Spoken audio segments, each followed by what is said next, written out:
Chapter 1. In the realm of divine slaughter, I can copy the forbidden abyss by embracing. Within the vast cosmos, amidst a sea of chaos, there exists a glass greenhouse, an anomaly that starkly contrasts with the universe. Each pane of glass is so impeccably clear that it reveals the truest essence of humanity within. Inside, a profusion of flowers blooms, embodying the perpetual spring of all seasons. Any blossom of sufficient beauty may flourish anew. Here resides the god of lust, Asmodeus. Though Asmodeus is a prisoner, his existence is rather indulgent today. He finds himself idly perusing various minor worlds. As he flips through the narratives, he stumbles upon a realm titled Learning to Slay Gods in the Psychiatric Hospital. As he examines the storyline, Asmodeus cannot help but exclaim, "Wow, how formidable." I find this young man quite appealing, and this young lady is rather lovely as well.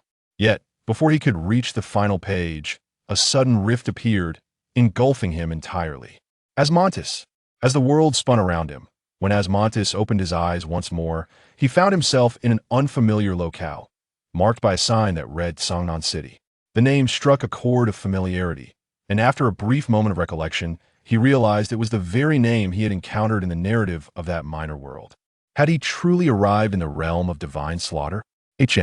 Hearing a commotion behind him, Asmodeus swiftly concealed his presence, retreating into the shadows. In the next instant, a group of anxious humans rushed in, clutching a peculiar black brick. An unknown divine presence has been detected in Songnan City, but it has vanished. It's still here, I can still sense it. Everyone, be cautious and search thoroughly, as the apex of human combat prowess is on its way. Let us avoid a direct confrontation with it. Understood. Listening intently, Asmodeus pondered for a moment, then shrouded himself in invisibility and stealthily adhered to the most striking of the humans. As he had observed the storyline without visuals, he could not discern the identity of the person he was clinging to, yet his divine abilities were well aware. Embrace Zhao Kongsheng for 10 seconds to acquire the incomplete version of the Forbidden Abyss Mincing Shangyue, which is 50% less potent than its complete form. It can be used 3 times a day, perfectly suited for a fledgling like him. Asmodeus was taken aback. It was his first experience triggering his divine power. Moreover, he was not a fledgling. Previously, deities had deemed him inept, confining him to that diminutive glass house, isolated from all. Now, he comprehended that his powers were derived from embracing others, even those yet to awaken, akin to Zhao Kongsheng's mincing Shangyue. The longer he embraced, the stronger the abilities he could obtain. Conversely, the more formidable the power, the longer he would need to cling. He could grow increasingly powerful. Contemplating this newfound potential, Asmodeus leapt into the fabric of time. Seeking an opportune moment, he transformed into a petite figure, still exuding an aura of beauty. Aware of his presence in the grand realm of Daxia, he decided to alter the hue of his hair and eyes to black, adopting the alias Hua Jiudeng. Although his features retained a striking depth and three-dimensionality, they were sufficient for him to blend into the world of Easterners. At this moment, he resembled an ancient, enigmatic deity from the East. By aligning himself with Lin Qiye, he could encounter numerous formidable beings. And now, at this juncture, he had found Lin Qiye. He beheld the still-sighted Lin Qiye, extending an inviting hand. "Hello, I am Hua Jiudeng. May we become friends?" The young Lin Qiye, devoid of much caution, was merely an ordinary child before losing his sight. He was a typical boy, captivated by the presence of a beautiful companion. Excitedly, Lin Qiye grasped his hand, exclaiming, "Pretty sister." Hua Jiudeng corrected him, "That it's pretty brother." Unfazed, Lin Qiye insisted on referring to him as a brother, considering Hua Jiudeng to be his younger sibling. Hua Jiudeng sighed, "Very well. Though I am an almost limitless deity, I shall humor you and be your younger brother for the sake of companionship." After 10 minutes of camaraderie with Lin Qiye, he obtained the realm of mortal deities' incomplete version. "Darling, you can now perceive objects within a 10-meter radius without restriction." Hua Jiudeng utilized his divine power to construct a house adjacent to Lin Qiye's and promptly erased any trace of his presence, causing the pursuing night watchers to return empty-handed once more. Hua Jiudeng chuckled softly. He was indeed remarkable. Being an exceedingly beautiful deity, charming others was his forte, making this divine ability tailor-made for him. Draped in white garments adorned with exquisite jewels, he had to maintain an air of elegance, as the jewels were sharp and perilous. Otherwise, a bloody fate awaited him. Lin Qiye dashed ahead, calling Lil Deng, "Come quickly. Let's swing together." Hua Jiudeng took a few steps, feeling a trickle of blood seep from his foot, prompting him to slow down. "I shall walk over slowly." Lin Qiye soon lowered his defenses around Hua Jiudeng and invited him home for the first time of play. The powers Hua Jiudeng acquired from Lin Qiye were also of an incomplete nature, akin to the Ming Shang flashing moon he had previously obtained from Zhao Kongchang. Naturally, he could not attain full capabilities that Lin Qiye himself lacked. Even in its incomplete state, it was still commendable his realm currently extended only 10 meters. Yet it was noteworthy that Lin Qiye would not reach that range for another decade. While the Ming Shang flashing moon had limitations in both lethality and usage frequency, the complete version's usage depended solely on Hua Jiudeng's mental strength. Fortunately, he possessed an abundance of mental power. However, due to an unexpected fall into a miniature world, Hua Jiudeng temporarily compressed his mental strength to the Zhan realm, making it less susceptible to rejection or detection by the small world. He could gradually release it later, if necessary, as soon as he acquires an ample number of complete divine ruins or forbidden ruins. Hua Jiudeng firmly believes that he will no longer fear even the supreme deities of the former Grand World. In any case, aligning himself with Lin Qiye can never be a misstep. Naturally, Hua Jiudeng eagerly accepted Lin Qiye's invitation, knowing that Lin Qiye's brother is an extraordinary individual, so he wished to approach him first. Yang Jin, although aware that his brother had made new acquaintance, was meeting Hua Jiudeng for the first time. Upon their initial glance, Hua Jiudeng beamed with a charming smile, appearing sweet and endearing. Much to the delight of the elders, even his aunt could not help but exclaim that he was a good child. However, Yang Jin's expression instantly turned frosty, and the small black dog at his feet emitted a low, menacing growl. Lin Qiye did not notice Yang Jin's demeanor, but caught sight of the small black dog baring its teeth and scolded it lightly. Hua Jiudeng, unperturbed, even embraced the small black dog, joyfully bonding with it. What could the celestial dog offer him, he wondered. Embrace the celestial dog for a minute to gain the speed of the celestial dog weakened version, enhancing your speed by 10%. Unfortunately, dear child, you are too slow. A 10% increase merely equates to the pace of an ordinary person. Feel free to embrace it more to see what happens. Hua Jiudeng thought, must this divine ability be voice-activated? Is it not possible to silence this auditory announcement? In the second chapter, the two neurotics are diagnosed. I shall accompany Lin Gu in his ailment. The small black dog did not linger long in Hua Jiudeng's embrace, quickly breaking free, leaving Hua Jiudeng with merely an ordinary human speed. Yang Jin would not allow him to draw near. Hua Jiudeng tilted his head, realizing that this deity from the Great Xia had discerned his identity. Although uncertain of his divine nature, it was evident that he recognized Hua Jiudeng was not human. The deity appeared quite wary, yet he had Lin Qiye by his side. His elder brother would not let him down. Noticing the slight tension between his brother and the newly arrived charming boy, Lin Qiye, feeling the responsibilities of an older brother, stepped in to mediate. He seized one boy with each hand, forcibly bringing them together. Hua Jiudeng smiled radiantly, while Yang Jin sported a sulky expression. Their aunt, observing the three boys in such close proximity, could not suppress her laughter, exclaiming, "Ah, this is how it should be. Everyone should be happy together." Soon, however, Hua Jiudeng could no longer maintain his smile, his face scrunching up in dismay. Embrace Yang Jin for half a minute to gain the clear Source Dharma aspect, but dear child, you are so weak, it can only be temporarily retained. Embrace more to grow stronger. Hua Jiudeng thought, what is the difference between this and saving a child's pocket money? Such a nonsensical divine ability. He wished he could detach this ability and give a good thrashing. Unfortunately, it seemed that his divine ability was intrinsically part of him, unable to be separated for punishment. Hua Jiudeng, disregarding his own dignity for the sake of Yang Jin's divine ability, coveted this elusive treasure, believing it to be something truly precious.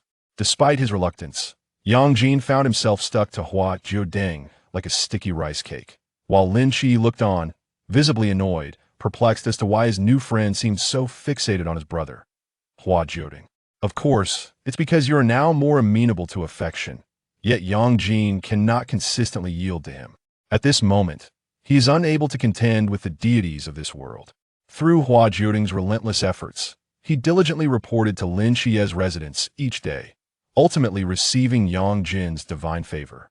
The cumulative time of affectionate moments with Yang Jin has reached 10 hours, granting him the Qingyuan Dharma form. Unfortunately, the form is currently only the size of a palm. However, the form is quite exquisite, and it can enhance the baby's attack power by a point. Hua Jiudeng. The baby is quite upset. No, he is very angry now. Hua Jiudeng has completely surrendered. He realizes that this is still the prelude to the narrative, and it is likely that various abilities have yet to fully develop. Even if he engages in affection now, the benefits he receives are merely incomplete versions. After all, if he were to acquire all the abilities from the latter stages now, he could effortlessly eliminate the villains, rendering the subsequent events moot. He no longer wishes to seek out Yang Jin, who only wears a sullen expression. Lin Qiye, however, is quite amiable. No wonder he is the chosen one. Lin Qiye also enjoys the company of his brother, who does not find his quirks strange. He loves to study with his brother and gaze at the stars together. Lin Qiye said to Hua Jiudeng, "My favorite pastime is stargazing. What about you?" Hua Jiudeng pondered for a moment and reluctantly replied, "I suppose I like it." Lin Qiye, you are being disingenuous. Hua Jiudeng was indeed being insincere. He did not particularly cherish the stars, having been imprisoned in their vicinity for an interminable time, so long that he nearly forgot he was meant to be free. Lin Qiye, if you don't like it, we needn't look. Hua Jiudeng turned to him, but you enjoy it. Lin Qiye, displaying a certain maturity, replied, two people should engage in activities that both enjoy to find happiness. Hua Jiudeng chose not to respond further, simply accompanying the young protagonist in admiring the stars. In truth, the protagonist is quite admirable. No, he meant to say the stars are indeed beautiful. The time swiftly arrived when Lin Qiye turned 7. Hua Jiudeng had grown quite familiar with him, and even Yang Jin no longer regarded Hua Jiudeng with the same cold demeanor as before. This evening, Hua Jiudeng sought out his aunt for sustenance and stayed in Lin Qiye's room. He contemplated the narrative and inquired, "Qi, do you desire power?" This is akin to the whimsical imaginings that all youths experience during their adolescent phase. Lin Qiye pondered and replied, "I suppose so." Hua Jiudeng, do you wish to be a hero? Lin Qiye chuckled. Not exactly. I simply wish for everyone to be safe and happy together. Hua Jiudeng, I see. 7 years old is a significant juncture. Only after surpassing this point will the extraordinary aspects of this world gradually awaken. Hua Jiudeng understands that he should not interfere if Lin Qiye does not awaken. He too will remain powerless. After all, isn't everything fine without him? Lin Qiye himself desires power. Hua Jiudeng craves strength, having tasted its allure. He has become addicted. Power begets freedom. He yearned for it all. The calamity arrived as foretold, yet Hua Jiudeng retained a sliver of divine power, witnessing the city vanish, leaving but a solitary figure. He beheld the true realm of mortals, observing Lin Qiye as the last person slumbering beneath a deceptive tapestry of blossoms. Hua Jiudeng understood that it was time for him to forge his own path. "Outer God, what brings you here?" A girl inquired from behind him, her tone nonchalant, yet tinged with caution.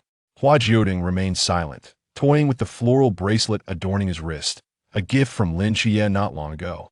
Regrettably, the sharp thorns were difficult to remove. He hesitated to wear it for fear that the fragile flowers would be harmed by the jagged gems. Not receiving an answer, the girl shifted her question. "Are you not going to take action?"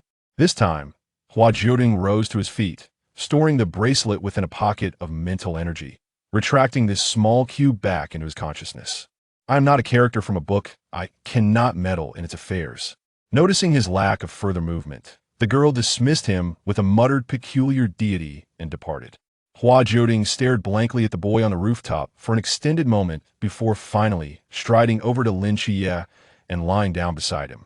"I cannot save Sangnan, but I can accompany you in this madness for a few years." Their aunt discovered the two on the rooftop, startled, and promptly took them to the hospital. Lin Qiye had lost his sight, waking to only a fleeting glimpse of an angel's gaze. For a child, He was overwhelmed with panic, desperately attempting to articulate the fragments of memory he retained. I was on the rooftop, gazing at the stars. There truly was an angel on the moon. Little Deng was there too, you can ask him. Hua Jiudeng, did you see as well?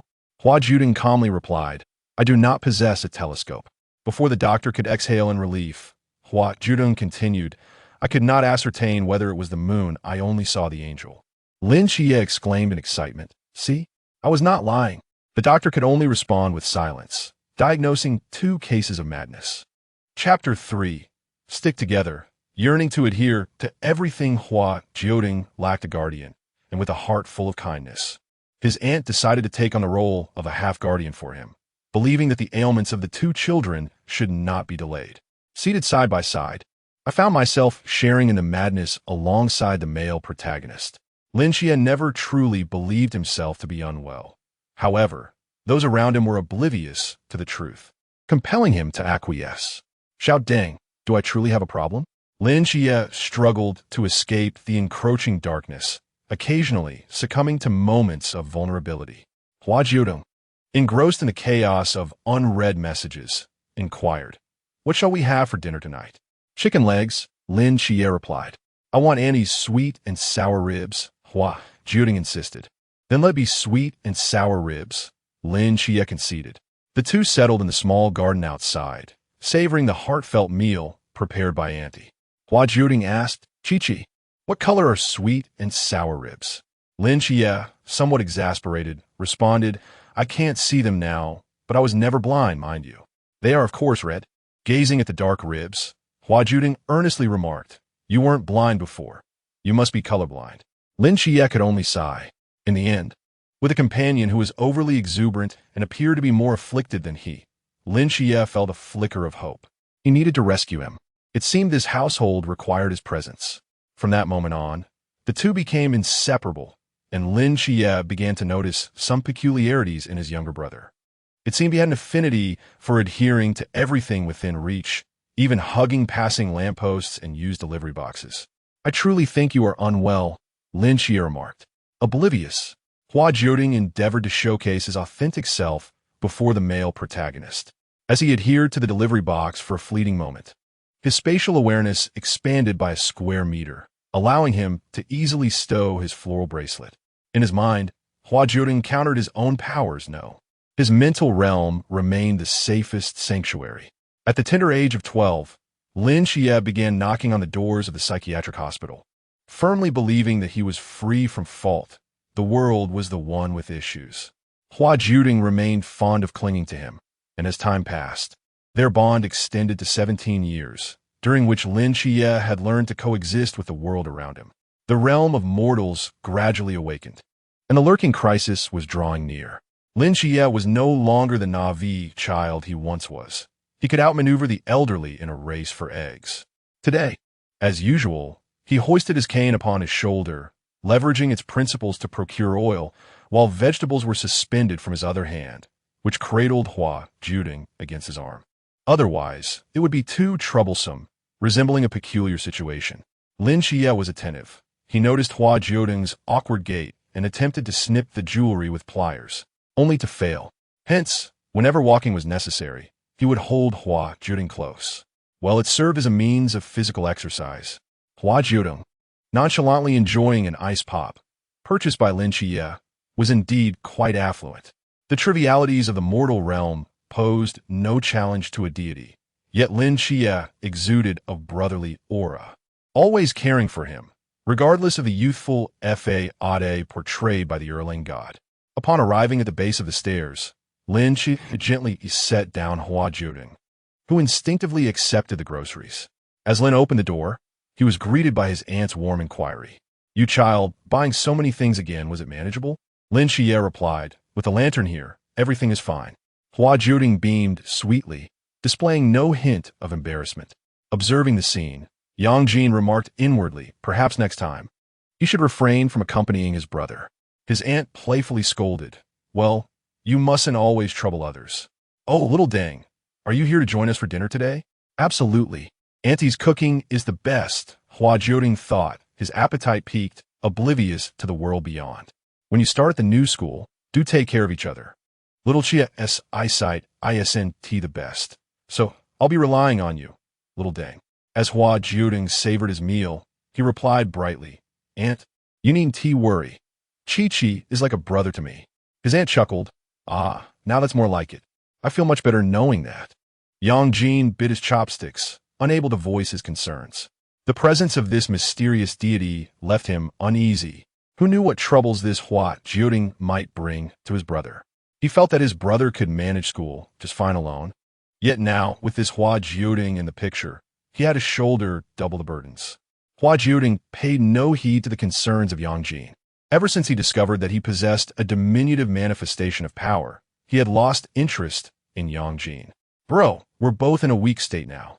Let us not turn against each other. Yang Jin retaliated, Don't cling to my brother. Hua Jiudeng responded, What can I do? His charm is simply irresistible. Yang Jin retorted, Infuriating. Lin Qiye observed the playful banter between his two younger siblings, blissfully unaware of the underlying tension, and thought, Ah, my dear younger brothers, they are simply adorable. Hua Jiudeng enjoyed a tranquil day alongside Lin Qiye, aware of a few individuals around him who seemed eager to approach. However, he held firm to his principles. He would not pursue the ladies, only the gentlemen. He understood the boundaries of propriety, knowing that seeking the company of girls would be inappropriate. Eventually, Hua Jiudeng's gaze landed on Li Yifei. Approaching you seems quite agreeable. Li Yifei felt a shiver run down his spine, as if he were being scrutinized. Hua Jiudeng stood on tiptoe, casually draping his arm over Li Yifei's shoulder. I am Hua Jiudeng. What is your name?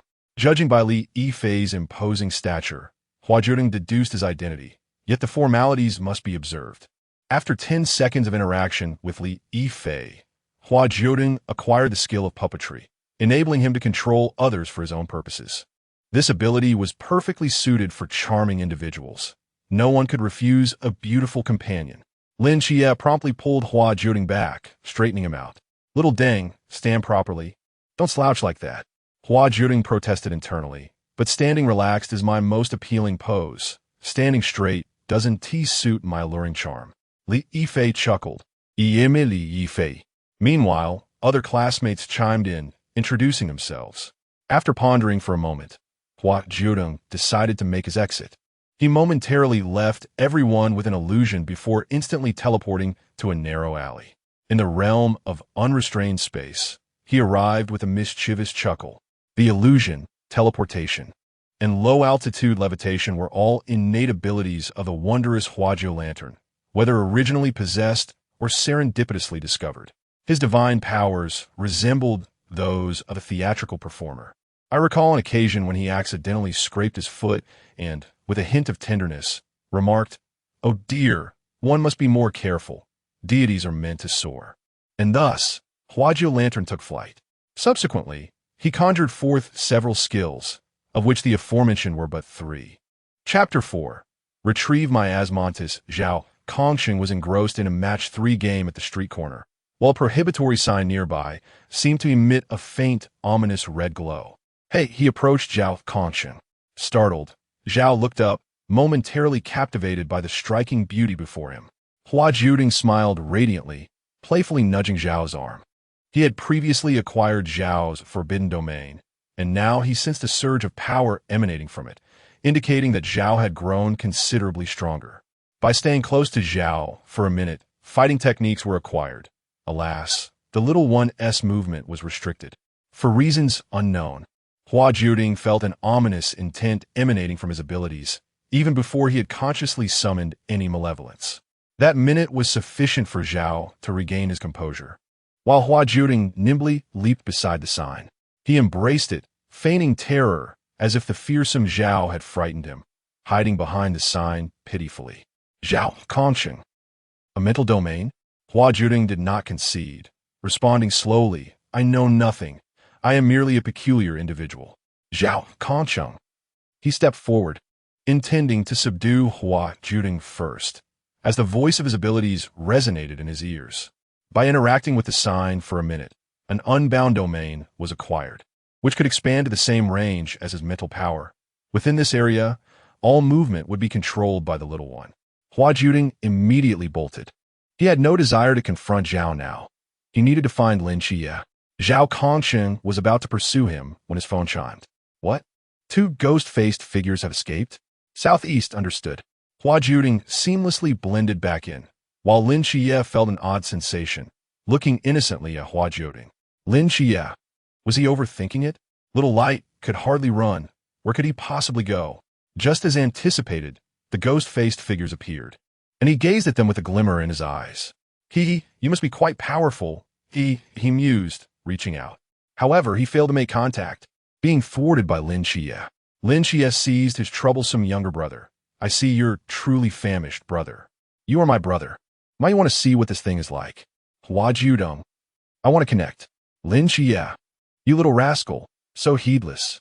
He scooped up Hua Jiudeng and took off running, disregarding his classmates. In dire situations, individuals tend to fend for themselves. Yet, before they could escape, Lin Qiye realized he was surrounded. Monsters loomed before and behind him, leaving him in a precarious position.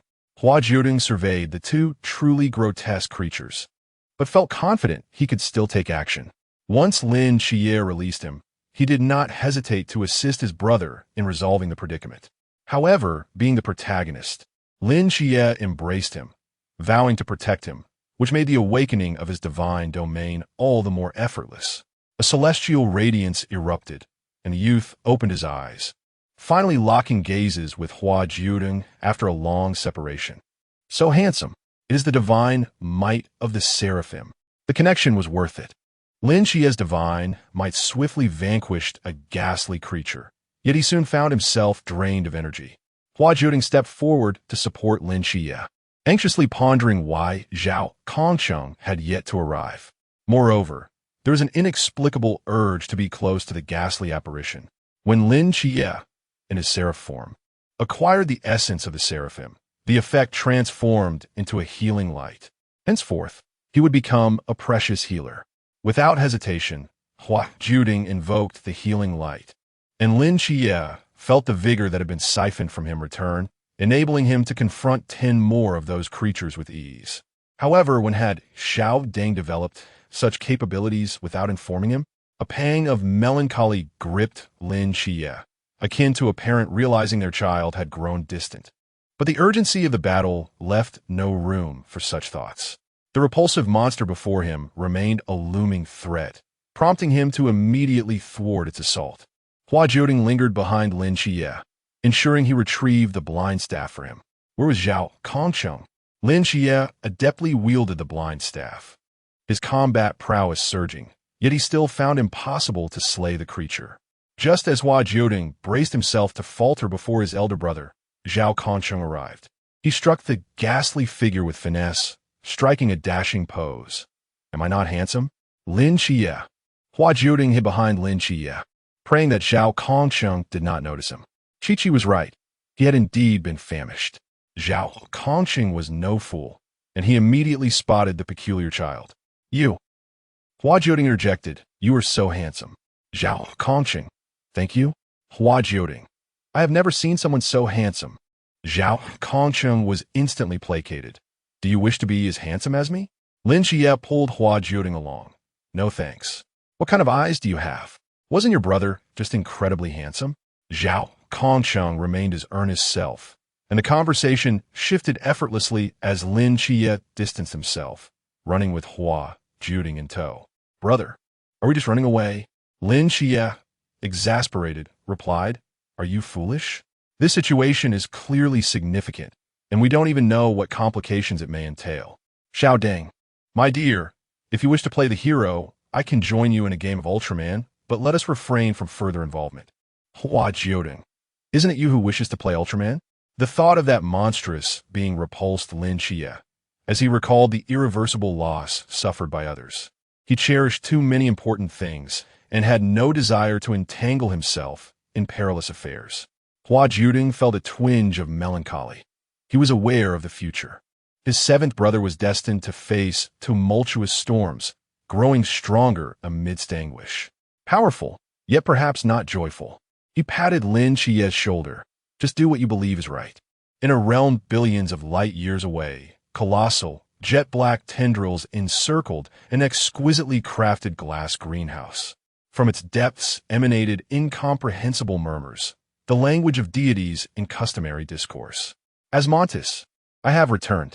Like a weary husband who has finally returned home after arduous work, he eagerly seeks the comforting embrace of his beloved wife. I have discovered a wondrous artifact. With it, I can take you out for a delightful adventure. Are you not pleased? Yet there was no response, nor any sign of life. The tentacled creature transformed into a humanoid form, enveloping the room with divine power before finally opening the door. The entrance loomed above the garden, an unattainable height for a deity who cannot fly. He had no intention of allowing Asmodeus to escape. She was their most beautiful deity, their most treasured possession, and the most perilous variable. Asmodeus? He searched every nook and cranny of the flower house, his impatience growing steadily. After traversing the last hidden corner, he finally erupted in fury. His Asmodeus had vanished. Someone dared to steal away his queen, his beloved Asmodeus. Go fetch my Asmodeus back. It must be done swiftly. Chapter 5. The ordinary little peculiar saves Zhao Kongsheng in an ordinary manner. Achoo! Hua Jiudeng sneezed, having long since adapted to local customs, understanding humanity's metaphysical interpretations of such an act. Surely, someone must have been speaking of him. Who could it be? He ambled over to Lin Qiye's side. It couldn't possibly be those self-righteous individuals from before who regarded him as their spouse. Lin Qiye zipped up Hua Jiudeng's jacket.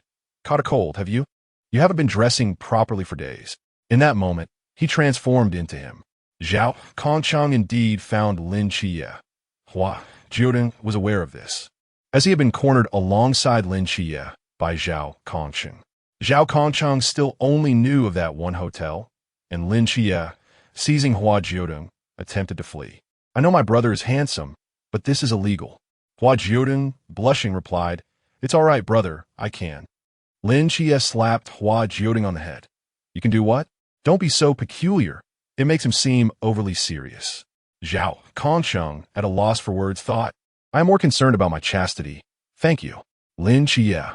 I'll have a serious talk with him when we return. Hua Jiudeng was merely speaking boastfully. Lin Qiye understood him. This child could barely muster the courage to hug a waist, let alone anything more, preferring to embrace inanimate objects most of the time. Hua Jiudeng remarked, That's only because I haven't encountered anyone both exceptional and attractive.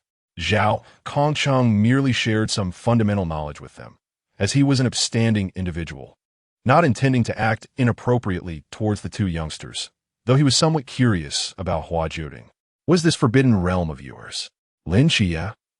He assumed Hua Jiudeng was participating as a witness in this case, unaware that Zhao Kongsheng had also witnessed Hua Jiudeng's abilities. Speaking of which, he had previously mentioned wanting to be a hero. This was not advisable. Hua Jiudeng was delicate and tender, and he hoped he wouldn't return in tears. Hua Jiudeng. Hua Jiudeng. You don't know? Zhao Kongsheng. I haven't heard of any forbidden realm associated with teleportation or enchantment. Hua Jiudeng. If you don't know, how could I? Lin Qiye was equally puzzled. He remembered the power he sensed came from Hua Jiudeng, clearly a healing ability. Yet, he chose silence, not wishing to overly expose Hua Jiudeng's uniqueness. Hua Jiudeng now intended to play the fool to the end. Humanity would naturally assist him in finding excuses. Although Lin Qiye was initially taken aback by his brother's little secret, he instinctively replied that his charm might not belong to a forbidden realm. He was merely a tad too beautiful. Zhao Kongsheng said nothing and eventually allowed the two children to leave. The second time, he sought out Lin Qiye alone. Hua Jiudeng was aware. Having eavesdropped from outside the window, he was primarily worried that Zhao Kongsheng might speak ill of him. What if the male lead decided not to play with him anymore? Zhao Kongsheng indeed wished to discuss Hua Jiudeng with Lin Qiye. You must keep a close eye on your brother. Lin Qiye, wary, asked, For what purpose? Zhao Kongsheng expressed his disdain towards the young man. Allow me to offer you a word of caution. Your brother is not an ordinary individual. At the very least, his visage is not something that can be naturally acquired. Hua Jiudeng observed quietly from the side, unable to articulate his thoughts at that moment. Logically, he ought to intervene in their conversation, Yet he refrained from doing so, merely gazing at Lin Qiye with an indescribable blend of anticipation and concern. I know my brother well.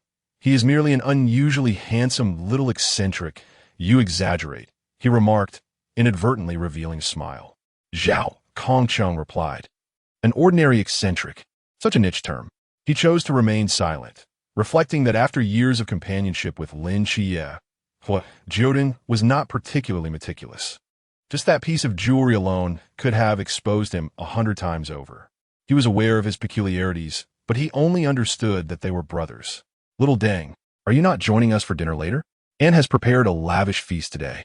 Hua Jiudeng, preoccupied with arranging his shoes, responded, No need, brother. I have matters to attend to today. Lin Qiye replied, All right. He felt a tinge of regret, but said nothing further. Hua Jiudeng was generally quite lazy. If he opted not to accompany him, it surely indicated there was something he wished to conceal. Indeed, Hua Jiudeng planned to stealthily rescue Zhao Kongcheng this time. Once Lin Qiye departed, he discarded his shoes, feeling that they would soon become dirty. Despite Zhao Kongcheng's apparent attempts at incitement, if he were to perish, Lin Qiye would undoubtedly be heartbroken. Dear, it is worth noting that if Zhao Kongcheng survives, Lin Qiye may not join the night watchman to further the unfolding narrative. Hua Jiudeng stated, It is fine, I can manage on my own. Alternatively, I could simply inform Lin Qiye to go. Dear, just pursue what you truly wish to do. Zhao Kongcheng engaged in a fierce battle with the ghostly Masked King. Yet it was exceedingly challenging for a human within the forbidden ruins to persist. Clutching the badge tightly, he cast aside his indecision, preparing to pierce it into his own body, when suddenly his hand was seized. The hand that grasped his was slender and fair, appearing delicate and powerless. Yet it rendered Zhao Kongcheng unable to exert any strength. He turned to see Hua Jiudeng. How did you get in here? He exclaimed. Hua Jiudeng replied, Do not move. Are you mad? Behind us lies Lin Qiye's home. The consequences of the ghostly Masked King's advance would be catastrophic. Hua Jiudeng resolutely snapped the badge in two. I have a way. You need not sacrifice yourself. He gazed at the ghostly Masked King before him. Licking his lips, it appears to have a rather pleasant texture. Zhao Kongcheng felt the adrenaline that had driven him towards death dissipate, leaving him somewhat bewildered. Yet, upon hearing those words, he summoned a fragment of clarity to contemplate the situation. You are indeed hungry. Lin Qiye's assertion held some merit. It was merely a small eccentricity. Wait, how can you? A support type from the Forbidden Ruins confront the ghostly Masked King? Hua Jiudeng remained silent as a faint radiance began to shimmer around them. Forbidden Ruins 083. Vanishing Life. Flashing Moon. Overwhelmed by shock, Zhao Kongcheng found himself at a loss for words. However, the 9 Lanterns of Flowers remains an incomplete version, lacking the formidable power of its original form, allowing the ghost-faced king to continue its actions. Fortunately, due to the prolonged companionship with Lin Qiye and Yang Jin, the 9 Lanterns of Flowers has gained a considerable amount of offensive strength. Seizing Zhao Kongcheng's blade, it imbued the weapon with divine power and engaged in a fierce confrontation with the ghost-faced king. The gems embedded in its hands and feet were deeply embedded in flesh, causing agony with every movement as they stirred within the sinews. Yet, the 9 Lanterns of Flowers found joy in this turmoil. With a vigorous downward strike, it toppled the ghost-faced king, sending it crashing to the ground nearby. Moonlight of the Soul launched another assault against the ghost-faced king, rendering it unable to rise. As it clutched its face and writhed in agony, the 9 Lanterns of Flowers swiftly followed suit, standing over the incapacitated creature, raising the celestial blade high. This scene was undeniably eerie and chilling. A seemingly delicate beauty stood triumphantly over a grotesque, dark monster, ruthlessly piercing it with the blade. The ghost-faced king let out a piercing roar, but was ultimately unable to escape the fate of being impaled. There was no finesse in this act, merely sheer force. Apart from the wounds inflicted by the jewelry, the 9 Lanterns of Flowers emerged unscathed. In fact, the ghost-faced king didn't even have time to invoke its own forbidden domain. Gazing upon the countenance of the 9 Lanterns of Flowers, the ghost-faced king felt that even in defeat, It had found a strange sense of fulfillment. What kind of demonic forbidden domain was this? By engaging with the ghost-faced king for a minute, the forbidden domain of the ghost-faced visage was obtained. Though it is exceedingly repulsive, dear one, do remove your foot immediately. Chapter 6. A mere pitiful figure before his brother, the familiar voice resonated as Hua Jiudeng, feeling guilty, hastily leaped off the corpse of the ghost-faced king. Glancing at his soiled clothes and feet, he contemplated fleeing, teleporting to another location, and resolutely denying any inquiries. His brother would undoubtedly believe him. My dear, I must relay some unfortunate news. Our stamina is insufficient. It seems we cannot escape. Hua Jiudeng. Dreadful divine ability. Even if escape were possible, Zhao Kongsheng would certainly betray him. He decided to first intimidate Zhao Kongsheng. In a state of vulnerability, Zhao Kongsheng appeared weak and helpless as Hua Jiudeng whispered a threat. I am merely a trespasser, understand? Zhao Kongsheng. Zhao Kongsheng. Do you truly look the part? Hua Jiudeng surveyed his bloodstained form, incensed. No, it was likely not his anger. It was Lin Qiye who would soon be infuriated. He wished to avoid Lin Qiye's discovery. Zhao Kongsheng, I am aware you are inside. Let me in at once. Zhao Kongsheng was reluctant to comply, as he was currently being subdued by Lin Qiye's brother. This predicament was undeniably humiliating. Moreover, who exactly are you? How could there be multiple forbidden ruins? My dear, perhaps we should claim to be agents of the Black Goat. That should suffice, don't you think? Both the divine ability and the individual did not fully recall the myriad details of the small world, yet it seemed plausible enough. As for the divine mission, he would emulate Lin Qiye, asserting he had seen the Black Goat upon the sun. I do not know. I have already conveyed this to you. Hua Jiudeng initially resisted, but then swiftly shifted the conversation. However, I just remembered encountering a peculiar dark entity. It seemed to be named Gauze. My dear, Shabu Nicholas.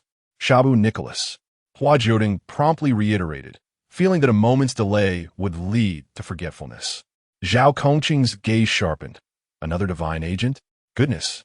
Were divine agents as common as cabbages, appearing in pairs, no less, and from the same family? Hua Jiudeng was uncertain of the exact nature of the Black Goat. Yet he surmised his assertion was not far from the truth. Zhao Kongsheng. Lin Qiye was still shouting from the street corner. I know you are inside. Let me in quickly. I am here to assist you. Strangely, it had felt as though he were just here moments before. His instincts should not be mistaken. Someone had just claimed to have seen a cloaked figure approach. However, Lin Qiye's suspicious gaze drifted towards a nearby notice board. He had an unsettling sense that his troublesome brother was also present, for the notice board appeared as if it had been embraced. Hua Jiudeng, having placated Zhao Kongsheng, pondered how to explain himself to Lin Qiye, or if there remained any possibility of escape. Zhao Kongsheng lay serenely on the ground. There is nothing to explain. I do not intend to let either of you in. If you do not wish to join the Night Watchers, it would be best for both of you to depart quickly. Hua Jiudeng traced circles in the dirt, but I wish to maintain my image before my brother. Furthermore, he actually hopes Lin Qiye will become a Night Watcher. He can accompany Lin Qiye, striving to discover a resolution that might still be deemed satisfactory. Otherwise, Sangnan remains but a deceptive, dreamlike bubble, destined to be punctured eventually. What will become of his brother when various factions invade Sangnan? In the end, Lin Qiye successfully found a way inside, unhesitatingly approaching Hua Jiudeng amidst the ailing Zhao Kongsheng and the woeful sight of Hua Jiudeng. What brings you here? Lin Qiye thought to himself, knowing his brother was a source of concern. Upon noticing the myriad wounds adorning Hua Jiudeng's body, he felt a pang of sympathy and instinctively lifted him into his arms. It was then that he caught sight of the creature lurking nearby. Is this the creature from before? Hua Jiudeng nodded affirmatively. Indeed, I watched as Mr. Zhao defeated it. It was remarkable and saved my life. Zhao Kongsheng interjected. Who saved whose life? He had no intention of revealing his savior's identity at that moment, and simply waved his hand. You two should leave. Whatever happens, Zhao can handle it. The other Night Watchers will arrive shortly. Hua Jiudeng tugged at Lin Qiye's sleeve, whispering, Brother, if I say we must join, then we shall join. Lin Qiye replied. Hua Jiudeng was momentarily taken aback, not wishing to be the one questioned, yet harboring his own curiosity. Lin Qiye had his own thoughts. Little lamp, I am unaware of what transpired before, and if you choose not to share, I will not pry. However, we are family, and I trust you. Moreover, the current circumstances worry me. If I do not grow stronger, I will not only fail to protect Daxia, but even our little home.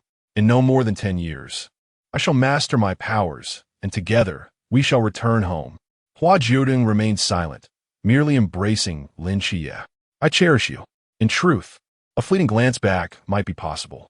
Lin Qiye fell into contemplation. I fear that if I return, I might not wish to leave again. Embrace Lin Qiye for 10 minutes to gain 10 attack points. The baby may release his hold now. No benefits should be given to that vile man. Hua Jiudeng disregarded his own abilities, recognizing it as mere flirtation, perhaps even indicative of a hidden affection.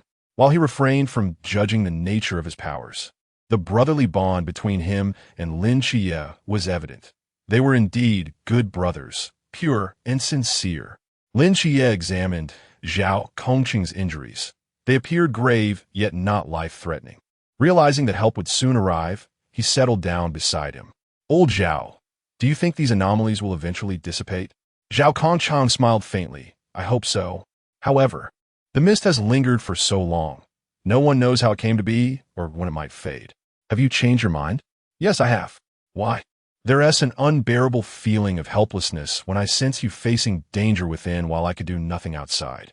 Zhao Kongqing contemplated this for a moment and nodded in agreement. What else could he say in disagreement? Chapter 7. The inescapable confinement. Lin Qiye examined the blood on Hua Jiudeng, realizing that it was not solely from the monsters. He himself bore 4 wounds as well.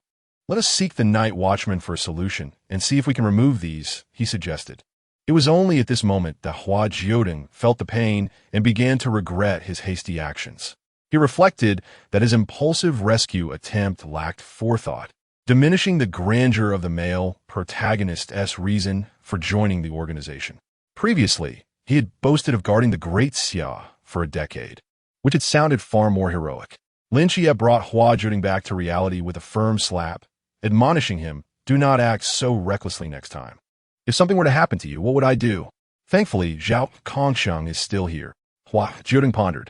But what if something were to happen to Zhao Kongqing? Lin Qiye paused for a moment. That would indeed be distressing, considering Zhao Kongqing saved us. Feeling reassured, Hua Jiudeng relaxed once more, embracing tranquility. There was nothing amiss. If the young marshal could indulge in a few more moments of joy, perhaps he could extend his life by a few years. It seemed Lin Qiye would not wish to tread the lonely path of a solitary warrior at the expense of others' lives. After all, Chi-Chi was both soft-hearted and stubborn. Meanwhile, Hong Ying was racing towards them, having pushed herself to her limits, yet still anxious that she might not be swift enough to rescue her comrades. Old Zhao's location had not shifted for quite some time, and she understood all too well what that implied. In truth, Old Zhao was leisurely conversing with 2 individuals, primarily probing into Hua Jiudeng's background. He harbored suspicions about the boy's integrity, contemplating whether he might be affiliated with the ancient god cult. After all, Hua Jiudeng was presumably a divine agent, and according to Zhao Kongqing's knowledge, he was associated with the Black Goat, the agent of the fertility god among the Cthulhu deities. However, upon learning that the 2 had grown up together for many years, Zhao Kongqing felt a degree of reassurance. They had likely not strayed onto a treacherous path, and they had taken the initiative to join the Night Watchman.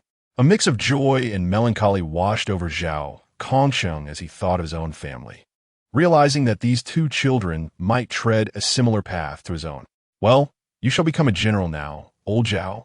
He jested, initially chiding, how disrespectful. If you must address me, call me Zhao Ge. Then, glancing at Hua Jiudeng, he added, there is still much for you to strive towards.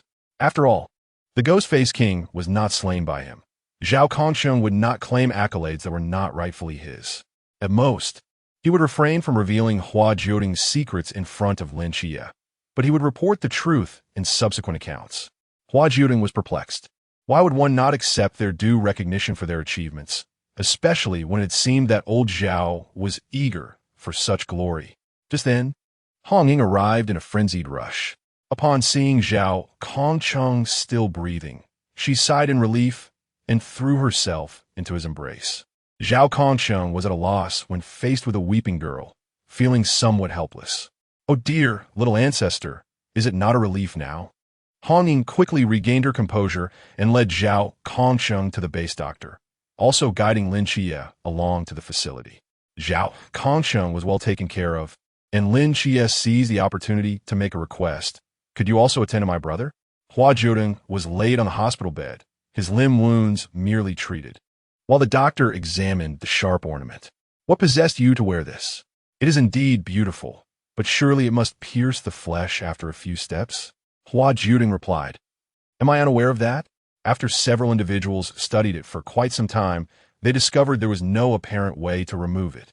Lin Qiye, having also scrutinized it for a while, found the ornament rather peculiar. It was a ring that clung closely to the skin, with a green gemstone affixed to it, its sharp points directed towards the dorsum of Hua Jiudeng's foot. Only if the skin on the foot were to be ruptured could the gemstone slightly separate from the flesh. The same was true for his hands. As soon as he grasped a weapon, any significant movement would cause the deep blue gemstone to pierce the back of his hand, which was the source of his current injuries. How can someone be so malevolent? Hong Ying, who harbored a deep disdain for evil, and also had a slight penchant for good looks, could hardly bear to see her beautiful younger brother suffer. Hua Jiudeng nodded in agreement, affirming that those deities were indeed malicious. Lin Qiye asked, "Is there a way to open it? I couldn't manage with pliers at home." After some contemplation, Hong Ying suggested, "What if we let the captain take a few strikes?" Lin Qiye replied. He gently interjected, "My brother still wishes to keep his legs." Hong Ying exclaimed, "Oh, the captain's swordsmanship is exceptional. You need not worry." Chen Mai was soon summoned to the scene, promptly drawing his blade upon inspection. Hua Jiudeng felt reassured. His limbs could regenerate, but the ornament would follow him. If he were to sever his ankle, the ornament would inevitably remain until a new foot grew in its place. Chen Mai, confident in his abilities, executed a flurry of swift strikes before sheathing his sword once more. Lin Qiye dared not blink. Fortunately, his enhanced abilities allowed him to discern the trajectory of Chen Mai's strikes, reassuring him that they were aimed solely at the ring. It must be said that Chen Mai's swordsmanship was truly remarkable. Lin Qiye noted that each strike landed with almost no variance. Regrettably, after this display, the ornament bore not even a scratch. Chen Mai, after a meticulous examination, sensed something amiss. He retrieved a piece of cloth, and upon the slightest contact, the fabric was effortlessly torn. "This must be a forbidden object," he concluded. "A forbidden object?" "Yes, its strength and hardness are entirely beyond our capabilities," Chen Mai stated, then turned to Hua Jiudeng. "Where did this come from?" Hua Jiudeng fabricated a response. "I had it upon waking." It wasn't entirely a falsehood, for since his inception into this world, these four restraints had always been present. Chapter 8. Joining the Night Watch. When the two joined the Night Watch, they had not even exchanged the secret signal. One had written to Annie about enlisting, while the other mentioned furthering their studies. It was only during Chen Mai's subsequent visit that he discovered how unreliable they truly were. The situation left the two established Night Watch members feeling akin to duplicitous salespeople. Initially, they mistakenly stated the location where Lin Qiye had gone, and after some clumsy maneuvering, Auntie expressed her confusion. Didn't Xiaodeng say he was going for further studies? How could he be enlisting instead? Chen Mai replied, he. Later couldn't he bear to part from his brother and insisted on going together. Auntie, with a trembling hand, inquired, "Is there any danger? Can it contact us?" The answer to the first question was well understood among them, yet Chen Mai still offered Annie a dose of reassurance. "It's fine. It's not too dangerous. Once they settle down, they will certainly reach out to you." Annie wiped away her tears, murmuring, "That's good, that's good." Hua Jiudeng felt an urge to embrace Hong Ying at the base. The atmosphere was charged with powerful energies, filled with strikingly handsome men and beautiful women. Hong Ying, unable to resist the allure of her charming younger brother and now aware of Hua Jiudeng's heroic act in saving Zhao Kongcheng, grew even more indulgent towards him. Hua Jiudeng approached, gently wrapping his arms around Hong Ying's maintaining a polite social distance. However, Hong Ying, bolder than Hua Jiudeng, playfully tousled his hair. Brother, your skin is so smooth. What is your secret? Teacher's sister. After 10 seconds of close interaction with Hong Ying, Hua Jiudeng received the rose-fire feather garment. Why are you so shy, darling? I've never seen you shy before. Hua Jiudeng, covering his face, dashed away while still asserting his principles. Men and women should maintain a respectful distance. The deity of desire turned out to be unexpectedly innocent. Hua Jiudeng believed that girls were more sensitive to such matters. After being teased by Hong Ying, he bashfully sought out Lin Qiye, only to find him seated with Wen Qimo. Without hesitation, Hua Jiudeng chose to sit next to Wen Qimo, leaning in closer. Lin Qiye sighed. That is just how my brother is. Please be patient with him. Hua Jiudeng quietly leaned in. After 30 seconds of interaction with Wen Qimo, he received the heart-binding spell. Hua Jiudeng mused. I've always been curious about the reason behind these time intervals. It seems rather arbitrary. Sometimes, even those he deems strong yield quickly. I was just saying it at random, came the reply. Hua Jiudeng regained his composure. Now that he had acquired the item, he preferred to lean closer to Lin Qiye. He dashed to the other side, embodying the principle of using something until it was utterly spent. Wen Qimo and Lin Qiye were discussing Lin Qiye's abilities when suddenly, Wen Qimo lowered his voice. What color are Hong Ying's panties? White.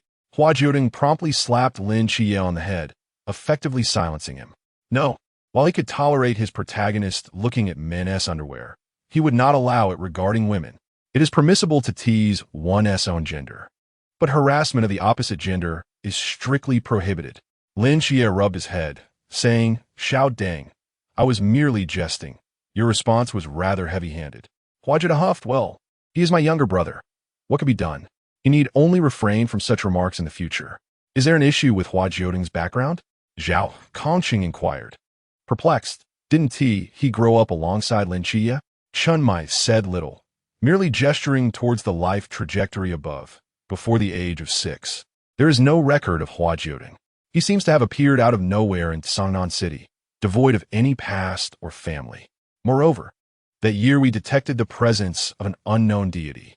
Zhao Kongqing lit a cigarette, pondering. That seems improbable. If what the captain suggests is true, what would he possibly seek? Chinmai replied, I hope his intentions are not malicious, but we must remain vigilant. Lao Zhao, I entrust this matter to you. Report any anomalies to me. Zhao Kongqing affirmed, understood. Also, what exactly are his abilities? He continued, it feels somewhat akin to an enhanced version of Wang Su's Wuxiang. Chinmai scrutinized the combat report returned by Zhao Kongqing, noting, however, that the entire Sangnan did not harbor Minxing Shanyue. Zhao Kongqing suggested, should we probe further? Chinmai responded, that is an option, but not imperative. Our primary focus should be on discerning his true intentions, whether he is foe or ally, human or deity. Zhao Kongqing inhaled sharply. Captain, you cannot be serious. Chinmai replied, I too wish it were merely a jest. Zhao Kongqing wore a grim expression. Chinmai chuckled lightly. There is no need for such seriousness. Perhaps it is all mere coincidence. He may very well be on our side, and our Team 136 will soon gain 2 formidable members. Starting tomorrow, let us provide them with special training. We cannot afford to be embarrassed. Zhao Kongqing smiled in agreement. Indeed, if Hua Jiudeng were a deity, it would undoubtedly spell dire news for humanity, indicating that humans could no longer identify deities concealed among them, and the descent of deities would no longer be observable. Furthermore, there exists the possibility of someone restraining a deity. Those 4 rings on Hua Jiudeng were indeed tangible seals upon him. Beyond the deities, there lies the unknown, a grave portent indeed. The bonding criteria between Hua Jiudeng and Si Xiaonan were also met, primarily because Si Xiaonan, who also served as a military medic, had attended to his wounds. Bonding conditions fulfilled. Congratulations, baby, you have acquired the trickster's art. Surely, you are more captivating than Loki. Hua Jiudeng simply responded, I must graciously decline. After inquiring about the bonding time, it seemed his abilities had fully liberated him, and he no longer cared for customer service templates, articulating whatever crossed his mind. Moreover, Loki is the god of trickery, What does he have to do with enchanting hearts? Trickery indeed requires the hearts of men. Without them, there can be no deception. Hua Jiudeng disregarded him, instead observing Si Shaonan. What might humanity appear to deities? Hua Jiudeng is a divine being who enters the grand world, possessing an obscure premonition of various trends within the smaller realm. The girl before him, having once found fulfillment in her past life, now encounters profound upheaval. Courageously infiltrating the enemy's camp with unwavering tenacity, she is indeed a remarkable young woman. Yet ultimately, it all amounts to naught. In truth, Hua Jiudeng openly admits that since his arrival in this diminutive world, he has scarcely witnessed any fortunate souls, as most are burdened with perilous destinies.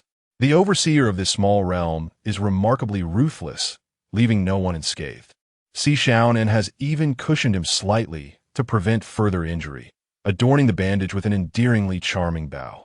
Hua Jiudeng. Thank you. Si Shaonan appears somewhat aloof. You're welcome. Who could discern that this seemingly distant sister would go so far as to embellish her care with such decorative flair? Chapter 9. On Xingyu, a peculiar individual even deemed odd by the perverse during the training sessions, the main target of the brutal beatings was Lin Qiye. While Hua Jiudeng merely needed to ensure Lin Qiye could continue to endure the punishment after he faltered. Beyond that, his sole concern was to contemplate how to enhance his own speed and evade harm from the ornaments. Of course, they learned together. Hua Jiudeng possessed a certain talent for marksmanship, at least significantly surpassing Lin Qiye's accuracy, with Lin Qiye's remarkable prowess as a benchmark. Even Hua Jiudeng's mediocre talent was deemed acceptable by Lin Qiye. Lin Qiye. So I was merely a point of reference. Yet, Hua Jiudeng indeed held a profound passion for shooting. Unable to engage in vigorous physical activities, he shamelessly clung to Chunmai for a considerable duration, acquiring not only all the sword techniques, but also Chunmai's forbidden art, Black Wuchang. The skills he acquired were not merely conceptual, his body comprehended them as well. Now, even if Chunmai were to strike him, he could instinctively parry each blow, provided their strengths were equal. He attempted to showcase his firearms expertise to Lin Qiye, but his abilities were akin to a charming rogue, all talk and little action, leading to randomness in his displays. Even when he resorted to selling his charms, his innate powers remained unfazed, much like the standard responses from customer service. In the end, he failed to uncover Lin Qiye's talents. Yet Hua Jiudeng had already honed his skills. Satisfied, Lin Qiye believed his apprentice had not brought him disgrace. Hua Jiudeng was initially preoccupied, eagerly awaiting the training session, where there were bound to be treasures, but he forgot about another matter in the midst of it all. The Nanda snake demon. It seemed there was little for him to do regarding this. Perhaps he could simply lounge about at the base. No, his beloved Anqingyu.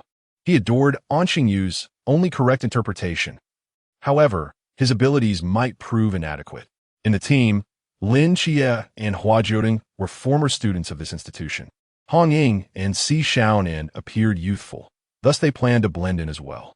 The other men, however, seemed a bit rushed, undeniably handsome but regrettably resembling distinguished uncles. The group split into two paths, and their first obstacle was the entrance gate, which posed a challenge. Climbing over the wall seemed the obvious solution. Hong Ying assumed this without question. Li Yifei watched as each person effortlessly scaled the barrier, and upon seeing Hua Jiudeng left behind, he felt a kinship akin to a brotherhood. He grasped Hua Jiudeng's hand, tears glistening in his eyes. You can't get over either? Hua Jiudeng, hands in his pockets, gazed at the wall before him. He could easily teleport and even fly. However, successful bonding puppet count increased by 1. Alas, he was reluctant to let go. Lin Qiye, having forgotten about him, leaped back over. Before Li Yifei could express his emotions, Lin Qiye picked up Hua Jiudeng and jumped across once more. Li Yifei. How infuriating. Ultimately, they entered the school with the assistance of others.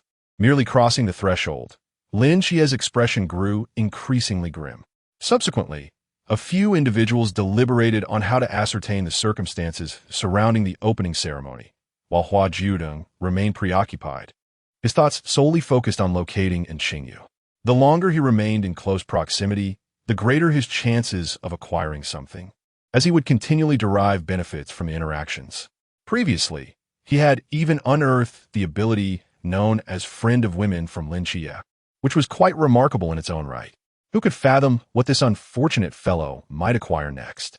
Thus, at the gathering, Hua Jiudeng deliberately distanced himself from Lin Qiye, who was still engrossed in unraveling the situation and had yet to notice Hua Jiudeng's absence. Consequently, he found himself fortuitously in the presence of Qingyu, where he made his approach. "Do you possess any mysterious auxiliary powers?" Qingyu appeared reluctant to let go. Just moments ago, he had witnessed a figure raise a hand, flames surging forth, incinerating the monster that had been trailing them, thereby granting them additional time to establish a secure environment. Such extraordinary power, and Qingyu's thirst for knowledge had long since spiraled into obsession, and he was filled with an insatiable yearning for the unknown. This classmate had also initiated the interaction, so he could hardly be blamed for his inability to restrain his inquisitive nature. The two engaged in a delightful exchange, with Qingyu examining Hua Jiudeng's physique, finding no remarkable differences from an ordinary human. Acquired intelligence. This man is somewhat peculiar. Best to keep a distance. Acquired intelligence. Dear, heed my advice. Hua Jiudeng remarked, "You are aware of my desires." The deity lamented, "Hua, dear, I genuinely cannot provide you with the black box. Hua." This time, Hua Jiudeng found himself convinced that the deity was indeed incapable of producing the black box, as it appeared displeased with his interaction with Qingyu. After a brief period, it would speak ill of him, yet it was unable to offer the unique solution. Hua Jiudeng sighed, "How utterly useless." The deity responded, "Hua Qiye, can my dear truly compare the advantages of exploiting others to being exploited oneself? I cannot abide in Qingyu's satisfied expression. Acquire the unique solution, incomplete. You may release your hold now." Hua Jiudeng, however, declined. "I do not wish to. I still desire the Book of Truth. Greedy darling shall face consequences." At long last, after refreshing several times, Hua Jiudeng successfully acquired the Book of Truth, incomplete, and temporarily ceased his interaction with Qingyu. Qingyu graciously offered him a piece of candy as a gesture of goodwill, which Hua Jiudeng accepted with delight. The two abilities possessed by Qingyu temporarily heightened Hua Jiudeng's sensory perception. Initially, he could only vaguely sense Lin Qiye's formidable strength and see Xiaonan's tragic beauty. But now he could discern the extent of the forbidden ruins that Lin Qiye had yet to claim. Now, as he observed in Qingyu, the thought of the unique solution, locked, fleetingly crossed his mind. Even if incomplete, it would serve as a valuable auxiliary skill for Hua Jiudeng. It could be employed for hunting. Haha. The Book of Truth can be studied later. Many of the abilities from the Forbidden Ruins exhibit some degree of mutation after being acquired through his divine powers. For instance, the mortal realm inherently possesses a healing holy light. Qingyu feels a tinge of regret, sensing that he has yet to delve deeply enough into his research. It is not merely the enigma that captivates him, but also the allure that emanates from Hua Jiudeng. He does not resemble the crops of humanity. Qingyu is convinced that he harbors secrets beyond just being a sentinel. It is exceedingly fascinating, too fascinating. He yearns to unearth more.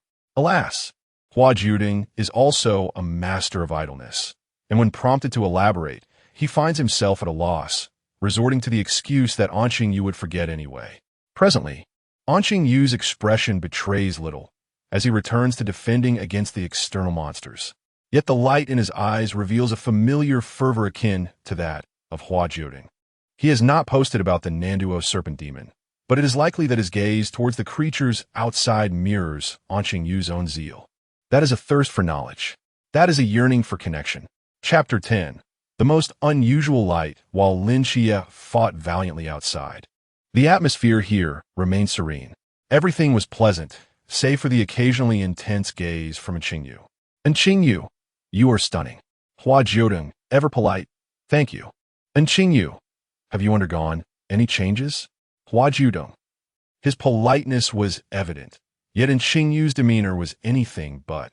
The latter's frustration was palpable. Qingyu, what I mean is, after you awakened your abilities, did your appearance change? Hua Jiudeng. It was clear that Qingyu was a science-oriented individual. possessing knowledge but lacking in social graces. Hua Jiudeng chose to ignore him, instead awaiting the next performance. Soon, Lin Qiye arrived at Hua Jiudeng's floor, followed closely by Lin Qiye. And Xingyu leaned closer to Hua Jiudeng and whispered, "He is rather peculiar." Hua Jiudeng nodded in agreement. Indeed, he was peculiar, living up to his role as the intellectual powerhouse with maxed-out reasoning skills. And Xingyu, for the moment, refrained from revealing the truth and turned to Hua Jiudeng. "You seem to have some mobility issues. Shall I carry you?" Hua Jiudeng. He sensed ulterior motives in Xingyu's offer.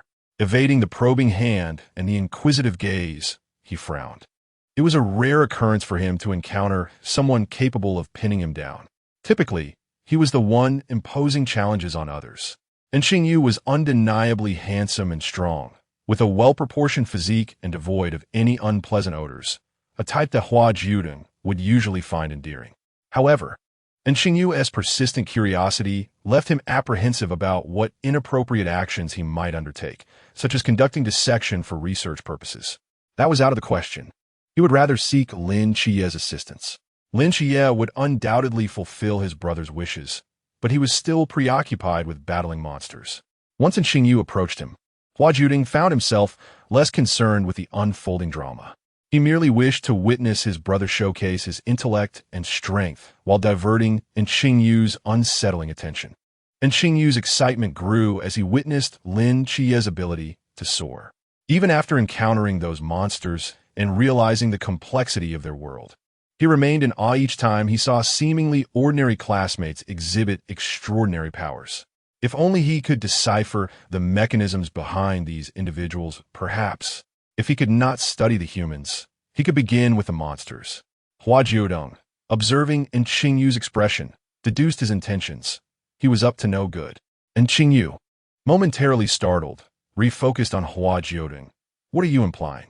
Hua Jiudeng, charmed by his striking looks, decided against exposing him.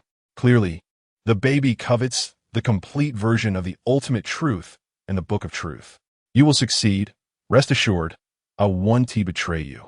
In time, Xingyu would become a colossal lie, with all the movements of various factions under his control. There was no harm in selling a favorable outcome. Moreover, Hua Jiudeng genuinely admired Xingyu. After all, who could resist a handsome intellectual? An intriguing glance passed between Xingyu and Hua Jiudeng, who refrained from providing a direct response. Instead, he expressed a yearning desire to embrace him once more. Alas, it was a plea of passion difficult to resist. With the intent of studying him, how could he utter such ambiguous words? Truly, a cunning human male. "Darling, are you really going?" Hua Jiudeng feigned bravado, asserting he merely intended to enhance his intellect. Yet, it was evident he was struggling to contain himself. Furthermore, he was informed that this endeavor was ill-suited for him.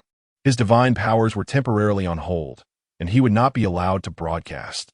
And Xingyu was thus granted the opportunity to continue his research, or rather, to embrace Hua Jiudeng. This time, his primary focus lay upon the gem adorning Hua Jiudeng's wrist, which posed a potential hazard. Hua Jiudeng acknowledged this with a nod, aware yet powerless to change the situation. After a period of examination, Xingyu attempted to reposition the gemstone to its reverse side, but met with failure. His fascination with this jewel, akin to a naturally grown ornament, seemed to surpass his interest in Hua Jiudeng himself, as he held it with reverence. Forbidden objects? Indeed, such items existed, and perhaps there were those capable of withstanding extraordinary powers for the use of ordinary individuals, if not naturally occurring and with minimal requirements for their bearers. Could we not consider mass production? The aura of mystery surrounding them felt perilous, yet ordinary people could surely possess one. "Since I have a forbidden object, may I join the night watch?" He pondered aloud. However, the response was a resounding negative. The mercilessly pragmatic Hua Jiudeng snapped back to reality, ceasing his evasive demeanor to provide a definitive answer. And Xingyu's path did not lie with the night watch, but rather in the sewers. That sentiment remained unspoken, though Xingyu seemed to find solace in it, likely preferring the depths of the sewer to relinquishing the knowledge nestled within his mind. His possessiveness over knowledge was quite profound, a perfect match, a lock that could not be unlatched. Hua Jiudeng subsequently became a leisurely bystander, merely applauding as Lin Qiye vanquished the Nantua serpent demon. He even cheered for his brother with fervor. In the end, Lin Qiye himself returned him home. Even more delightful was the fact that the Nantua serpent demon was not entirely defeated. There would still be opportunities to create further puppets. Splendid indeed. How delightful it was to be under Lin Qiye's auspices, where sustenance was plentiful. Relishing the surge of power coursing through him, Hua Jiudeng was filled with joy. He was no longer a mere weak deity. Should the previous aberration dare to confront him again, Hua Jiudeng would surely obliterate it. At that moment, his divine powers echoed in agreement. Yes, darling, bring them all down.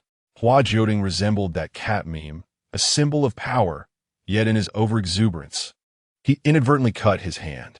Lin Qiye, observing his brother's foolish antics, sighed in exasperation before swiftly tending to his wounds. In a fleeting moment of distraction, he wondered where the serpent demon's head had vanished to. After wrapping up the bandaging, Lin Qiye inquired, I do not know, but no matter, we shall capture it soon. Hua Jiudeng silently shook her head, unaware that they did not realize the soundproofing of the sewer was quite effective, and its pungent odor was invigorating, remarkably refreshing the mind. Lin Qiye gently patted Hua Jiudeng's head, recalling some of the child's troubling matters. Little Deng, you must not allow any perverts to touch you. Am I as perverse as they are? Hua Jiudeng innocently seemed to pose a profound, academic question to the professor. Lin Qiye exchanged glances for a moment before conceding defeat. Not quite. It seems that little Deng is the most peculiar of all. Chapter 11. Training camp in Qingyu had lost interest in managing matters concerning Hua Jiudeng. His sole desire was to remain with Lin Qiye, cherishing moments together until the end of time. Kiss Lin Qiye. Congratulations, baby, on your resurrection. Hua Jiudeng was taken aback. I can be resurrected? You can resurrect others, although it may attract the attention of other deities. But you are inherently immortal. There is no need to seek others. The reversal of causality, such a formidable power. Yet, what use was this ability to him, as he had no intention of interfering in the internal workings of the miniature world, nor would he risk exposure by meddling. Such a contradictory little one, he mused. Irritated, Hua Jiudeng pushed Lin Qiye away, directing his frustration towards him. I am not contradictory. Upon returning to the base, the days resumed with relentless training until the camp commenced. Tearful goodbyes were exchanged as Lin Qiye and Hua Jiudeng made their way to the train station. Hua Jiudeng hesitated, contemplating whether to voice a thought. If tickets weren't refunded now, they would be lost forever. The captain would surely be heartbroken. Come on, little light, we'll be late. Lin Qiye urged. All right, Hua Jiudeng replied, feeling that even a single step disrespected his own feet. When their companions hurriedly returned to fetch Lin Qiye, Hua Jiudeng had yet to enter the train station. Meanwhile, the others squatted by the roadside, deliberating ticket refunds, while he sat on a flower stand, pondering life and his aspirations. Could he possibly sleep in different rooms each night? Of course, that was merely a fleeting thought. Unfortunately, the refund period had slipped away, and when it came time to send the two off to the base, the emotional farewells lacked the intensity of their earlier sentiments, ultimately allowing the duo to depart on their own. Indeed, attending university away from home and locally provided vastly different experiences. Come back and visit during holidays. One of them called out, will there even be holidays? Lin Qiye responded. Hua Jiudeng waved his hand dismissively, sure, whatever. Lin Qiye, no longer concerned, managed their belongings with one hand grasping Hua Jiudeng and the other pulling a suitcase, accompanied by a backpack. Arriving at the training camp entrance, they verified their identities and were guided to their dormitory. Others covertly observed, eager to glimpse the deity agents. Such an occurrence was rare, yet this camp hosted two. It was quite curious.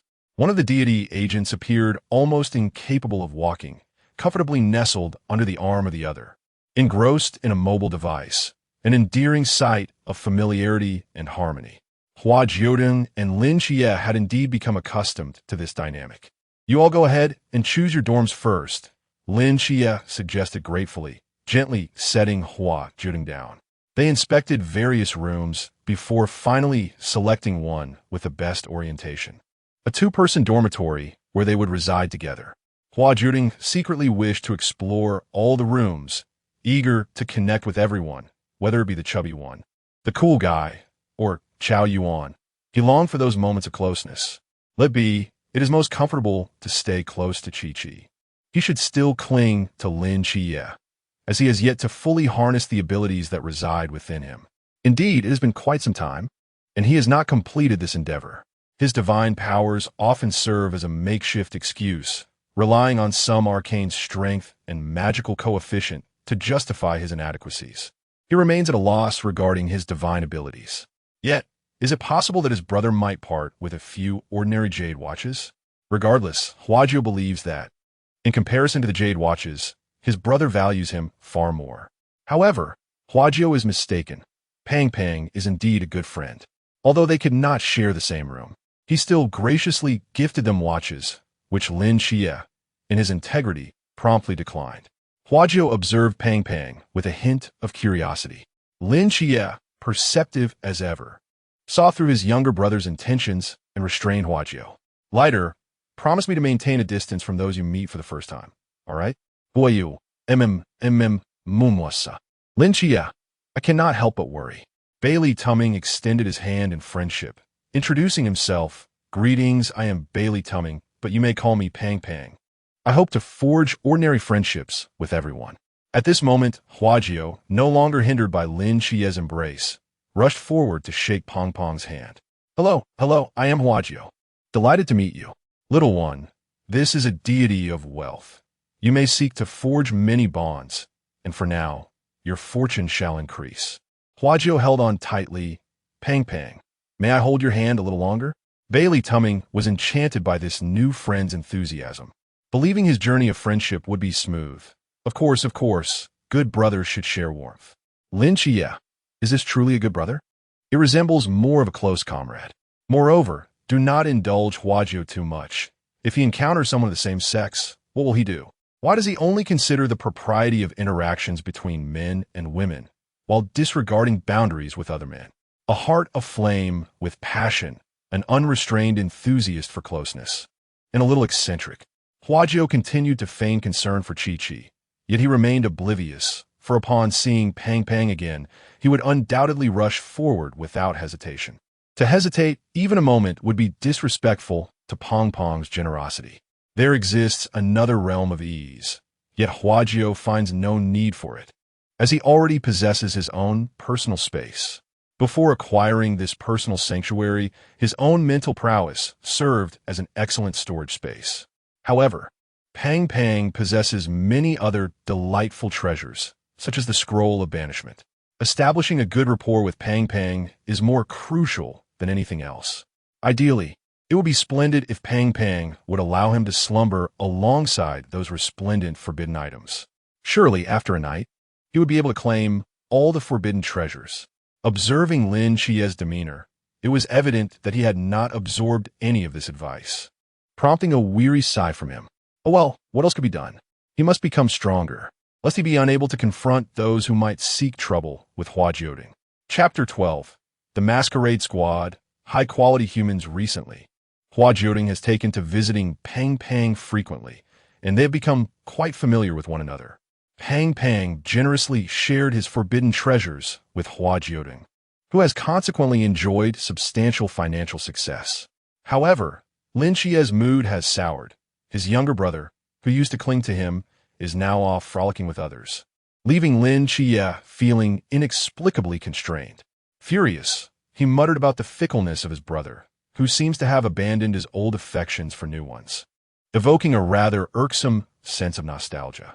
Today, Hua Jiudeng returned even later than usual. Just as Lin Qiye was about to rise and fetch his brother, Hua Jiudeng finally arrived, jingling with an array of items adorning him. Upon closer inspection, Lin Qiye noted that his brother wore 3 watches, suggesting that he had captured Pang Pang's favor. What was going on? His brother exuded an air of disrepute, appearing anything but respectable. Lin Qiye regarded the exuberant Hua Jiudeng with a complex expression as the latter rushed to him, snuggling affectionately. Qiye, I'm using Pang Pang's money to support you. Lin Qiye felt a wave of dismay, The air of disrepute surrounding his brother had only intensified. It was reminiscent of Zhu Yingtai covertly using the funds of Mo1 Kai to support Liang Shanbua. No, no. Lin Qiye shook off the disturbing thought and affectionately ruffled his brother's hair. Rest now. Tomorrow marks the beginning of our journey. Hua Jiudeng's eyes sparkled with anticipation as he envisioned the array of handsome men. Oh no, rather, the forbidden realm he was about to enter. He was merely a deity of desire, and his expectations should not be so mercilessly stringent. On the first day, Hua Jiudeng insisted on standing at the forefront, a deliberate choice as he aimed to accomplish something significant. Lin Qiye had no objections about where he stood, following Hua Jiudeng closely as they listened to the instructor's discourse from above. Hua Jiudeng seemed distracted, his gaze fixed upon the sky, eagerly awaiting the entrance of a certain impressive squad. His conspicuous stance and movements caught the attention of the instructor, who mused internally, surely not. Could someone truly sense the masquerade squad? They're a group that descend from the heavens. How could they possibly be detected? This new student must be quite peculiar. Indeed, Hua Jiudeng soon spotted several dark figures in the sky, his excitement palpable. Lin Qiye quickly discerned the expression on Hua Jiudeng's face, sensing the underlying criteria guiding his brother's choices. First, the aesthetic appeal. If they were handsome, Hua Jiudeng would be entirely unreserved. Secondly, their strength. Hua Jiudeng only exhibited such enthusiasm in the presence of formidable individuals, reminiscent of his previous infatuation with Captain Wenqimo. Lastly, there were inanimate objects, regardless of their nature. Anything new captured Hua Jiudeng's curiosity. Observing Hua Jiudeng's reactions, Lin Qiye also cast his gaze skyward. The approaching figures appeared impressive, enough to render his brother's excitement almost indistinct. After all, from such a distance, it was impossible to judge their handsomeness, was it not? As expected, the individuals who landed exuded an undeniable aura, though inexplicably, one of them suddenly knelt down. Lin Qiye. In that moment, the entire training ground fell into a hushed silence, with no one daring to utter a word. The kneeling youth, despite wearing a mask, likely felt quite embarrassed. In a moment of desperation, he concocted a clever idea. The masked squad, Vortex, wishing everyone a happy new year. He clasped his hands together, clearly pleased with his creative justification. However, few in attendance seemed capable of grasping such an eccentric jest, leaving the atmosphere somewhat awkward. Thud, what was that sound? Lin Qiye, who had been gazing straight ahead, was internally praising Hua Jiudeng for managing to refrain from rushing forward and exclaiming how handsome he was, or something equally silly. Indeed, his younger brother was growing up. Following the sound, he beheld his now grown sibling also kneeling, perfectly positioned before Vortex. Lin Qiye. He suspected that Hua Jiudeng's positioning was meticulously orchestrated by this little rascal. Praise too soon, you little brat. Hua Jiudeng, quick-witted and nimble, seized the opportunity while Vortex remained momentarily incapacitated by his fear of heights, grasping Vortex's hand. Thank you, handsome. Senior, Happy New Year. He said this with utmost seriousness, yet did not release his grip. Lin Qiye. Dear child, we generally do not say Happy New Year in this context. Moreover, you've exposed yourself. What's with the handsome senior nonsense, you little creep? Vortex, clearly unprepared for such a situation, responded. Happy New Year? Observing the two continuing their foolishness, Wang Mian and Lin Qiye each took one of them by the arm and hoisted them up. Hua Jiudeng had already acquired what he desired and waved contentedly at Vortex. Regardless of how amiable their interaction had been, the instructor cruelly announced the forthcoming rules. Before 9 o'clock, you all, a total of 240 new recruits, must find a way to unmask the masked one. If you succeed, you can conclude your training immediately. If not, do not carry your ridiculous dignity thereafter.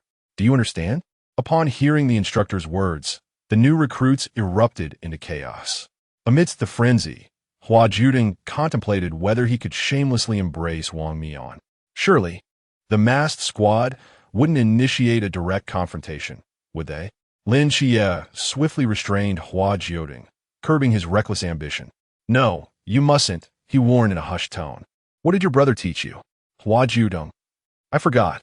Lin Qiye, exasperated, was relieved the farce quickly drew to a close. The masked squad consisted of only 5 individuals, all confined to a designated area, facing off against 240 new recruits. As long as one mask was removed, it would signify victory for the recruits. Hua Jiudeng, brimming with excitement.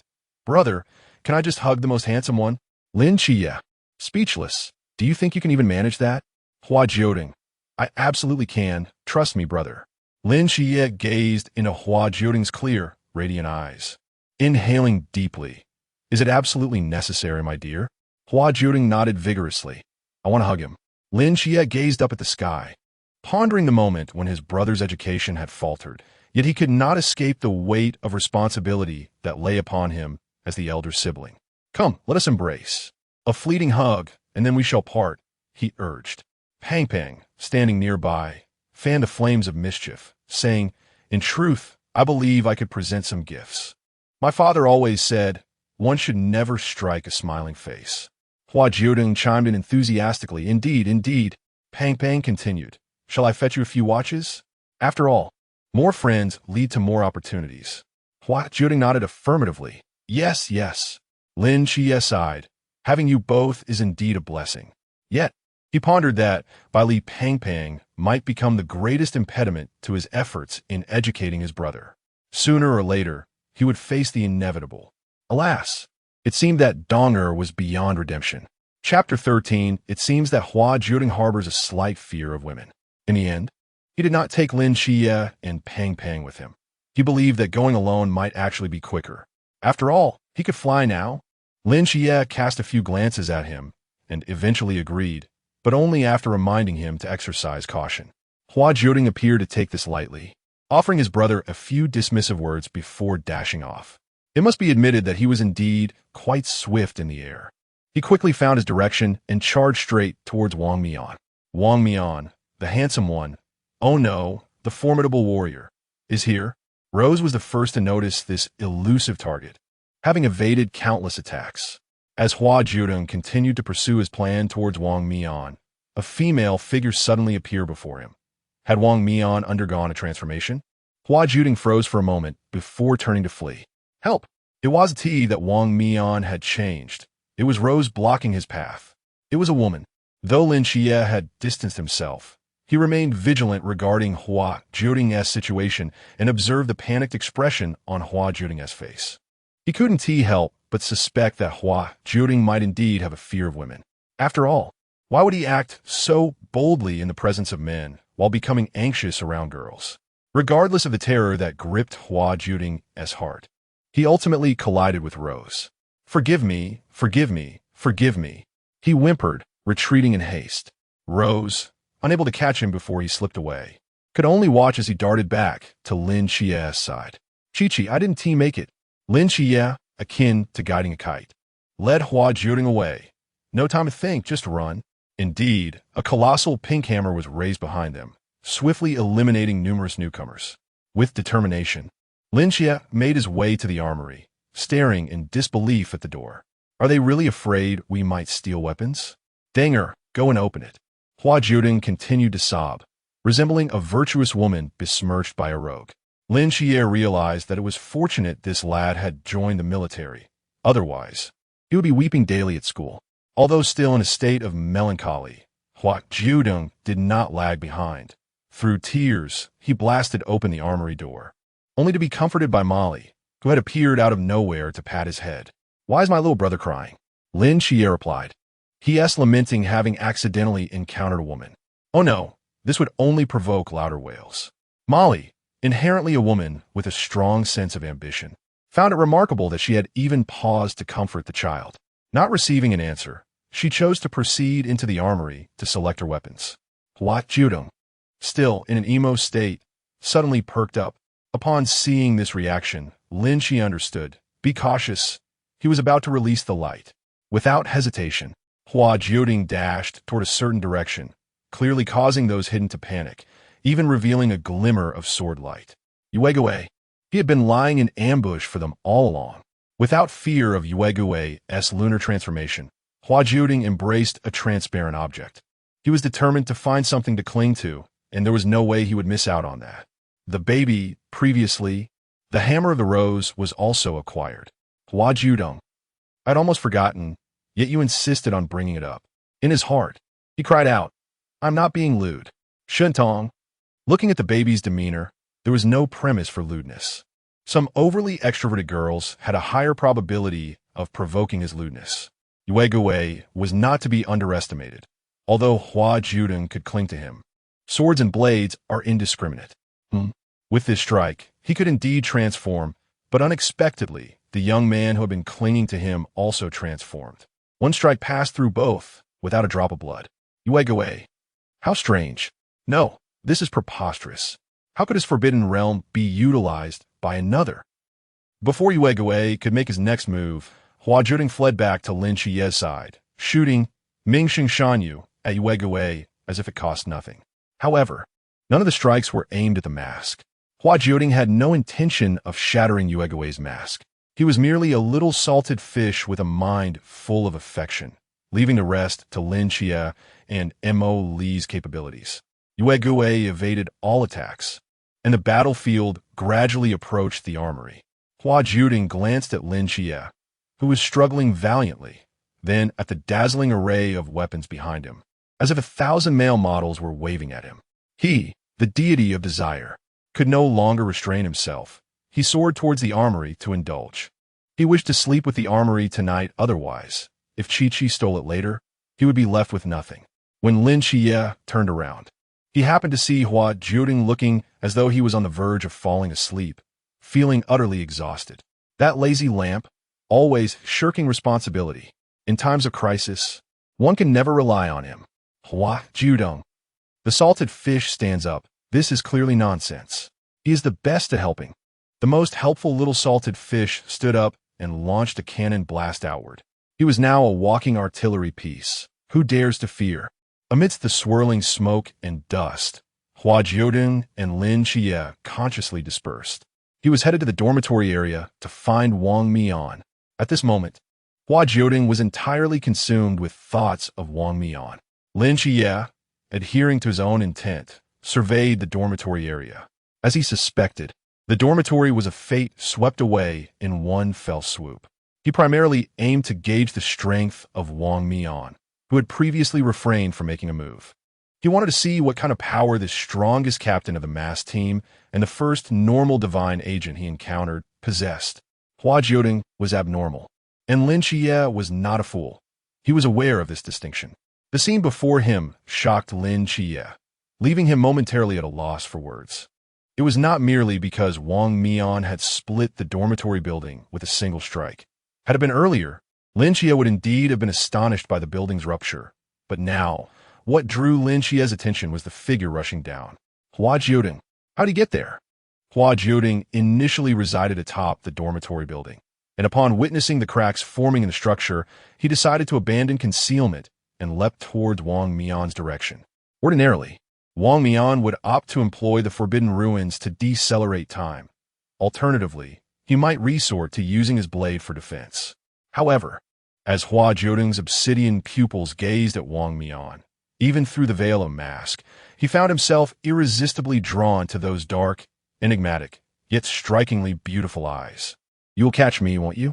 Hua Jiudeng inquired. In truth, the events transpired within mere seconds, yet Wang Mian instinctively reacted. He securely caught Hua Jiudeng, ensuring that the sword did not inflict any injury. "Congratulations, darling. You have attained conceptual time. Your luck is remarkable, having directly acquired the most formidable power," Hua Jiudeng exclaimed with a smile, winking at Wang Mian, who was just beginning to regain his composure before swiftly taking flight and escaping the area. Chapter 14. Rewinding time. Upon regaining his composure, Hua Jiudeng realized the peril he faced from the relentless pursuit of a straightforward adversary. He had no intention of engaging in a head-on confrontation. With a swift motion, he sensed the glint of a blade approaching from behind, compelling Wang to strike at him as well. Lin Qiye felt a pang of urgency, yet he reassured himself that the little light must possess some awareness. How naive! If he truly had a grasp of the situation, he would not have stirred up such trouble. He brazenly rushed to embrace Wang Mian, displaying a boldness that exceeded Lin Qiye's expectations. Fortunately, just before the blade could catch up to Hua Jiudeng, he vanished from sight. Exasperated, he resolved to seek out some allies from the dormitory for a coordinated assault. Hua Jiudeng ascended to the balcony, gazing down at the chaotic battleground below. He decided to rest, allowing himself to observe Qiye. Alas, there were always interruptions to his tranquility. The surrounding chaos, an unknown battlefield, had inadvertently drawn Hua Jiudeng into its turmoil as he watched the swirling remnants of the forbidden ruins and the adeptly maneuvering moon ghost and vortex. A mischievous thought crossed Hua Jiudeng's mind. Suddenly, a pink vortex materialized in the sky, prompting moon ghost to jest, "Oh, vortex, that new color suits you quite well." The moon ghost's quip was abruptly cut short as the vortex retaliated, hurling an array of attacks reminiscent of refuse being expelled. "Vortex, are you out of your mind? We are on the same team," Moon Ghost exclaimed, bewildered. Vortex, in flight, retorted loudly, "It's you who appears to be the one unhinged. Everyone knows we are allies. Tell me, when has my vortex ever changed color?" Hua Jiudeng observed the exchange, suppressing a chuckle. This little team seemed rather flimsy. Moon Ghost, while evading the onslaught, continued to bicker with Vortex. Who knows? It was a flamboyant purple before, and now it's a charming pink. Doesn't that suit your style? Get lost. You're the flamboyant one. Vortex shot back. Moon Ghost replied, "Your words suggest you might be confessing." Hua Jiudeng dispelled all incoming attacks, causing the vortex to vanish, and he too disappeared, choosing to spectate Lin Qiye instead. Qiye appeared formidable, yet as a familiar face, Hua Jiudeng refrained from excessive praise. Turning his head, he noticed Chao Yuan, who was surprisingly without a shirt. He seemed incredibly strong, prompting a desire for camaraderie. However, the battlefield below was utterly chaotic, with new combatants joining and the melee expanding exponentially. Eventually, a throng gathered to witness the clash between Qiye and Wang Mian. Although Hua Jiudeng was already aware of the outcome, he could not help but be awed as Lin Qiye cleaved Wang Mian's mask with a single stroke. It was a sight to behold. With a snap of his fingers, Hua Jiudeng drifted lazily into the space between Lin Qiye and Wang Mian. "I've rewound time for you. My brother has severed your mask, and now you owe us a favor." Wang Mian, taken aback, bore no ill will towards this newcomer, and, with a resigned smile, inquired, "What do you desire?" Hua Jiudeng replied, "I wish to befriend each of your team members." Ow! Lin Qiye delivered a swift smack to Hua Jiudeng's head, almost sending him spiraling out of control. "Stop being infatuated," Lin Qiye admonished. Hua Jiudeng huffed disdainfully, "I'm not interested. I could go ahead and touch it right now." With that, she vanished before the two of them. Time was now suspended, allowing Hua Jiudeng ample opportunity to haggle with Lin Qiye. She even went around the masked team. Ultimately, she returned contentedly to find Lin Qiye and Wang Mian finishing their conversation, at which point she promptly resumed the flow of time. Wang Mian glanced at Hua Jiudeng, intending to say something, but ultimately swallowing his words. Perhaps later, during the training session, Hua Jiudeng snatched the glasses from the plump student, Bai Li Pang Pang. With an exceptionally good temperament, cared little that they were a precious, restricted item. The instructor above was reprimanding the students, while the latter were distracted. Such distractions could lead to serious consequences, at least for Hua Jiudeng. In truth, she had always been half-floating, not extending much of her mental energy.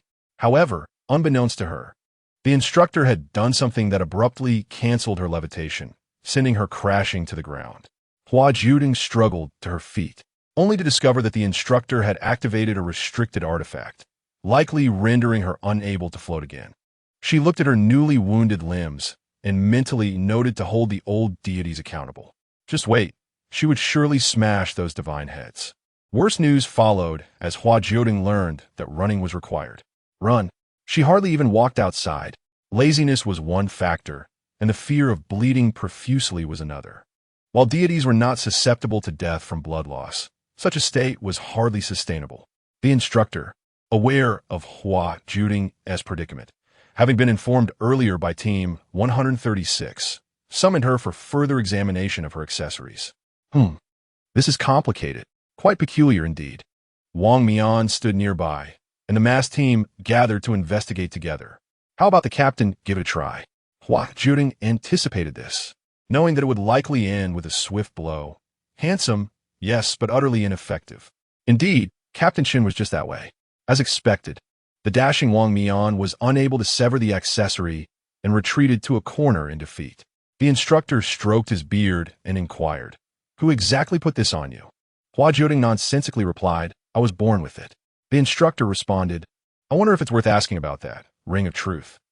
So then, what can we enhance for you?"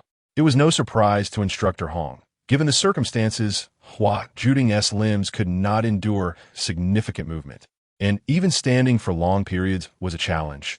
She could essentially pass on all physical training.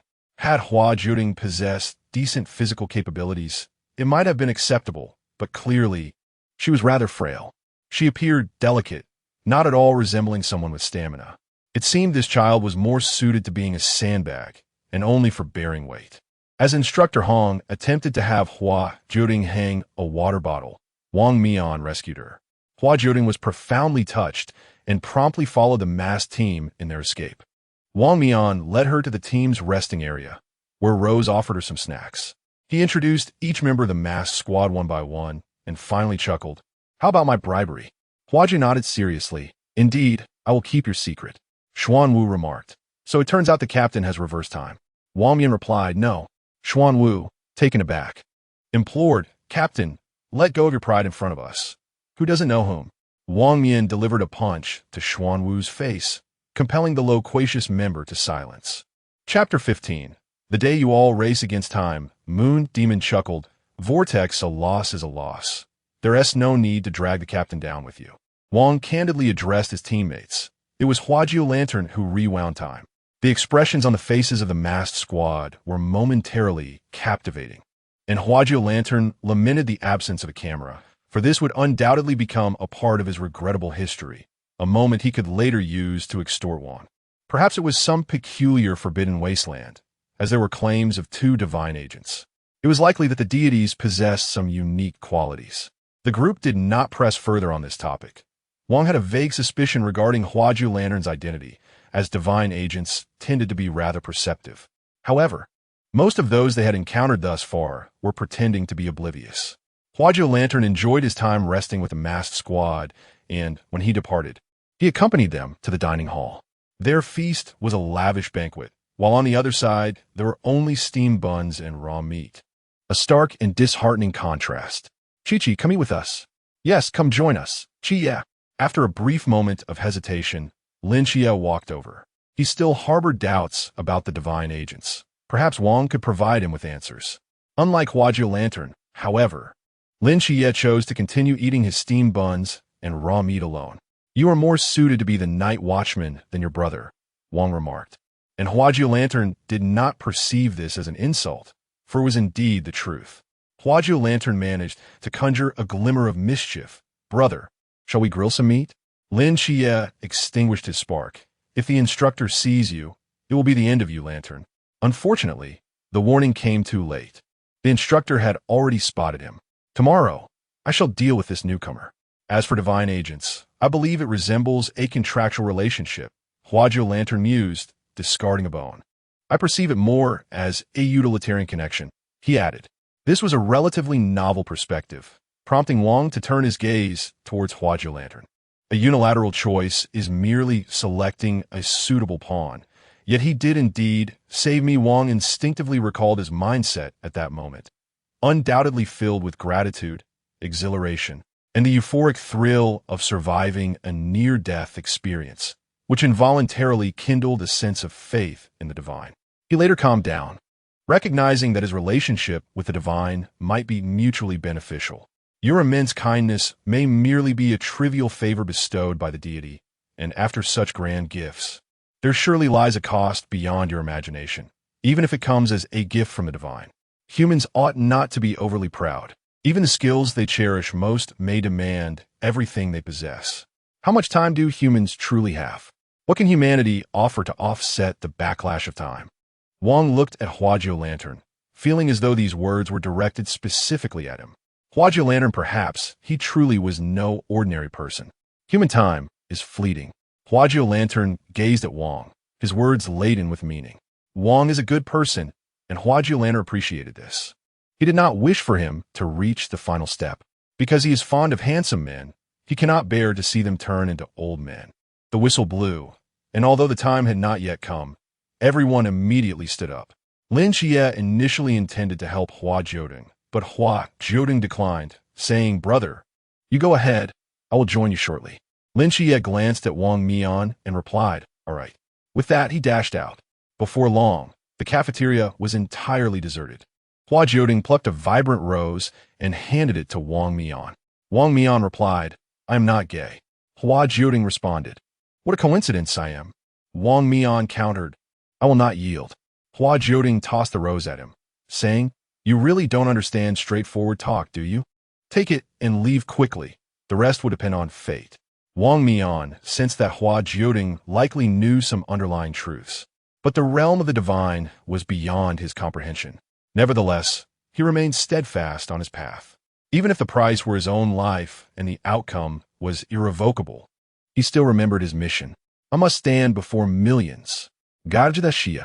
Holding the rose, Wang Mian felt the need to ascertain one last thing. "Will you harness Xia?" Hua Jiudeng turned back with a smile. "Look at the shackles on my hands and feet."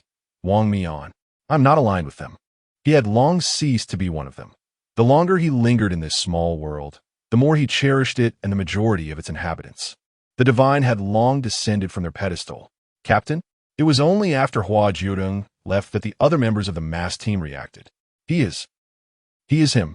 Even without explicit words, the revelation left everyone in the team gasping. The whirlpool murmured, "I've never seen anyone so weak." Yue Gui retorted, "Weak enough to almost obliterate you."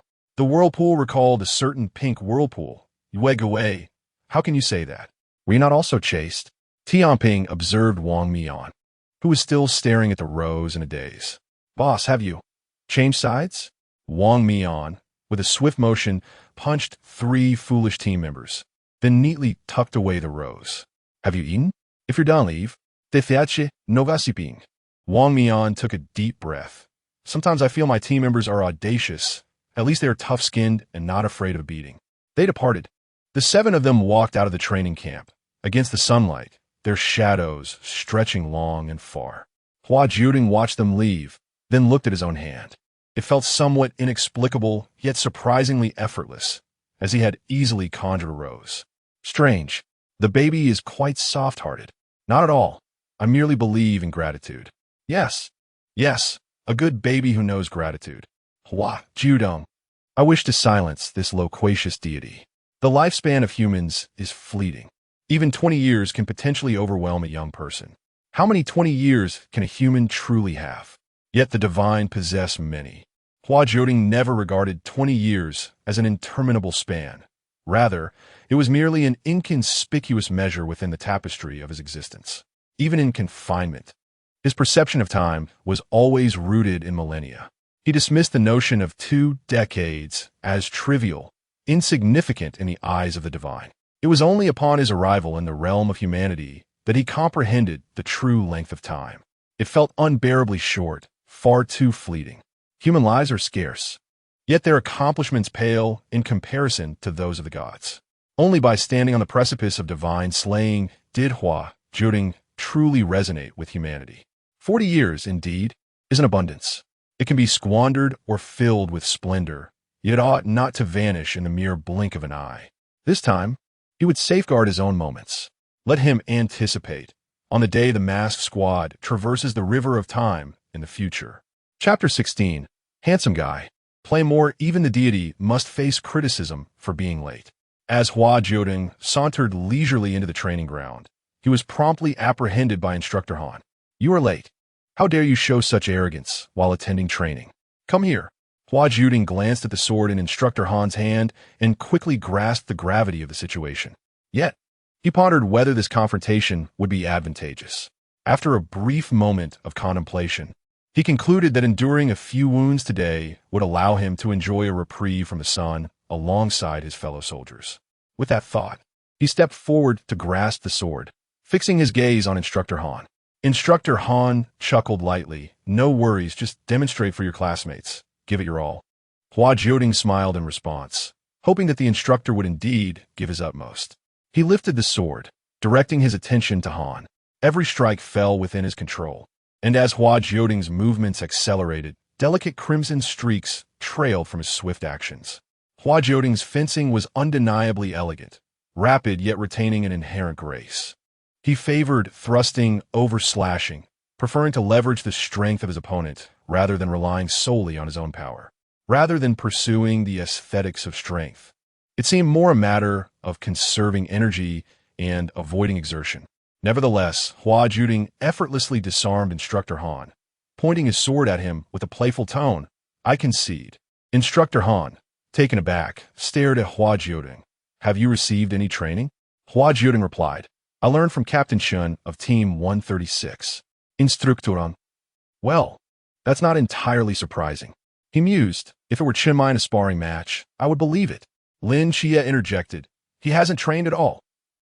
This child was brazenly spinning tales. What had he even learned? Moreover, he had injured himself again. Was he oblivious to the pain? Instructor Han had also noticed the blood on Hua Jiudeng's body, questioning, "Isn't this a wooden sword? Did he use a real sword? How could there be so much blood? Something a wooden sword wouldn't produce?" Hua Jiudeng elegantly twirled the sword and casually remarked, "Instructor, I think I've sustained quite a severe injury. How about I take the day off?" Instructoran. A medical officer assisted Hua Jiudeng to a corner for bandaging, while the instructor awkwardly picked up his sword, maintaining his composure to continue challenging others. Although the earlier encounter with that young man had been somewhat shocking, he reassured himself that not every handsome face would prove to be so exceptional. He randomly selected the fairest-looking individual from the group. "You come here." Lin Qiye hesitated, unsure if he meant him, as he had indeed been slightly distracted by Hua Jiudeng's antics. He pointed himself, "Me?" Instructor Han confidently nodded, "Yes, you." Hua Jiudeng watched the unfolding scene with amusement. Turning to the medical officer to comment, Instructor Han has a knack for choosing his targets. The medical officer nodded in agreement, acknowledging the truth in that statement. It appeared that Instructor Han was having a bit of an off day. Lin Qiye prepared to defend himself entirely, as Instructor Han executed all the fundamental stances with precision. Observing Lin Qiye's ease, "Have you trained before?" Lin Qiye pointed to Hua Jiudeng and said, "He's my brother. We learned together." Instructoran. Instructor Han, you may leave. Unconvinced, Instructor Han believed he could find a charming individual to assist him in his teaching. Yes, you come forward." Gao Duan, still distracted by Lin Qiye, was caught off guard. "Me? Instructor Han. Of course it's you. Step up." What was amiss with his training camp? It seemed quite disorganized. Chao Yuan hesitated. "Instructor, I can't wield a blade. My restrictions." Instructor Han trusted his judgment, convinced that this individual was likely a coward. Yet he could fulfill his teaching agenda. Being a diligent instructor, this was his first time teaching. In fact, he had practiced in front of a mirror for half a day yesterday, meticulously designing every aspect, unwilling to abandon any of it. "Enough chatter. Step up. Your restrictions are no longer in effect." Reflecting on this, Chao Yuan realized it was perhaps one of the rare opportunities, given his current capabilities, to wield a blade. Although still nervous, he gathered his resolve and grasped the sword. A dark aura re-emerged. Chao Yuan erupted into manic laughter, embodying a complete lunatic, brandishing the sword with intent to strike. Instructor Han. "Oh no, my painstakingly prepared lesson plan." However, more pressing was the matter of, "All teammates, evacuate the training ground immediately. I shall hold him off." Observing the unfolding situation, Lin Qiye scanned for a plump target. Bailey Tumming's sealing scroll was the most suitable for the current predicament. Hua Jiudeng also gazed at Chao Yuan, his eyes filled with desire. How wild! How powerful! He adored it, although he was momentarily grounded. With Lin Qiye's Starry Night Dancer, he effortlessly approached Chao Yuan from behind. With a soft thud, Hua Jiudeng made contact. In a state of utter irrationality, Chao Yuan's first instinct upon being embraced was to throw the person off and crush them. Yet the dark energy gradually dissipated, slowly melding in a Hua Jiudeng's body. And Chao Yuan's frenzy subsided, causing his sword to clatter to the ground. "Baby, this is a treasure. Take more." The crisis concluded abruptly. Chao Yuan stared in bewilderment at his hand. Before he could finish his thought, he stumbled. It was Lin Qiye who pulled Hua Jiudeng away from him, beginning to inspect this reckless individual. Are you all right? Did that dark energy affect you? Hua Jiudeng. How did you promise me before? Hua Jiudeng. Is it too late to play dead now? I'm a bit scared. It was indeed Qiye's fault. Yes, Qiye was in the wrong, not him. That's right. Lin Qiye didn't catch the underlying meanings, but his expression softened slightly. Yet, the most crucial question still loomed. Did the dark energy affect you? Hua Jiudeng shook his head, speaking candidly. No, in fact, it was beneficial to me. Only then did Lin Qiye exhale in relief. Though she later sensed the extraordinary nature of Hua Jiudeng, Lin Qiye instinctively assumed the role of an elder brother, unwilling to see his younger sibling endure harm. He resembled not so much a brother as a protective hen spreading its wings over its vulnerable chicks. In her heart, Hua Jiudeng muttered a few words, equating Lin Qiye with that mother hen. Chao Yuan turned to Hua Jiudeng and inquired, "What is your name?" The master had mentioned only one individual, and he had not anticipated that someone could directly pull him from the brink of chaos. It felt nothing short of miraculous. Hua Jiudeng replied, "I am Hua Jiudeng. Pleased to make your acquaintance. Handsome, we could certainly enjoy some time together." Chapter 17. Two licking together. Lin Qiye had envisioned a vibrant continuation of his journey, yet he never anticipated it would be so colorful. Much credit goes to the chubby one and Hua Jiudeng. Although Hua Jiudeng appeared to be the mastermind, Lin Qiye had always preferred to make excuses for his younger brother. Ultimately, it wasn't Hua Jiudeng's fault. It must surely be the chubby one's doing. Hua Jiudeng, like a child who might attract lice while lying in bed at night, seldom encountered a moment of restful sleep. Initially, he had taken to napping in the armory, and Lin Qiye realized this when he found Hua Jiudeng absent the following morning, both during training and at breakfast, only to discover him dozing off in the armory, his eyes still glazed with sleep. At that moment, Lin Qiye truly felt like chastising his brother. Today, he caught him in the act once more. The food served to the new recruits remained as unpalatable as ever, and Lin Qiye had worried that Hua Jiudeng might struggle with it. Surprisingly, however, Hua Jiudeng handled it remarkably well. He and the chubby one huddled together, whispering conspiratorially. And from their demeanor, Lin Qiye suspected their intentions were far from innocent. Bailey Tumming approached Lin Qiye with an invitation. "Qiye, would you care to join us?"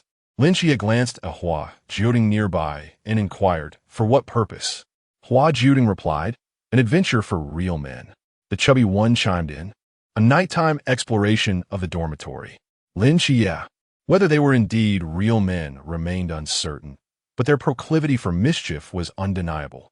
He surmised that the intended victim would be Chao Yuan, possibly accompanied by a boastful companion. Ultimately, he decided to follow them out of concern. Ahead, the two mischief makers, or rather, two boys, were engaged in hushed chatter. Hua Jiudeng asked, "Are you prepared, chubby?" Bailey Tumming thumped his chest in assurance. "Of course. Do you not know who I am? I am thoroughly prepared. You need not worry." An ominous premonition stirred within Lin Qiye as he observed Hua Jiudeng skillfully unlocking Chao Yuan's door. Lin Qiye thought to himself, "I knew the victim would be Chao Yuan." Stealthily, Hua Jiudeng and the chubby one entered, exchanging a knowing glance, while Bailey Tumming produced a dinner knife. Lin Qiye. "It cannot possibly be as I think." He watched as Bailey Tumming placed the knife in Chao Yuan's hand, and in their efforts to remain silent, the chubby one even employed a forbidden object. Instantly, a dark aura emanated from Chao Yuan, and with a touch from Hua Jiudeng, he vanished. The chubby one then removed and replaced the knife, causing Chao Yuan to emit more dark energy, with Hua Jiudeng again intervening, and Chao Yuan continued to sleep soundly. This pattern repeated itself.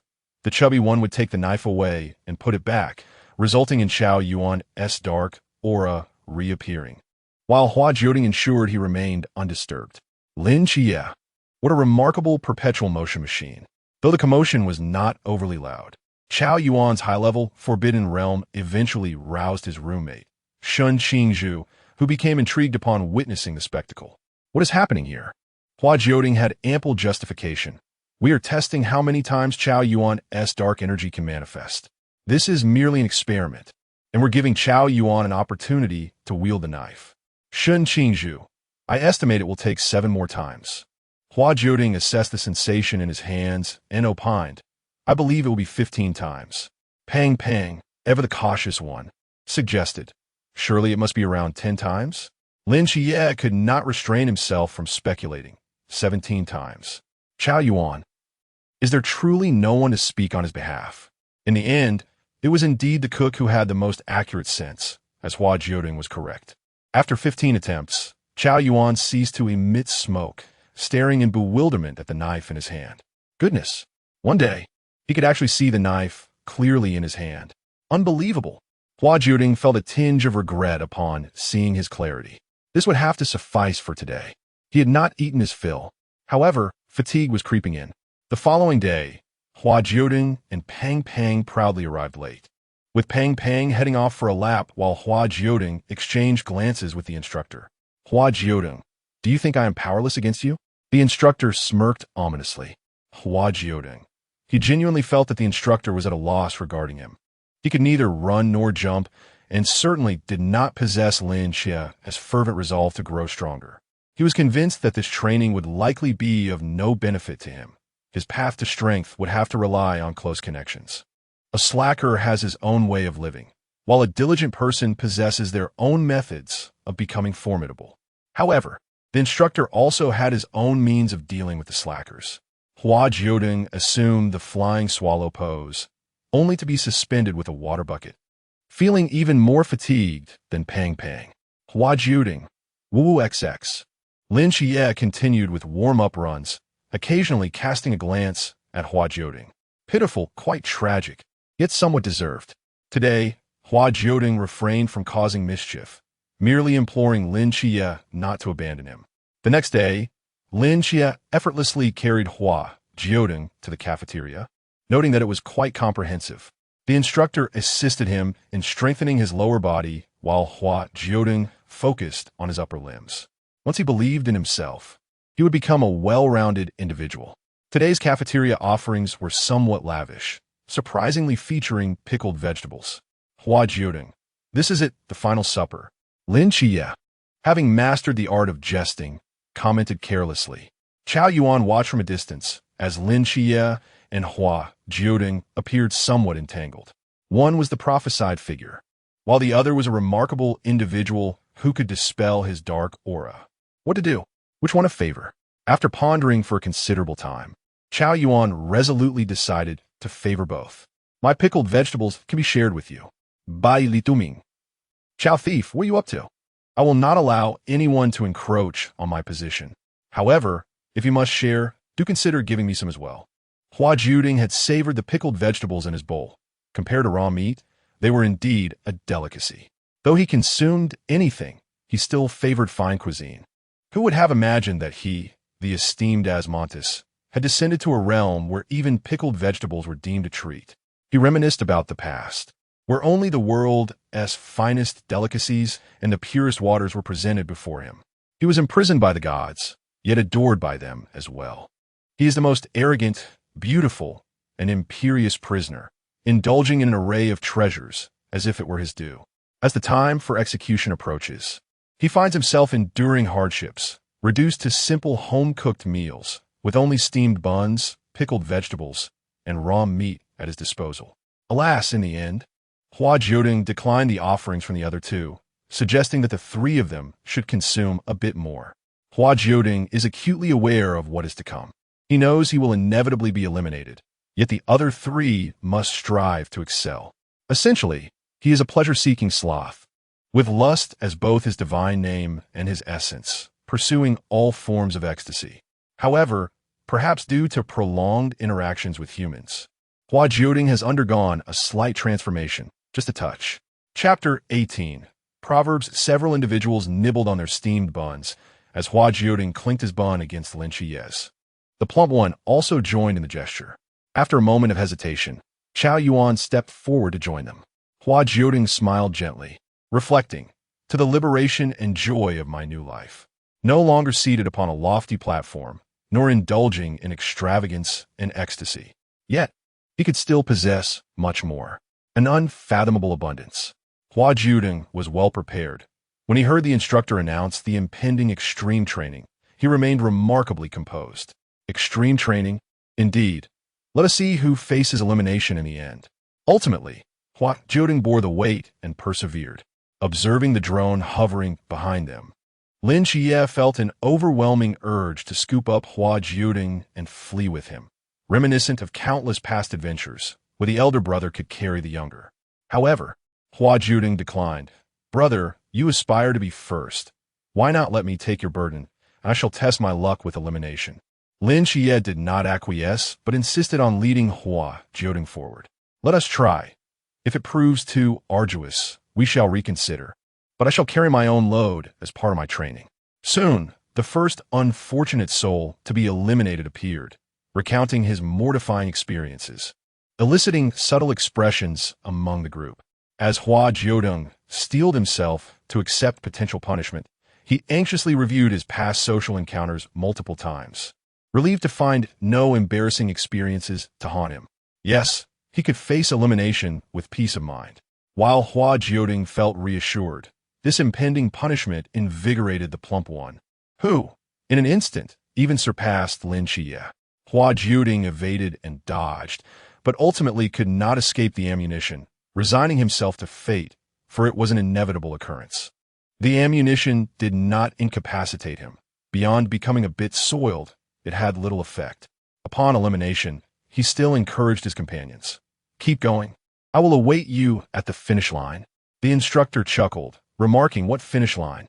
The place you are headed for punishment is far from it." Before anyone could respond, the drone reappeared overhead, prompting the group to flee. The instructor brought Hua Jiudeng back, his expression brimming with excitement, as if he were about to engage in some mischief. Soon, a voice resonated throughout the venue. "We have been curious about you for quite some time. Please introduce yourself. What is your name?" "Hua Jiudeng." "Let's begin with a few simple questions. You are quite beautiful. Surely, many have confessed their feelings to you?" Hua Jiudeng was reluctant to answer this question. In truth, numerous souls, both ethereal and corporeal, had professed their admiration, as deities of desire often do, though it sounded peculiar. At that moment, he could only respond honestly. "Many. Have you ever been in love?" "Not at all." "Are there people or things you despise?" "I dislike when others call me beautiful." This revelation surprised the instructor, who assumed that someone as lovely as Hua Jiudeng would relish compliments. "Why?" "Because beauty only brings me trouble, and I'm certainly more than just beautiful." "Instructor, it feels somewhat extravagant. Is there anything that frightens you?" At the moment this question was posed, Hua Jiudeng found himself lost in reminiscence. His existence was indeed peculiar. Unlike other deities who possessed a corporeal form, he awakened to the world in this human guise. Surrounding him were numerous bizarre entities, and Hua Jiudeng understood that they were his kin. He wished to greet them and seek their counsel on various matters. Strange, he ought not to exist. Such an unusual ability. So beautiful, how I adore. Erasure. Hua Jiudeng keenly realized he was in a precarious situation, prompting him to act against his instincts and extend goodwill to those around him. Despite the overwhelming pressure threatening to obliterate him, he showcased his allure, ultimately being confined within a glass greenhouse. No one dared to approach him, even though they often gazed at him from outside with longing, distorted eyes. Previously, Hua Jiudeng could not comprehend the reason behind this, but now he understood. Due to his divine powers, the deities feared their abilities might be usurped. Thus they endeavored to isolate him from the world. Nevertheless, Hua Jiudeng struggled to forget the terror of being observed within that greenhouse. It was his greatest fear, a dread lurking deep within. "My greatest fear is being confined while something watches me from outside." Cough. "Darling, you mustn't speak of this. They will discover it. I shall silence you. Humans will merely assume you are under some external restriction." Hua Jiudeng painfully coughed up blood, and the inexplicable knot in his heart dissipated, nearly choking him in the process. Weakly, he addressed his divine powers. "You could directly communicate with me, if necessary. I am capable of enhancing my realm to resist the ring of truth." He did not have to expel that blood. If possible, He preferred a more dignified means of escape. The instructor furrowed his brow halfway through, indignantly exclaiming, "Who dares to bully our citizens of the Great Xia?" However, upon witnessing Hua Jiudeng's bloodshed, the others sensed something amiss. The microphone was switched off, and Hua Jiudeng was hastily escorted for treatment. A few instructors discussed the recent events while awaiting his return. It did not seem like a case of lust, nor something an ordinary person could achieve. Otherwise, Hua Jiudeng would have been able to articulate his thoughts instead of bleeding just as he was about to divulge critical information. This was undoubtedly a form of mental control, leading to a punitive mechanism that interrupted him whenever he attempted to mention relevant matters, preventing him from revealing any secrets. This current batch of newcomers is extraordinary, one instructor remarked, and the others nodded in agreement. This cohort was not only exceptional, but also particularly challenging to guide. No one knew what Hua Jiudeng had previously endured, but the unremovable adornments on his limbs hinted at a complex history, perhaps indicating he had already faced the worst circumstances. However, such matters were best left unspoken, as it would only reopen old wounds. In truth, they all regretted asking that question about fears. At the time, he believed that fear should entail revealing something rather immoral or socially mortifying, something he had never dared to voice before. The richness and depth of Chinese culture are profound. Perhaps next time he should directly inquire about the most humiliating moment one has experienced. Who could have anticipated that a single question could lead someone to the medical room? The instructors, unable to stay away for long, allowed Hua Jiudeng to rest here before departing. Halfway through their exit, one instructor suddenly remarked, "Does he not need to practice anymore?" Indeed, aside from social embarrassment, the others faced additional training. Remarkably, Hua Jiudeng had begun to rest again. How infuriating! It seemed he had become quite the pampered little fish. Due to special circumstances, there may be instances where pronouns are mixed for Dengde. Chapter 19. Recruitment after recovering. Hua Jiudeng resumed his mischievous ways. Lin Qiye observed his younger brother, grappling with a complex mix of emotions. It seemed that Hua Jiudeng had become quite familiar with the brash brother, embarking on his own adventurous escapades. Initially, he sought out Pang Pang and extended a warm invitation to his roommate. However, after his efforts proved fruitless, he turned his attention to the brash brother and Chao Yuan. "I gathered information that there are rumors of ghosts haunting the back mountain of our training base. How astonishing that in this day and age, there are still those who believe in such specters." Although Shen Qingzhu attended this gathering, he still considered himself to be on a higher plane than the others. At the very least, he was not as naive as Hua Jiudeng. Yet, Hua Jiudeng seemed unfazed, sitting closely beside Shen Qingzhu, reveling in the moment. Whether or not there were ghosts in the back mountain was inconsequential to him. It was merely a mystery that had been embellished into a ghost story. "Shall we venture there directly? Is it dangerous?" Hua Jiudeng assured them, "It won't be dangerous. If there is, I will protect you." Lin Qiye restrained Hua Jiudeng, saying, "Come on, with your slender arms and legs, you should just focus on escaping quickly if anything happens." In truth, their concerns were not so dire. But given the current situation with the Forbidden Ruins being sealed, their combat capabilities had diminished significantly. Hua Jiudeng continued to reassure them, "I've checked. The back mountain is no longer within the coverage area." He had read that true friends would venture out at midnight, and he wished to bond with them by embarking on such nocturnal adventures. Daylight offered no opportunities for him to go out. The group was growing increasingly restless. Young men in their prime are often filled with rebellious spirits, eager to break the rules. The mere mention of defiance ignited excitement within them. They mapped out their escape route. No, their exploration route, primarily aiming to avoid detection by the instructors and not be discovered leaving the classroom building. Thus, climbing out of the window became the optimal solution. They planned to stealthily reach the back mountain in search of the so-called ghost. According to the legends, it would emit a glowing light at midnight, transforming into an enchanting beauty that lured men passing by, siphoning their vital essence, particularly drawn to their yang energy. With so many men around, surely there would be one that piqued its appetite? They remained skeptical, wondering how elusive this ghost could truly be. At the very least, they believed that Jiudeng would succeed. Having settled their preliminary plans, they paid little mind to the details. A true man does not sweat the small stuff.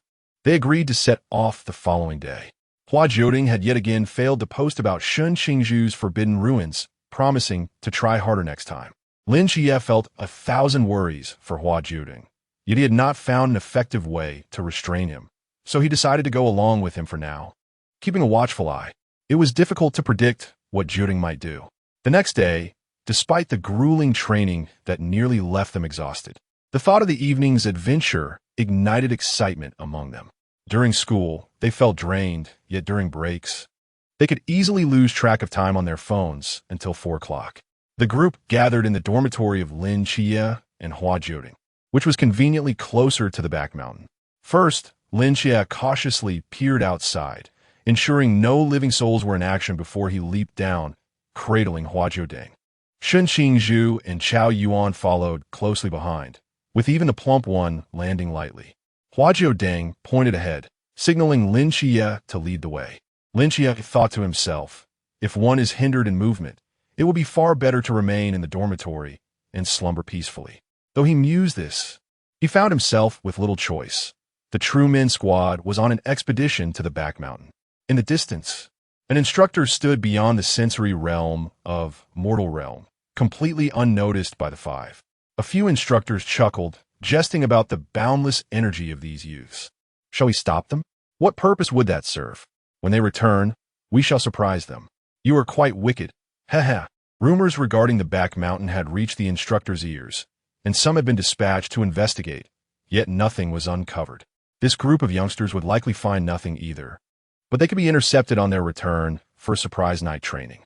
Unbeknownst to them, they were already on someone's radar. While they remained engrossed in exploring the back mountain, there lay a narrow path at the back mountain, steep yet inconsequential to the transformed individuals. Moreover, Hua Jiudeng was indeed correct. As they ventured deeper, the oppressive sensation of the forbidden realm gradually dissipated. Their journey became ever smoother, with Hua Jiudeng floating alongside them, intrigued by what the enchanting beauty might resemble. Could anyone surpass his own allure? The self-absorbed Hua Jiudeng found it hard to believe that anyone could be more beautiful than he. Upon reaching the halfway point, the surroundings began to subtly shift.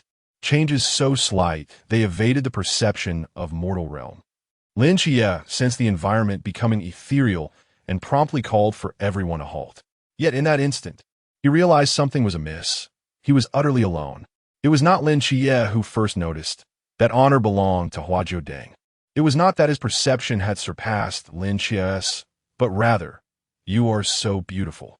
The exquisite being was drawing near. He remained unfazed, primarily because none could rival his own beauty, making it difficult to discern who was truly at an advantage. However, a voice whispered, "Baby, this seems to be connected to you. Being close to them will be beneficial." After a brief hesitation, Hua Jiudeng turned around and embraced the stunning entity. The beautiful brother was also someone he could draw near.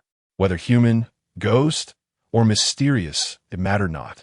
Their hair intertwined as Hua Jiudeng gazed intently at the being, feeling an odd sense of familiarity. The closer he got, the more he noticed they bore a striking resemblance.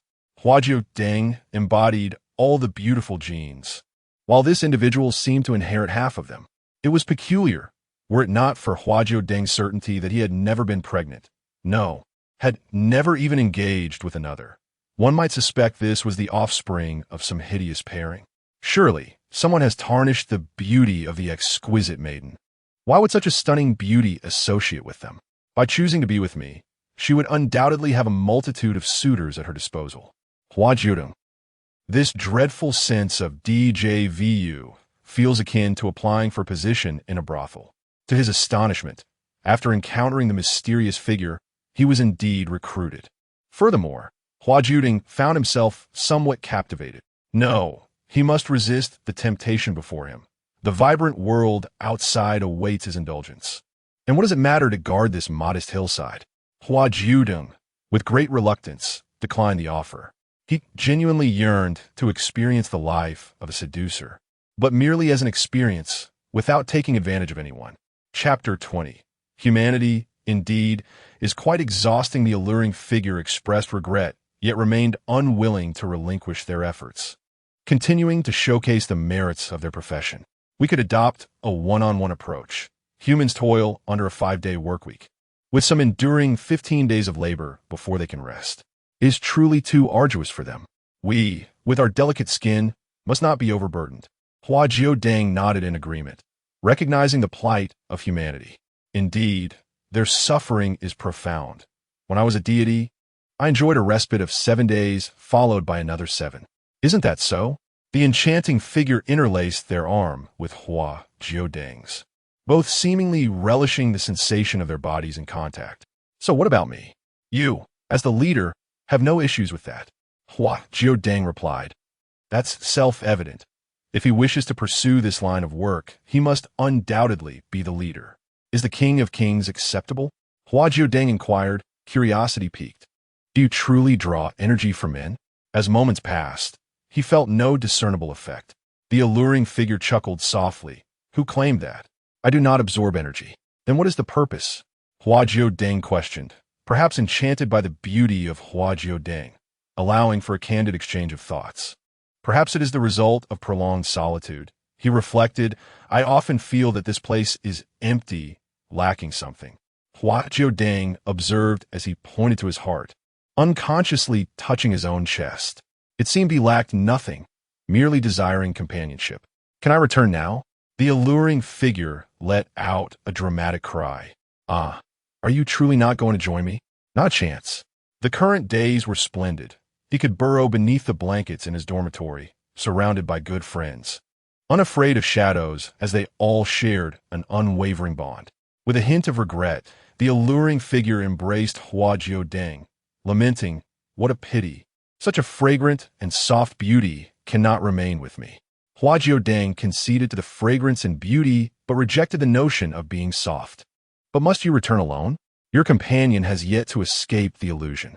Hua Jiudeng gazed at the towering dormitory building, hesitating. Perhaps not. Could you not simply dispel the illusion? Hua Jiudeng pressed, inching for more. However, the alluring figure remained calm, explaining, the illusion here is not under my control. Seeing me merely indicates you have either transcended the illusion or are unaffected by it. And your role? Hua Jiudeng queried. The alluring figure replied, occasionally, I take on the role of an NPC. What a futile position. Had I been a capitalist, I would eliminate such a role. Hua Jiudeng reclined on the ground. Then I shall sleep. If they awaken, please rouse me. You trust me so implicitly? Aren't you afraid I might take advantage of you? Hua Jiudeng, with a nonchalant attitude toward his virtue, responded, Go ahead. Are you not concerned I might tarnish your purity? Feel free to do so. The alluring figure, in a gesture of camaraderie, lay down beside Hua Jiudeng, exclaiming, So beautiful, I cannot bring myself to harm you. Beautiful things are meant to be admired, not shattered. If I happen to fall asleep, do not blame me for not waking you. Understood. In this tranquil realm, life unfolds with a vibrancy that contrasts sharply with the stillness. There are tales of valiant struggles, of coerced circumstances, of spontaneous generosity, and of steadfast resolve. Remarkably, among 4 individuals, not a single one has ventured down the path of error that men are often prone to. Shen Qingzhu never anticipated that he would one day feel so. Timid? Perhaps this term, though seemingly unrelated, aptly describes his state. After entering, he lingered for some time before realizing that the group had dispersed. It was primarily Hua Jiudeng who had pulled him along, maintaining a tactile connection that prevented Shen Qingzhu from glancing back. It is common knowledge that a true man does not look back. Consequently, the scene behind him had been subtly altered to reveal a few alluring beauties, of which Shen Qingzhu remained blissfully unaware, continuing to allow his companion to lead him by the hand. Ultimately, it was the beauties who grew impatient. Hey there, do you fancy us? The overly sweet voice, feigning innocence, combined with the subtle allure of her every movement, was enough to captivate any man with normal desires. It does not require profound attraction. A mere hint of desire can amplify the illusion to its fullest extent. What ordinary straight man could remain unperturbed in the presence of such a sight? If he were to feign indifference, they could always shed a few more garments. Shen Qingzhu, smack, he resolutely chose to employ his forbidden refuge. The beauties, with a swift 3 uses, Shen Qingzhu ascended into the branches, leaving the bewildered women, whose attire had been obliterated, yet whose forms remained intact, in a state of confusion. Was this truly the behavior of a normal man? Should they continue with their original intentions? Suddenly, a clever spark ignited in one of the women, transforming into a handsome man. She approached Shun Qingzhu with an air of boldness that disregarded all familial ties. Inspired, the other beauties followed suit, converting into male forms. Shun Qingzhu clung to the tree trunk, too afraid to open his eyes, perplexed by the inexplicable sense of vulnerability he felt in the presence of male bodies. "Get away, I'm not gay." He realized that his forbidden refuge was of little use. The scene before him delivered an overwhelming shock to this innocent young man. Particularly the last male to appear. Oh dear, what an assault on the eyes. Lin Qiye next door was the one who was truly gay. They ought to seek him out. Shun Qingzhu hesitated to descend from the tree, yearning for a series of explosive moments, primarily to soothe his troubled spirit. Yawn. Lin Qiye let out a mighty sneeze, rubbing his nose in puzzlement. Could it be that Hua Jiudeng had already been led astray? He had the unsettling impression that his younger brother was not adhering to the principles of manhood and was enjoying himself too much. Hua Jiudeng, a victim of slander. He would remain silent until his lawyer arrived. Lin Qiye, now devoid of any worldly desires in the presence of the beauties, reflected that in the past he might have felt differently, but now it seemed that Hua Jiudeng had drained him of all enthusiasm. After all, whenever he contemplated engaging in the somewhat distasteful activities that many youths often desire, it was as if Hua Jiudeng had installed surveillance in his mind, consistently and accurately executing a blockade. At this moment, it is worth noting that Deng Deng was exceptionally virtuous. Eventually, Lin Qiye ceased such pursuits, finding himself increasingly indifferent to worldly desires. Perhaps this was due to having grown accustomed to the divine beauty of Hua Jiudeng, rendering these temptations rather mundane.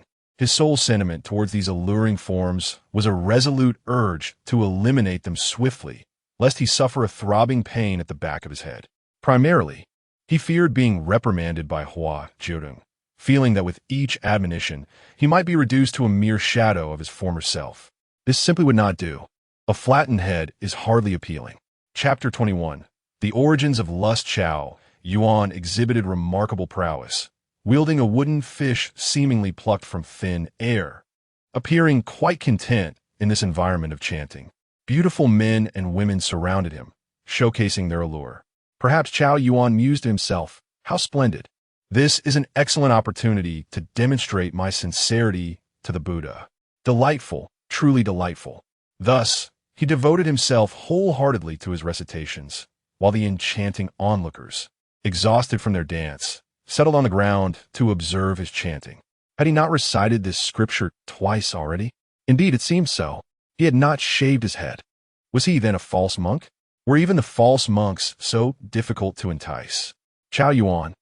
What falsehood? He is genuine. How can a lay disciple not be considered a disciple? Meanwhile, Li Tu-ming found himself languishing in a loop of temptation, lured by forbidden desires, awakened, tempted again, awakened, tempted again. Lost in this infinite cycle, he felt utterly devoid of desire. The desireless rotund figure was once more drawn in. Alas, how did these creatures discern his affinity for the type of Molly? He truly felt himself being seduced. No, he must remain chaste for Molly, a wilted cucumber that no one desires. Hua Jiudeng awoke, yet no one emerged. Hua Jiudeng. A congregation of lustful men. Does my exquisite presence not elevate their aesthetic sensibilities? How can they remain hidden? Yu Wu also stirred from slumber, appearing languid. I wonder. Observing Hua Jiudeng's serious expression, he roused his dwindling intellect. Perhaps they were drawn out only after being partially absorbed? I have yet to witness anyone emerging without being drawn at all. Hua Jiudeng. It seems he has misjudged others. The four ensnared in this environment were equally eager to discern their exit. Lin Qiye was on the verge of transforming the area into a battleground, having slaughtered numerous foes, yet still found no escape. Chao Yuan's wooden fish was striking sparks, while Shun Qingzhu remained aloft in the tree. He gazed down at the craters created by cannon fire, pondering the absurdity of his situation. Why did I forsake sleep to venture here? He murmured, lost in thought. Bai Li, the rotund one, was now in a state akin to Hua Jiudeng, sprawled on the ground, feeling he was shedding all worldly desires. After a prolonged exchange, Hua Jiudeng and Yu Wu discovered the swiftest method of escape. Their companions had merely to be absorbed a little to emerge. It appeared that the two groups inside were entangled, each dragging the other down, feeling cursed. Hua Jiudeng. It seems we can only rely on him. Let humanity witness the might of the divine.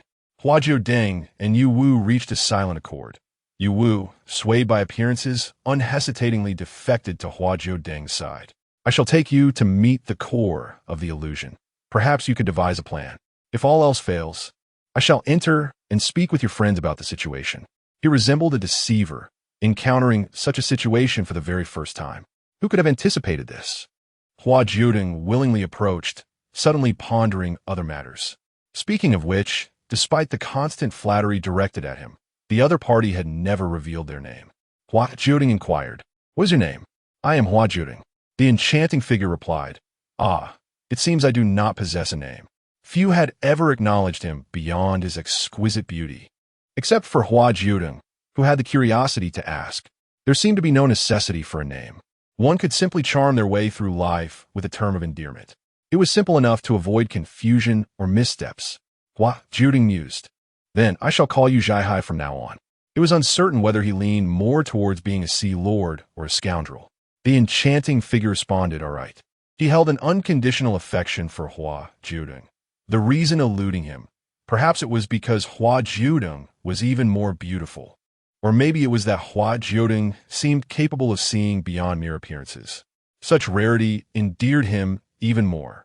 Together, Hua Jiudeng and the enchanting figure ventured into a cave. Upon reaching the entrance, Hua Jiudeng paused, his eyelashes fluttering with an odd sensation. It felt as though something of great significance awaited him inside.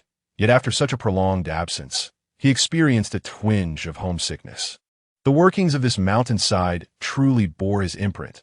It was peculiar, indeed. Could it be that he had inadvertently forgotten something he had once sired? He had a strange certainty that he was capable of such a feat with a hint of trepidation.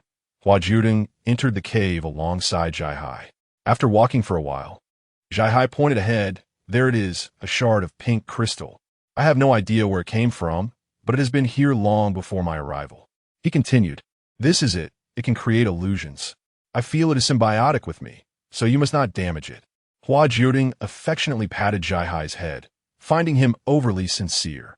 Was he truly unafraid of the potential destruction? Surely, he would not wish to jeopardize his own existence.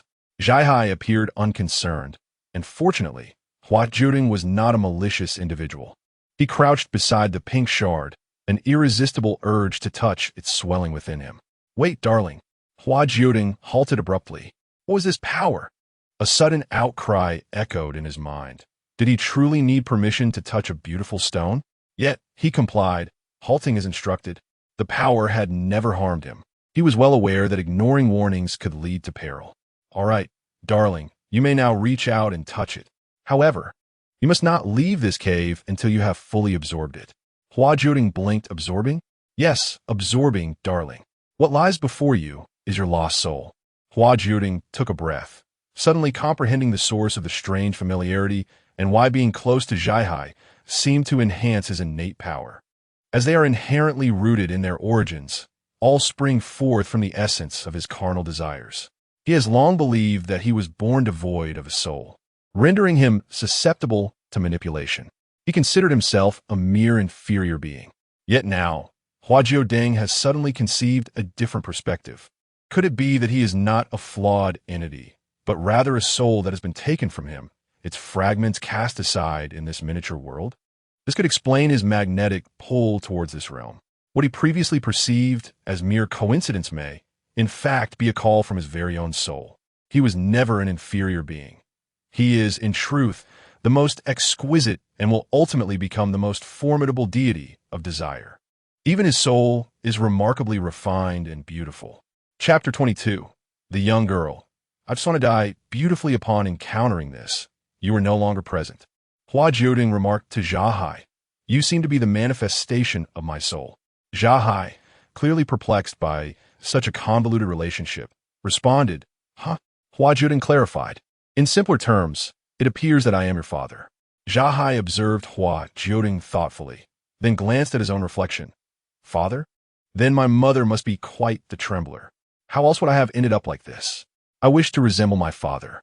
Hua Jiudeng retorted, Beauty has no mother. It is born of the heavens. Jia Hai chuckled. Perhaps I should listen to what you were saying. He smiled. It's fine. You can absorb it. Hua Jiudeng warned. You might vanish, you know. Humanity mandates that I fulfill my duty to inform. He was indeed a law-abiding deity. Jia Hai replied, It matters not. He offered Hua Jiudeng a relieved smile. At this point, disappearing doesn't make much of a difference, does it? Hua Jiudeng gazed at the pink crystal, resolute in his decision. Once I grow stronger, I shall resurrect you. Jia Hai inquired, Will there be male models? Hua Jiudeng replied, I shall provide you with 10. Jia Hai responded, Sounds good. The two reached a harmonious agreement. Hua Jiudeng extended his hand to touch the pink crystal. The long-lost soul returned to Hua Jiudeng's body with remarkable ease. After all, it was inherently his. He estimated that this constituted merely 1/20th of his soul, with the remainder scattered across the corners of this world of divine slaying, awaiting its master's call to awaken and reclaim. Within the cave, Hua Jiudeng absorbed the soul into his being, ensuring that his aura was completely concealed. Only then could Lin Qiye and the others finally escape the infinite loop. At this juncture, dawn had barely broken, and the group, having toiled throughout the night, sought to verify the truth of the rumors. The instigator of it all, Hua Jiudeng, had fallen asleep, while Lin Qiye had carried him back. On their return journey, they encountered their instructor. Shun Qingzhu, somewhat speechless, questioned, Aren't you going to sleep at this late hour? The instructor replied, Had it not been for your late return, I could have indeed rested for a bit. The four of them exchanged glances, contemplating, was it not their choice to forego sleep? Now, it seemed only the instigator was indulging in slumber. The world had become increasingly indifferent, and human nature appeared cold. What punishment do you desire? The instructor inquired democratically, seeking their opinions. Lin Qiye countered. There was no prohibition against being out at night. Why should there be a punishment? The instructor pondered. It seems there is indeed no established rule. Who could have anticipated that after such rigorous training, some would still manage to rise at night? Lin Qiye asserted, I believe our resilience is exceptional. I suggest you award us. The other three nodded in agreement. Yes, he was correct. They all concurred. The instructor, momentarily at a loss for a response, decided to dismiss the group for now and hurried away to consult with other instructors. Alas, the opposing side was cunningly clever. He would seek out more minds, instructors, to deliberate together. The power of the masses is the most formidable force. Few have contemplated what the instructor would do upon returning. All they desire now is sleep. When the assembly whistle blew, even Lin Qiye felt a profound sense of fatigue. Yesterday had been a grueling ordeal, filled with relentless exertion. Nevertheless, a new day of training awaited them once again.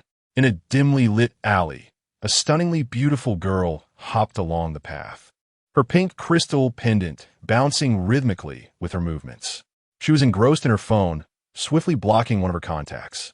While this individual was wealthy, he proved to be quite bothersome, constantly demanding a commitment and seeking deeper intimacy. Alas, she was a master of emotional deception, content to serve as a mere cash dispenser while offering a modicum of emotional value in return. Initially, it had all been a transaction of money and allure. It was simply impossible to discuss feelings devoid of these elements. She pondered whom she might invite to dinner the following day. This one seems promising, handsome, and with a commendable physique. Suddenly, the girl felt something cold brush against her cheek, as if a drop of water had fallen. Looking up, she was met with the sight of blood. Above her, a monster was feasting on a human.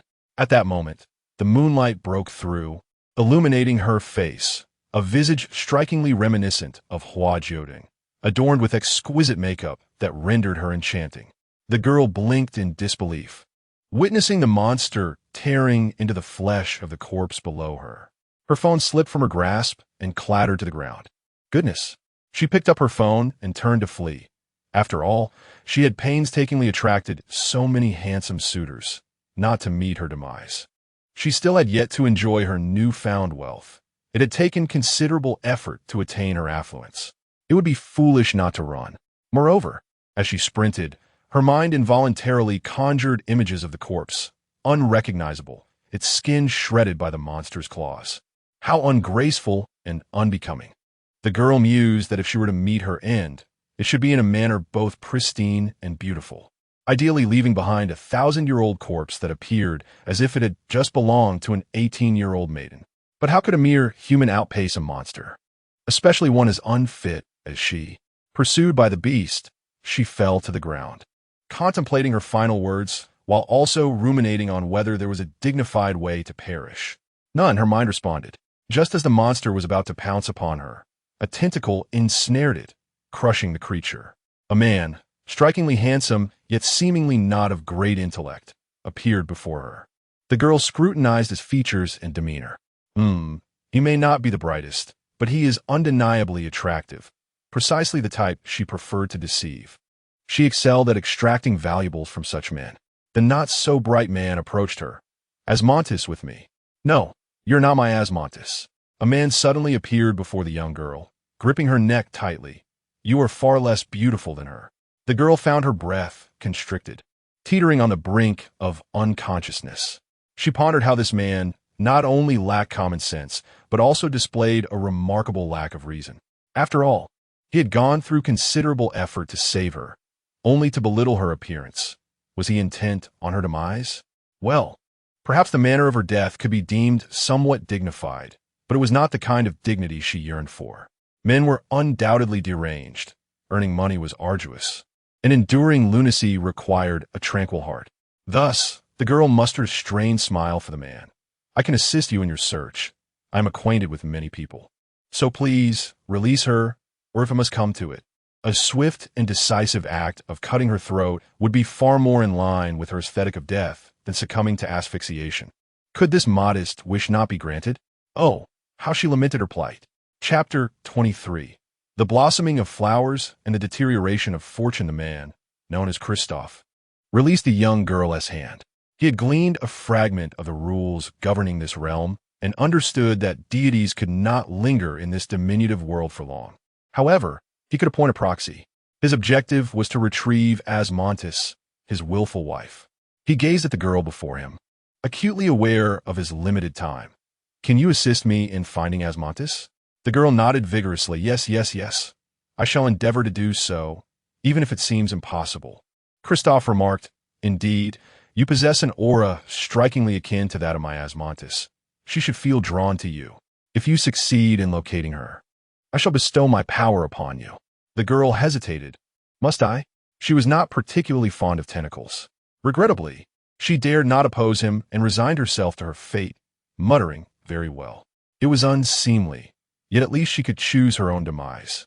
Fortunately, it was not her own body that would sprout tentacles. The domain known as Virtual 10,000 Hands was the divine realm granted by Christophe. He sifted through his own powers, unearthing a fragment of divine energy to bestow upon this inexpensive proxy. The girl collapsed onto the ground, the previous madness having vanished without a trace. As she struggled to catch her breath, a flurry of rhythmic yet orderly footsteps approached. The girl, sensing danger, sprang to her feet and fled. Given her experience with numerous police raids at her hotel, she was certain the sound heralded the arrival of law enforcement. She decided to make her escape first and discuss matters later. Even with her newfound mysterious powers, the fear of police was ingrained in her very DNA. Being caught in a raid was an embarrassment she could not bear, a shame that would top the list of her life as most humiliating moments. But it was not the police that approached. Rather, it was something akin to them. Why were there so many unfamiliar divine presences lately? Just the other day, a dark goddess had appeared at the training camp. Now, who knew what was coming next? It was undetectable, reminiscent of the characteristics of a certain pantheon. How peculiar. There were no other beings around. What business could a deity have here? Were they merely bored, descending to stroll among mortals? Mobilize the health units and leave no suspect unchecked. Perhaps another divine proxy has emerged. The younger generation is indeed formidable. Meanwhile, The formidable Lin Qiye was devising a plan to escape from Hua Jiudeng, who was particularly reluctant to rise from bed that morning, nearly dragging Lin Qiye down with him. Such a disobedient younger brother warranted immediate correction, yet his exquisite features made it difficult to impose any harsh measures. Outside, snowflakes began to fall, a sign that winter was approaching. Hua Jiudeng, disdainful of the cold, stubbornly refused to get out of bed. Those who had prepared ahead of time had already adorned their windows with paper cuts and couplets, making early preparations for the new year. Hua Jiudeng rummaged for a pair of red long johns from who knows where, and with a few others, cut and fashioned them into something resembling spring couplets, scribbling incomprehensible symbols that he hung on either side of the door, masquerading as festive decorations. The new year was approaching. Lin Qiye glanced out the window, a flicker of concern for his aunt crossing his mind. In truth, I yearn to celebrate the new year with my aunt. The dormitory has feigned a festive atmosphere, yet a fade remains merely a fade. Bai Li Pang clamored for a holiday, while Shenqing Zhu and his 3 companions scoured for some crimson long johns, a group of friends presenting a unified front. Lin Qiye doused their spirits with cold water, asserting the holiday was unlikely. Bai Li Pang lamented, "My New Year's Eve dinner." Hua Jiudeng was aware that there would indeed be a holiday, and he anticipated an extraordinary celebration filled with fervor. He pondered whose festivities he might join, longing for connection. What was he to do? What he needed most was a technique for duplicity, as he wished to partake in all the merriment. Yet, he seemed to have forgotten someone significant. Hua Jiudeng had the nagging feeling that an important figure had intertwined with his life during this period, though the details eluded him. Whatever was forgotten was deemed unimportant, and he nonchalantly cast the thought aside. He would take things as they came, and he still needed to extend heartfelt care to his brother. As anticipated, the training camp announced a holiday, and everyone was whisked away by bus from the camp. The distant assaults were as fleeting as shooting stars. Hua Jiudeng recognized this as a surprising yet harmless incident. Qi proved to be formidable, truly worthy of being his brother. Hua Jiudeng carried Lin Qiye back for treatment. After all, Qi had borne him on his back numerous times, so he too could manage once. Upon returning to Hong Ying's residence, he settled Lin Qiye comfortably and utilized his healing ability, Mortal Realm, to restore some of Lin Qiye's vitality. With Lin Qiye asleep, Hua Jiudeng hurried to visit his aunt. Although Lin Qiye's family was well guarded, he still felt a twinge of unease. Characters in the book naturally follow their narrative paths, but his presence might inadvertently alter their destinies. Thus, he resolved to fortify their defenses once more. 3 layers would suffice. Yang Jin and his aunt were preparing a meal when they sensed a disturbance outside. Xiaohe and Yang Jin both glanced out. Hua Jiudeng was not Lin Qiye. Uninterested, they returned to their meal. Moments later, the disinterested Yang Jin found himself at the window, observing Hua Jiudeng floating outside. Yang Jin quipped, "What's the matter? Aren't you going to continue being my brother's shadow?" Hua Jiudeng retorted, "Why do you always look at me with disdain?" Despite his beauty and charm, which endeared him to many, Yang Jin remained the first to regard him with hostility. It was utterly perplexing. Was the Eastern deity truly that intimidating? Yang Jin bit his cheek, unwilling to respond to Hua Jiudeng's somewhat foolish inquiry. Who would find a divine being appealing, especially at such a time? "I'm not interested, all right?" Yang Jin declared. "You think you're currency?" Hua Jiudeng shot back. "I'm more likable than currency," he asserted. "Who bestowed you with such confidence?" Yang Jin scrutinized Hua Jiudeng, despairing as he realized it might very well be his captivating visage. This deity was undoubtedly suspicious. Logically, even the most enchanting individuals could not possibly resonate with everyone's sense of beauty.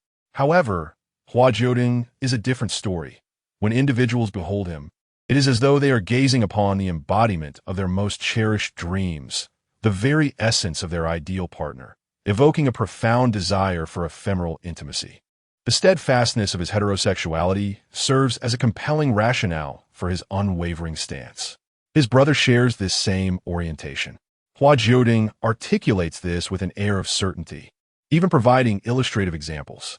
For instance, Bai Li Pang may not necessarily be enamored with wealth, yet he undeniably holds affection for him. Thus, in the realm of competing with currency in allure, he has already secured an additional vote. Hua Jiudeng pays no heed to Yang Jin's speechlessness.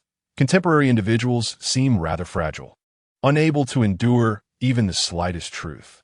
I long to return for the New Year's Eve dinner, to share it with Qiye. Wishing you a joyous New Year's Eve in advance. He truly is a magnanimous deity. Although Yang Jin refrains from offering flattering words, he nonetheless generously chooses to forgive him and extends his blessings. May beauty flourish and misfortune wane. Chapter 24. The Little Hamster Express is about to arrive. Hua Jiudeng could not indulge in his freedom for long, as he was promptly captured by Lin Qiye. Qiye's speed in locating him had become increasingly adept. Consequently, Hua Jiudeng found himself being taken on a shopping excursion. Shopping with a girl often leads one to clothing stores, and within those stores, it is inevitable for a girl to peruse several dresses.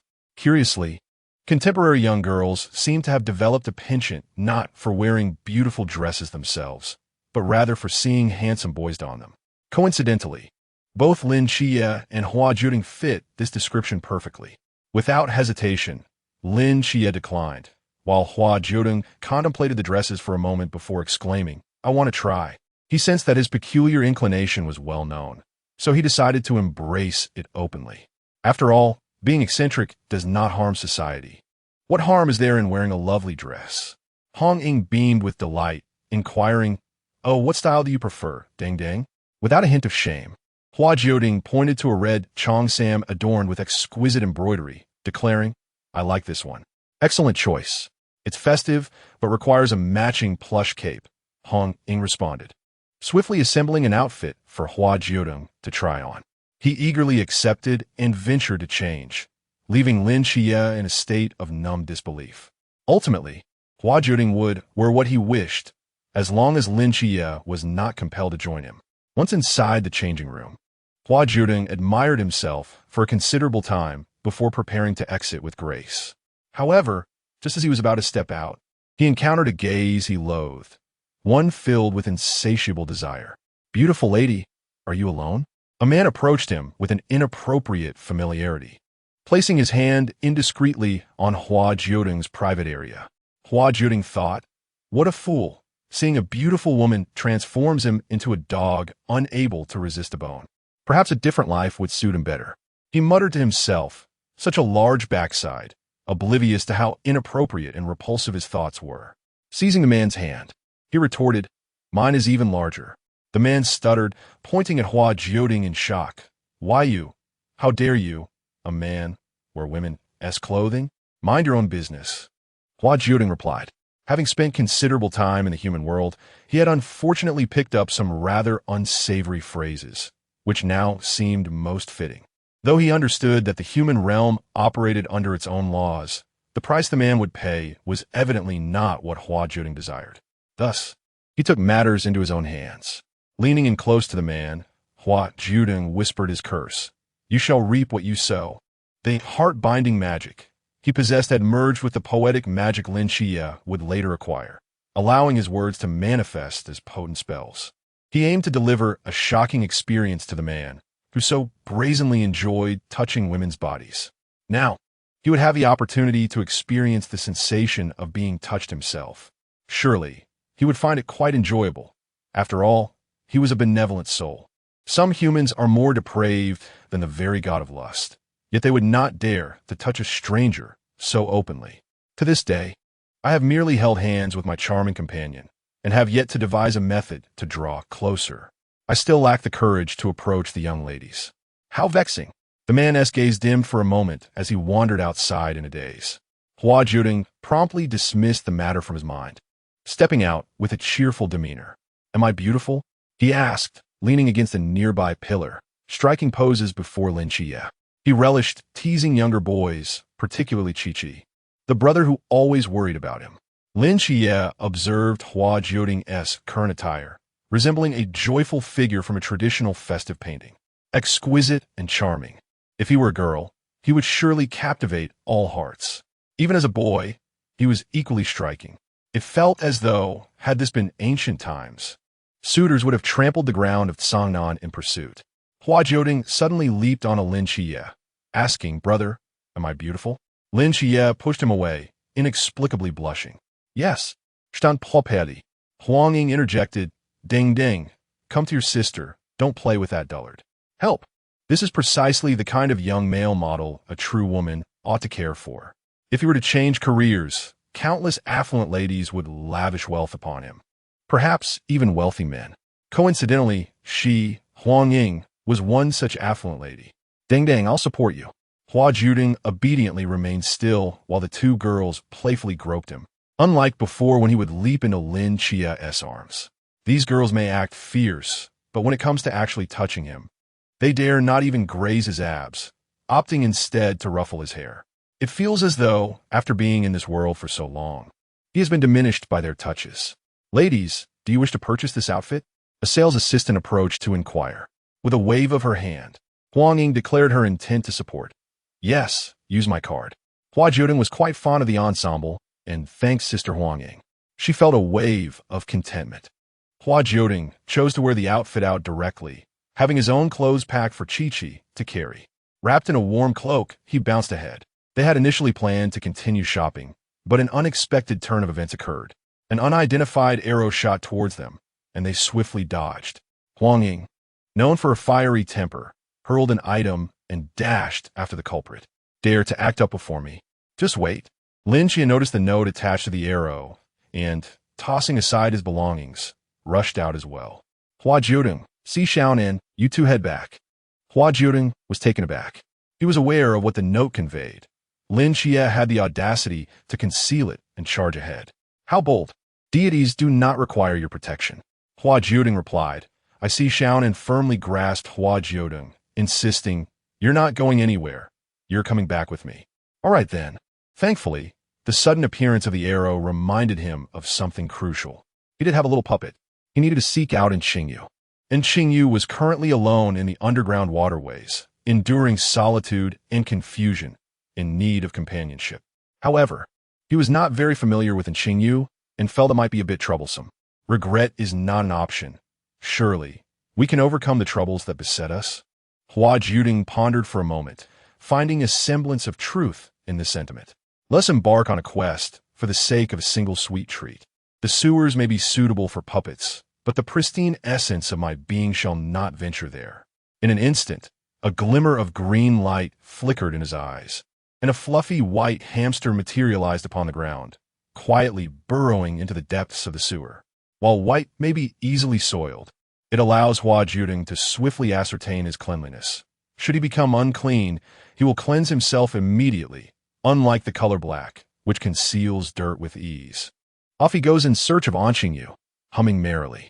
He too holds a fondness for Qingyu, who is both charming and formidable. Within the sewer, Hua Jiudeng first transformed into human form, gliding alongside the edges. His consciousness expanded, effortlessly locating Qingyu's laboratory and plotting the most direct route. As he soared through the air, "Qingyu, your little hamster delivery is en route and will soon arrive." Chapter 25. Happy New Year. The little puppet sought out Qingyu while its main body returned home with Si Xiaonan and then hurried off to find Lin Qiye. They had promised to celebrate the new year together, and he was eager to visit the Azure Heart. By the time they returned, the battle was nearing its conclusion, and Hua Jiudeng watched as Lin Qiye answered the phone. "Hello, Aunt. Can we come back for the New Year's Eve dinner?" Hua Jiudeng rushed in, interrupting Lin Qiye before he could finish his sentence. He was concerned that his frequent returns home might draw attention to Aunt. Yet this was their last New Year before the miracle vanished, and Lin Qiye hadn't even caught a final glimpse. How regretful it was. Aunt felt sympathy for Lin Qiye, and she was equally kind to Hua Jiudeng. Look, she was calling Lin Qiye first, wasn't she? The bonds of humanity were a subject that Hua Jiudeng had been learning about, somewhat perplexed. How wonderful it would be if someone cared for him, worried about him, and stayed by his side simply because he was him and nothing else. He too wished to be someone's priority. "Baby, I'm always here for you. You will forever be my utmost priority." The voice of the divine echoed in his mind, and after a moment of contemplation, Hua Jiudeng replied, "You're quite flamboyant. Baby, I can feel sorrow too." Though he said so, Hua Jiudeng couldn't help but smile. Lin Qiye was momentarily taken aback by Hua Jiudeng's words. He looked at Hua Jiudeng, who winked at him, signaling that he had a special little trick up his sleeve. Lin Qiye chose to trust his brother and chatted a bit more with Ant before turning to Hua Jiudeng. What do you have in mind? Hua Jiudeng gestured for Lin Qiye to look around. They were already in a separate space. Lin Qiye surveyed his surroundings and indeed noticed that the snowflakes in the sky had frozen mid-air, not falling at all. We will be disconnected from other places for a day. Once we step out, it will be from this moment forward, and even if they try to trace our steps, they won't find us at home. In reality, time had been paused, but the little cottage was isolated, granting them a stretch of time. As for whether Ant would notice, that was Yang Jin's concern. Hua Jiudeng had faith in him. Ultimately, Lin Qiye returned home. Ant's cooking, while not particularly delicious, was a product of her habit of adding too much salt. Even though they now had a bit more money, the older generation often lacked an understanding of balanced nutrition, believing that more was better. With only salt abundantly available at home, Ant favored its excessive use. Hua Jiudeng joined for a meal, and as he looked at the cozy, festive little cottage, he savored a few bites of rice. This was home. Meanwhile, the little hamster successfully reunited with Qingyu. Qingyu asked, "What brings you here?" Feeling tired, Hua Jiudeng transformed into a little hamster and nestled atop Qingyu's head, saying, "I saw you alone and pitiful during this festive season, so I graciously decided to keep you company." Qingyu replied, "Thank you." Hua Jiudeng simply said, "You're welcome." After a restful period, Hua Jiudeng transformed back into a human, generously bestowing upon Qingyu a vibrant red character for good fortune, allowing him to bask in the essence of the new year. Qingyu remarked, "Aren't you supposed to be the night watchman? Aren't you going to expose me?" Hua Jiudeng, holding the character, gestured in Qingyu's abode. "Not at all. I've developed a good rapport with you and will stand by your side." Qingyu chuckled, accepting the couplet and deftly affixing it in the center. "You are quite an enigmatic individual." Hua Jiudeng politely retorted, "You are equally peculiar. A madman and a pervert. Let's not cast stones at one another." Qingyu inquired, "May I dissect you?" Hua Jiudeng replied, "Absolutely not. You must cater to my every whim. Otherwise, I shall promptly expose you." Qingyu laughed again, realizing he had acquired an extra ancestor. Hua Jiudeng, unashamed, stated, "I am far more demanding than any ancestor." Qingyu produced 2 bottles of liquor, handing one to Hua Jiudeng. "Very well, little ancestor. Happy New Year." They clinked their glasses together. Happy New Year. Seated within the underground waterway, they observed the flowing water, experiencing a uniquely festive new year. "It's somewhat odorous. Please tidy up better next time." "Indeed, I will. I already have a preliminary plan. I also desire delectable treats." "Well, don't hamsters feast on corpses?" "The same applies to those rats." Hua Jiudeng playfully slapped Qingyu. "What you consume is not what I will consume. I do not eat corpses." Such a lovely face. Why speak of consuming corpses? Rats sometimes indulge in excrement. Would you partake in that? After finishing his drink, he whimsically transformed back into a hamster, snuggling against Qingyu. Indeed, as long as he refrained from speaking, Qingyu became Hua Jiudeng's beloved object of affection. Qingyu stroked the smooth fur of the hamster, feeling somewhat sentimental. It seemed he had indeed acquired a lazy, gluttonous little ancestor. And now he needed to devise a way to cater to this little one. How enriching this experience was. Hua Jiudeng also enjoyed a lively new year. Though it was only upon entering the small world of slaying gods that he truly felt the warmth of human existence, starkly contrasting the eternally frigid garden. Happy New Year, darling. Happy New Year. I adore this place. While some celebrated the new year with exuberance, others experienced their own form of liveliness. The Bailey Panga Hotel had been blown to smithereens, an almost surreal representation of chaos and festivity. He and Xiao Yuan fled through a window, while Lin Qiye had received word of the situation and was en route. Hua Jiudeng transformed into several small birds flitting about. "Hooray! I see a Medusa agent."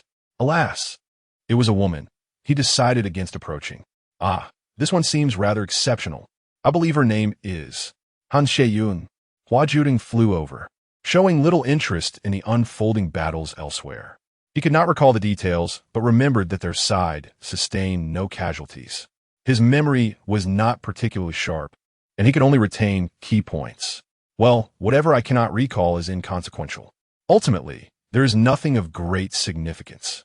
He settled upon Han Xiaoyun's shoulder, observing the audacious little bird that had boldly descended. Han Xiaoyun cast a glance over his shoulder, yet uttered no words.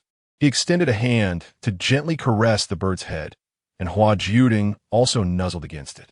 A remarkably bold little creature, Han Xiaoyun remarked, noting that it was rare for small animals to approach him in such a manner. Perhaps it was due to the many lives he had taken, the heavy aura of death that surrounded him, causing animals to shy away from his presence. It was a fitting consequence. As he gazed into the distance, Han Xiaoyun appeared to be lost in thought, contemplating much, yet seemingly nothing at all. The situation ahead had escalated to the point where his intervention was necessary. Rising to his feet, he cradled the bird gently. "You must take your leave now, in search of another perch. I too must depart. May fortune favor us this time." Hua Jiudeng hovered in midair, its beady eyes fixed upon Han Xiaoyun. It seemed as though he truly was about to leave. Chapter 26. ACE was merely an excuse for my mischief.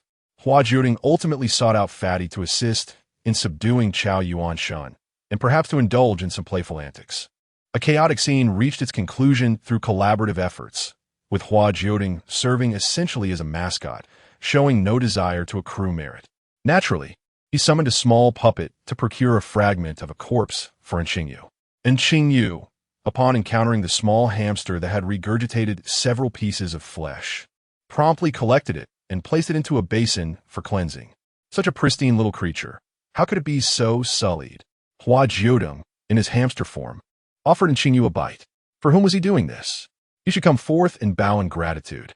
Qingyu, resigned to washing the hamster, blow-dried it, sighing, "Well, thank you, I'm quite pleased." Unable to contain himself, Qingyu smiled. Hua Jiudeng. The little hamster squeaked and flailed its tiny limbs. It could be called Jiujiu, Ding Ding, or Xiaoqiu, but not Hua or Xiaohua. Although Qingyu was unaware of the reason behind Hua Jiudeng's particular aversion to that name, he would sometimes mischievously utter it, delighting in watching the little hamster's comical resistance. So adorable. A plan to tease again next time. Team 136 organized a gathering before the two departed, with the captain preparing the meal. A lively group engaged in merriment, while Hua Jiudeng lay on the side, lost in contemplation, relishing the sight of humans he admired. Suddenly, Si Xiaonan presented a box to Hua Jiudeng. "Little lamp, this is a gift from all of us." Surprised, Hua Jiudeng sat up to accept the box, murmuring, "Thank you." Si Xiaonan urged, "Open it and see." The captain worked hard to retrieve it. Hong Ying chimed in, but the captain lacked funds, so we pooled our resources. Hua Jiudeng glanced around. Even Lung Xian nodded at him, while Zhao Kongcheng raised his glass and smiled, encouraging him to unveil the contents. No longer dawdling, Hua Jiudeng opened the box to reveal gloves and shoes. Hong Ying explained, "These are crafted from a very durable forbidden material, designed to protect you, so you may avoid injury." It was difficult for them to describe such items with the same calm demeanor as Hua Jiudeng. They were more akin to instruments of torture. Hua Jiudeng stared blankly at the shoes and gloves inside. He had long since accepted that perhaps once he grew stronger, he could find a way to break free. For now, in his state of vulnerability, he could only coexist with these jewels, finding solace in the thought that these items might aid him in evading physical trials. He pondered why anyone would willingly endure wounds. Perhaps this situation wouldn't last long, but that was all right. They would find ways to gather more materials. Dear sister, I still have a little stash. Unable to escape the trials, little salted fish, don't cry. I am not crying, Hua Jiudeng instinctively retorted, denying any semblance of human emotion. Yet, upon touching his cheek, he realized there were indeed tears. He was increasingly resembling a true human. "Thank you all. I find it rather peculiar. Sitting in my room at night, gazing at the moon through the window, I resolved to seek out my deity for a conversation. I have become quite human-like." "What is the matter?" the deity remarked. "I am uncertain. It just feels like there has been a significant change. Is the passage of time so brief that I can be so easily influenced?" It is implied that the deity believes he is rather susceptible to influence. The response was, "He is not easily swayed. You should rest. Children who stay up late do not grow tall." Someone, "How can I silence the deity? Where's the customer service channel? I wish to lodge a complaint." The deity replied, "Complaints are futile. No exchanges or refunds." The following day, Team 136 once again returned Hua Jiudeng and Lin Qiye to the training camp. As Hua Jiudeng gazed at the ACE descending from above, an ingenious idea sparked in his mind. The instructor was still elaborating, while a few audacious individuals donned the gear and proceeded to perform a challenging acrobatic display. Hua Jiudeng, adjusting the gear he had yet to wear, watched as Lin Qiye donned it and executed 5 consecutive backflips, which made him want to applaud. Lin Qiye managed to stabilize himself, though he trembled slightly. Hua Jiudeng knew then that his plan could be set into motion. Initially, Lin Qiye harbored some doubts, thinking it improbable. After putting it on, he too struggled to maintain control, eventually regaining his composure after a while. His first instinct was to glance at Hua Jiudeng. "You won't injure yourself, will you?" Hua Jiudeng showcased his new shoes. Absolutely not. He was as proud as a little peacock, clearly enamored with this gift. Lin Qiye replied, "Very well." Nevertheless, he continued to observe Hua Jiudeng, reasoning that while the shoes could provide some protection, given the sharpness of the accessories, excessive movements could still lead to mishaps. Team Qin was low on funds. It was prudent for the children to be frugal. Hua Jiudeng had already set his sights on Lin Qiye, donning the AC. He lunged towards Lin Qiye, encircling him, and upon meeting his gaze, innocently signaled for Lin Qiye to notice his AC. "I am under the influence of AC." Lin Qiye responded, "Lin Qiye, your excuse is rather feeble. It is hard to find the heart to expose you." Lin Qiye, still trembling, said, "Hua, if you wish to embrace me, you need not seek a reason. I am more than willing to give you a hug. We are brothers, after all. What is peculiar about that? Brothers should share affection." Hua Jiudeng retorted, "Do not call me Hua." He was not fond of that nickname. Yet, is it truly acceptable to embrace freely? The brooding figure occasionally keeps to himself, and he never expected to be regarded as a brother. "Good brother, you said it. So from now on, I shall cling to you, and it will be replicated in your forbidden realm."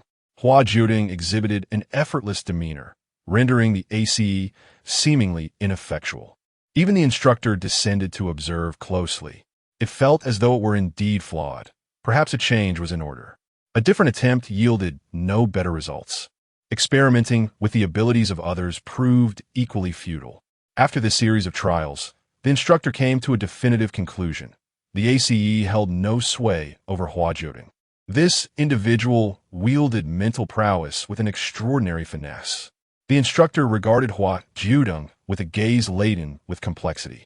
Having previously sensed an aura of enigma about this character, the realization of deeper secrets now surfaced. Hua Jiudeng remarked, "Of course, it is ineffective. His mental strength is formidable, yet his current mystical powers remain insufficient, resulting in a lack of substantial offensive capability. He speaks of the lamp realm as if it were mere triviality, and of the pool realm with the same nonchalance. Does he truly fear an AC? It merely serves as a pretext for his antics." Chapter 27. Brother, we can't embarrass ourselves. Upon entering the cafeteria, the food presented was so visually appealing that it hardly seemed appropriate for such a venue. Hua Jiudeng cheerfully filled a large bowl for herself and generously offered a hefty serving to Bai Li Pang Pang. Bai Li Pang Pang, overwhelmed with gratitude, murmured, "Thank you, Hua Hua." Hua Jiudeng interjected, "I told you not to call me Hua Hua," before Bai Li Pang Pang could utter another word. A surge of electricity from ACE coursed through him, causing him to inadvertently slam the bowl against his face. Hua Jiudeng remarked, "This is what you get." She refilled his bowl, playfully suggesting, "Eat what's on your face as well. Let us not waste any." Bai Li Pang Pang struggled to get the food into his mouth, ultimately collapsing onto the floor. Hua Jiudeng contemplated preparing to feed Bai Li Pang Pang a piece of fragrant barbecued meat out of camaraderie, when Bai Li Pang Pang, with his mouth agape in appreciation, exclaimed, "Thank you, Hua Hua. I knew you were the best."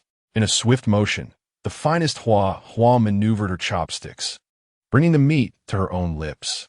I told you not to call me Hua Hua.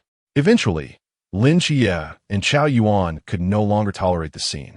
Perhaps it was because Hua Jiudeng appeared to relish her meal too much, which only exacerbated by Li Pongpong's discomfort, prompting him to wail even louder. Lin Qiye offered a morsel of food, exasperatedly glancing at Bai Li Pangpang. Why provoke him if you're fine? Bai Li Pangpang sniffled. I just thought Hua Hua sounded nicer. Lin Qiye admitted, I actually agree. Chao Yuan chimed in, me too. Hua Jiudeng raised an eyebrow, prompting Lin Qiye to swiftly switch sides. Scolding Bai Li Pangpang. Even if it sounds nice, you shouldn't call him that. He doesn't like it, so refrain from doing so. Bai Li Pangpang stared at Lin Qiye in disbelief, chewing on his food, reflecting, I never imagined you were this kind of Qiye. Lin Qiye warned, watch out, or I won't feed you anymore. Bai Li Pangpang Rovia. Iemisuri. ACE introduced a spark of amusement to their otherwise tranquil lives. At least it seemed that Hua Jiudeng was getting along better with Shen Qingzhu. Of course, it might not solely be due to ACE. It could also be because they had theoretical classes, leading the two underachievers to bond over their shared plight. What is mental strength? Shen Qingzhu, you answer. Shen Qingzhu was engaged in a game of Go with Hua Jiudeng, not intending to disturb the diligent Lin Qiye, finding it quite pleasant to drift off with the rebellious boy. Shen Qingzhu barely heard the question, and even if he had, it would have been of no consequence, as such matters did not pique his interest. I have no idea. The instructor, clearly irritated, commanded, go outside and run 10 laps. Such tasks were trivial for Shen Qingzhu, far simpler than avoiding class. However, instead of immediately running, he leaned against the doorframe, waiting. The teacher inquired, what are you doing? Shen Qingzhu, being sincere, pointed at Hua Jiudeng.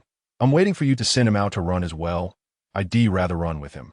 They could also finish their game of Go, allowing them both to enjoy some leisure outside. The teacher responded with a silent stare. Hua Jiudeng sighed.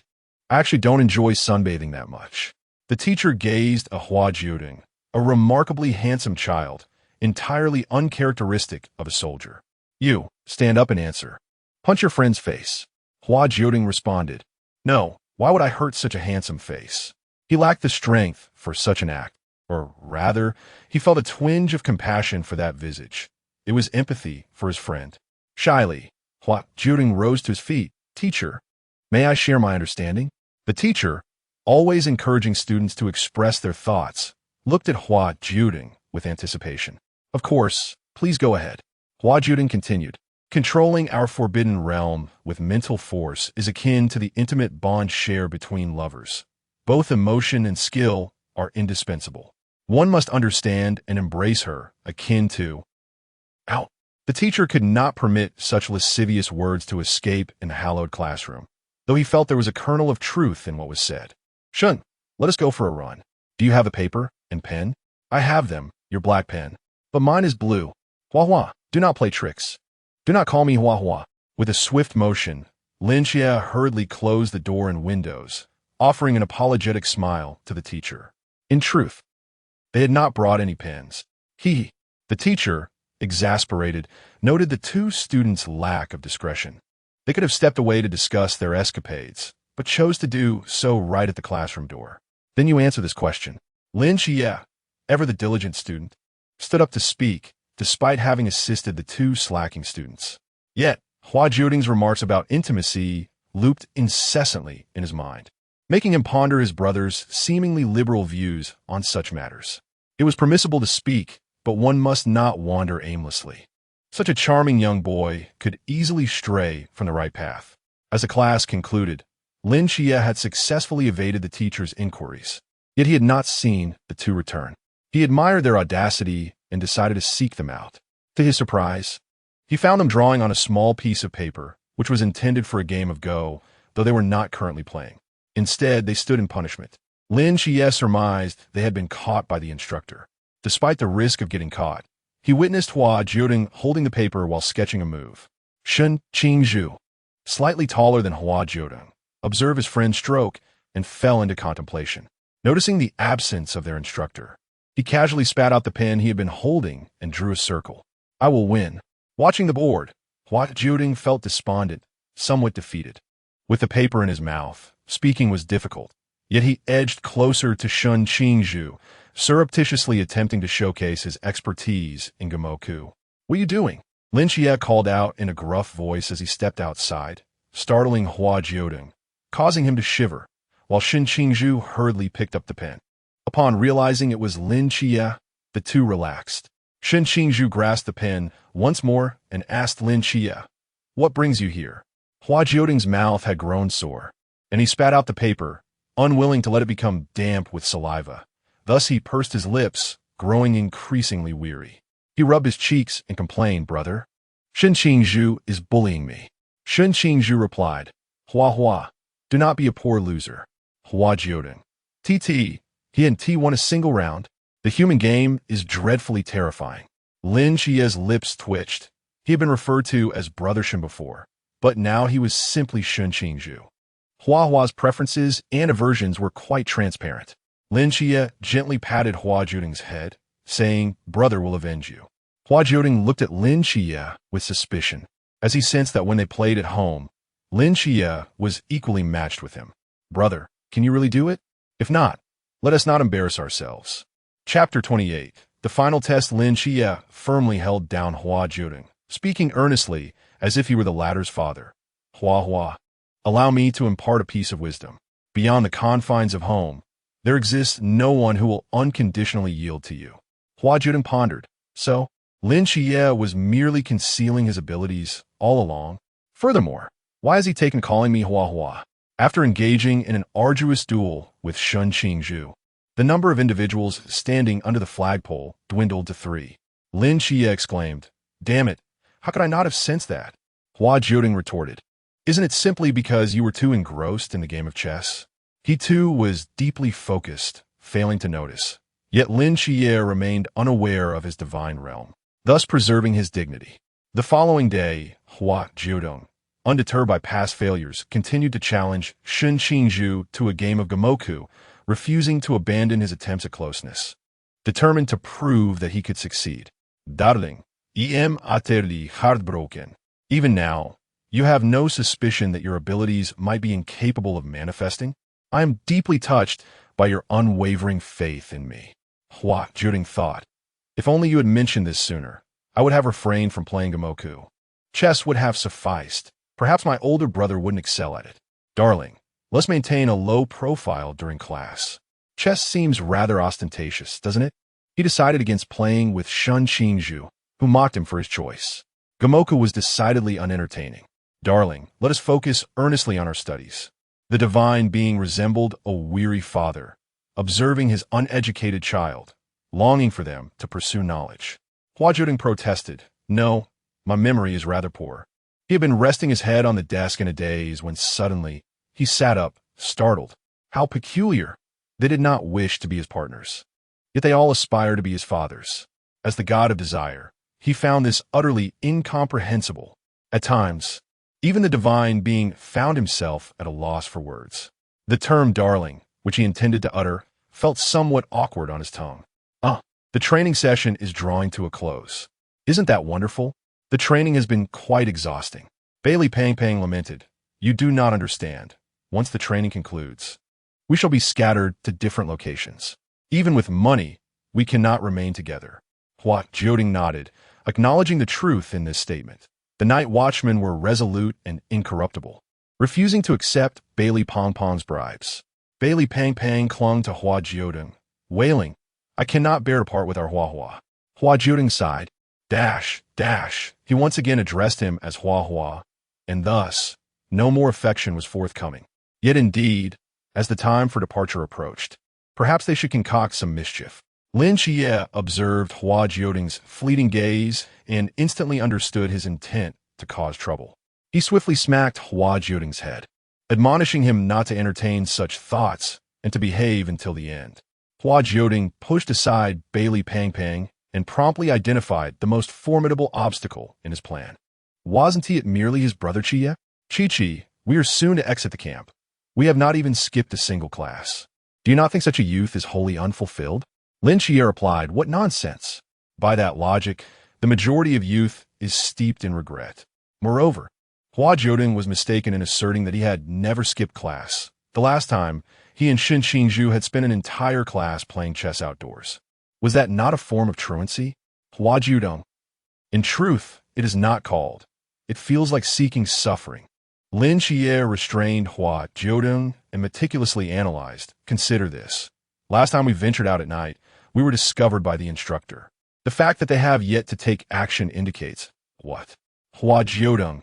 It indicates that the instructor dislikes punishing students. Lin Qiye. It suggests that they may intend to mete out penalties for multiple transgressions.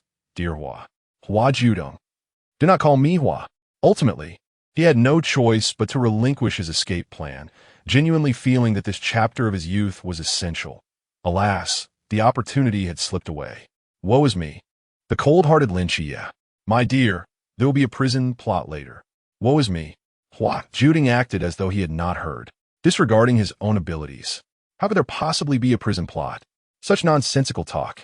As the training drew to a close, everyone realized there was still one evaluation criterion yet to be fulfilled. The assembly bell had not yet rung today. As usual, Lin Qiye rose first, prepared himself, and awaited the sound of the bell, nudging Hua Jiudeng to gather. By the time Hua Jiudeng roused himself, the bell for tomorrow's assembly would ring once more. However, even at 6:30, the bell remained silent. At 7:30, Lin Qiye could no longer contain himself. Hua, rise. Hua Jiudeng merely turned over and continued to slumber.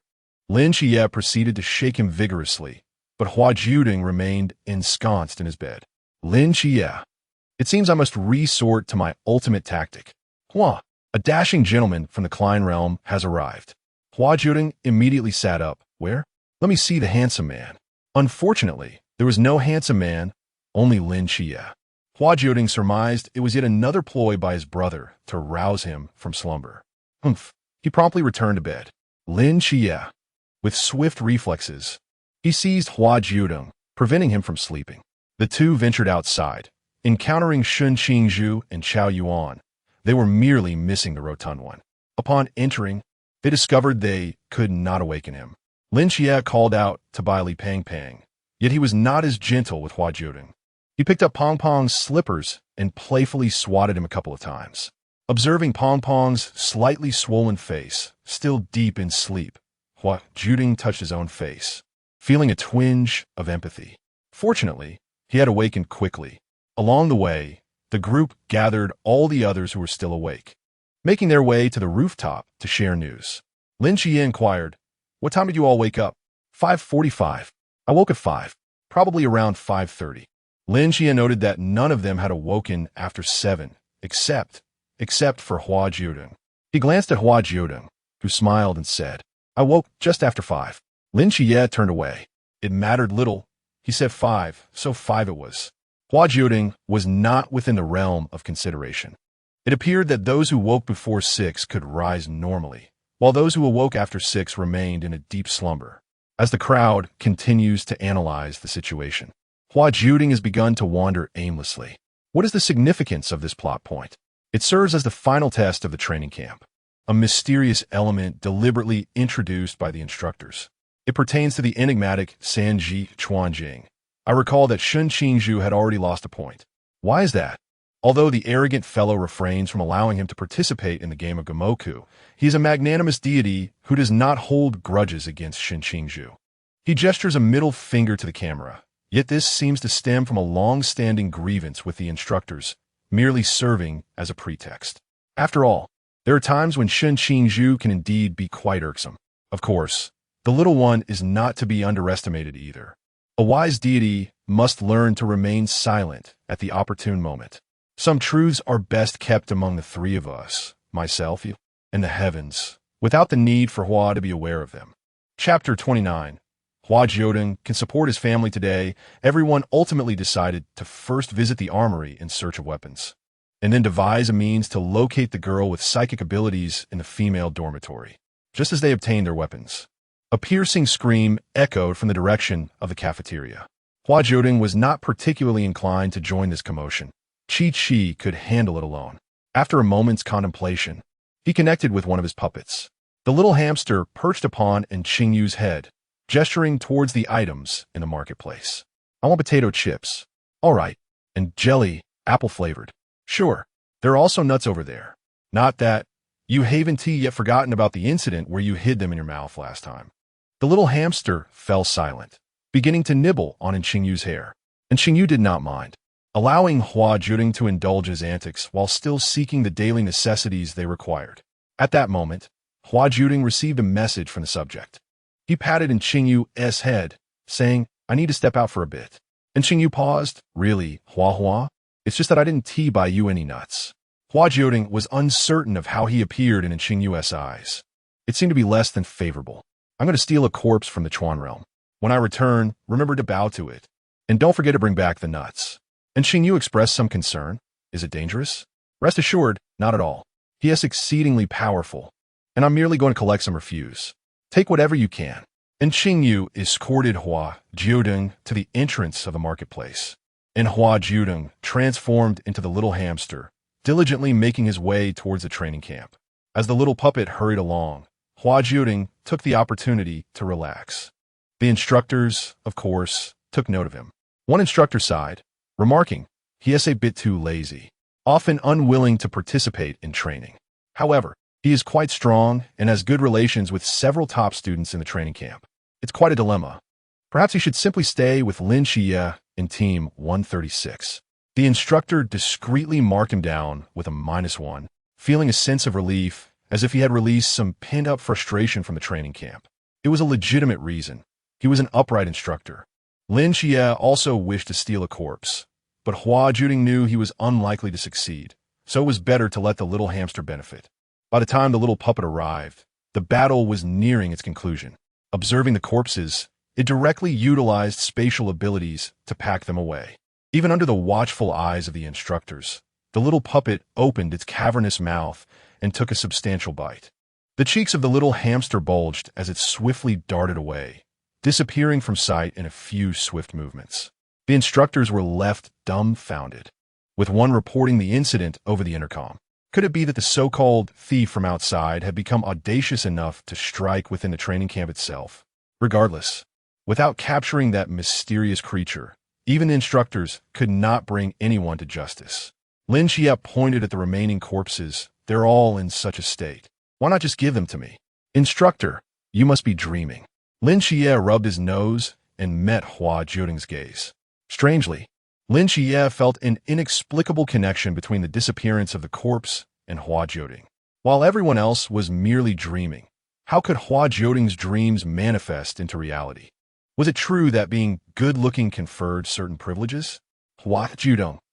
And Qingyu, unable to continue wearing a hamster hat, began to feel a bit restless while shopping at the mall. He soon procured the food and supplies he had planned for, with the tops of his shopping bags hinting at the presence of a bag of nuts. He awaited Hua Jiudeng's return in his laboratory, where a crooked talisman still clung to the wall, likely indicating Hua Jiudeng's intention to keep it there until next year. As Qingyu tidied up, his mind wandered. Although he was accustomed to solitude, he felt an unsettling discomfort in the absence of his mischievous little ancestor. He ultimately consoled himself, thinking it was perhaps due to having grown accustomed to the little troublemaker's antics during his experiments. Now that the imp was gone, his progress was so smooth that it felt rather disconcerting. The playful little ancestor was still on the way, delivering parcels. He had indeed become rather audacious, prompting several instructors to chase after him. Yet, Hua Jiudeng could not reveal Qingyu's location, so he had to tire himself by running in circles, eventually darting into a narrow alley, where he transformed into a cat. With his exceptional acting skills and psychological resilience, Hua Jiudeng sauntered with the grace of a feline, only to inadvertently collide with the instructors.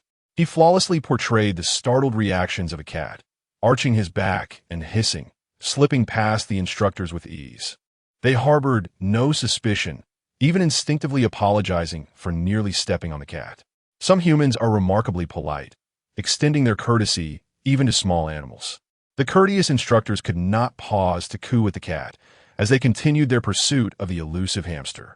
The beautiful cat licked its paw, nonchalantly departing the scene. Clever cat boy. He was truly remarkable. Once Hua Jiudeng had distanced himself, he reverted back to a hamster and scurried into a secluded section of the sewer. Had they lost him? Indeed. After entering an unmonitored alley, the mysterious creature vanished.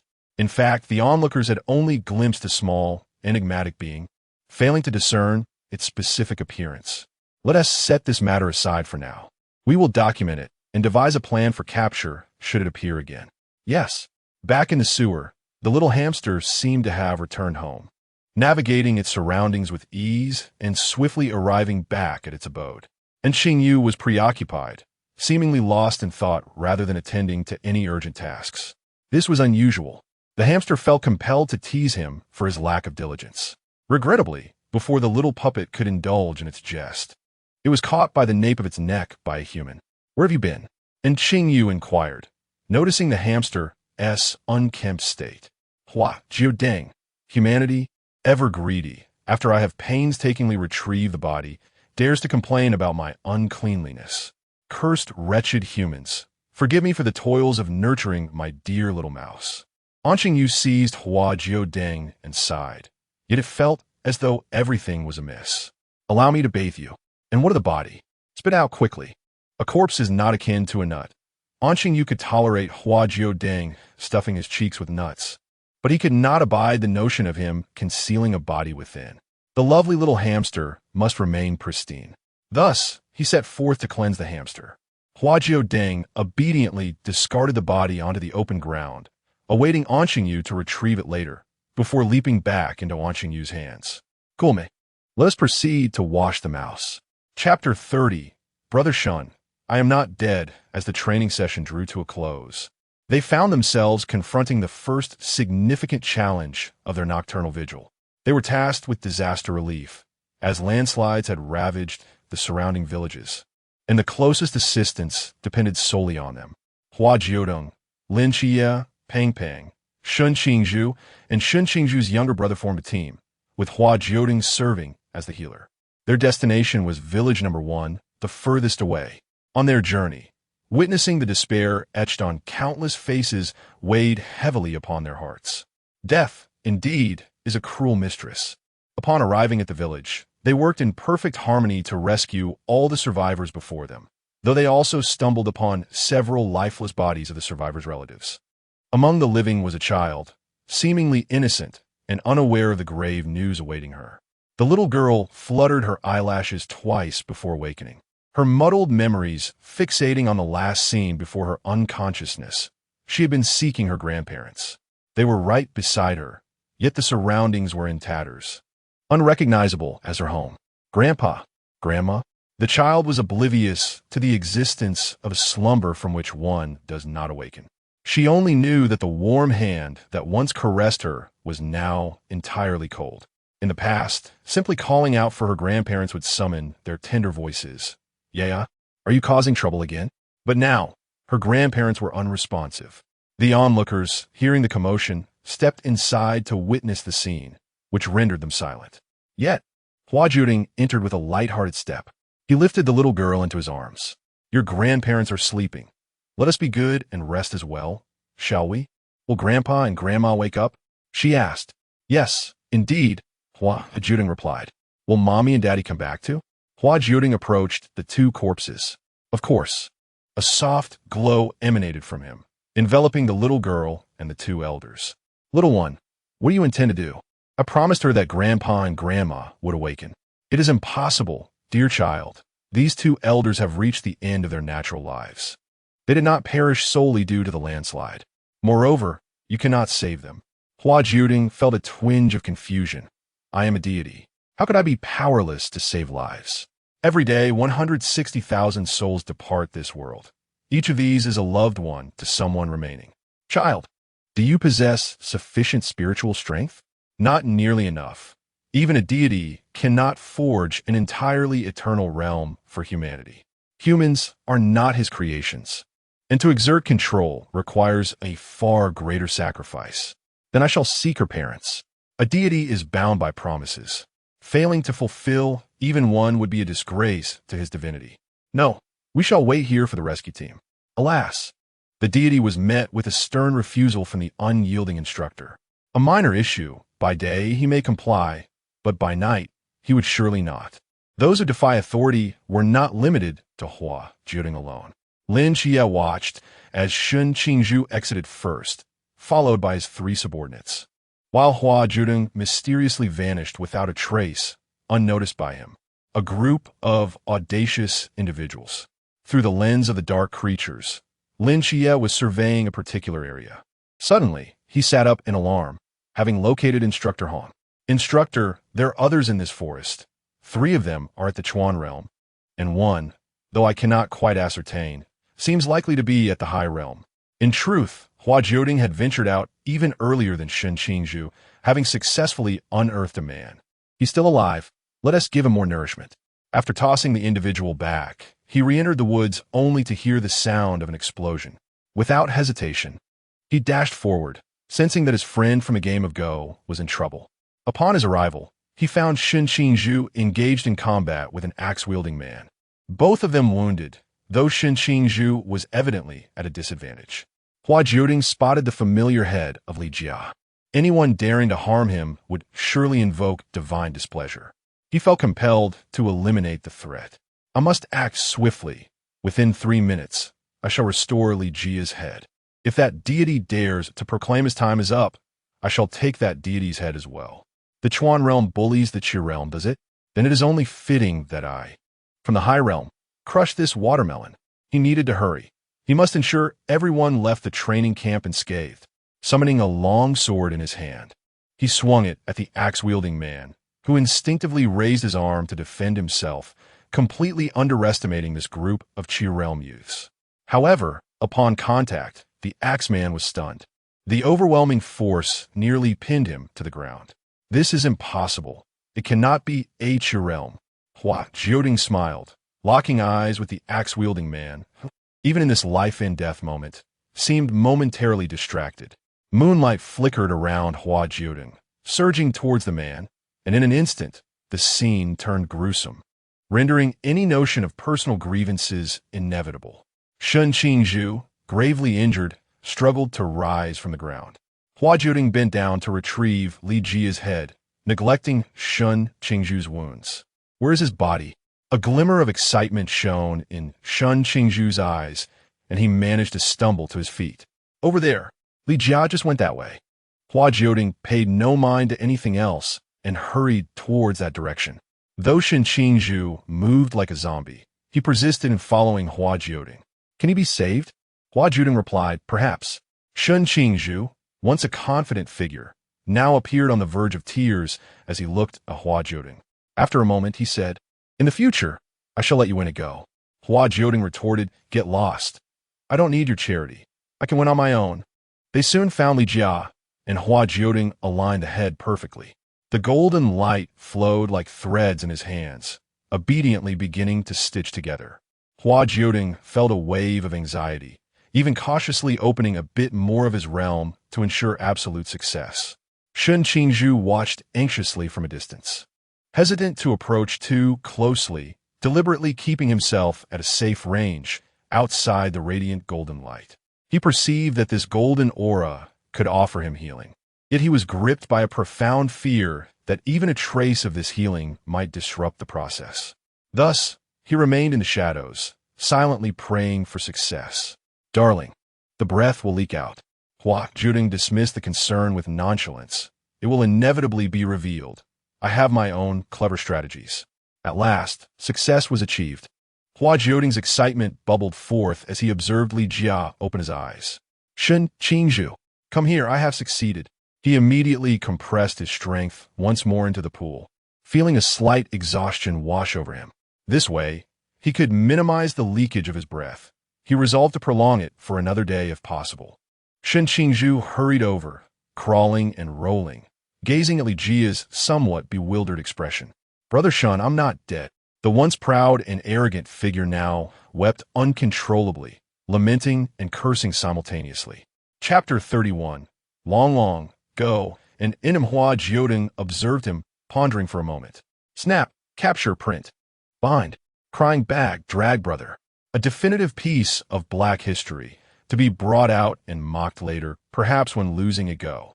Li Jia had just returned, still enduring a day's worth of side effects. and Hua Jiudeng could do little but encourage him to drink more warm water. Shen Qingzhu accompanied Hua Jiudeng to escort Li Jiao back, while the three little brothers wept as if burdened by the weight of 200 pounds. Jia, you're still alive. Woo woo woo. I was terrified. Shen Ge is impressive. Hua Hua is also remarkable. Hua Jiudeng interjected, do not call me Hua Hua. Yet, he felt too weary to resist any further. After settling the little brothers, Shen Qingzhu stepped out again, stating, I will check the situation outside. This time it is certainly not a natural disaster. Hua Jiudeng remarked softly, are you finally willing to use your brain? Shen Qingzhu retorted, how infuriating. I was just subtly insulted. Hua Jiudeng restrained Shen Qingzhu, saying, all right, as a mere pool realm trinket, do not throw yourself into danger. Stay here and guard the survivors. Shen Qingzhu chuckled, rising to pat Hua Jiudeng. Even as a pool realm trinket, I can still obliterate those arrogant fools. I will seek out that plump Bai Li for some assistance. You may attend to your own matters. Hua Jiudeng cast a glance at Shen Qingzhu, deciding not to impede him any further. He produced a rose and tucked it into Shen Qingzhu's pocket, insisting he not discard it. Shen Qingzhu quipped, I am quite straightforward. Hua Jiudeng replied, I hardly wish to engage with you. Does a rose serve only to express love? Shen Qingzhu was merely jesting, then stated, shall I take my leave now? Go ahead. Hua Jiudeng urged, first, eliminate the greatest threat, the dragons slumbering beneath the mountain. Hua Jiudeng held a fondness for dragons, though he had yet to truly encounter one. This expedition would indeed broaden his horizons. He hoped the dragon would be amiable enough to allow him a ride. As Hua Jiudeng approached, Ma Tianyi was already engaged in a fierce battle with the earth dragon. Charging in now would undoubtedly reveal his presence, especially since Hua Jiudeng sensed that Ma Tianyi was preparing to summon a whisper. The whisper, one of the ancient deities within the ancient god church, could undoubtedly be classified as a mid-boss in terms of power. Hua Jiudeng was not yet eager to confront him. Perhaps it would be better to take decisive action and eliminate Ma Tianyi instead. A hint of recklessness lingered in Hua Jiudeng's nature. Ma Tianyi appeared somewhat disheveled. Despite both being in the sea realm, it was evident that he was struggling against the earth dragon. Snap! Time froze. Hua Jiudeng drifted closer, regarding Ma Tianyi with a hint of disdain. He stepped before the dragon, gazing into its eyes, creating a unique temporal space for the two of them. Gently caressing the dragon's scales, he spoke in a soothing, beguiling tone. Are you willing to submit to me? This was the essence of Hua Jiudeng, seduction and thievery. Most beings would willingly bow before him. The earth dragon was no exception, its gaze solely fixed upon this captivating figure. How could it possibly refuse? To serve the god of desire is indeed a rare honor. I am willing. Hua Jiudeng smiled. What if someone tries to take you from me? Then I shall eliminate him, shall I not? Most certainly.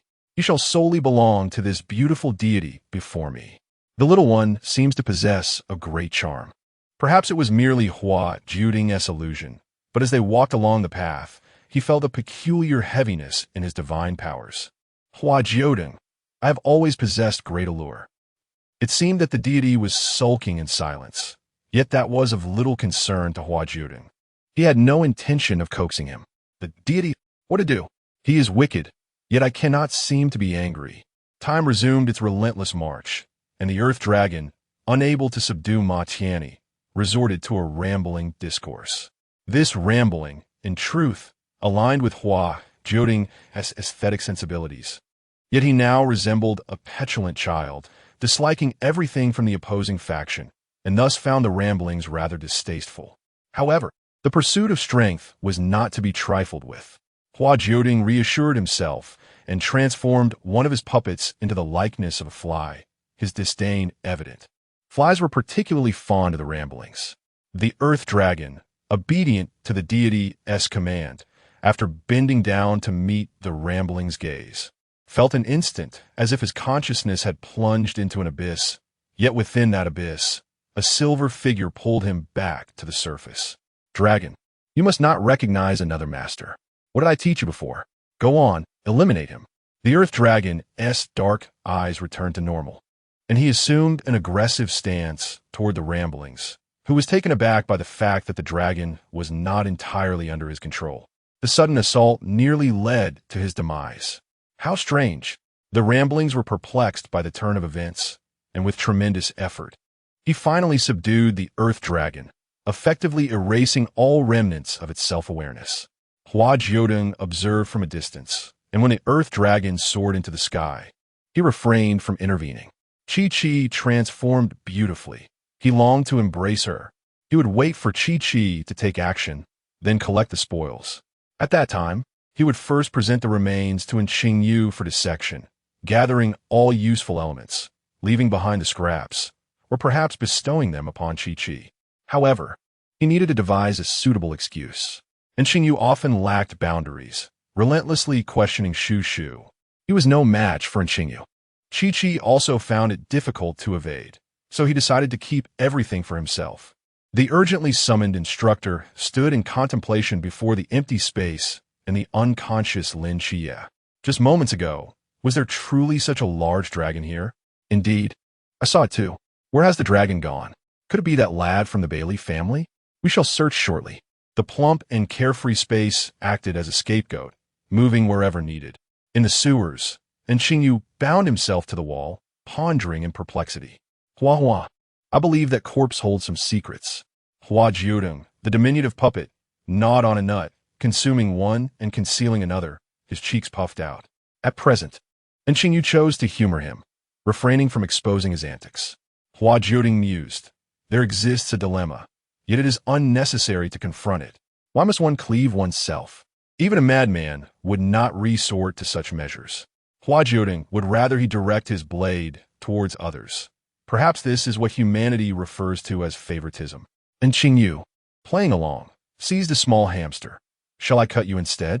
The small hamster looked bewildered, and Qingyu bound the creature to the wall, threatening it with a scalpel while cautiously keeping one hand on the hamster's rear, wary of its weight potentially pulling him off balance. And Qingyu was quite adept at caring for small pets, for Hua Jiudeng's little hamster was indeed plump and healthy. Hua Jiudeng regarded Qingyu with disdain, unconvinced of his willingness to act. In a contemptuous gesture, he launched a peanut projectile from his mouth, striking Qingyu squarely on the forehead. And Qingyu clutched his brow, protecting his precious brain from this troublesome little being. Reluctant to let him depart, and Qingyu resolutely grasped Hua Jiudeng's cheek, spit out all the nuts. Hua Jiudeng squeaked in protest. Chapter 32. The resentment of Shiva. It has become evident that a mere hamster stands no chance against the whims of a deranged experimentalist. While Hua Jiudeng was preoccupied with retrieving a corpse, and Qingyu had already completed his preliminary simulation experiments, with blood ominously displayed nearby, seemingly taunting the little rodent. And Qingyu excitedly shared his self-harm video with Hua Jiudeng, passionately analyzing his thoughts without a hint of self-doubt. Hua Jiudeng responded with disdain. Who would want to watch such a foolish video? Enjoy it yourself. It has no appeal to me. The little hamster, puffed up in indignation, resembled a household pillar returning home from work only to find its abode in disarray. Driven away by frustration, the hamster could not be coaxed back with nuts. As Qingyu continued to ramble on without reflecting on his missteps. Flower, do you think I should discuss this matter with Lin Qiye? And Qingyu inquired. Humph. Hua Jiudeng replied. Say whatever you wish. You've grown bold enough now to disregard the rodent's counsel. If you feel like bleeding, then bleed. Why bother feigning concern for his opinion? It was clear that Qingyu was quite resolute in his plans. And Qingyu, scratching his nose, felt a twinge of guilt, for he was aware that Hua Jiudeng had not entirely supported his experiments. Yet, the thirst for knowledge was an insatiable drive. Why not beseech your esteemed rodent? During his visit to the corporeal realm, he not only retrieved the dragon's corpse, but also acquired a new puppet. It is merely a human shell, prepared for your experiments, but now rendered useless. If you enjoy self-mutilation so much, continue as you please. What need is there for words with the hamster? Flower, I admit my errors. I shall report to you next time. And Qingyu conceded. As Qingyu endeavored to retrieve the hamster, he received a bite, yet instead of anger, he chuckled. The somewhat foolish hamster was now ripe for extortion. Hua Jiudeng, believing he had nearly severed a finger, ultimately found himself cradled by the cunning human. We currently lack the means to present ourselves openly, Seeking Lin Qiye is our best option. By the way, does your brother know you are here? How could he? Isn't there another Hua Jiudeng beside Lin Qiye? And Qingyu poked Hua Jiudeng's nose playfully, a naughty child who has run away from home. Hua Jiudeng retaliated with a bite.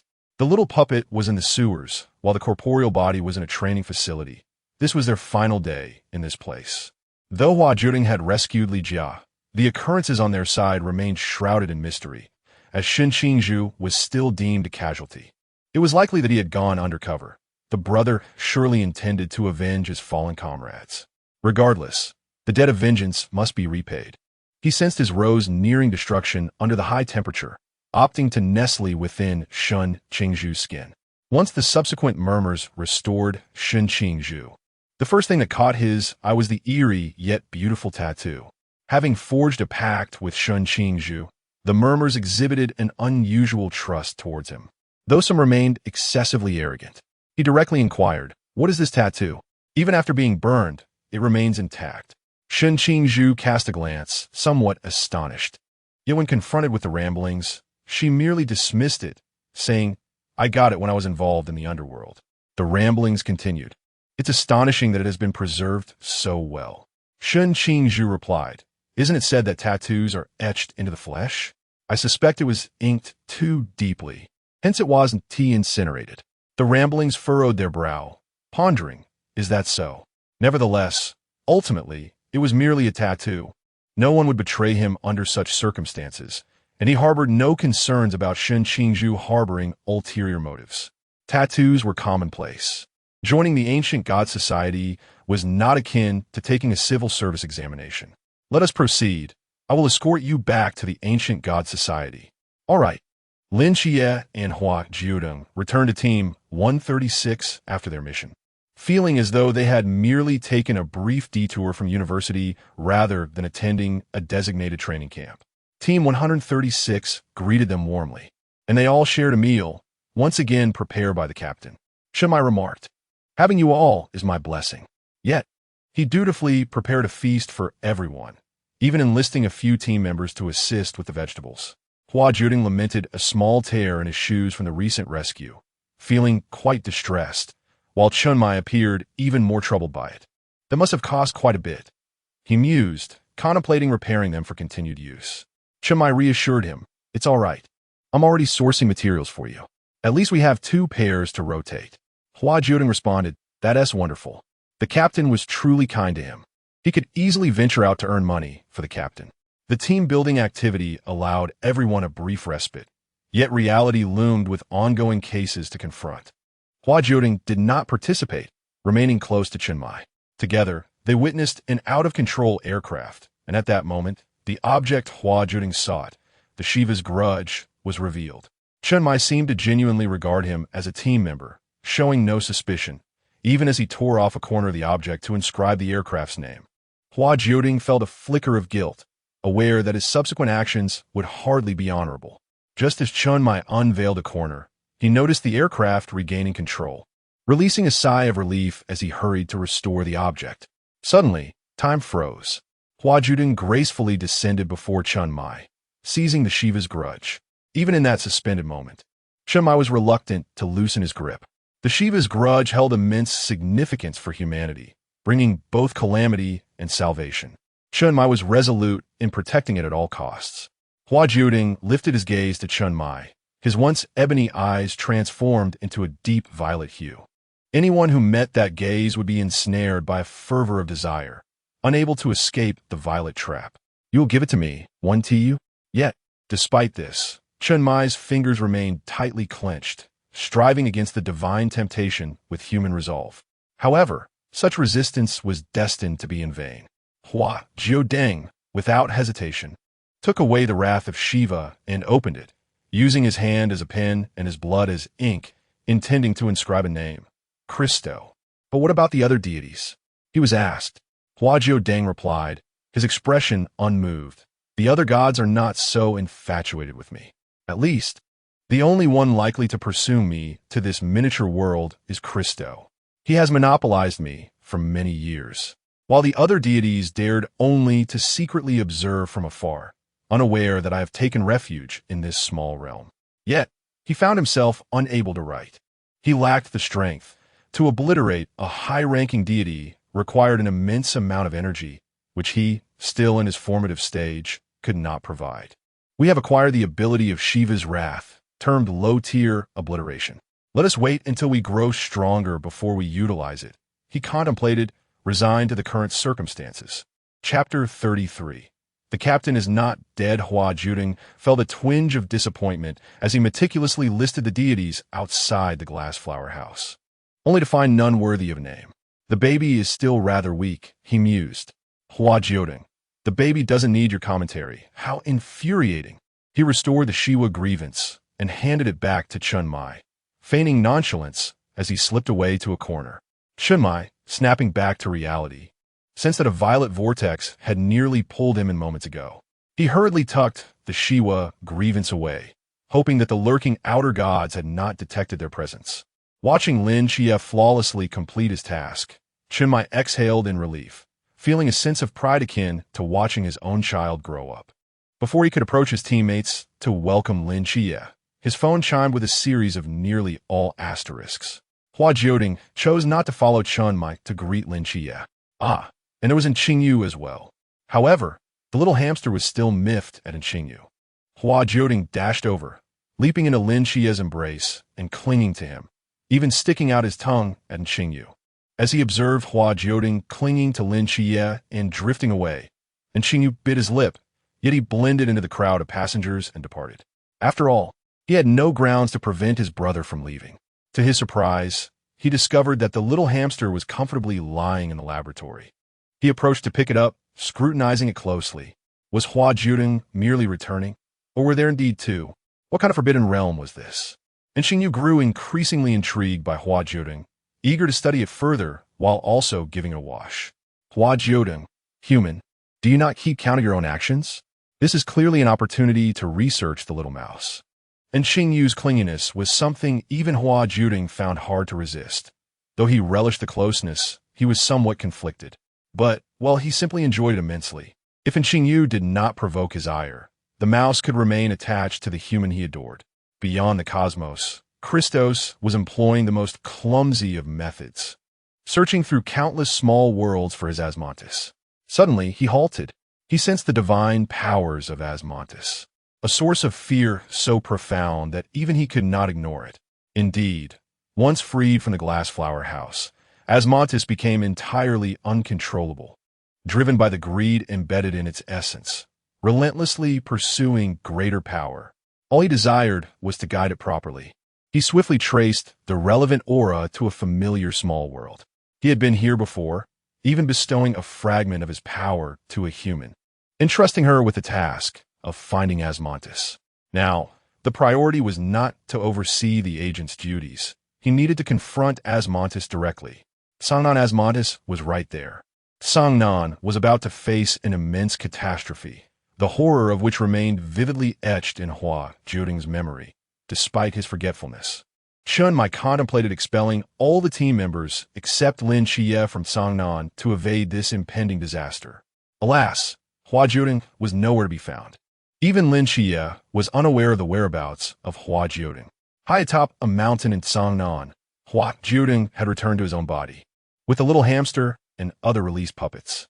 He left a letter for Qingyu and Lin Qiye, conveying the essence that he had gone out to explore and that they need not worry, for when fate beckoned, he would return naturally. He additionally reassured Lin Qiye that Yang Jin had accompanied him, and there was no cause for concern.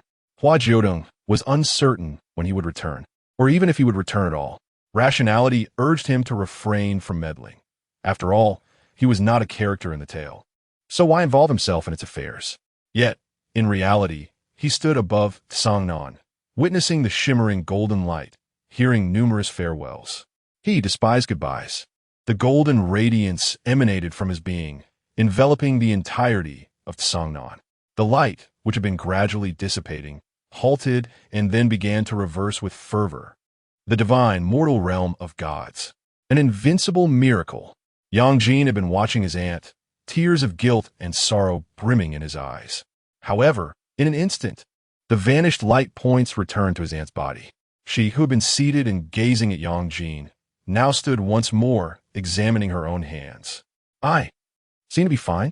Such miracles unfolded throughout Songnan, as mothers embracing their daughters once again displayed smiles, having previously been imparting various future scenarios to their children. Now, she felt it. Her time was still intact, with an abundance of moments ahead. She could teach her daughter to love herself and embrace happiness. Ying, who had been weeping profusely while holding Chun Mai, felt the body of her beloved gradually fade into an ethereal state, leaving only a fleeting shadow. Captain, do not fret. Even if you are gone, Team 136 will endure, and I shall take your place. Yet before long, Hong Ying sensed the person in her arms solidifying once more, rendering her tears momentarily still. Zhao Kongcheng, who had also been crying, now stared in astonishment at Hong Ying, his own expression frozen, having been uttering pleas for the captain not to leave, now abruptly silenced, helplessly stifling a sob. Captain, you haven't perished? Chun Mai was equally bewildered, grappling with the sorrowful atmosphere enveloping the team, uncertain of whether he should live or die. It felt as though the initial wave of grief had passed, dissipating the atmosphere of despair. The group composed themselves, standing tall, absorbing the miracles surrounding them. Chun Mai gazed at the distant golden light, murmuring, "This is a true miracle." Turning to his team, he smiled. "Though I know not what has transpired for now, I am still the captain, yes?" A touch of regret lingered that Hong Ying could not take over. Hong Ying, with tears welling again, exclaimed, "Who wants to take your place?" She leaped into Chun Mai's embrace. "Captain, I long to savor your cooking." Chun Mai, very well. The entirety of Songnan was reborn in miracles, as ordinary people gradually forgot the truth, while only the formidable night watchers retained their memories. Yang Jin surmised that it was likely Hua Jiudeng, yet prior to this revelation, he had a matter of greater significance at hand. As a deity restored to the Great Xia, it was his solemn duty to ensure that no one dared to infringe upon the realm of Great Xia, even at the cost of his own existence. The monumental miracle that Hua Jiudeng sought to sustain demanded an immense amount of energy, compelling him to shatter all barriers. As his power mended the southern waters, his own essence leaked uncontrollably. Hua Jiudeng understood the urgency. He must complete the true miracle before the arrival of Christo. Asmodeus, Hua Jiudeng sensed Christo's presence.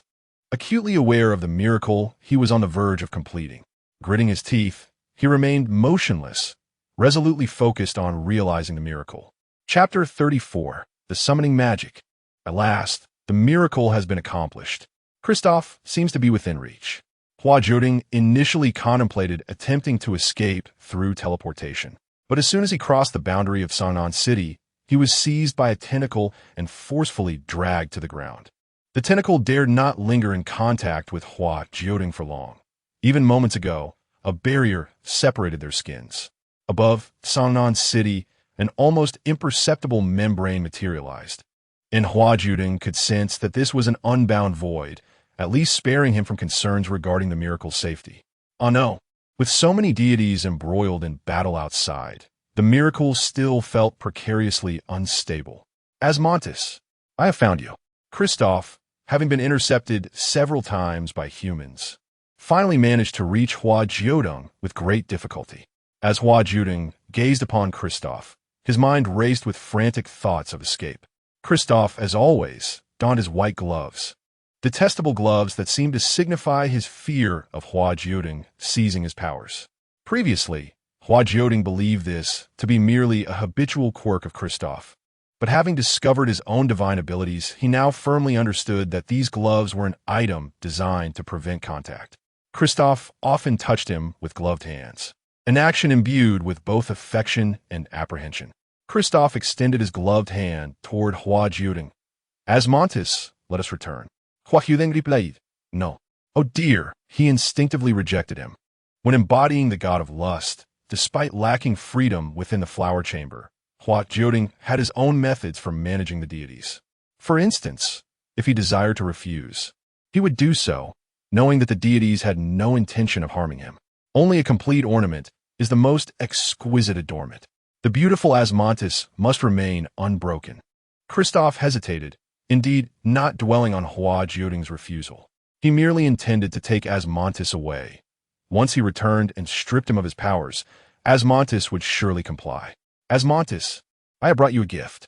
Hua Jiudeng found himself ensnared within a mass of tentacles, rendered powerless by whatever Kristoff had done. Even the carefully crafted disguise dissipated, reverting him to his original form. Kristoff had recently found Asmodeus somewhat bothersome. The appearance was unfamiliar to him. The dark hair and eyes were entirely alien. Now, he finally beheld the visage he recognized.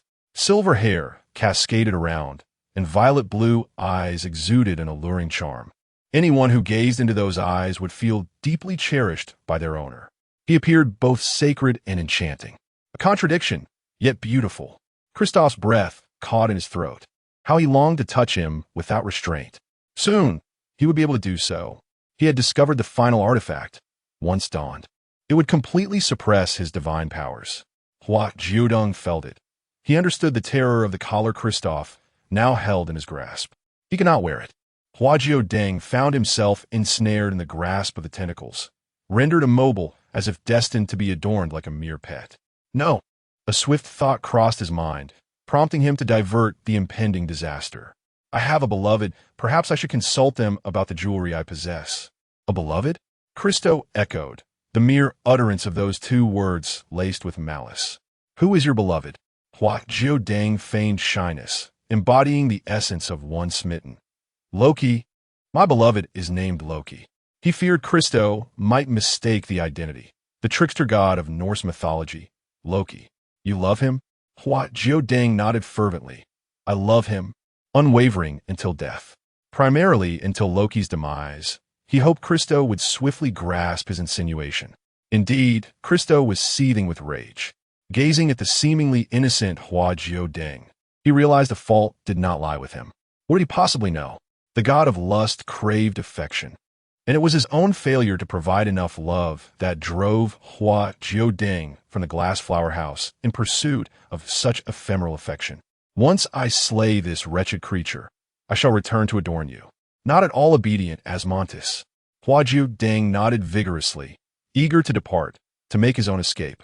Yet, Christo did not immediately seek to obliterate Loki. Rather, he approached Hua Jiudeng first. With remarkable speed, he adorned Hua Jiudeng's ear with a stud. In an instant, Hua Jiudeng felt his essence plummet from divinity, descending further until it stabilized at the mortal realm. Damn Christo, the madman had a backup plan. Was he refusing to allow a collar, but consenting to an earring? Alas, Hua Jiudeng had no intention of revealing his true feelings just yet. He maintained a facade of innocence, for he knew it would displease his beloved. A little more pressure on Loki. It would be best to eliminate him swiftly. Wait for me, my Asmodeus. I shall soon bring your beloved to you.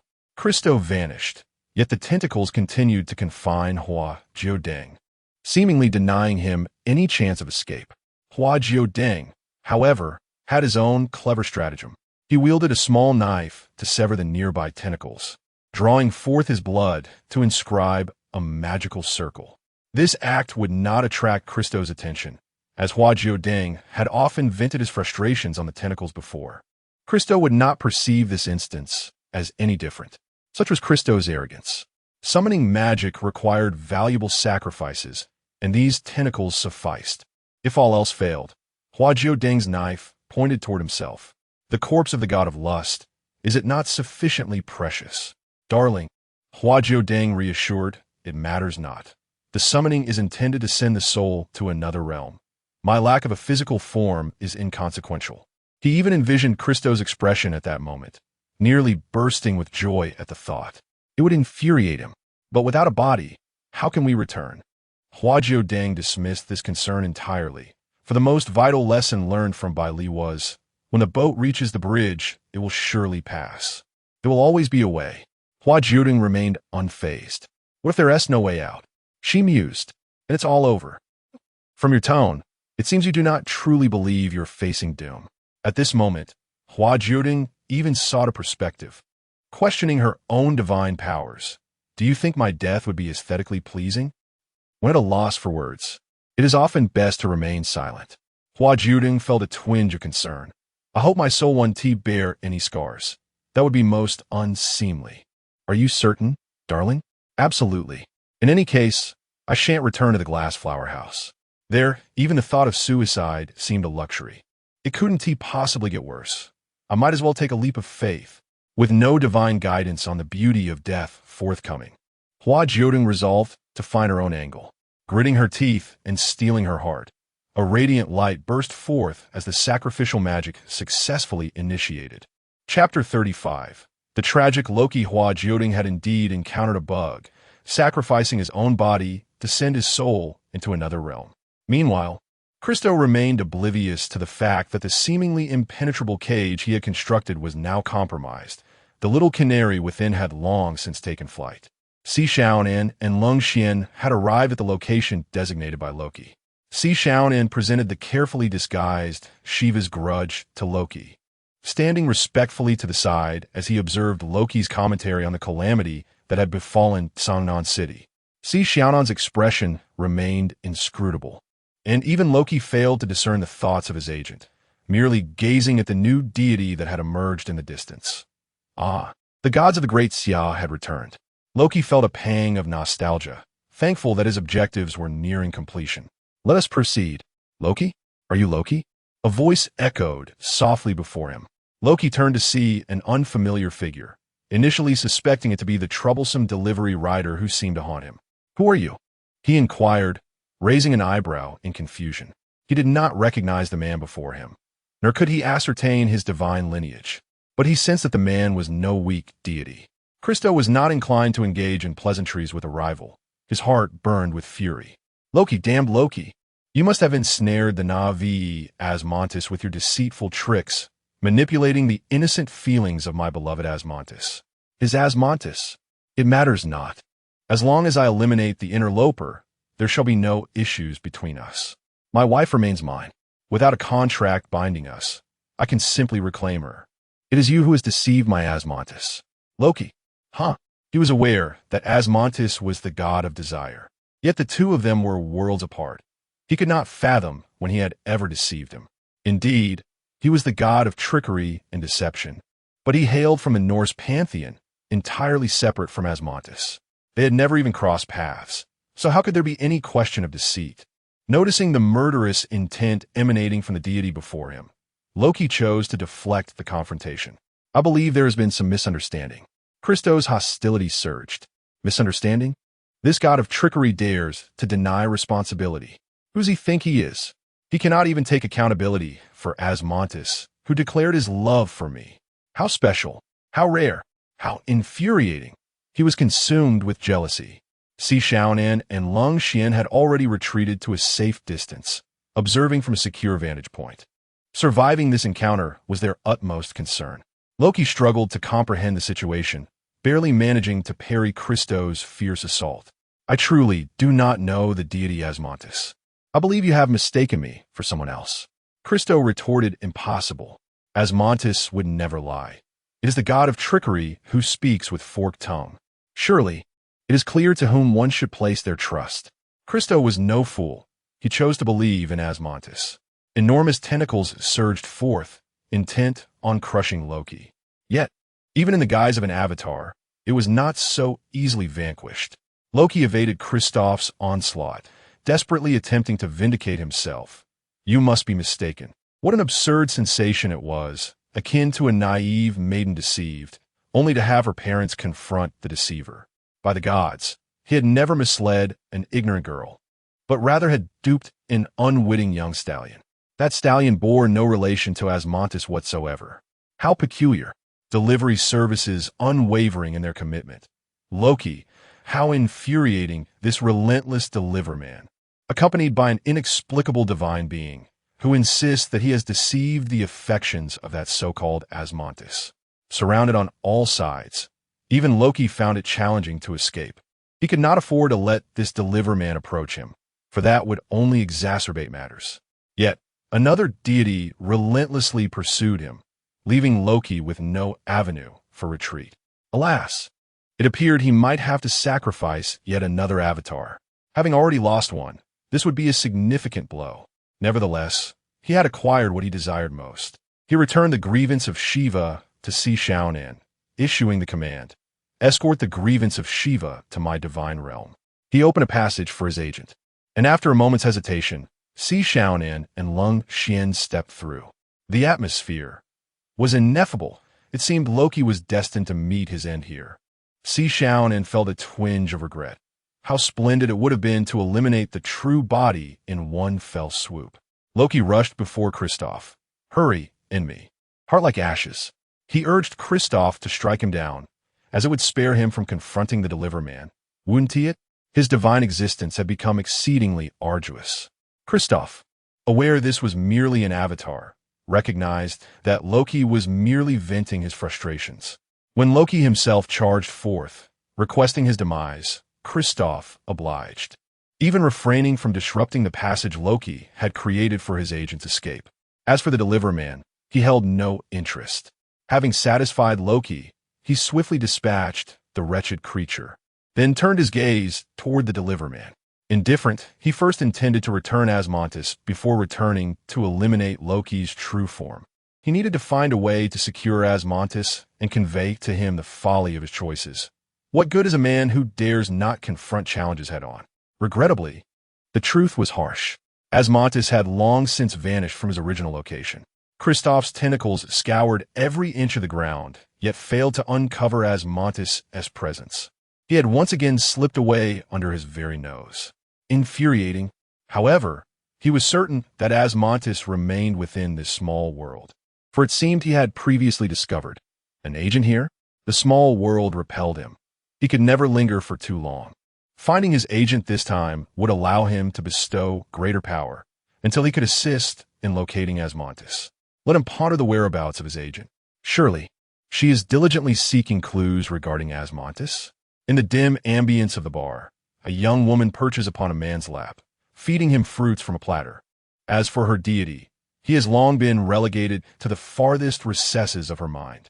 After all, deities do not provide sustenance. Her survival necessitates earning a living. Moreover, being adored by others is far more exhilarating than lingering in the presence of this deity.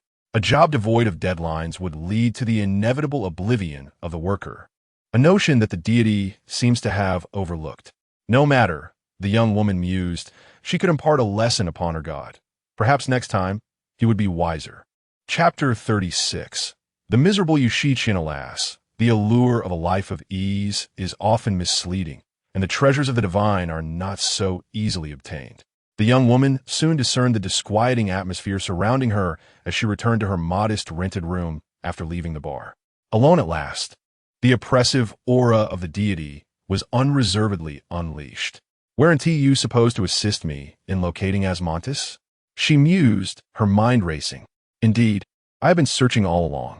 Christo furrowed his brow, for from his recent impressions, this agent seemed to be living rather comfortably, hardly resembling one engaged in earnest labor.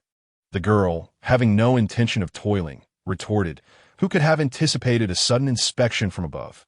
She fabricated a rationale to bamboozle Christo, whose experience in human society was evidently limited. "I am accumulating wealth. In the realm of humanity, one must possess riches to achieve anything substantial. Is that so?" Christo frowned, sensing an incongruity in her explanation.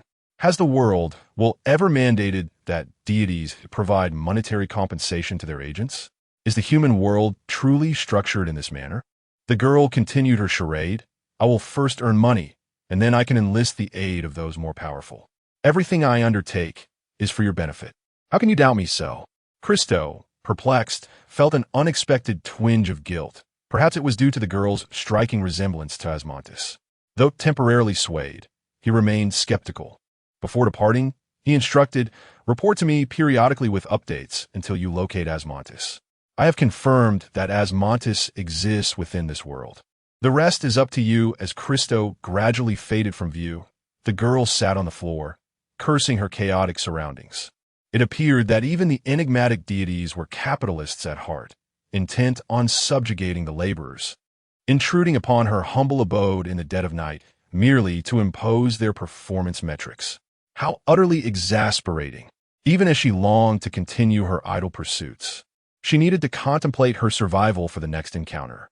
Perhaps it was time to seek some information. Poor thing. The girl opened a dilapidated laptop, a relic from years past. Although it managed to boot up, its sluggishness was maddening. An adage came to mind. 2 hours to start, 5 minutes of use. She powered on the computer and reached for a nearby notebook, inscribed with elegant handwriting. Fishing Manual, Yu Shiqian.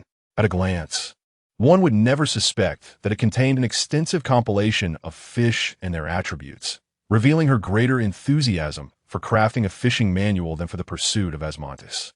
Regrettably, the relentless demands of her capitalist overseer had obliterated her leisurely days. After rummaging through 4 notebooks, she finally found a love diary with a few blank pages remaining.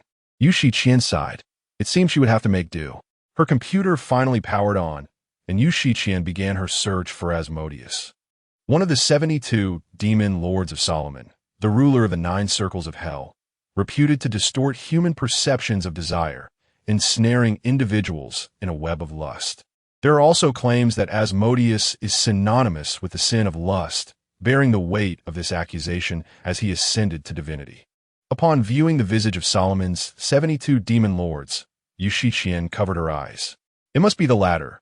A deity of lust could not possibly be so grotesque. Or perhaps deities possess a fondness for such appearances. Unsure, she ultimately documented everything. A deeper understanding could only serve her well.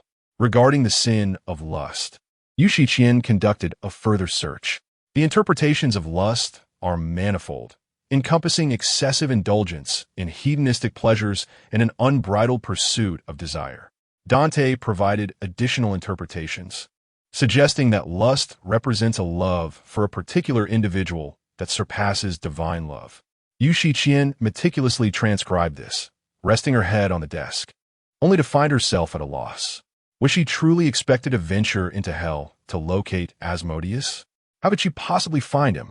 After a moment of contemplation, she resumed her search. Christo. No results were found, and the following were recommended as similar results. Yu Shiqian mused. Why does this deity lack sophistication, resembling a mere capitalist? It turns out to be an obscure, minor deity. How embarrassing. As a representative, she felt a tinge of shame.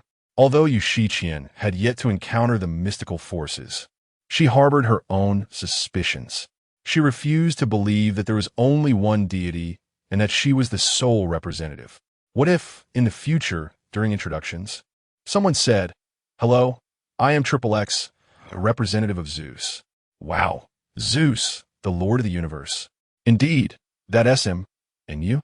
Then Yu Shiqian would reply, I'm Yu Shiqian, the representative of Christo. Her companions would be momentarily taken aback, politely responding, Christo? You must be a formidable deity, right? My knowledge of mythology isn't extensive. Yu Shiqian could only reply, well, not really. He isn't even part of the mythological pantheon. How humiliating, so utterly disgraceful. Infuriated, she pondered the absurdity of a minor deity descending to commit fraud, yet still daring to issue KPIs.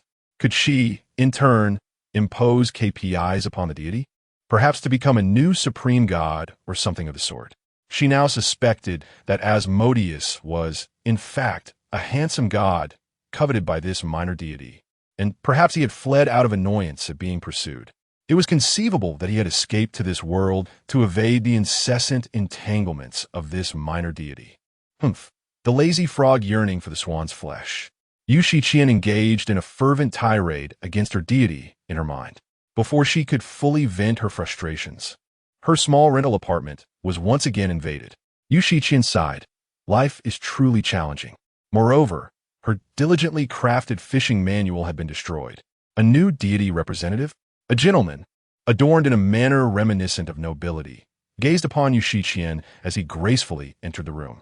Yu could hardly believe his fortune. A mere stroll had led him to acquire a new divine agent, while the night watcher was likely still en route. Thus, he could seize the opportunity before him. Yu grasped Yu Shiqian by the neck, inquiring, "Are you willing?" Yu Shiqian replied, "I am willing, I am willing." However, she implored, "Might you please release my poor neck?" It dawned upon her that she was but a pitiable figure, left with little choice but to acquiesce. Moreover, she appeared quite easy to grasp, as everyone seemed fond of seizing their own necks. Could she truly refuse? To do so felt akin to inviting the severance of her own head. Was it not enough to endure her woeful fate? Chapter 37. The relentless cycle of life. Yu Shiqian agreed too readily, leaving Yu momentarily taken aback. Perhaps her lack of exposure to the night watchers had hindered her awareness? Yu Shiqian. May I sit down now? Yu. Oh. He released her, inquiring, Are you aware of what I do? Yu Shiqian. I do not know. Yu. Then why did you agree so readily? Yu Shiqian cast a glance at the man and pointed to the bruises adorning her neck. I may not know your purpose, but I do understand that refusal could lead to my demise. Yu chuckled softly. Indeed, a clever child you are. Fear not, this is not a malevolent endeavor. By aligning with me, you shall have ample resources at your disposal. Moreover, we shall impart much knowledge upon you. You are, as of now, unaware of your own potential. Are you not? Having regained her breath, Yu Shiqian finally scrutinized Yu before her. He dressed like a nobleman, exuding an air of affluence, and appeared strikingly handsome, coupled with a hint of self-assured arrogance.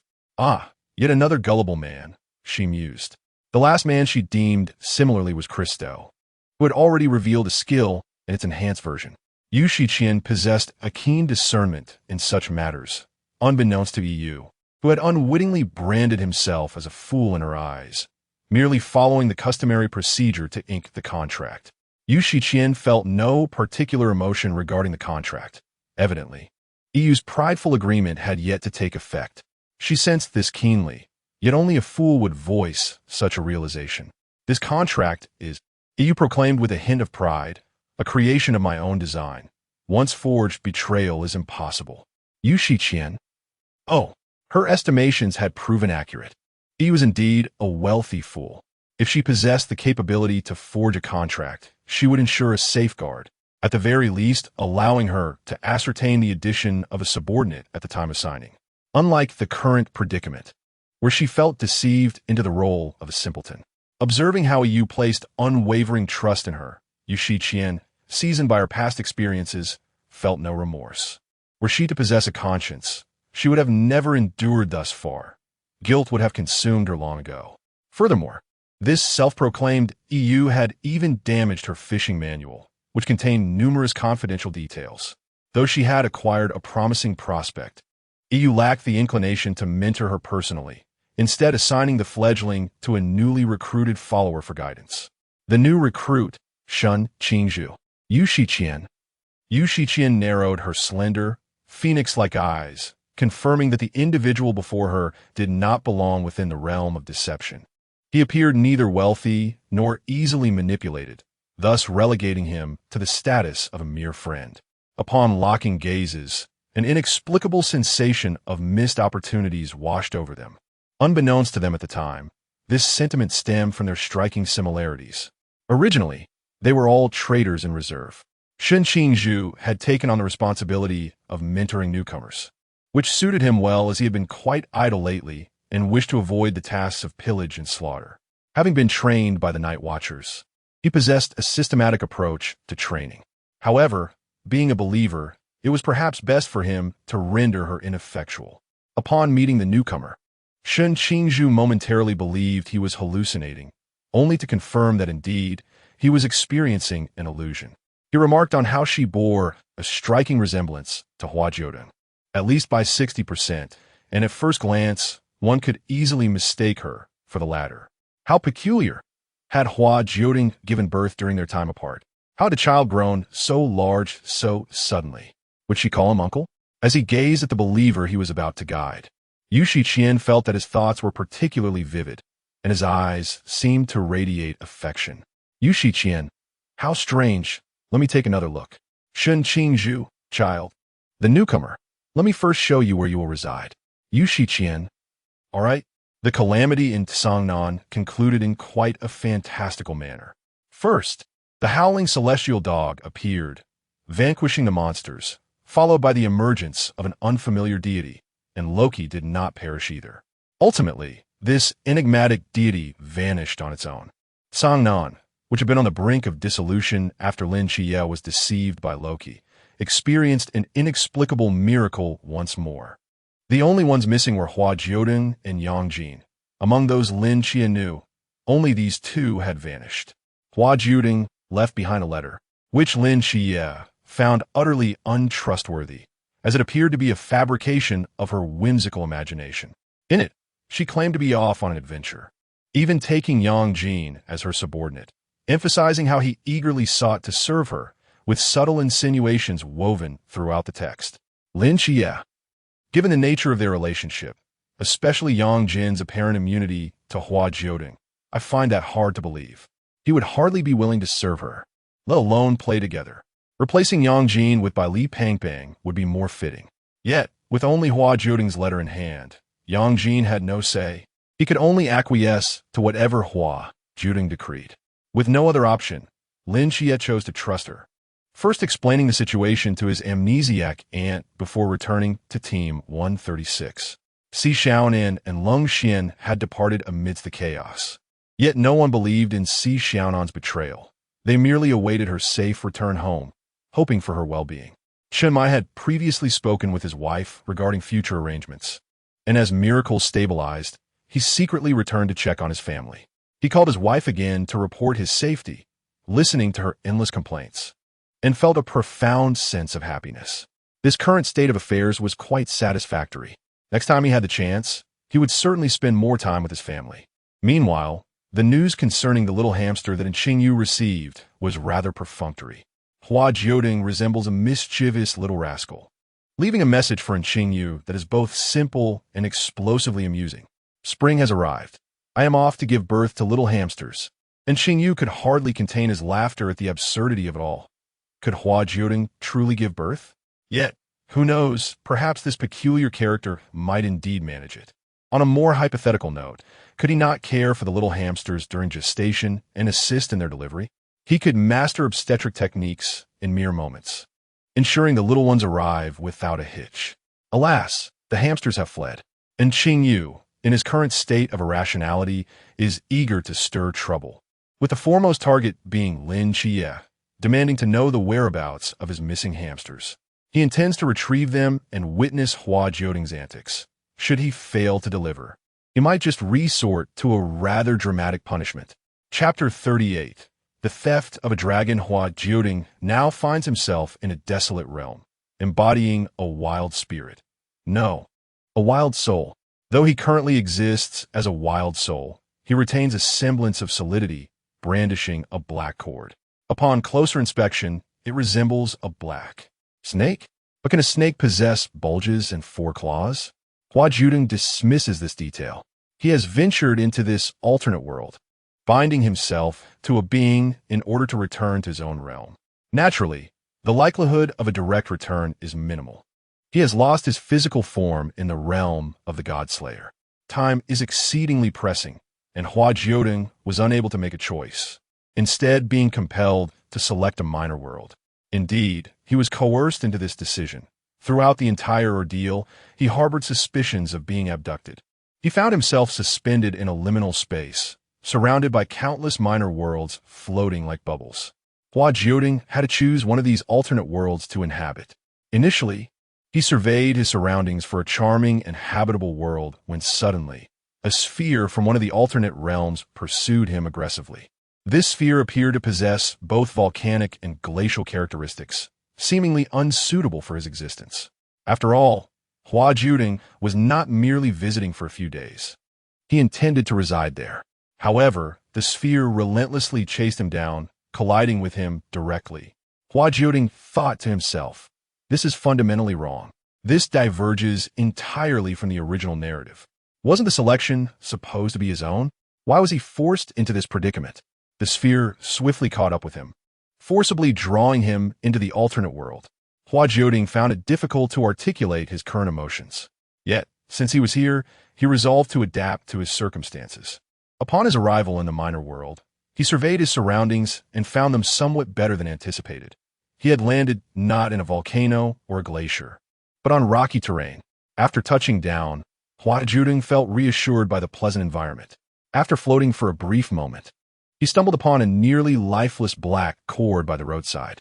This cord appeared to be on the verge of collapse, and Hua Jiudeng decided to take hold of it. After administering a rudimentary healing, he tucked it away. Although he was not yet ready to form a contract, he felt an inexplicable fondness for this black entity and opted to keep it. The little dragon was indeed quite obedient. Even as Hua Jiudeng swung it about, the dragon ultimately clung to him and affectionately licked him. How delightful! He truly cherished the dragon.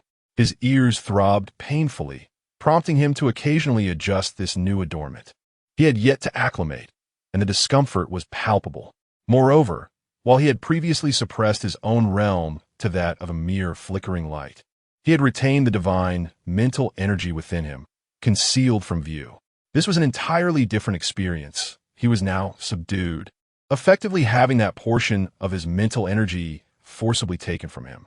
The sensation was disconcerting, and his mind felt somewhat foggy. After walking for a while, Hua Jiudeng paused to rest, eventually emerging from the rocky area into a forest. He sat down, succumbing to fatigue. His head ached, and his soul felt anything but stable. He was undeniably exhausted. Take a moment to rest. After all, it's not as if anything dire will happen. Hua Jiudeng lay down to sleep. The little black dragon, already feeling dazed from being tossed around, found itself momentarily bewildered as Hua Jiudeng paused. It turned to gaze at the carefree and beautiful figure before it, realizing that even in this seemingly safe environment, the lack of vigilance was rather alarming. With a sigh, the little dragon acknowledged that it must take on the responsibility of safeguarding their home. Hua Jiudeng was not entirely oblivious, perhaps just a tad, but more so. It was due to overwhelming fatigue. The miraculous event had drained his mental energy, compounded by a direct encounter with Christoph, leading to a desperate escape. Now, in this entirely foreign world, with his mental faculties suppressed, Hua Jiudeng had truly reached his limits. The little dragon nestled against Hua Jiudeng's cheek, gnawing on the earring. It wasn't he entirely clueless. It could sense that something was amiss with the earring, and thus, it chose to use it as a teething object. However, after a while, the sound of gnawing became sparse, and Hua Jiudeng swatted it away with a swift motion. The little dragon, undeterred by being knocked aside, remained steadfast in watching over Hua Jiudeng, even crafting a makeshift blanket from nearby materials. Once the blanket was placed over Hua Jiudeng, the dragon lay beside him, ever vigilant. When Hua Jiudeng awoke, he was greeted by the sight of this watchful little dragon. Adorable and slightly disheveled, the black dragon blushed, seemingly shy despite its color. It squirmed in his embrace, twisting into a little knot, which brought a smile to Hua Jiudeng's face. Straightening the little creature out, he continued to explore this unfamiliar land. This land appeared to belong to dragons, as Hua Jiudeng noticed dragons soaring above as he walked. Looking down at the little black dragon in his hand, he felt a pang of regret. Why was it so small? It couldn't even grow large enough for him to ride. Although Hua Jiudeng could float, it drained his mental energy and left him weary. He longed for a means of transportation. How would he return? Hua Jiudeng finally engaged his mind to ponder this, and upon doing so, he realized something peculiar. The spirit was unusually quiet. He had been pinching this little black dragon for some time now, and the spirit would normally be chattering away. Why was it so silent? The silence was indeed astonishing. Spirit? Darling, have you been injured beforehand? Hua Jiudeng asked with concern, having grown accustomed to the spirit's company and hoping for its well-being. No, darling. Then why are you silent? This dragon has been close to me for quite some time. This is the dragon of time and space. Essentially, you possess all the abilities it can manifest, darling. Is that so? Hua Jiudeng pondered, accepting this explanation despite its oddity. He poked the little black dragon, teasing, "You're of no use. I seem to have acquired your abilities. Perhaps I should just discard you." The little black dragon was knocked over, yet it quickly adhered itself to Hua Jiudeng, playfully snuggling close. Hua Jiudeng thought to himself, "Oh dear, the god of desire has been captivated by this little black dragon. It appears utterly adorable. Let us take it with us. It's merely a small dragon." He held the little creature aloft, already contemplating the cherished item he wished to bring back. Indeed, this little black dragon, simply sitting there, brought him immense joy. Hua Jiudeng peculiarly grasped the earlier sentiments of the deities. They likely regarded this dragon as a breathing, exquisite vase placed within a glass conservatory for their delight. However, Hua Jiudeng rolled his eyes, dismissing such notions from his mind. He was not seen by the deities as an equal creation, and the little dragon was merely his newly discovered, charming companion. Chapter 39, Dragon. Do not indulge in a life of ease. However, it is essential to respect dragons' opinions. When Hua Jiudeng lifted the little dragon, he realized he had yet to bestow a name upon this creature, for he had not taken a moment to truly observe the dragon, which bore a striking resemblance to a serpent. Cradling the small black dragon, he examined it closely. Wow, it's a little male dragon. The little black dragon froze momentarily, rendered speechless as it gazed at Hua Jiudeng, who seemed utterly oblivious to the boundaries of their interaction. What shall I call you? Hua Jiudeng twirled around while holding the little dragon, his thoughts meandering, devoid of inspiration for a name. Ultimately, he settled on an affectionate term, as the deity had always referred to him as baby. With a mischievous smile, Hua Jiudeng said, "Shall I call you baby?" The little black dragon's expression conveyed a distinct desire to refuse, as if it were a still image of rejection. Hua Jiudeng chuckled, planting a gentle kiss on the little black dragon. Such a lovely baby. Shyly, the little black dragon covered its cheeks with its tiny hands, finding it impossible to refuse. Who could possibly turn down the tender affection of a beautiful being calling them baby? The little black dragon, at least, could not refuse Hua Jiudeng. In this otherworldly realm, the soul of Hua Jiudeng could go without sustenance. His only concern was to avoid significant damage to his spirit. Thus far, he felt little anxiety. If this world were solely inhabited by dragons, he had no cause for worry, for these creature spirits would pose no threat to him. Just like the little dragon in his arms, which, despite being swung around like a rope, would merely lick him affectionately. Hua Jiudeng cherished his interactions with animals, for the entanglement of desire with human hearts often leads them astray toward greed and jealousy, yearning for exclusivity and possession. Baby, do you not have a den? I suppose I shall take a nap and think of a solution. The little black dragon retorted, Did you not just awaken? Are you sleeping again? This lazy human is quite disdainful. Hua Jiudeng replied, Is that not the case? His silver hair cascaded over his shoulders, and his violet eyes appeared innocent and forlorn, evoking a sense of tenderness in anyone who beheld him. The little black dragon comprehended that this expression might merely be a trap woven by those enchanting purple-blue eyes. It willingly succumbed to the allure. Did it not have a lair? Even if it lacked one, could it not construct a haven for the deity of desire? It would now embark on a quest to find a den for Hua Jiudeng. Hua Jiudeng was amused by the little black dragon's spirited determination. Holding the little dragon, he reassured, It is all right if they're ISNT1. By the way, are you the only dragon of time and space in this forest? The little black dragon tilted its head, pondering whether one dragon was insufficient. Did the mediocre deity wish to collect a set, like a stamp collector seeking duplicates? In a fit of playful defiance, the little black dragon swatted Hua Jiudeng's arm with its tail. All right then, Hua Jiudeng conceded. He would not seek a new dragon. He continued to explore this continent, initially believing it was solely populated by dragons, only to unexpectedly encounter humans. This group of individuals was armed, and a few appeared to possess the powers of the Forbidden Realm. Yet Hua Jiudeng overheard someone refer to them as wizards. Stealthily, he floated behind them, concealing his presence, primarily to discern their intentions. To his astonishment, he discovered that they were capturing dragons. Hua Jiudeng thought, I knew this other world was not as easy as it seemed. Although the landing site was neither glacial nor volcanic, the only habitable forest was surrounded by humans who were capturing dragons. It was said that a single dragon was worth 1,000 gold coins. Hua Jiudeng gazed at the little black dragon in his grasp, realizing its immense value. The little black dragon whimpered, Woof! You wretched deity! Wretched deity! Hua Jiudeng gently restrained its head, asserting, I never said I would sell you. Currently, it had no need for food, and money held no significance. The little black dragon protested, Does needing food imply that I must be sold? Truly, you are a wretched deity. The dragon was irate. Hua Jiudeng had never comforted anyone.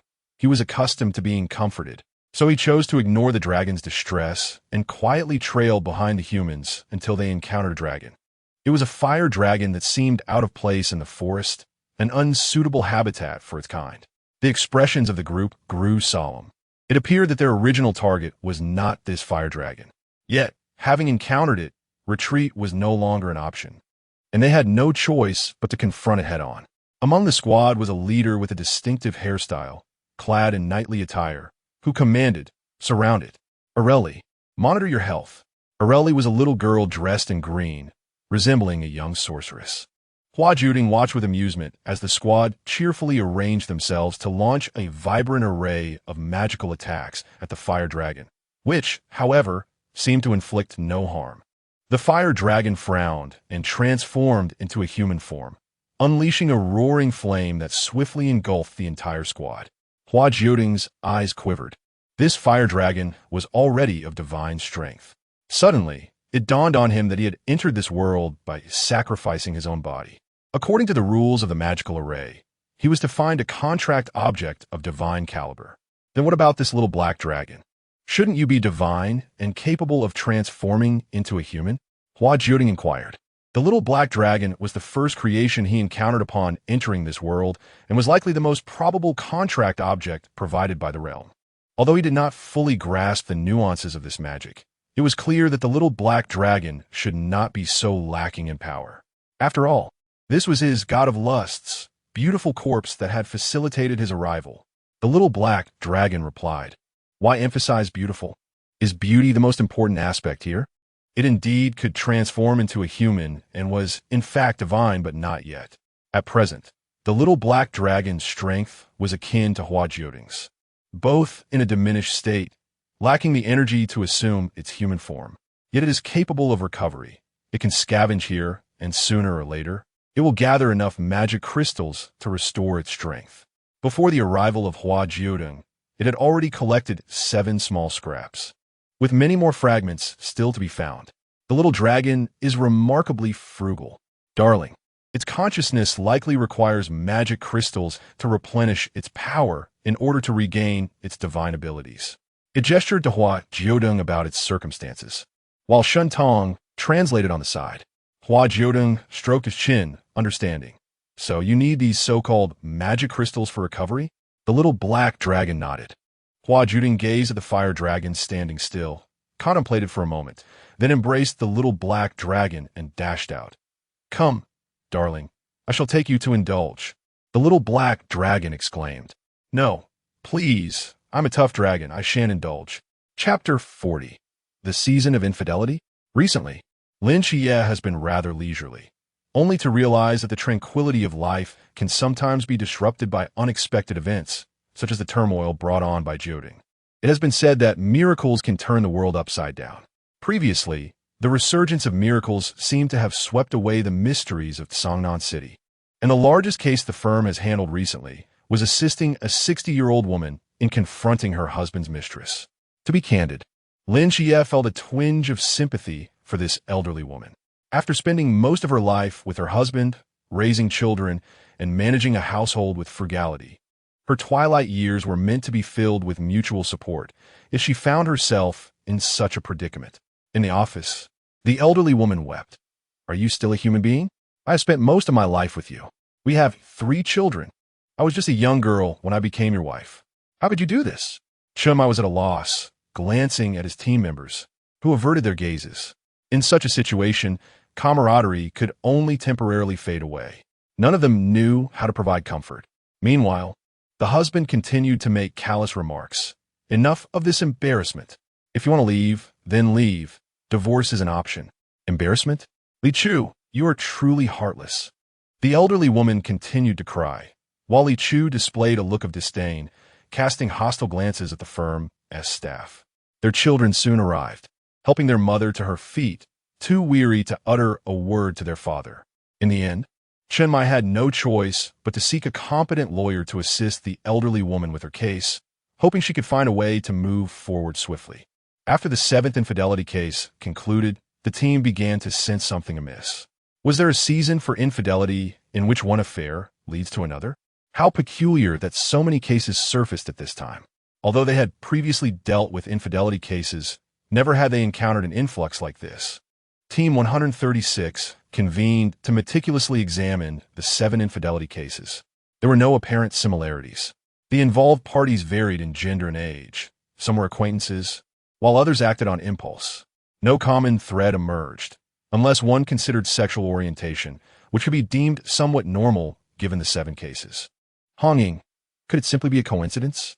Is it the season for infidelity? Zhao, Kongsheng. Since when has there been a notion of a season for infidelity? Shinmai. It seems unlikely to be mere coincidence. Lin Qiye did not believe it was coincidental either, yet they had failed to uncover any leads. Could it truly be the work of some enigmatic force? An enigmatic force? That notion bore some weight. Captain Shun, let us investigate whether there are any related mysterious cases.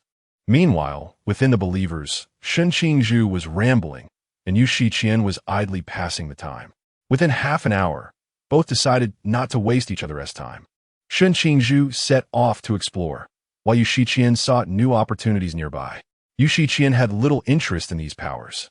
Her greatest passion lay in seducing men and coaxing them into spending money on her. Furthermore, she found the new teacher's lectures devoid of logic, likening him to a fool, and concluded that it would be best not to learn too much from him. Shen Qingzhu discerned the general distribution of strength among the believers, realizing that he currently lacked the means to forcefully navigate through the challenges ahead and could only bide his time in concealment. At that moment, Yu unexpectedly summoned him. Shen Qingzhu feigned deference as he stood before Yu, inquiring, "My lord, what is it that you require of me?" Yu, having found a moment of leisure, decided to inquire about his believers, particularly to gain insight into his newly appointed divine agent. To be candid, Yu Shiqian, as a divine agent, could have directly joined the ancient God Church. However, Yu had opted to first induct her as a believer, uncertain of how this promising newcomer was faring. Shen Qingzhu thought to himself, "She has gone off with a man. Is this something I can even discuss? If memory serves, it seems perhaps that Yu Shiqian has yet to step into the realm of enlightenment, as she has not once utilized her abilities."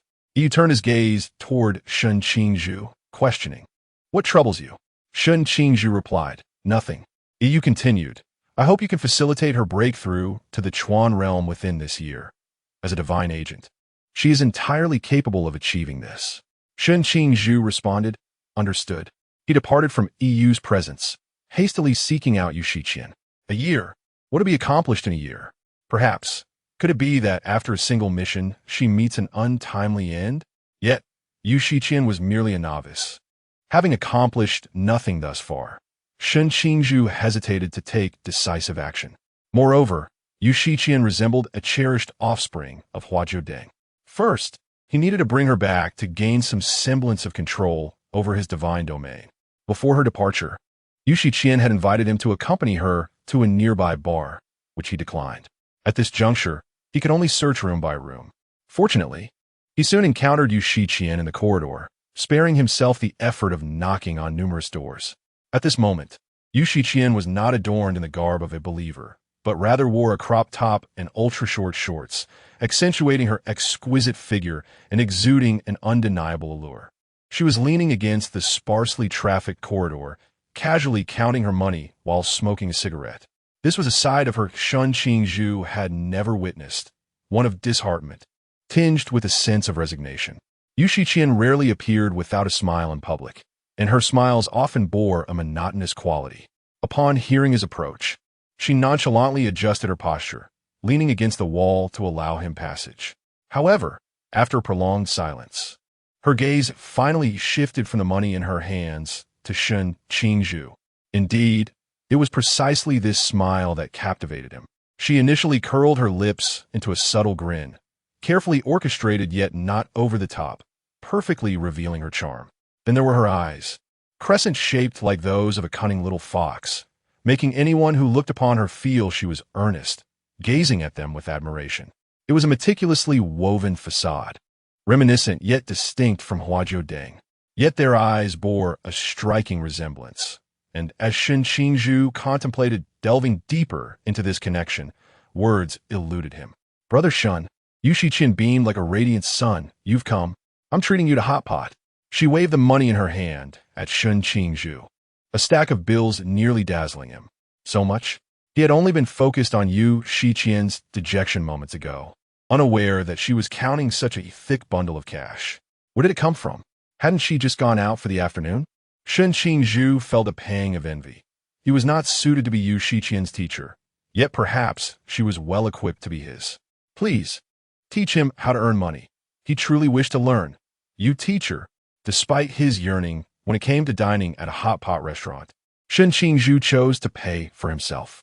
He would not indulge in the comforts of a woman's support. Chapter 41. Nicholas resolutely refusing to rely on others. Shun Qingzhu glanced at the dwindling funds in her possession, feeling a twinge of sorrow. The cult truly embodied the essence of a nefarious organization, depriving its subordinates of salaries. Such exploitation, those heartless capitalists. Do the night watchers receive remuneration? It had never crossed her mind to inquire. However, most night watchers do have side jobs. And if all else fails, there is always the option of relying on the corpulent one.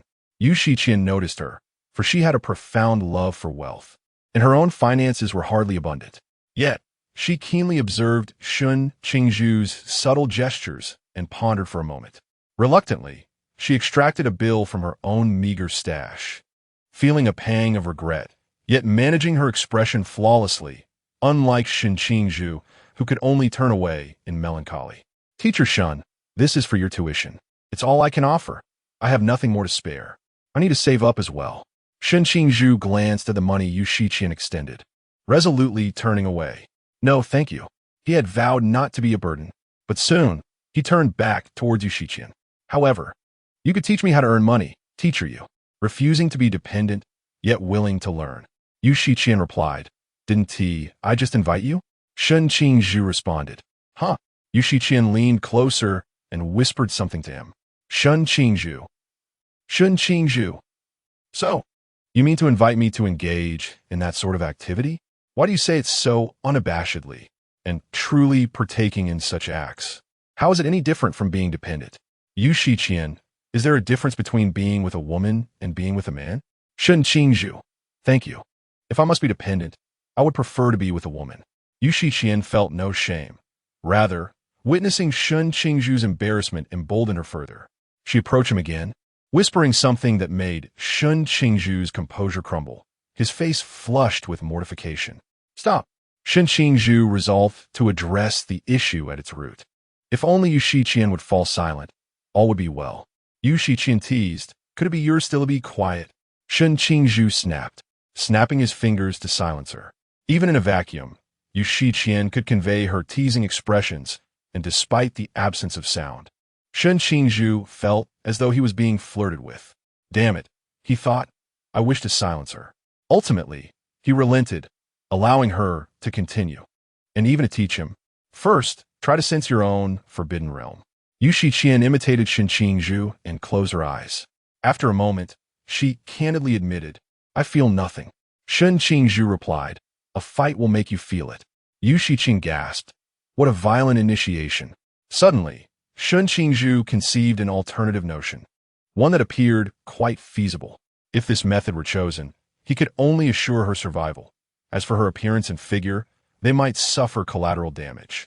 Yu Shiqian's eyes widened, and suddenly she could sense the so-called forbidden realm, realizing it resembled a divine realm. Little wild spirits were indeed divine. Countless tendrils erupted from the earth, swiftly grasping Shun Qingzhu's hand, acutely sensing the preliminary motion of his skill, forcibly clenching his fingers to prevent him from snapping. Shun Qingzhu. Although it merely activated the forbidden ruins, Yu Shiqian said nothing, yet the sticky sensation in his hand compelled Shun Qingzhu to shut his eyes. Why does it feel as though this woman is still toying with me? Yu Shiqian, why does her divine realm evoke such a disquieting sensation? This task is exceedingly arduous. Teaching Yu Shiqian is far more challenging than infiltrating her followers. Hua Jiudeng was exuberantly enthusiastic, rushing forward to greet the fire dragon, so fervently that even the dragon found it overwhelming. After being gazed upon by those violet eyes, Hua Jiudeng attempted to charmingly converse, rendering the dragon utterly defenseless. Dragons are inherently territorial creatures. Prior to this day, the fire dragon had never contemplated allowing a person to bring another dragon into its lair.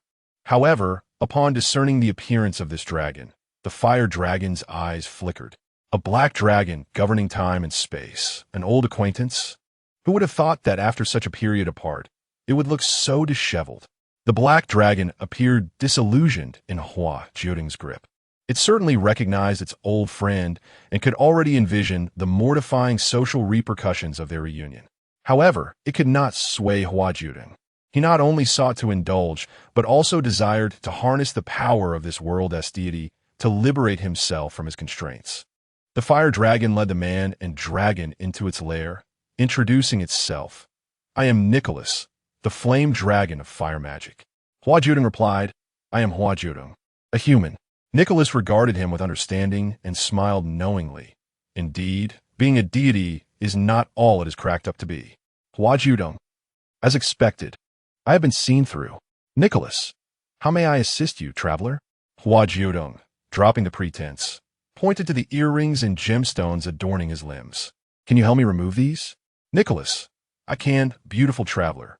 Before Hua Jiudeng could express his joy, Nicholas continued, "But do you truly require my assistance?" Hua Jiudeng, somewhat perplexed, looked at Nicholas. He certainly needed help. Otherwise, he would not have sought out Nicholas. He was incapable of removing these ornaments himself. For instance, the earring had firmly bound him within the borders of the Chuan realm, and the gems on his limbs had accompanied him for quite some time. He had tried numerous methods without success. Considering their old friendship, Nicholas was willing to offer a hint to this enchanting deity. In truth, even without their past connection, he felt an innate desire to assist this traveler.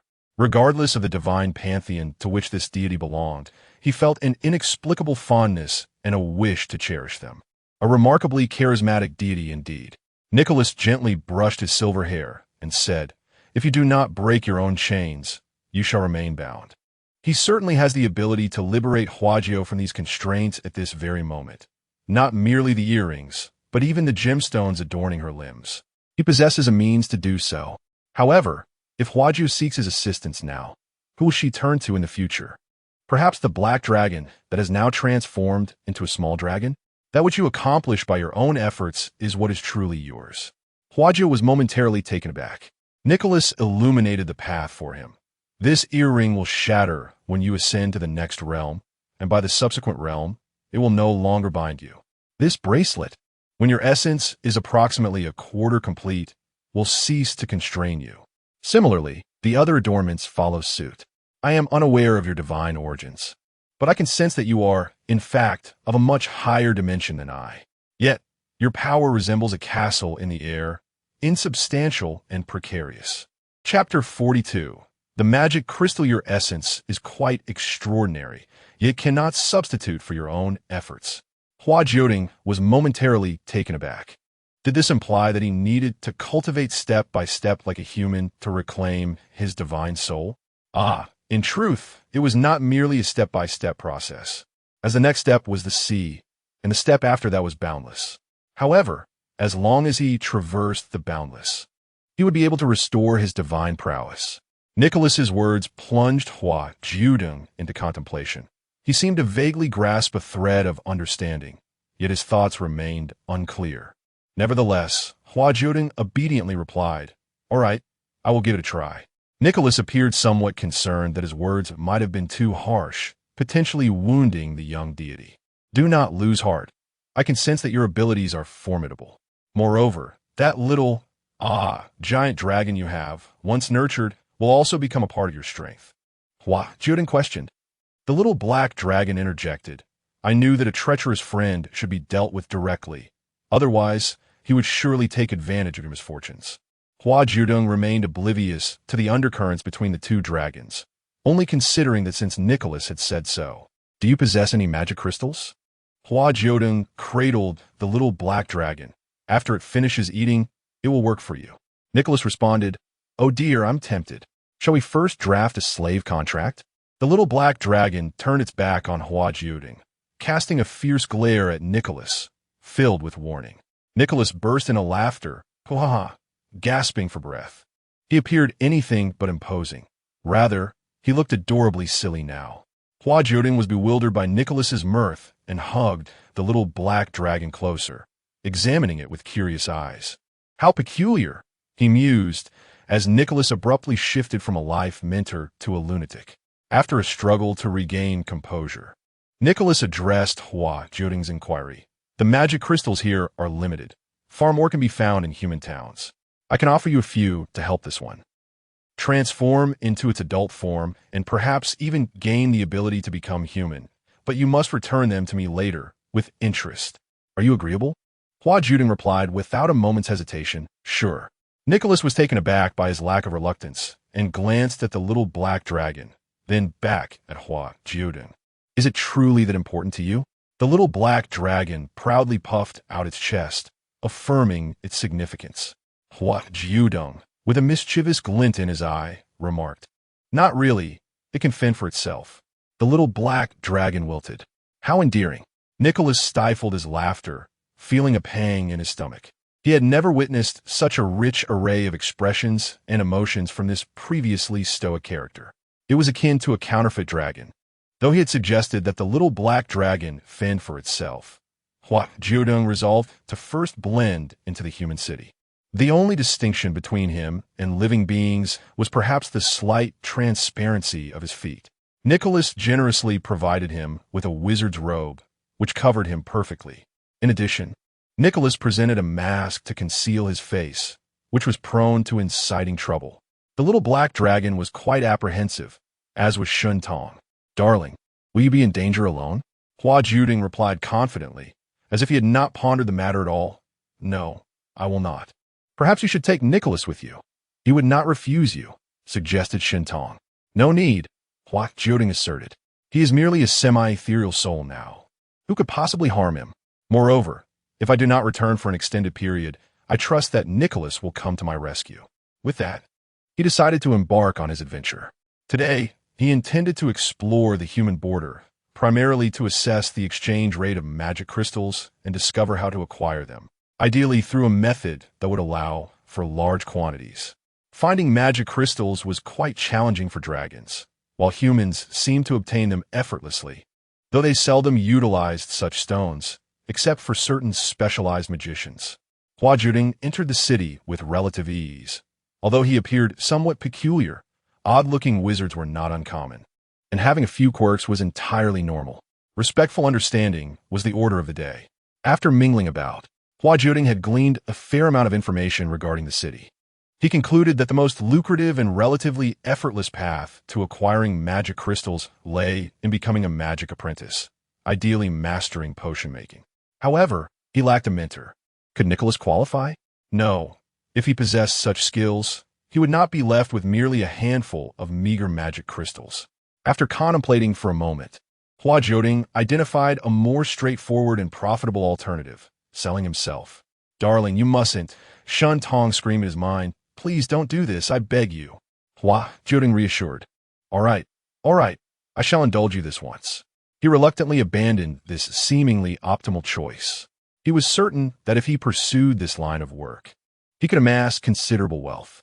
Hua Jiudeng firmly believed that no one could sell charm better than he could. Alas, Shentong appeared to be on the verge of a breakdown.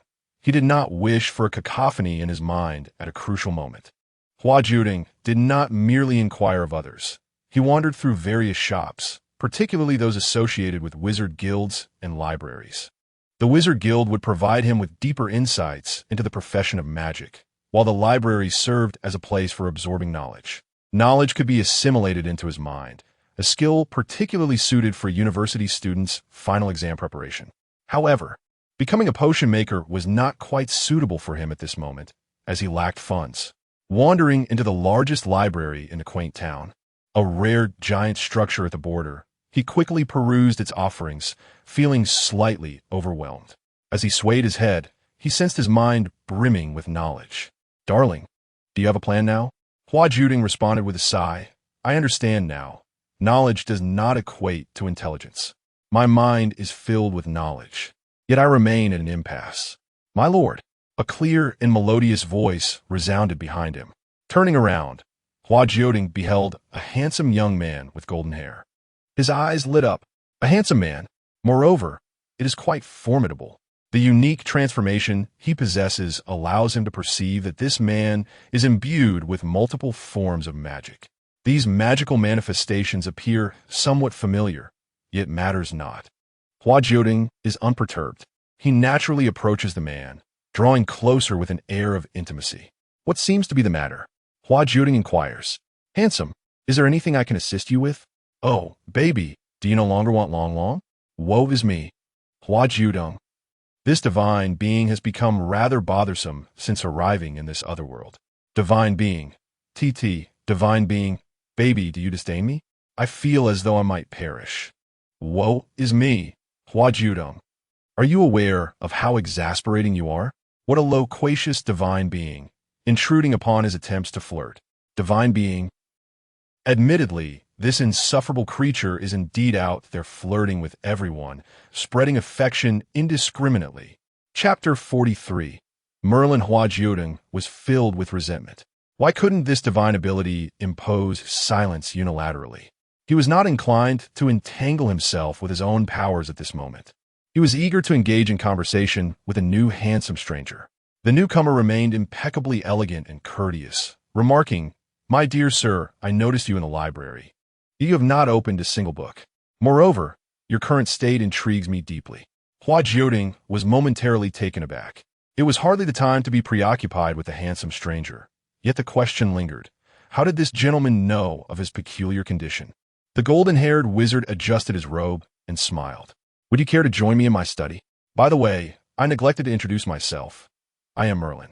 The name struck a familiar chord, though Hua Jiudeng could not quite place it. Amidst swirling mist, Merlin and Hua Jiudeng sat opposite each other, a pot of floral tea between them. Utilizing rose petals, Merlin remarked, I believe you have a fondness for roses. Hua Jiudeng found himself unable to refute this. Indeed, he adored them, with evidence still lingering on the waists of his companions. He poured tea into his delicate cup, surprised that it did not spill. As he had expected a cascade to ensue, his divine ability chimed in with a teasing tone. Darling, he lacks any grace.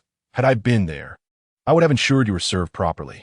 Hua Jiudeng felt a strange sense of discomfort at this remark. Merlin produced rock candy, inviting Hua Jiudeng to indulge as he pleased. There was no rush on Hua Jiudeng's part. He savored his tea, which remarkably remained contained. Finally, it was Merlin who could no longer contain his curiosity. Are you searching for something specific in the library? He inquired. Hua Jiudeng answered candidly, I am studying herbalism. I have heard that potion makers earn quite a fortune. Merlin chuckled lightly. What a coincidence. I also possess some knowledge of alchemy. You see, as Hua Jiudeng listened to Merlin speak, he occasionally chimed in, fostering a delightful exchange that proved mutually enriching.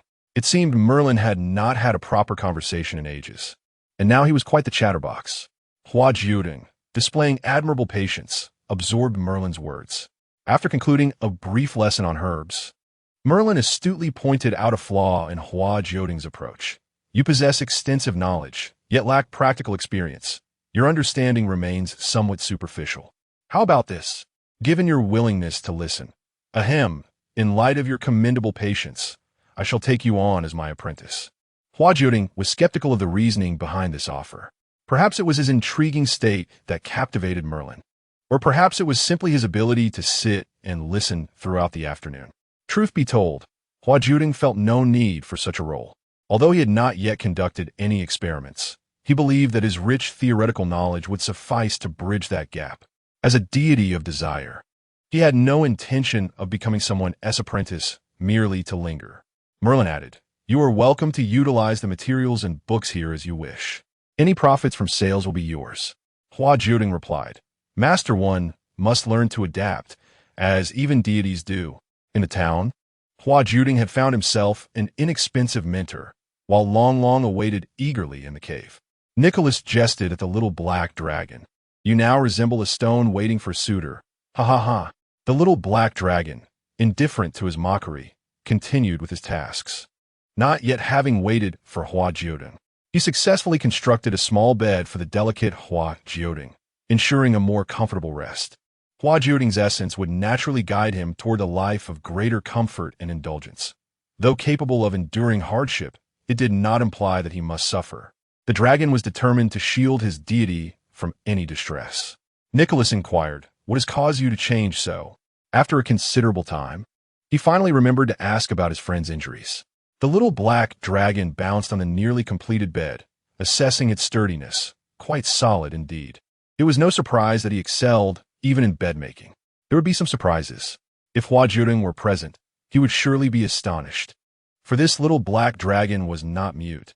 He could speak, having never uttered a word in front of him before. Nicholas perceived that the dragon was reluctant to continue on this subject, but could surmise that it was somehow related to Hua Jiudeng. However, he was perplexed as to what had transpired for this great dragon to become as he now appeared. "By the way, that traveler is quite beautiful. I wish to collect him." Dragons were often drawn to glittering, exquisite gems, and while Hua Jiudeng might not shine as brightly, his beauty was undeniable, enhancing even the cave's humble splendor. The little black dragon bristled, turning to Nicholas, adopting a defensive posture. "He is my treasure, my deity. You shall not lay a hand on him." To dare touch a dragon's treasure was to prepare for death, even if one were another dragon. Nicholas was momentarily taken aback by the little black dragon's stance. Despite still being a small dragon, he exuded a fearsome presence, compelling Nicholas to retreat. He could seek other gems and treasures or consider pilfering from the little black dragon's lair while the dragon was enamored with a new prize. Having delivered his threat, the little black dragon returned to his task of completing the bed, wholly unconcerned with Nicholas's intentions. "You will never steal anything. Such confidence from one who is destitute." Nicholas replied, "Your deity certainly would not desire a poor follower." The little black dragon's eyes widened in alarm. How unfortunate, for he had been struck at his vulnerable point. Nicholas had discovered the most effective method to manipulate the little black dragon. Hua Jiudeng and Merlin joyfully transformed into a master and apprentice duo. Merlin possessed not only knowledge of herbs, but also a wealth of magical skills, which he readily imparted to Hua Jiudeng. The master was quite indulgent towards his young disciple. He did not mind Hua Jiudeng clinging to him. The inability to showcase his abilities around Merlin could be attributed to the private nature of their bond. Yet under Merlin's guidance, Hua Jiudeng indeed felt a sense of his so-called magical prowess. In truth, it was merely mental fortitude. "You are undoubtedly the most magically gifted individual I have ever encountered," Merlin extolled without reservation, acknowledging him as a prodigious talent. Hua Jiudeng, having set aside the cloak and mask, permitted Merlin to commence his exploration of this ethereal entity. Is this truly the case? Merlin felt a surge of excitement, driven by an insatiable thirst for truth. Hua Jiudeng sensed a profound connection between himself and Qingyu. After a period of study, Merlin declared, "I shall endeavor to concoct a potion that could render you corporeal." Hua Jiudeng responded with enthusiasm. "That sounds splendid. The pursuit of truth is indeed commendable, and it benefits all involved." However, Hua Jiudeng was mindful that he needed to return home, as Long awaited him there. He had also conveniently taken a basket of magical crystal stones belonging to his master. Merlin observed this, but refrained from intervening. After all, his talented and beautiful apprentice, who selflessly supported his research, could be forgiven for taking a few items without issue. Chapter 44. The investigation of Team 136. The investigation by Team 136 has begun to reveal initial insights, leading to suspicions regarding a mysterious entity known as Amon. This enigmatic force possesses the ability to sow discord among relationships, turning close friends against each other and fostering intimacy among strangers. In truth, it disrupts the normalcy of interpersonal connections. While it may indeed incite discord, there exists the possibility that such conflicts stem from inherent flaws within individuals. This is not an overwhelmingly powerful mystery. Its most troublesome aspect lies in its mental assaults. Qiye, endowed with a heart of azure, possesses the resilience to withstand such spiritual attacks. Given the circumstances, it has been decided that only you and Zhao Kongsheng will embark on this mission. while Hong Ying and I remain in the background, ready to provide support at a moment's notice. Lin Qiye acknowledges Chun Mai's arrangement, and Zhao Kongqing nods in agreement. The absence of Lung Xian has left Team 130 SIXS long-range support lacking, a realization that leaves everyone feeling a twinge of discomfort.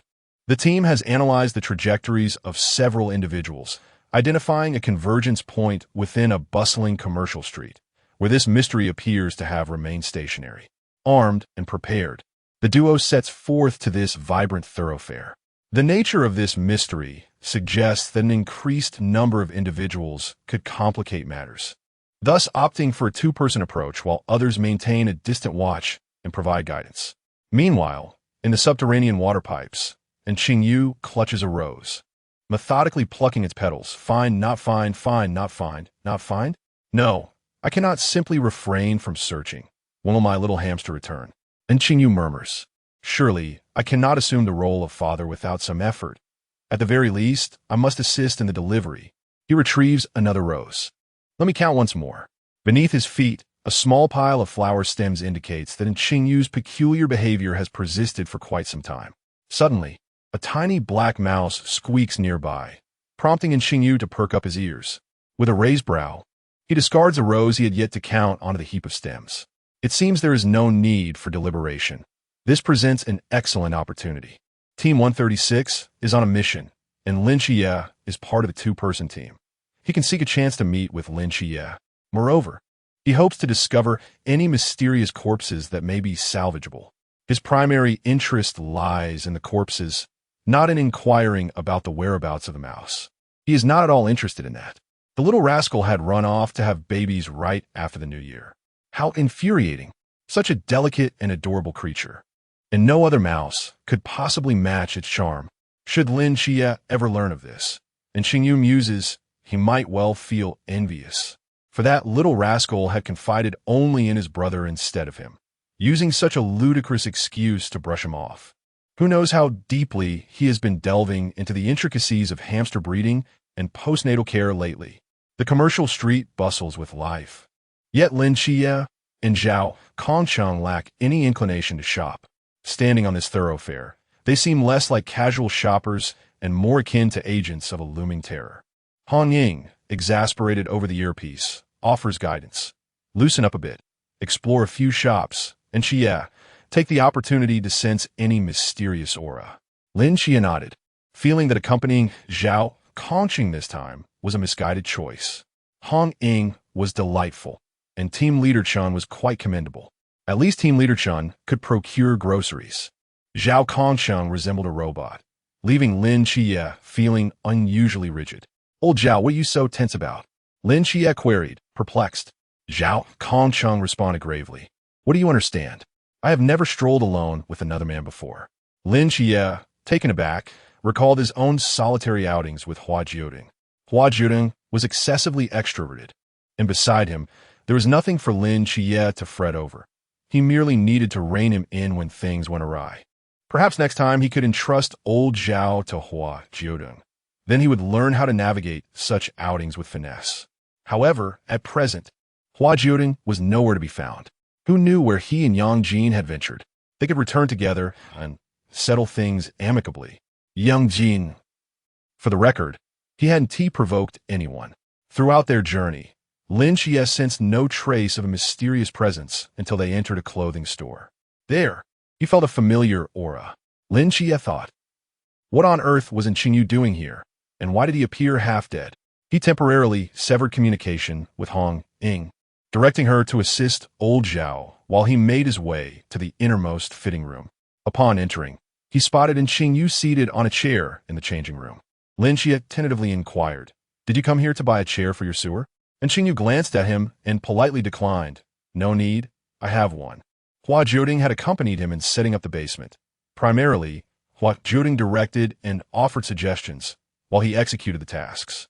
Ultimately, they successfully created a cozy little living space adjacent to the laboratory, where a small hamster often scurried off to sleep. Now, with the absence of the hamster's sounds, and Qingyu felt as if he had lost his bearings. The little hamster must have cast a spell on him. He needed to retrieve it at once and demand answers. Lin Qiye, perplexed by Qingyu's state, asked, "Are you here to confess?" And Qingyu replied, "Am I not allowed to atone for my mistakes?" Lin Qiye, even more bewildered, probed, "Then what exactly are you here for?" And Qingyu stated, "I came to ask you for my hamster." Lin Qiye, "Although your words sound like Mandarin, I genuinely do not comprehend. How could your hamster possibly be with me?" Lin Qiye regarded Qingyu with a look that conveyed brotherly concern, pondering whether he was all right. And Qingyu, who appeared quite astute, now seemed rather foolish. All he wanted was to reclaim his little hamster, and his frustration had reached a melancholic peak, clouding his reason. Seeing Lin Qiye's equally perplexed expression lightened, and Qingyu's mood slightly. Lin Qiye was unaware that he was not the only unfortunate soul deceived by the little hamster. "Hua Jiudeng, do you know where he has gone?" Lin Qiye, even more confused.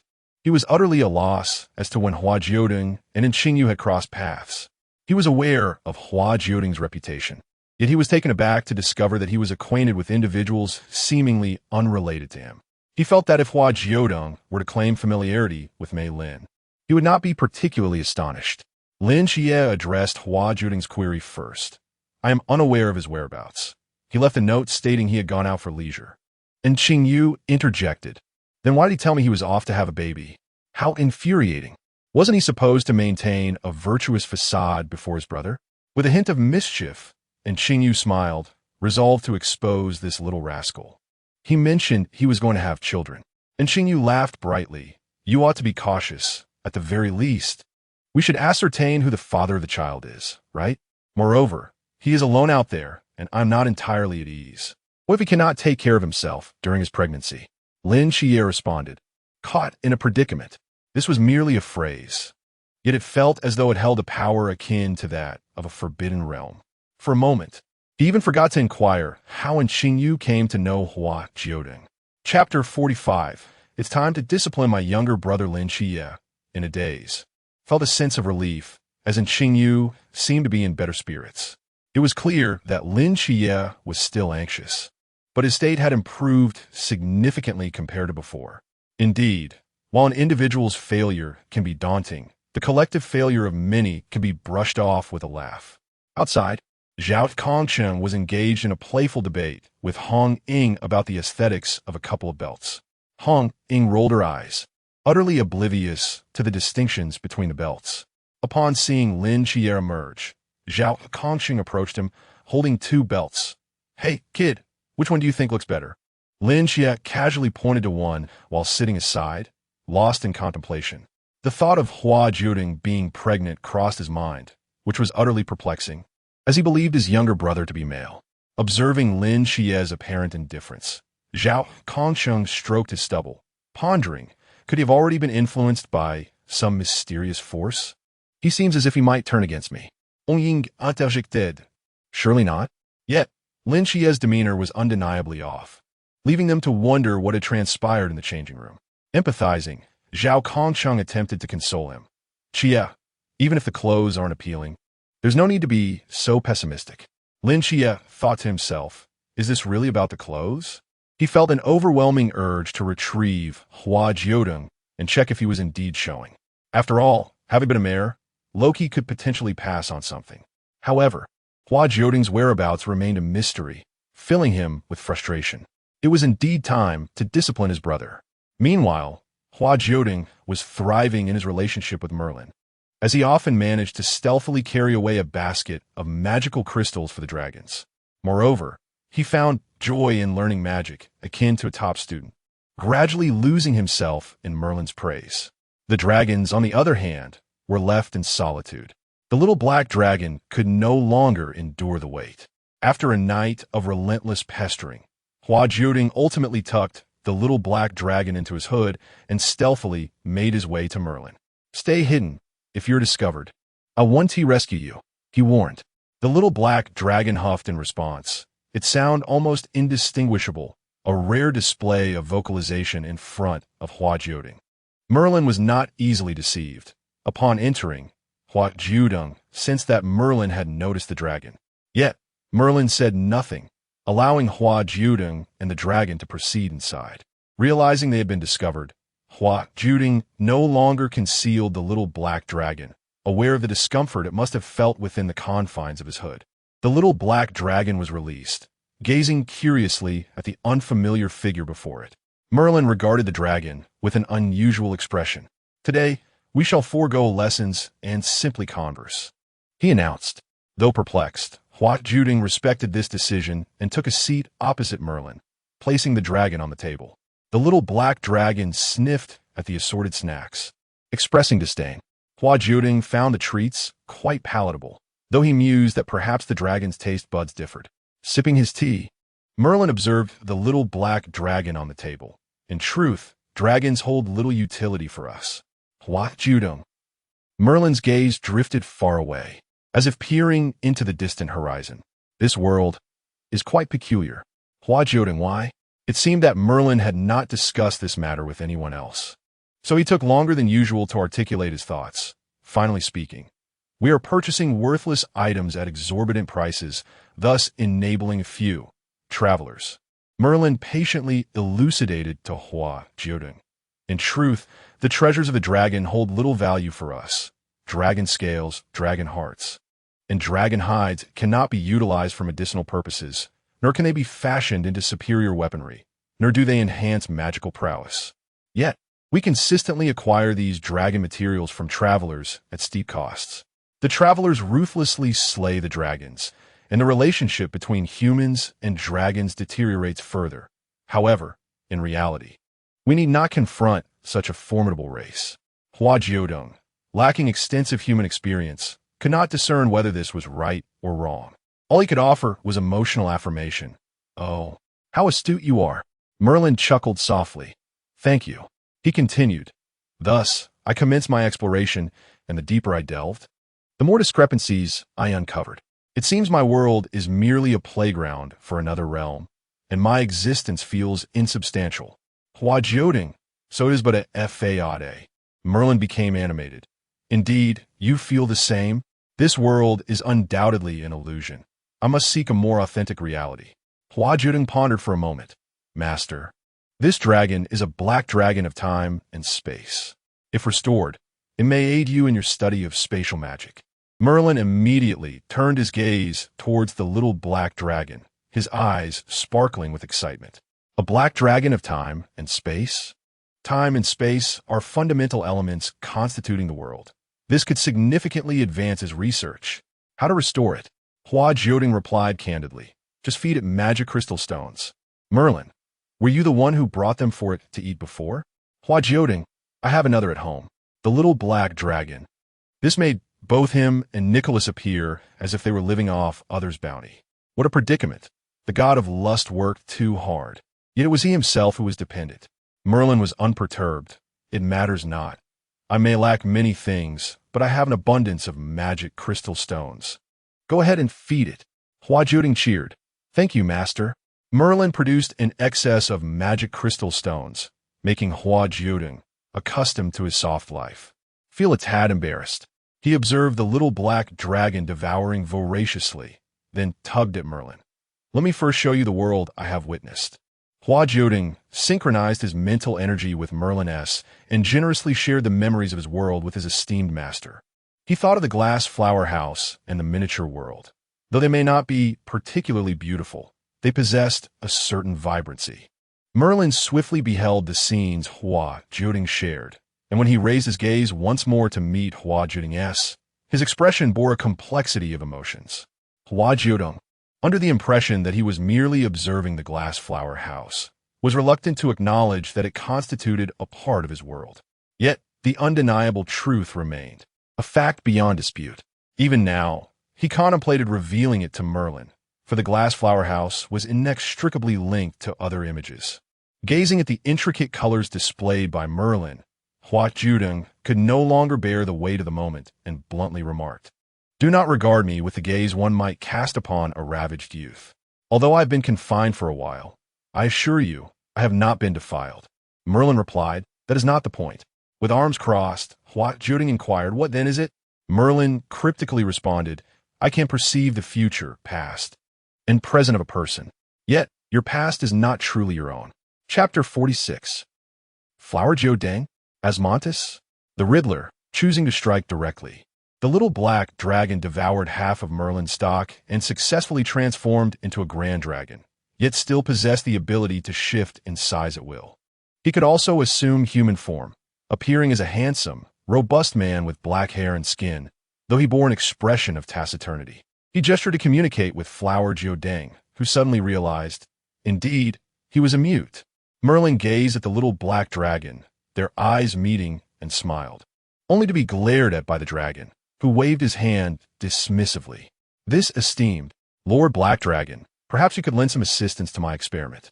The little black dragon agreed, but first retrieved a piece of paper, swiftly inscribing a few words before handing it to Hua Jiudeng. Upon receiving it, Hua Jiudeng read aloud. It stated, "My name is Mephistopheles." Understanding the dragon's intent, Hua Jiudeng found it amusing. Did this creature truly believe that his powers did not recognize the names Asmodeus or Hua Jiudeng? He would not let this little dragon off easily. Hua Jiudeng exclaimed, "Ah, so your name is Mephistopheles, quite lengthy. Yet fear not, I shall not be deterred. I shall continue to call you baby Mephistopheles." Hua Jiudeng held the paper, enunciating each syllable. Mephistopheles, the demon who shuns light, indeed suits me rather well. After all, he appeared darker under the sun. Mephistopheles. Curse it! Why did this little deity pronounce his name so melodiously? He wished to hear it more, yet the deity stated he would only call him baby henceforth. The boomerang would ultimately return to strike its thrower. Mephistopheles accompanied Merlin to refine spatial magic, capable of traversing multiple dimensions. Mischievously, he nudged Merlin with his foot, sending him into a realm adorned with yellow blocks. It was not long before he pulled him back. Merlin now appeared somewhat breathless. I just was in that world, and there. Mephistopheles felt a twinge of guilt, having rendered Merlin speechless, his words jumbled. He shook Merlin to restore his consciousness, devouring the residual confusion, leaving Merlin with only a hazy impression. Upon their return, Hua Jiudeng inquired with curiosity, "Did you find anything?" Merlin replied, "I think I saw something, but HRR. It feels as though something was devoured." The little dragon felt guilty. It was your mind that was consumed by the dragon, unaware of the dragon's misdeeds. Hua Jiudeng continued his magical studies with Merlin. Moreover, he instructed Mephistopheles to seek the connection point to the world of the God-Slayer. He yearned to return home. Initially, Mephistopheles was reluctant, insisting that a change in title was necessary. Hua Jiudeng playfully shook the handsome man's arm.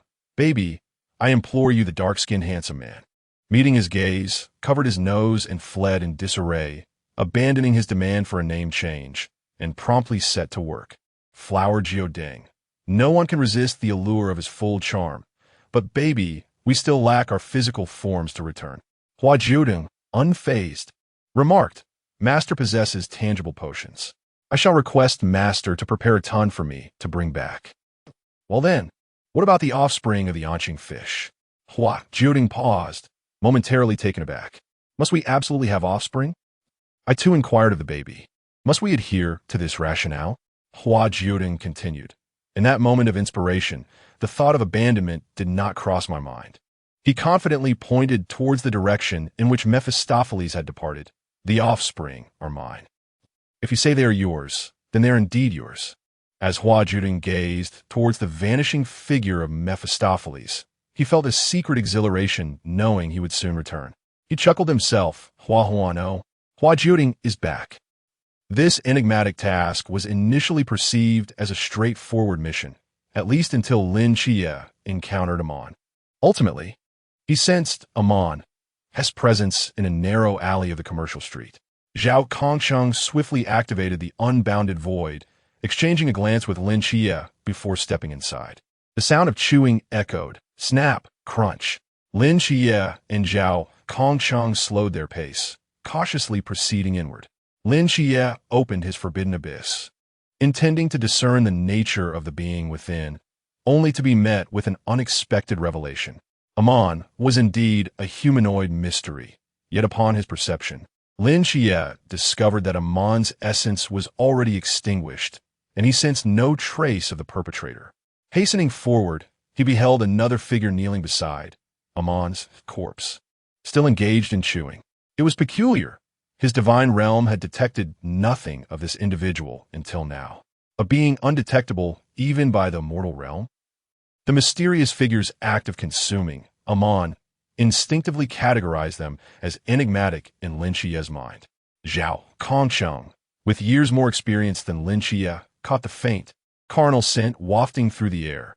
His expression shifted unpredictably, sensing that this matter surpassed his understanding. Surely, it could not be as he feared. How ravenous must one be to partake in such an act?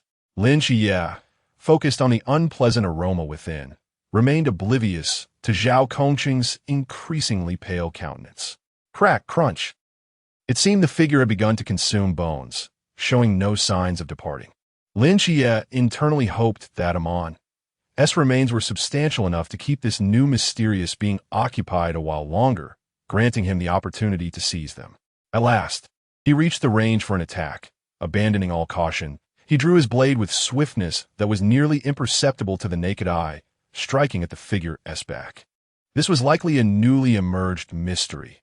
Capturing it would be more advantageous than simply eliminating it. Yet just as he struck, the tip of the blade was poised to make contact with the enigmatic figure's nape when that mystery abruptly dissipated, leaving behind nothing but a patchwork of lifeless bodies strewn across the ground. This was dire. He may have underestimated the formidable strength of this enigma. Zhao Kongcheng declared, "Behold my prowess. The vanishing life, moonlight." Amidst the chaos of the great heist in Songnan City, Zhao Kongcheng, through misfortune, fortuitously unlocked his own forbidden abyss, known as the vanishing life, moonlight, a perilous restricted zone. Now, Zhao Kongcheng beheld the shadowy figure. As the moonblade nearly sealed off all avenues of escape for this mystery, bringing it crashing to the ground, shrouded in a cloud of dust. The haze dissipated swiftly, revealing the enigmatic figure, motionless in the corner where it had just fallen. Lin Qiye stepped forward, placing the blade against the figure's neck, ready to capture it, thinking he could still spare it. As the smoke cleared entirely, Lin Qiye's words faltered at the sight before him. For beneath the veil of mist lay a visage so achingly familiar. Hua Jiudeng. Chapter 47. The grudge between the little black dragon and Merlin. This matter was so utterly bewildering that Lin Qiye found himself momentarily frozen in place. Gazing at the familiar yet foreign visage before him, he hesitated to approach. The familiarity stemmed from the fact that this face indeed belonged to Hua Jiudeng. Yet the strangeness lay in the fact that, apart from the face, nothing else was the same. This enigmatic figure, let us refer to him as such, possessed silver hair and violet eyes, while Hua Jiudeng had black hair and dark eyes. The mysterious one exuded an allure, whereas Hua Jiudeng appeared as a simpleton who relished affectionate gestures, only revealing charm on rare occasions.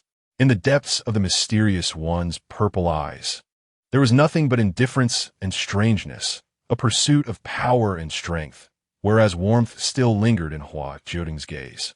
The enigmatic figure smiled, turning his attention to Lin Qiye, deliberately licking his lips, with a tone that seemed to carry an undercurrent of seduction. "I am not Hua Jiudeng, oh handsome boy. You are quite striking. Will you remember my name? I am Asmodeus. He leaned closer to Lin Qiye, who appeared vigilant, his weapon still raised. Asmodeus seemed oblivious to this, grasping Lin Qiye's blade. "Oh, handsome boy, you like me, don't you?"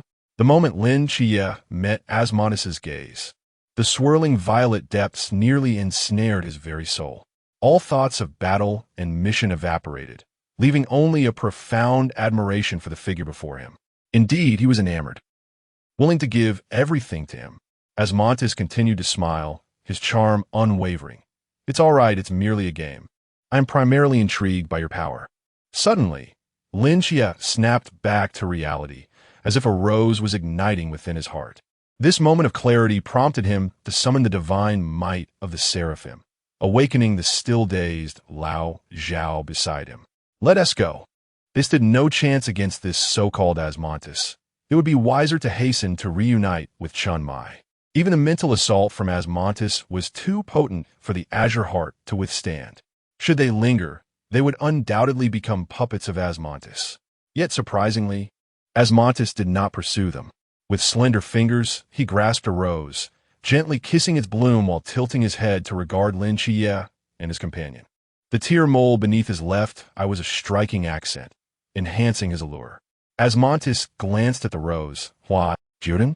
He vanished from sight, taking the rose with him, prompting Lin Qiye to finally halt. Turning back to the vacant space, Lin Qiye noticed the solitary corpse lying there. A stark reminder that all that had transpired was no mere illusion. Chunmai and Hong Ying arrived, their expressions grave as they surveyed the spot where Asmodeus had disappeared. At the very least, he belonged to the Wuliang realm. This matter required reporting to headquarters. Chunmai turned to Lin Qiye. Do you comprehend what transpired? Lin Qiye replied. He stated he is Asmodeus, not Hua Jiudeng. Once one engages with Hua Jiudeng, it becomes evident that they are two entirely distinct entities. Zhao Kongsheng remarked. I also find them quite dissimilar. Chunmai sighed. In our records from Songnan, he is certainly not Hua Jiudeng, and I shall document him as the enigmatic figure known as Asmodeus. Asmodeus seems to be a divine name? Lin Qiye inquired. Chunmai responded. Amon is also a divine name, yet neither has ascended to the divine realm. It appears that both Amon and Asmodeus are among the 72 demon gods of Solomon. Lin Qiye sensed a hidden connection that had yet to surface. Yet he could not clarify it at that moment. Perhaps the return of the missing Hua Jiudeng would unveil part of the truth. Chunmai, however, was preoccupied with another matter. Qiye, if Asmodeus were to wreak havoc in other regions, the appearance matches, the forbidden realm aligns, the fluctuations correspond. Even if we acknowledge he is not Hua Jiudeng could still be misclassified as a malevolent, superpowered individual and subsequently hunted down. Lin Qiye exclaimed, is that truly a possibility? How can they ascertain it is him and not merely an imitation from someone else's forbidden realm? Chunmai shook his head.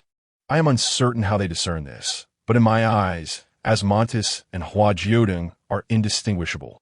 Lin Qiye fell silent, even in the mortal realm of deities. The distinction between the two was imperceptible. When he concentrated, he could perceive the ethereal silhouette of Asmodeus, yet found no anomalies, neither an illusion nor a disguise. He simply resembled Hua Jiudeng perfectly. The most prudent course of action would be to locate Hua Jiudeng, ensuring he and Asmodeus could appear simultaneously. Perhaps then this deadlock could be resolved. Who knows where Hua Jiudeng currently is? Is he aware that his home has been invaded? Hua Jiudeng remained oblivious, currently perched on Merlin's leg, imploring his master to concoct a potion for him. He desired a vast barrel of it. Merlin feigned irritation, tapping Hua Jiudeng's head. What do you need a whole barrel for? I've told you before, a single drop suffices for a day. A barrel would last you a lifetime without reincarnation. Hua Jiudeng's wide, innocent eyes shimmered with naive curiosity. Isn't that wonderful? Merlin sighed. All right, splendid indeed. In truth, he was reluctant to deny Hua Jiudeng such a request. Yet the potion's ingredients were rare. Even he could only prepare 2 thermoses and a small cup. Merlin decided to let Hua Jiudeng consume the small cup, which would last at least a year. I will share the recipe with you. Should you find the opportunity, you may seek the materials to practice on your own. At that moment, Merlin smiled like a benevolent mentor. You have graduated. Hua Jiudeng responded, Master, you are wonderful. I wish to stay a few more days. Merlin, however, tossed both Hua Jiudeng and the little black dragon into the courtyard, his benevolent facade shattered. Now go, and take this dragon with you. The dragon has consumed an indeterminate amount of magic crystals in his presence, and each time they traverse through time and space together. It feels as though his mind has been devoured. Moreover, there is an inexplicable urge to immediately capture jellyfish. How peculiar. One cannot help but suspect that this dragon is up to something. Mephistopheles, feeling guilty, gazes skyward, asserting that the dragon is entirely oblivious. He certainly did not possess such a petty disposition as to consume Merlin's intellect. He merely found this little world quite appealing and wished to pay homage to the master of Hua Jiudeng. Who could have anticipated that the master would be unable to endure it, resulting in the loss of his mind? Chapter 48. Farewell to Hua Jiudeng. Mephisto has discovered the anchor point that will lead him back to the realm of the God-Slayer. Hua Jiudeng bids a reluctant farewell to Merlin. Although Merlin feels a pang of sorrow for his little apprentice, he is nonetheless pleased to see Mephisto depart. Regrettably, he cannot keep one while letting the other go, and his modest purse lacks the means to sustain Mephisto's appetite further. Hua Jiudeng does not forget to say goodbye to Nicholas, conveying Merlin's situation. If my master passes away, could you assist in managing things? And perhaps consume the remaining magic crystals in my master's small storehouse? Merlin responds, your filial piety overwhelms me. Nicholas replies, all right then. Can I consume the magic crystals first and wait for the human to die afterward? Hua Jiudeng grips the protruding bony spines on Mephisto's back, pressing closely against him.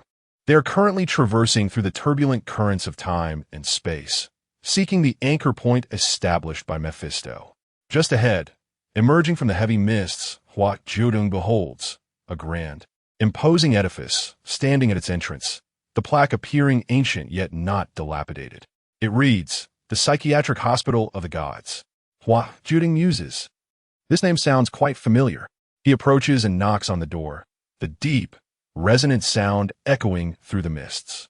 He is certain such a structure would not exist within the small world. Amidst the fog, wait a moment. Could Mephisto have led him into the mist? Hua Jiudeng harbors reasonable doubts. Mephisto, now transformed into a small dragon, rests innocently on Hua Jiudeng's shoulder, shaking his head in denial.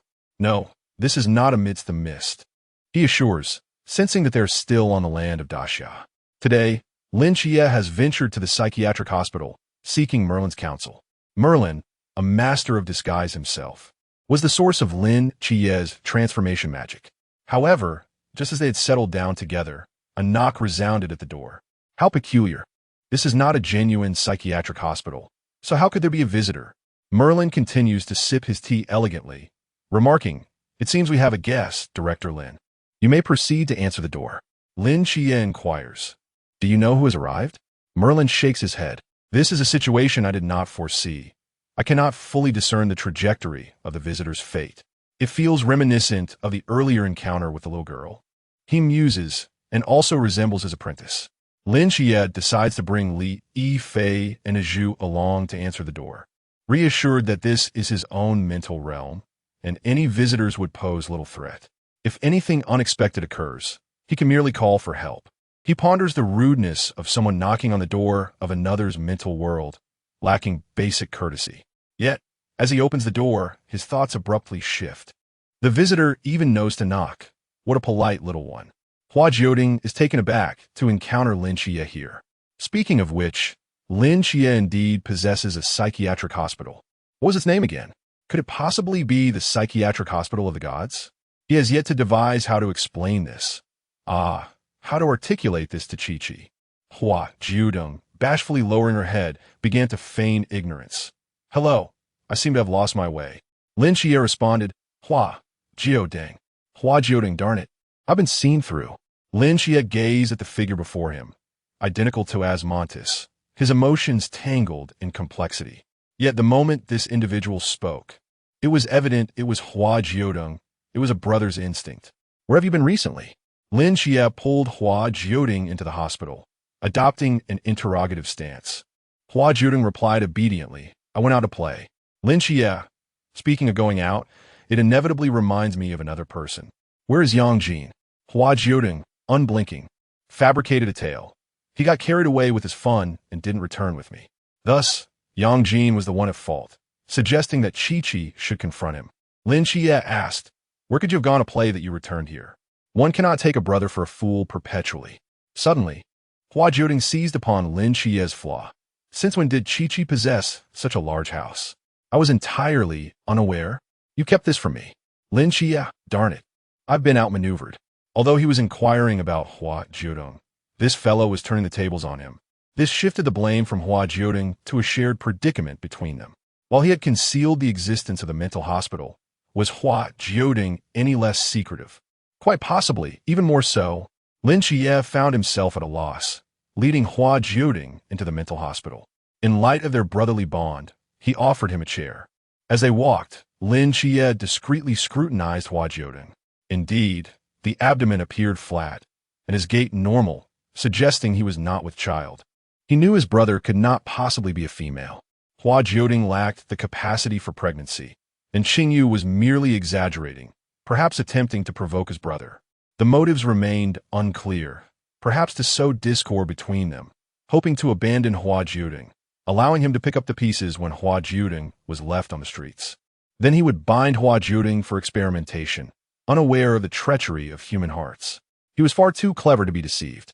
Lin Qiye, seemingly nonchalant, remarked, "And Qingyu visited me previously. Do you know each other?" Hua Jiudeng froze, and Lin Qiye found the scene both amusing and infuriating. His irritation stemmed from Hua Jiudeng's obvious guilt. The child had evidently maintained contact with Qingyu while still spending time with him.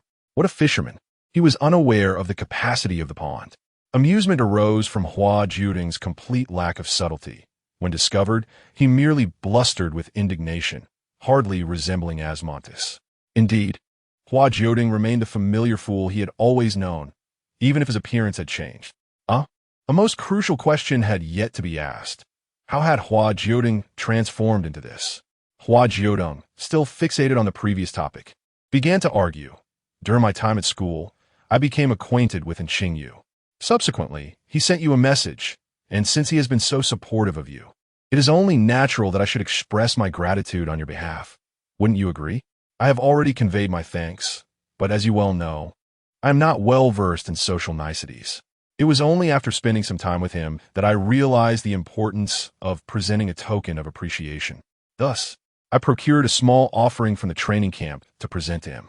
I had initially intended to leave, but I grew concerned for Qingyu, who was conducting experiments alone. My apprehension stemmed from a fear that he might pose a danger to society. If he were to cause harm, would not Qi also find herself embroiled in trouble? Naturally, I could not let you bear such burdens alone, so I reluctantly chose to remain and supervise him. Otherwise, why would I subject myself to such hardship? Surely, there is no issue with my actions, is there? Qi, it is one thing for you not to praise me, but it is quite another for you to scold me. How unkind of you. Lin Qiye replied, I see you are simply seeking trouble. Chapter 49, My Little Disciple. Long time no see. Hua Jiudeng's specious arguments failed to gain Lin Qiye's approval.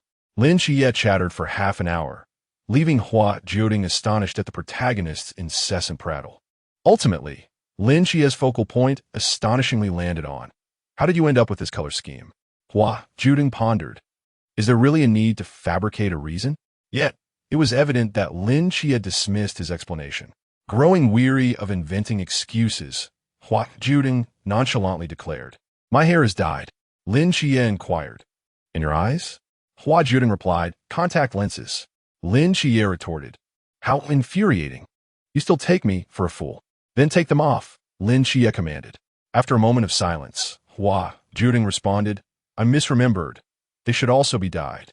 Lin Qiye muttered, this is intolerable. It's time to teach my little brother a lesson.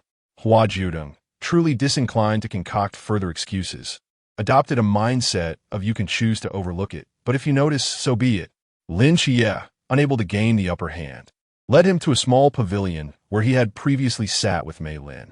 Hua Jiudeng's gaze immediately fell upon a familiar figure, prompting him to exclaim, Master. He swiftly extricated himself from Lin Qiye's grasp and dashed over to Mei Lin. Ah, my dear disciple, Mei Lin said, embracing his beloved student, playfully flicking away the bothersome little black dragon. Observing the dragon's impotent fury, Mei Lin felt an overwhelming sense of satisfaction. Long time no see, Hua Jiudeng echoed warmly. The little black dragon, rendered speechless, crouched on the table, muttering to himself about what a long time it had been. Considering Hua Jiudeng had only been separated from Mei Lin for less than a day. Lin Qiye observed this scene, rendered momentarily speechless. He had previously thought that even if he learned of Hua Jiudeng's acquaintance with Mei Lin, he would not be surprised. However, witnessing the moment unfold before him, Lin Qiye realized, how could he not be astonished? Wait, how do you two know each other? Do you even have the conditions for such an acquaintance? Mei Lin, gazing at Hua Jiudeng and Lin Qiye, had begun to comprehend the true origins of Hua Jiudeng. Is it a summoning spell? Quite clever of you. Not to have signed a contract with that little dragon. Otherwise, it would have been troublesome. Hua Jiudeng nodded in agreement. Indeed, had he contracted with the dragon, it would have meant the end of this magical journey, resulting in his immediate return to this world. However, the predicament lay in the fact that Hua Jiudeng lacked a physical form. Before he could return, he first needed to locate his body. Mei Lin, somewhat exasperated, asked, "How do you intend to find your body?" Hua Jiudeng replied, "There will always be a way." Mei Lin understood. It simply meant there was currently no solution. Lin Qiye seized upon the keyword. "What happened to your body?" Hua Jiudeng, realizing his oversight, thought, "Oh no, I forgot about Qiqi." Mei Lin interjected, "Don't you know the conditions for activating the magic circle?" Hua Jiudeng quickly covered Mei Lin's mouth, forcibly silencing him. Lin Qiye raised his voice. "Hua Jiudeng, did you sacrifice yourself?" Hua Jiudeng, though feeling somewhat guilty, spoke with a boldness that belied his apprehensions. "I am not a malevolent superhuman, so naturally, I cannot resort to using another's corpse." His primary concern was evading Christo's pursuit, merely traversing to a different realm, be it a river or ocean landscape, might not suffice to elude Christo's grasp. Thus, Hua Jiudeng opted for his own body, a testament to his cunning. Lin Qiye felt a dizzying frustration at his younger brother's antics, prompting Merlin, rarely seen offering assistance, to interject, "Director Lin, perhaps you should take a seat. Do not faint from anger. A commendable master ought to know how to tidy up after his apprentice." In light of Hua Jiudeng's situation, Merlin felt compelled to support his increasingly exasperated disciple. Lin Qiye's ramblings persisted for nearly half an hour, until he stumbled upon an unsettling realization. What precisely is your forbidden domain?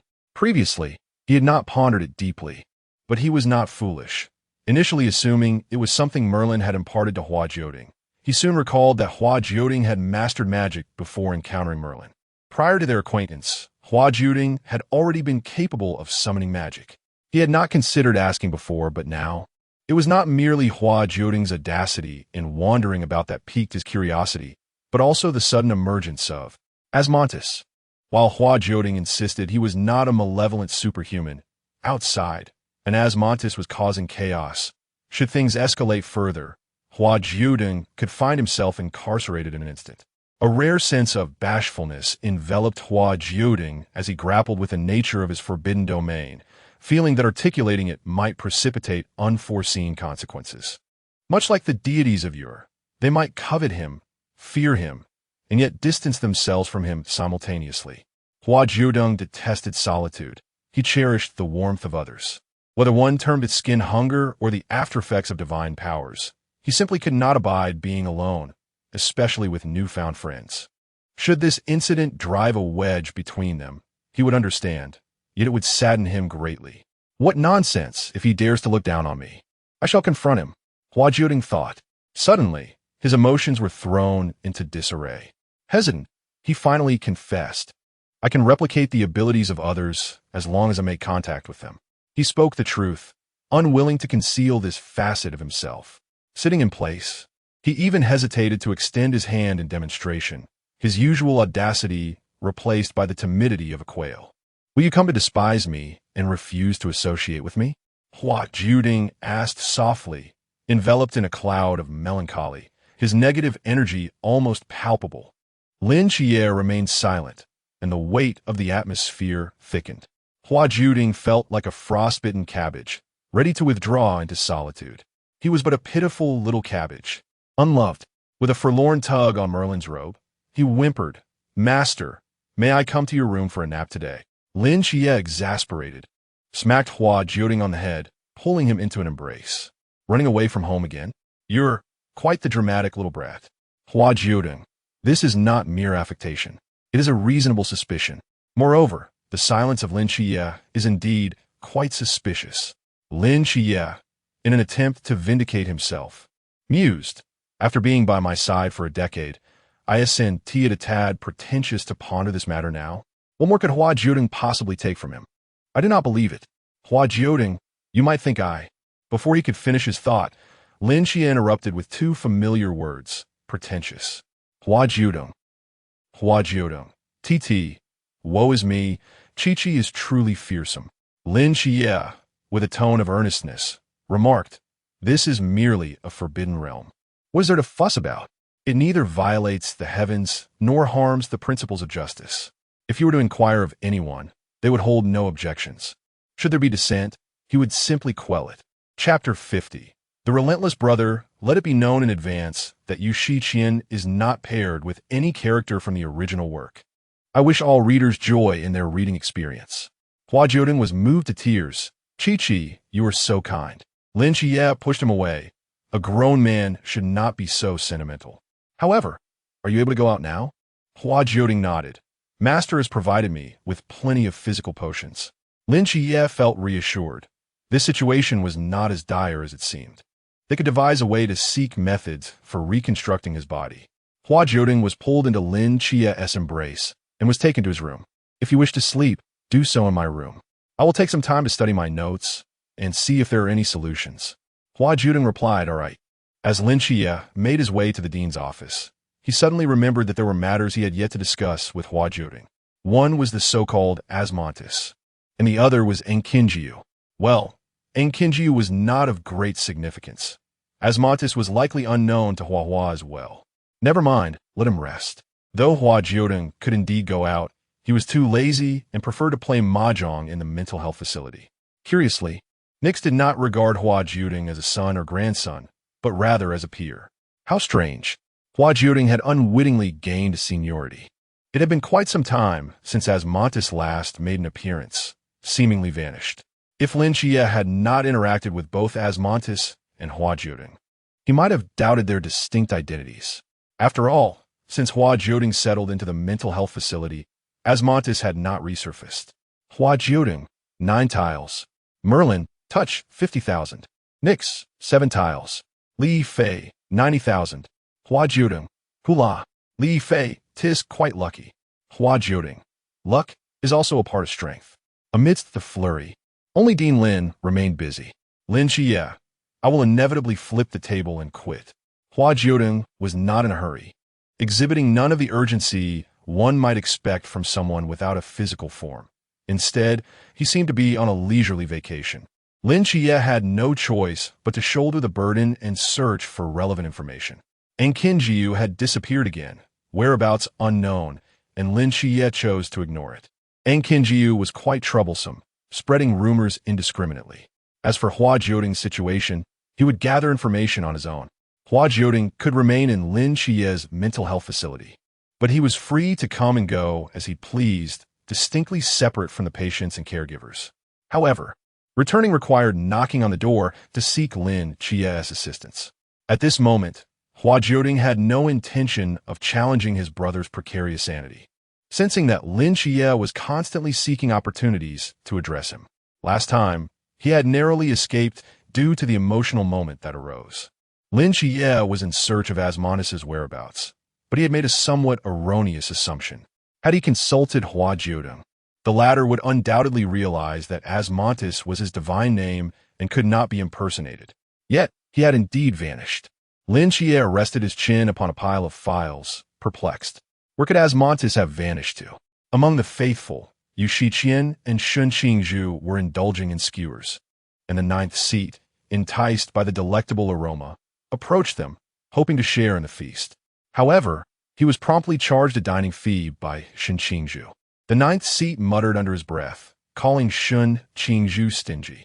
As Shun Qingzhu grilled the skewers, and with Yu Shiqian covering the expenses, he felt it was a fair arrangement. Yet, he pondered why it was that everyone else seemed to start off as impoverished souls. Yet he remained the sole constant in his financial struggles. Shun Qingzhu, unable to resist temptation once more, noted that Yu Shiqian had not ventured out recently, but still appeared prosperous. How could that be? Surely it couldn't be. He found it hard to believe. This time, he was confident that he could glean some wisdom from the enigmatic confidence of his companion. Thus, after completing the barbecue, Shun Qingzhu settled beside Yu Shiqian. Their relationship had recently improved, primarily because Shun Qingzhu discovered that he was not the only one slacking off. Yu Shiqian seemed to be equally indifferent. Of course, it might simply be a matter of laziness. It felt rather disloyal. Without him, their ruse would have surely been revealed by now. The ninth seat observed the two youngsters as they savored the overpriced barbecue, shaking his head inwardly. These two na-ve fools, if not for his cover, would have exposed themselves countless times. Henceforth, undercover operatives would require specialized training. Shun Qingzhu did not shy away from addressing the ninth seat. Yu Shiqian, how did you acquire your wealth? Yu Shiqian took a bite of grilled fish, smiling. Curious, are we? Shun Qingzhu replied, of course. Who wouldn't desire riches? Yu Shiqian added, then you should refrain from being so formal with me. You may as well call me Qianqian. Shun Qingzhu hesitated, unable to utter the name. Qianqian held a certain charm. Why had he not felt this way when he previously called her Hua? Yu Shiqian inquired. Ultimately, the desire for wealth overpowered all else. And Shun Qingzhu implored, Qianqian, please enlighten me. The ninth seat turned his attention as well, eager to learn Yu Shiqian's secret, for who would refuse an abundance of wealth? Yu Shiqian generously divulged, my method may not suit you, but the previous one was quite fitting. If you wish to pursue it. Shun Qingzhu promptly stuffed a small bun into Yu Shiqian's mouth, silencing her. I only wish to know about the current method. Yu Shiqian, slightly disappointed, replied, what you're doing must be quite profitable. Shun Qingzhu's lips twitched. I might be unable to resist putting the bosses in their place. Yu Shiqian remarked, oh really? You dare to strike a woman? I shall take note of that. I am currently seeking divine intervention for financial assistance, Yu Shiqian declared. Each word crystal clear to Shun Qingzhu. Yet he found himself struggling to comprehend her meaning. What did she mean by seeking money from a deity? Was the deity her parent? Unbeknownst to her, Yu Shiqian continued, am I not a representative of the divine? This deity visits me monthly to provide my living expenses. Shun Qingzhu responded, is her deity named the god of wealth? Cursed jealousy washed over him. He yearns for a generous benefactor to bestow upon him a monthly allowance. Each month, Christo casts a projection at the anchor point of the little world, specifically around Yu Shiqian, albeit for a brief duration, primarily to ascertain any news regarding Asmodeus. Yu Shiqian has become increasingly adept at feigning interest. Initially, she would exhibit a hint of nervousness, but eventually, she boldly began to demand money outright. Oh, Divine One, are you not aware? Every deity provides their agents with financial support, using the common currency of the mortal realm. Gold and jewels are quite acceptable. Yu Shiqian implored earnestly. Divine One, you must understand that we women possess an innate understanding of love. When you finally encounter the esteemed Asmodeus, and he hears of your unparalleled generosity towards your subordinates, which surpasses that of other deities by several folds, he will undoubtedly be impressed by your magnanimity. Who wouldn't he be enamored by a generous lover? At the very least, I certainly am. Craving interaction, the security of having stockpiled drafts, is simply overwhelming. Chapter 51, the 17th seat, My Gratitude to You. In this chapter, the author wishes to address the emotional narrative, primarily focusing on Yu Shiqian, which contains potential spoilers for the discerning reader. The main text is devoid of any romantic pairings, though the epilogue will explore numerous alternative scenarios. Indeed, Christo has been utterly deceived. Is that true? Yu Shiqian replied, absolutely, my lord. Would I ever lead you astray? While you may find it difficult to trust others, even the divine, know that I am your representative. If I do not assist you, no one else will. Furthermore, my activities in the mortal realm necessitate financial support. With funds, my endeavors will become significantly more manageable. Should you be overly frugal, it is a minor concern for me, as I can exert additional effort. However, leaving a poor impression on that esteemed individual would be regrettable, would it not? Christo responded, then I shall bestow upon you a piece of gold each time I descend. Yu Shiqian exclaimed, my goodness, my lord, your generosity is astounding. Lord Asmodeus will undoubtedly be enamored with you. As Christo gazed upon her visage, which bore a striking resemblance to Asmodeus, his spirits lifted considerably. Akin to receiving a heartfelt confession of affection from Asmodeus himself. Having been thoroughly bamboozled, his thoughts muddled and jumbled, Christo, lacking human experience, remained oblivious to the fact that this could be a form of flattery or manipulation. He simply felt compelled to acquiesce to her every word. Initially intending to assess Yu Shiqian's progress, he found himself sidetracked, resulting in a progress report of 0 and a loss of 1 piece of gold. Watching Christo depart, Yu Shiqian tossed the gold coin in her hand, amused by the realization. Indeed, she had an uncanny ability to read people accurately. She could discern the nature of gods quite well, and this particular deity was remarkably gullible, easily parting with his wealth. Yu Shiqian refrained from elaborating on her methods, as they possessed an irreproducible quality. After all, neither of them were divine agents. Perhaps she could attempt to deceive the murmurs? Yet, the murmurs did not appear to be particularly affluent, as she had never witnessed them engage in labor. Not dwelling on such thoughts, Yu Shiqian continued to indulge in her revelries. The skills recently honed by the boisterous fellow were indeed commendable. Soudainement, en urgente situation arose. While the trio was enjoying their feast, an unexpected guest entered. The 17th seat greeted them. "Come forth. Lord Murmurs has assigned a task." The 9th seat, being elderly, had already set off, while Shen Qingzhu and Yu Shiqian followed the 17th seat to a nearby peak. Unable to contain her curiosity, Shen Qingzhu inquired, "What is the purpose of this?" The 17th seat replied, "Ask fewer questions, merely follow." Today, the congregation of devotees was attacked, and a strikingly handsome man brazenly seized a treasured artifact. This was a possession of the murmurs, and the devotees had no authority to handle it. None could bear the consequences of its removal. Indeed, it was taken. This man traversed unhindered to the treasury, with even the guards at the entrance willingly opening the door for him. Absurdity abounds. Had it not been for their personal experience with the profound intensity of the spirit contract, one might have easily assumed that these two were in cahoots. They were pursuing the man in different directions, their combined strength not particularly formidable, serving primarily as a supplementary force on the battlefield to identify and address any gaps. A sense of foreboding weighed on Shen Qingzhu, who felt that this would not merely be an ordinary flank. This apprehension stemmed chiefly from her companion, Yu Shiqian. Each time they undertook a mission together, invariably devolved into the absurd and the abstract. Indeed, Shen Qingzhu soon spotted a figure not far off, casually toying with a spherical object resembling a treasure, an artifact of the whisper, the heavenly net, utilized to conceal one's presence. At first, Shen Qingzhu could not discern the appearance of the approaching individual. The three of them halted, alert, drawing their weapons. The 17th seat was a staunch follower of the whisper, and logically, the three of them should share that allegiance. Their gazes met, and Shen Qingzhu offered a resolute nod before turning to Yu Shiqian, who subtly manifested her mental energy. The 17th seat, satisfied, nodded in agreement. "Let us engage." To which Shen Qingzhu and Yu Shiqian responded, "Agreed." The 17th seat charged forth, while Shen Qingzhu and Yu Shiqian turned and fled. They were no fools. It was evident that the man before them was not someone they could hope to confront. The Whisper's treasures held no significance for them, as they were not offspring of the Whisper and could not inherit its relics. The 17th seat was undoubtedly a lost cause, and the two harbored no psychological burden in their retreat. Yet, their exchanged glances were laden with complexity. "You're not bound by the contract, are you?" "Indeed. Playing the fool. You're no different." No wonder they had previously felt a kinship. It turned out they were both harboring ulterior motives. There was no time to dwell on such matters. The two of them coordinated their escape, promising to exchange accounts later. Boom!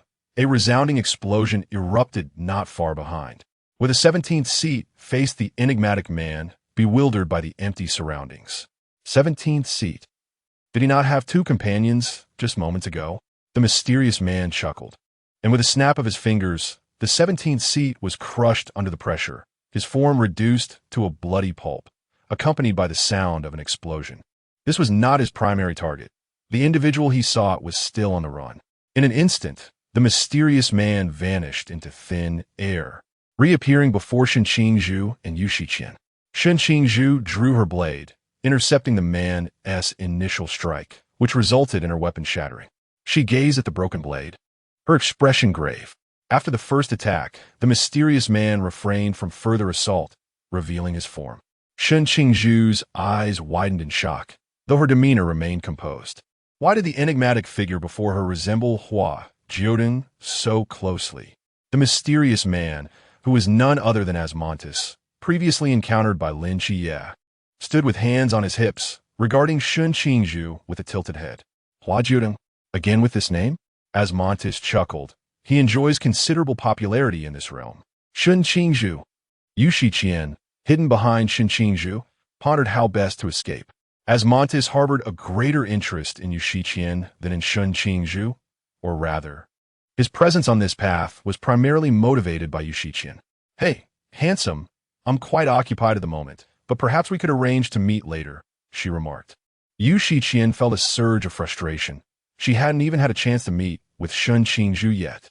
Asmodeus moved with astonishing swiftness, almost instantaneously seizing Yu Shiqian by the shoulder, leaving Shun Qingzhu entirely unresponsive. Yu Shiqian activated her forbidden domain, tendrils emerging, yet they failed to hinder Asmodeus. She merely experienced a sensation of weightlessness, as if the world were spinning. Then, both Asmodeus and Yu Shiqian vanished.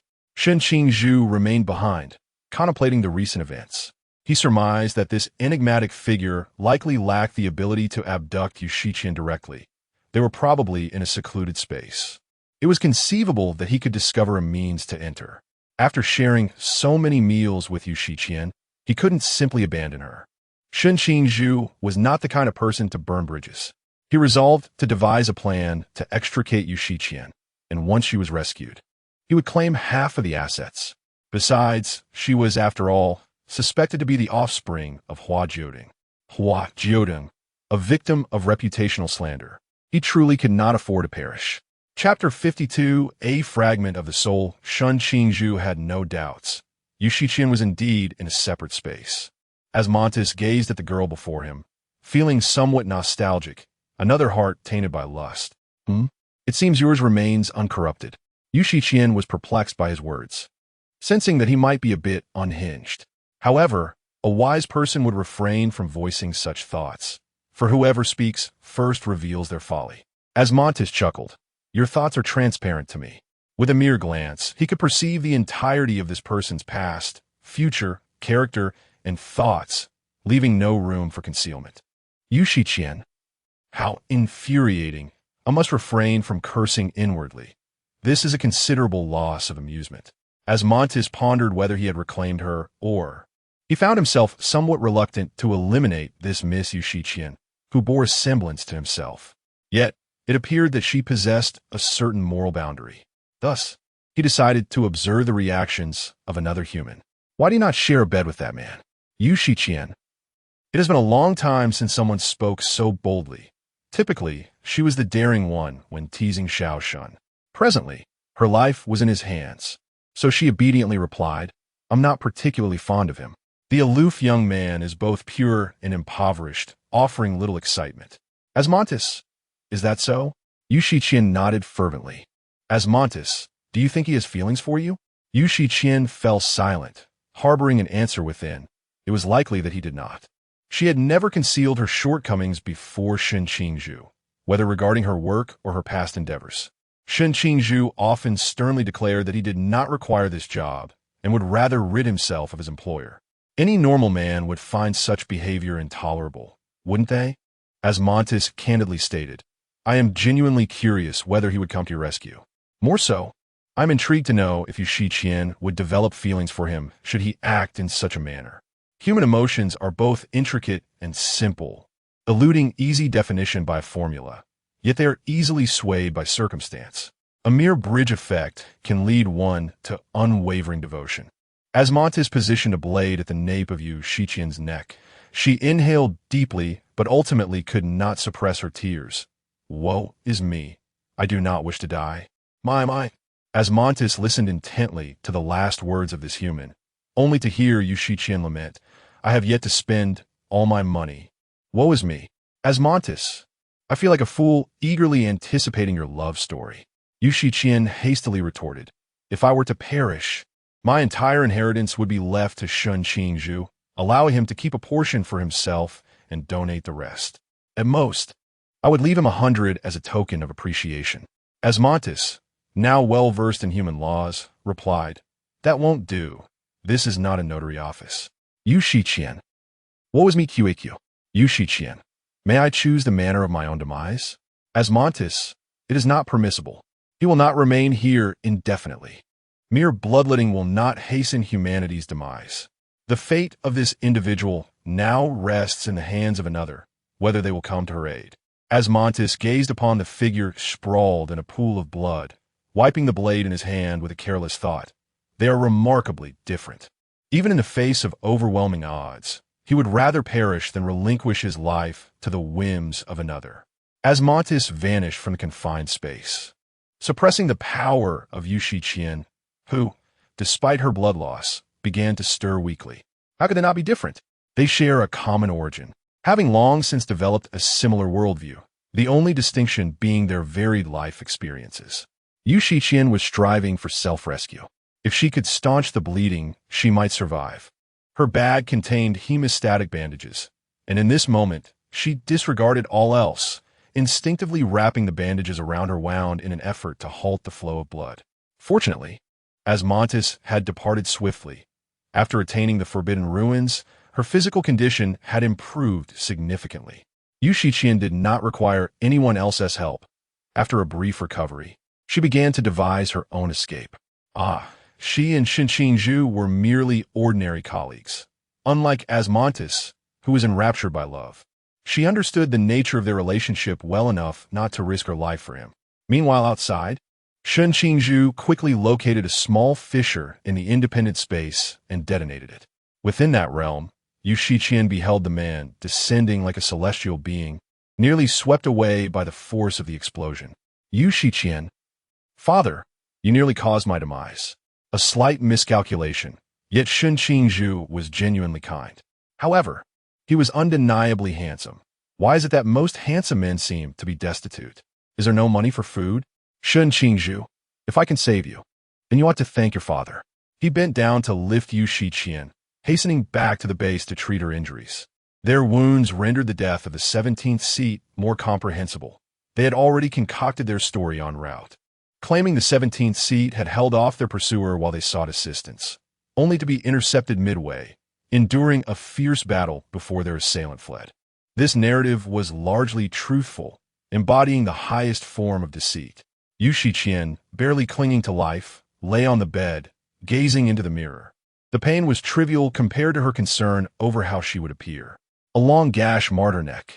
She needed to apply ointment, striving to avoid any scarring. Observing her struggle, Xinqingzhu, in a display of benevolence, offered his assistance. Otherwise, it would seem her bandaging was in vain. Yu Shiqian, taken aback, questioned, "What are your intentions?" Xinqingzhu, TSK, such a rebellious child. He refrained from further inquiry and proceeded to apply the ointment to her neck, ensuring it was evenly distributed across the wound before wrapping it up. Noting the unappealing white bandage, Xinqingzhu instinctively felt that Yu Shiqian would not appreciate it. He quickly fashioned a bow to adorn it, thereby securing her attention. Yu Shiqian, moved to tears, exclaimed, "Brother Shun, from now on, whenever I earn a share of money, you shall have yours as well." Xinqingzhu, "No, do not repay my kindness with malice here." He was unaware of why Yu Shiqian chose such a profession. Yet they were still considered ordinary colleagues, and Xinqingzhu felt he had no right to inquire. Although curiosity gnawed at him, he managed to suppress it. If she truly is the offspring of Hua Jiudeng, it suddenly seems to make sense. What piqued his interest was that Yu Shiqian not only engaged in this line of work, but did so with fervor and an air of pride. This was the root of his curiosity. Yu Shiqian healed remarkably quickly. Within 3 days, she was lively again, her scars barely noticeable. Without the nightly routine of applying ointment, she felt somewhat out of sorts, so she simply pocketed a pack of cigarettes, donned her jacket, and ventured out to embrace the nightlife. Essentially, it was all about making money. Tonight, Xinqingzhu had intended to invite Yu Shiqian out for a nice meal, given that they had survived a harrowing experience together. He would not mind splurging to celebrate with her. However, the woman had already dashed out. As Xinqingzhu surveyed the empty room, a multitude of emotions swirled within him, leaving him at a loss for words. How infuriating. The fickle woman certainly knows how to earn a living. A whimsical interlude, Nervous individual. May I ask, what is your opinion of the arrogant fellow? Yu Qiye, a handsome yet impoverished youth. He could be a fling, though he appears rather eccentric. Yu Qiye, he is far too poor. Nervous individual, but he is handsome. Yu Qiye, nevertheless, he is poor, with heartfelt distress. Nervous individual, what is your opinion of Qian? Shun Qingzhu, a sloth, a fickle woman, presumably the offspring of Hua Jiudeng, whom I might as well retrieve for him to see. Outside the conversation, although, in reality, these two share no romantic connection. At most, they are merely friends. Chapter 53. The sudden accusation today, Hua Jiudeng also ventured out, having consumed a few physical potions, ensuring he could sustain himself for 3 to 4 years without issue. He sensed the essence of carnal desire and felt compelled to investigate.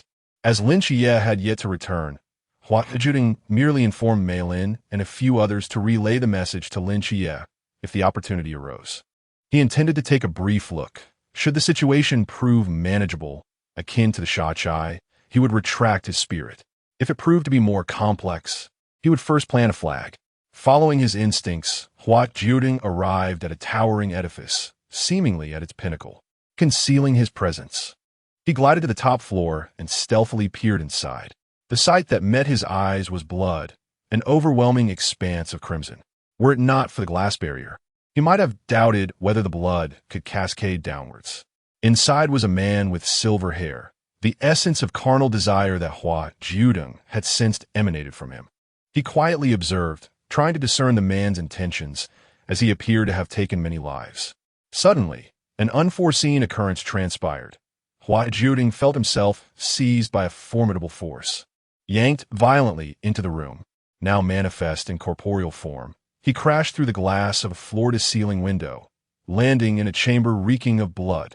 Hua Jiudeng exclaimed internally, "This is dire." He could only rely on his fragile form.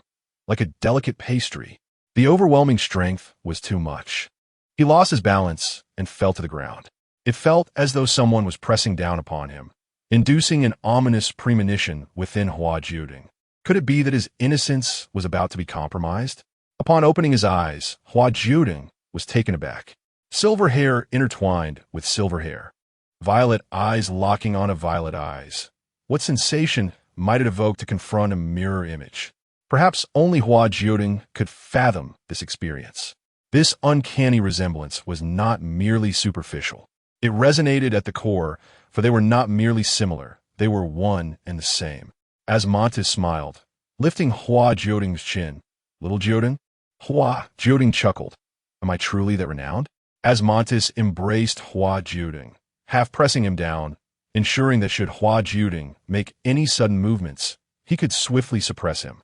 "Of course, I have encountered a few of your acquaintances," Hua Jiudeng interjected. "Yet, he has not yet had the chance to seek out his acquaintances here." Asmodeus continued, "You have done well in your protection. I was on the verge of success when a mere rose of yours thwarted my efforts."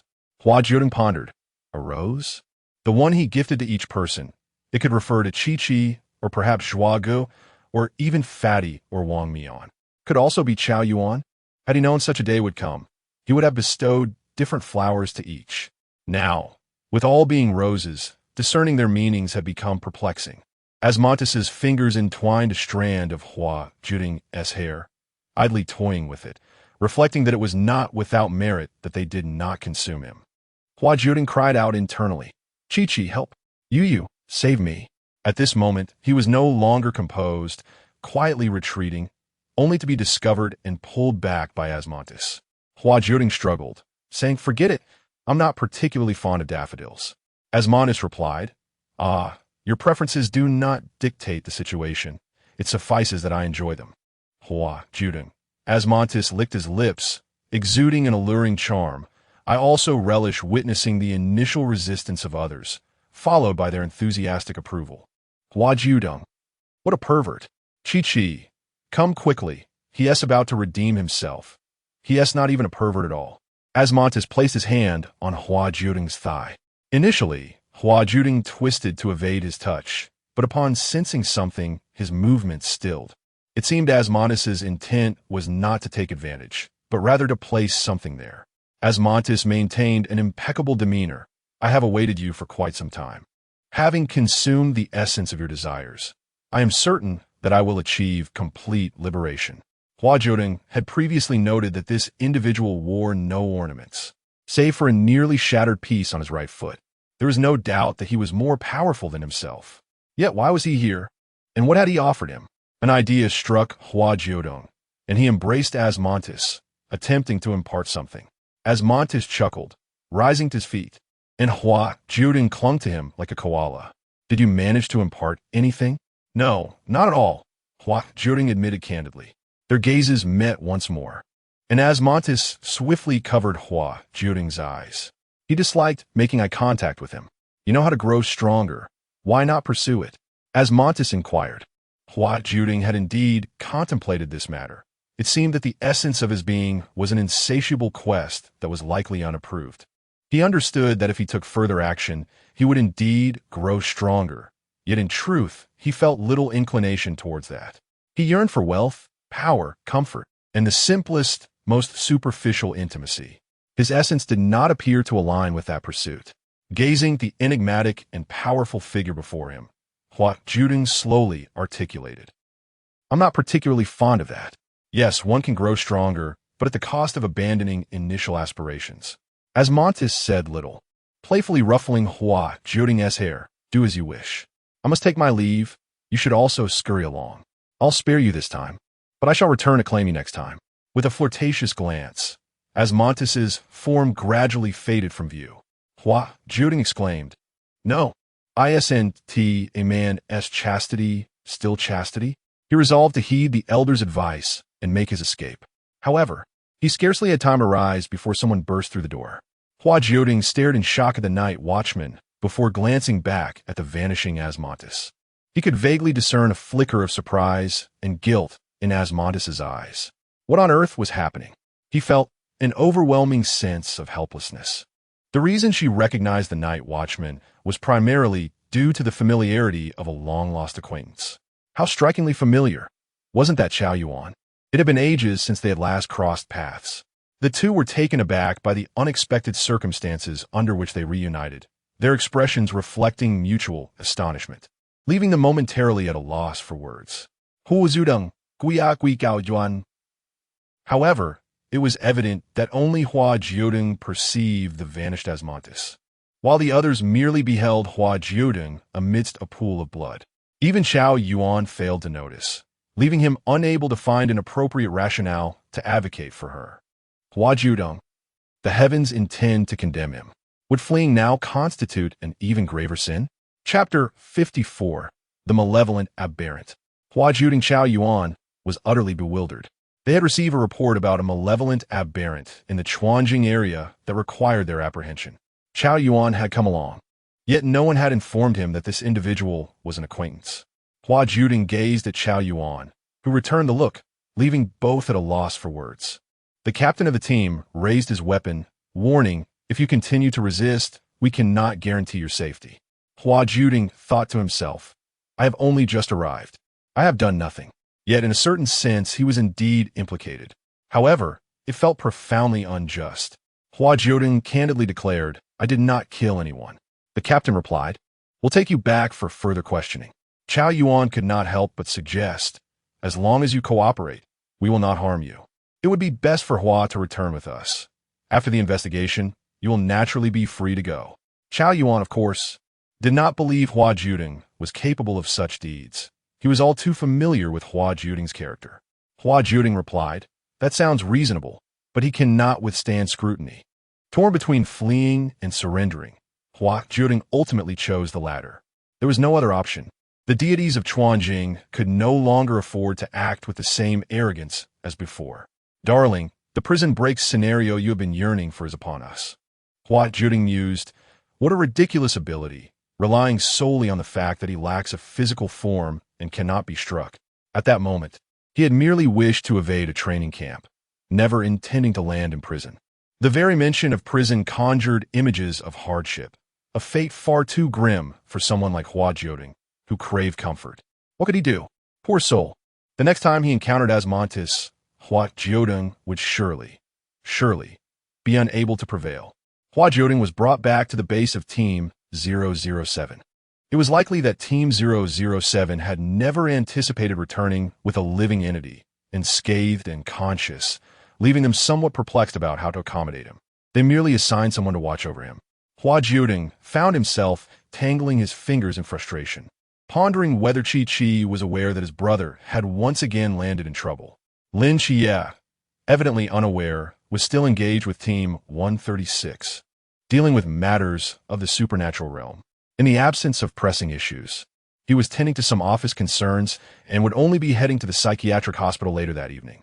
7 night. Qiye opened the door with a peculiar expression.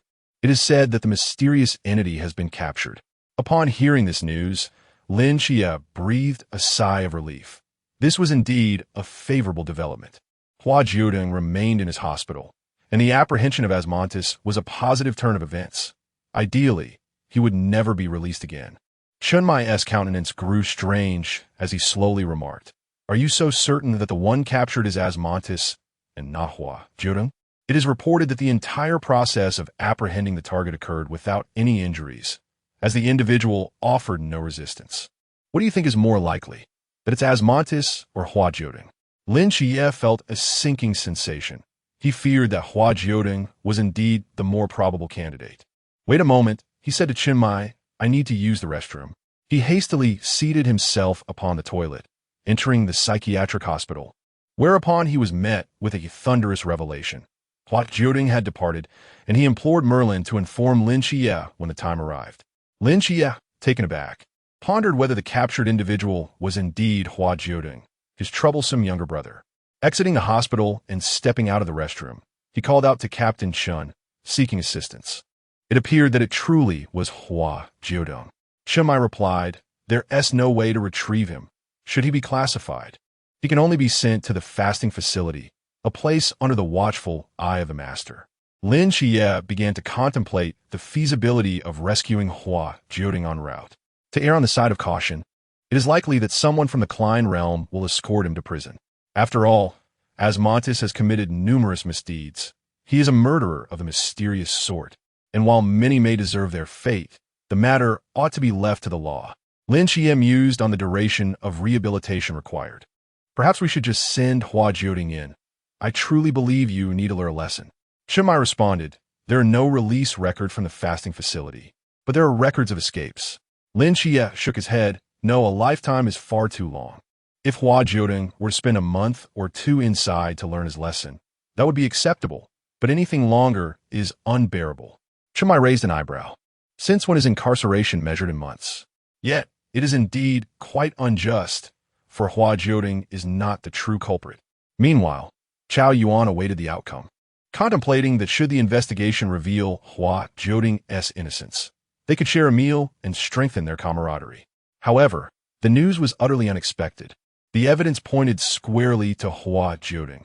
All the assaults have been executed by him alone, as no other powers have been detected at the scene. Chao Yuan, disbelieving, exclaimed, "Captain, he is not that kind of person." Guo Qingsheng inquired, "Oh, you know him?" Chao Yuan replied candidly, "We are from the same training camp." Guo Qingsheng advised, "Then you must avoid any conflict of interest." Consequently, Chao Yuan was excluded from the discussion. Regretfully, he thought, "Had I known, I would have remained silent." Although Guo Qingsheng did not permit Chao Yuan to partake in the deliberation, he ultimately conveyed the outcome out of camaraderie. All evidence pointed towards Hua Jiudeng. The chain of proof remarkably robust. "Chao Yuan, I understand this conclusion may be difficult for you to accept, but one can know a person's face, yet not their heart." Chao Yuan, struck by disbelief, could not fathom this result.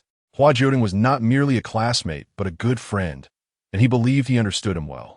"Guo Captain, could there be some misunderstanding?" Guo Qingsheng shrugged. "At least for now, there isn't." Chao Yuan remained skeptical, gazing at Hua Jiudeng, yet his mind failed to conjure alternative proofs. Meanwhile, Hua Jiudeng contemplated the essence of his existence. He could not perpetually bear this identity, serving as a scapegoat for Asmodeus. What would be the point of a successful escape if he was to remain a fugitive? The question of how to prove his innocence became a profound philosophical conundrum. Can Asmodeus not handle the conclusion himself? He has now declared that Asmodeus is indeed his greatest adversary at present. The case has been classified, and Team 007 is tasked with escorting him to the place of fasting. Due to their acquaintance, Chao Yuan has been denied the opportunity to accompany him. Watching Hua Jiudeng depart, Chao Yuan felt a pang of anxiety, relieved that he still had contact information for Lin Qiye. He quickly called Lin Qiye. Upon answering, Lin Qiye was taken aback by Chao Yuan's call, as communication had dwindled since leaving the training camp. "Hello," Lin Qiye inquired. "Old Chao, what's the matter?" Chao Yuan replied, "Hua Jiudeng has been captured. Did you know about this?" Lin Qiye responded, "What was once mere speculation is now undeniably confirmed." Chapter 55. On Xingyu. "I'm going to settle the score with the little hamster." Hua Jiudeng entered the fasting chamber, where, according to protocol, all weapons and jewelry were to be removed. Upon hearing this requirement, he succumbed to despair. Take them off, he thought. If it were that easy, it would indeed be a delightful affair. Yet, no one managed to detach even the simplest of earrings. They were firmly in place. Hua Jiudeng pondered, "If I cannot remove them, does that mean I cannot enter?" He contemplated withdrawing altogether, for he possessed remarkable self-control. Perhaps it will be best to let him go, allowing him to return with Asmodeus another time. Staff, in your dreams. Hua Jiudeng. How infuriating. Everyone here appears rather unfriendly. Ultimately, since he could not remove the adornments, an exception was made, and he was permitted entry. The only consolation was that this was a solitary cell, and the forbidden realm was tightly suppressed. To his surprise, Hua Jiudeng discovered that his essence was not considered part of the forbidden realm. This revelation was not entirely unexpected, given that his essence originated from another world, while the forbidden realm was affixed to this one. He sat on the bed in the cell, contemplating life, primarily how to vanquish Asmodeus. He had never suffered such a significant setback, and Hua was quite furious. The baby has already accepted the name Hua. It was evident that the baby had a strong capacity for acceptance. Initially, there was much disdain directed at the baby, yet eventually it had been embraced. Although the cost was that the little black dragon, Mephistopheles, had lost its name, the divine being understood that this was the baby turning a blind eye. The baby was inherently soft-hearted. The divine being, moved by this sentiment, mentally formulated a small equation. Hua Jiudeng does not like the baby, but allows it to call him that Hua Jiudeng is soft-hearted toward it. 1. Soft-heartedness, the beginning of love for someone. 2. Substituting equation 2 into equation 1 leads to the final conclusion. The baby loves him. The equation holds. The divine being began to feel a sense of joy, entirely neglecting the fact that, if this were the case, it would mean that calling him Hua would indicate Hua Jiudeng's affection for it. Hua Jiudeng's cheeks flushed, and his desire to grant the divine being a tangible wish grew stronger. How infuriating. He wanted to strike it down immediately. Such matters were best left unspoken, for to mention them would certainly incur Hua's wrath. As he envisioned delivering a sound thrashing to the divine being, he followed the guidance to his cell. For a moment, he felt disoriented, nearly convinced he had returned to the glass flower room, and that everything that had transpired was merely a dream. He remained isolated and helpless, trapped within an unyielding enclosure, surrounded by creatures with greedy, covetous gazes. Baby, Hua Jiudeng steadied himself. Everything had changed now. He possessed the divine being and had discovered his essence. All was improving. The monsters here were of an entirely different caliber than those he had previously encountered. Hua Jiudeng's appearance was now completely unobscured, and as he walked, many cast longing glances his way. The space was segregated by gender, and the handsome young men naturally became the targets of these gazes. Moreover, it is common knowledge that no one is exempt from the marketplace. Typically, those seemingly pristine and handsome young men are not particularly adept in combat. It is universally acknowledged that one tends to select the most vulnerable targets, and such boys appear easily intimidated. Hua Jiudeng sighed, realizing that he could only reluctantly engage with them to acquire a modicum of forbidden goods. Although Asmodeus was a scoundrel, Hua Jiudeng found one aspect of him worthy of emulation. For instance, the principle of first enticing before striking. Perhaps he could adapt this to a strategy of first luring before eliminating, lest he inadvertently grant advantage to these loathsome individuals. Let him challenge 100 different kinds of forbidden goods. This was not what he desired. Everyone was so self-aware that Hua Jiudeng felt a twinge of embarrassment, akin to the sensation of a little hamster scurrying into a grain store. As a small rodent, he was utterly exhilarated. Chao Yuan promptly informed Lin Qiye, who, before he could ponder the matter, received an invitation from the plump one to go out.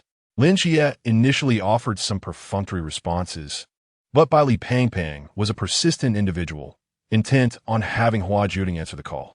Lin Qiye, unable to conjure a substitute for Hua Jiudeng, spoke somewhat ambiguously, prompting Bai Li Pangpang to press him for clarity.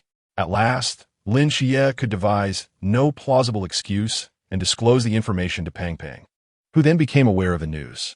Bai Li Pangpang exclaimed, "What? Let us break into the prison." Lin Qiye responded, "Calm down." Pangpang could not contain his excitement, declaring, "Wait, I shall gather information for you." Lin Qiye thought, "Is that even acceptable?" Chao Yuan was also anxious but felt powerless to assist. He decided to request an extended leave from the captain and made his way to Tsangnan. Lin Qiye was acutely aware that what was initially intended as a solo expedition was likely to transform into a family affair, which gave him considerable distress. Hua Jiudeng was his closest kin, and he naturally intended to exert every effort for him.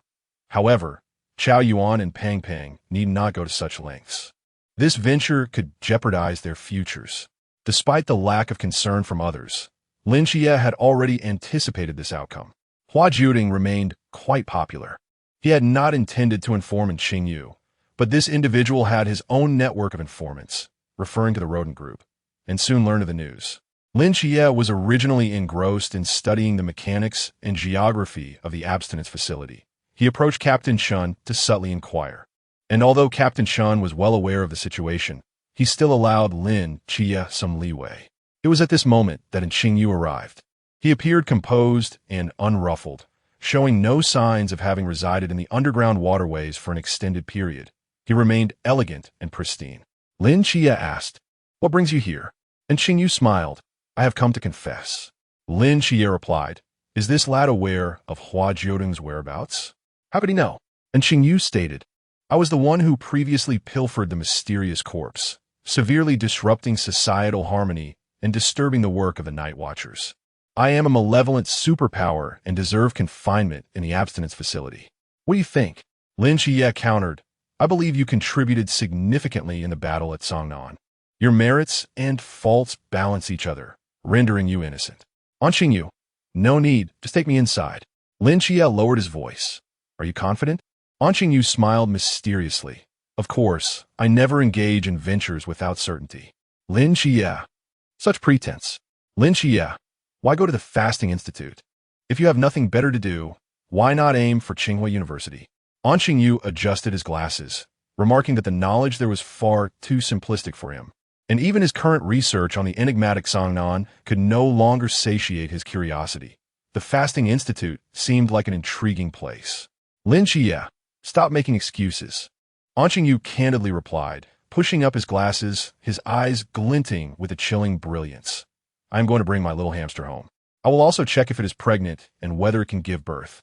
He needs to settle accounts with the little hamster." Chapter 56. Lin Qiye in a bind, the little hamster. "I shall return your little hamster. Hua did not inform you upon her return." "Huh?" Lin Qiye scoffed internally. "What isn't Qingyu? Merely self-indulgent. Hua is still closer to her brother. Upon returning, she instinctively gravitates towards her brother's domain.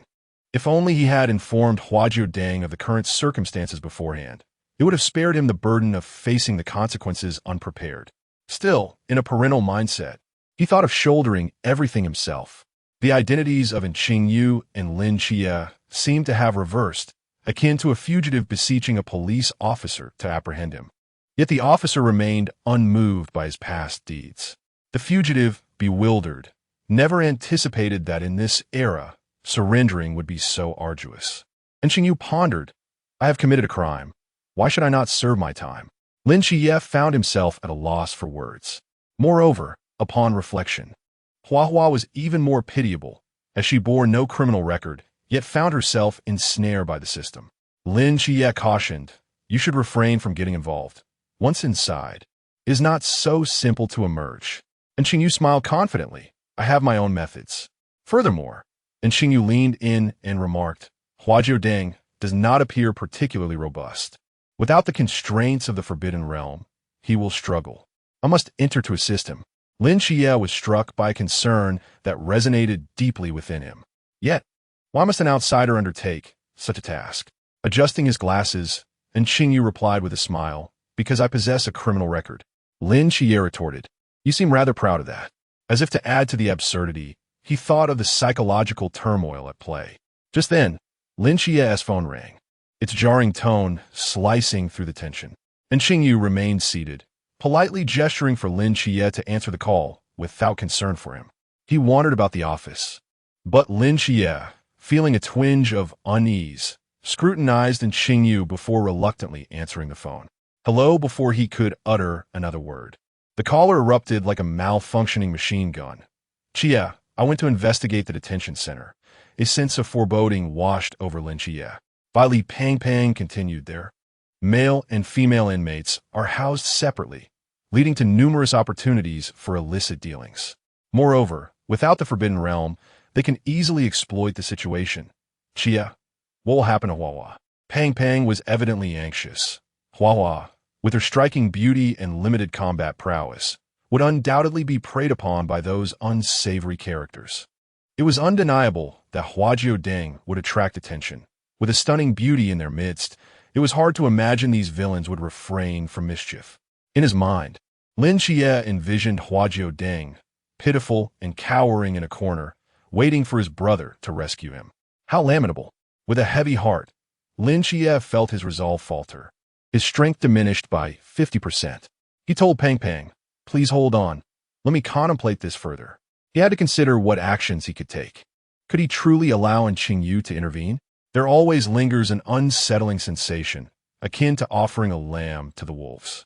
Upon entering, Xingyu was not in his original position, leaving Lin Qiye with an overwhelming sense of dread. It was terrifying, and Xingyu had vanished, and an ominous event seemed imminent. And Xingyu was indeed up to no good, his desire to face imprisonment unwavering. Initially, he intended to seek out the mysterious corpse of Team 136 for dissection, a provocation that even Lin Qiye could tolerate, but not Chun Mai.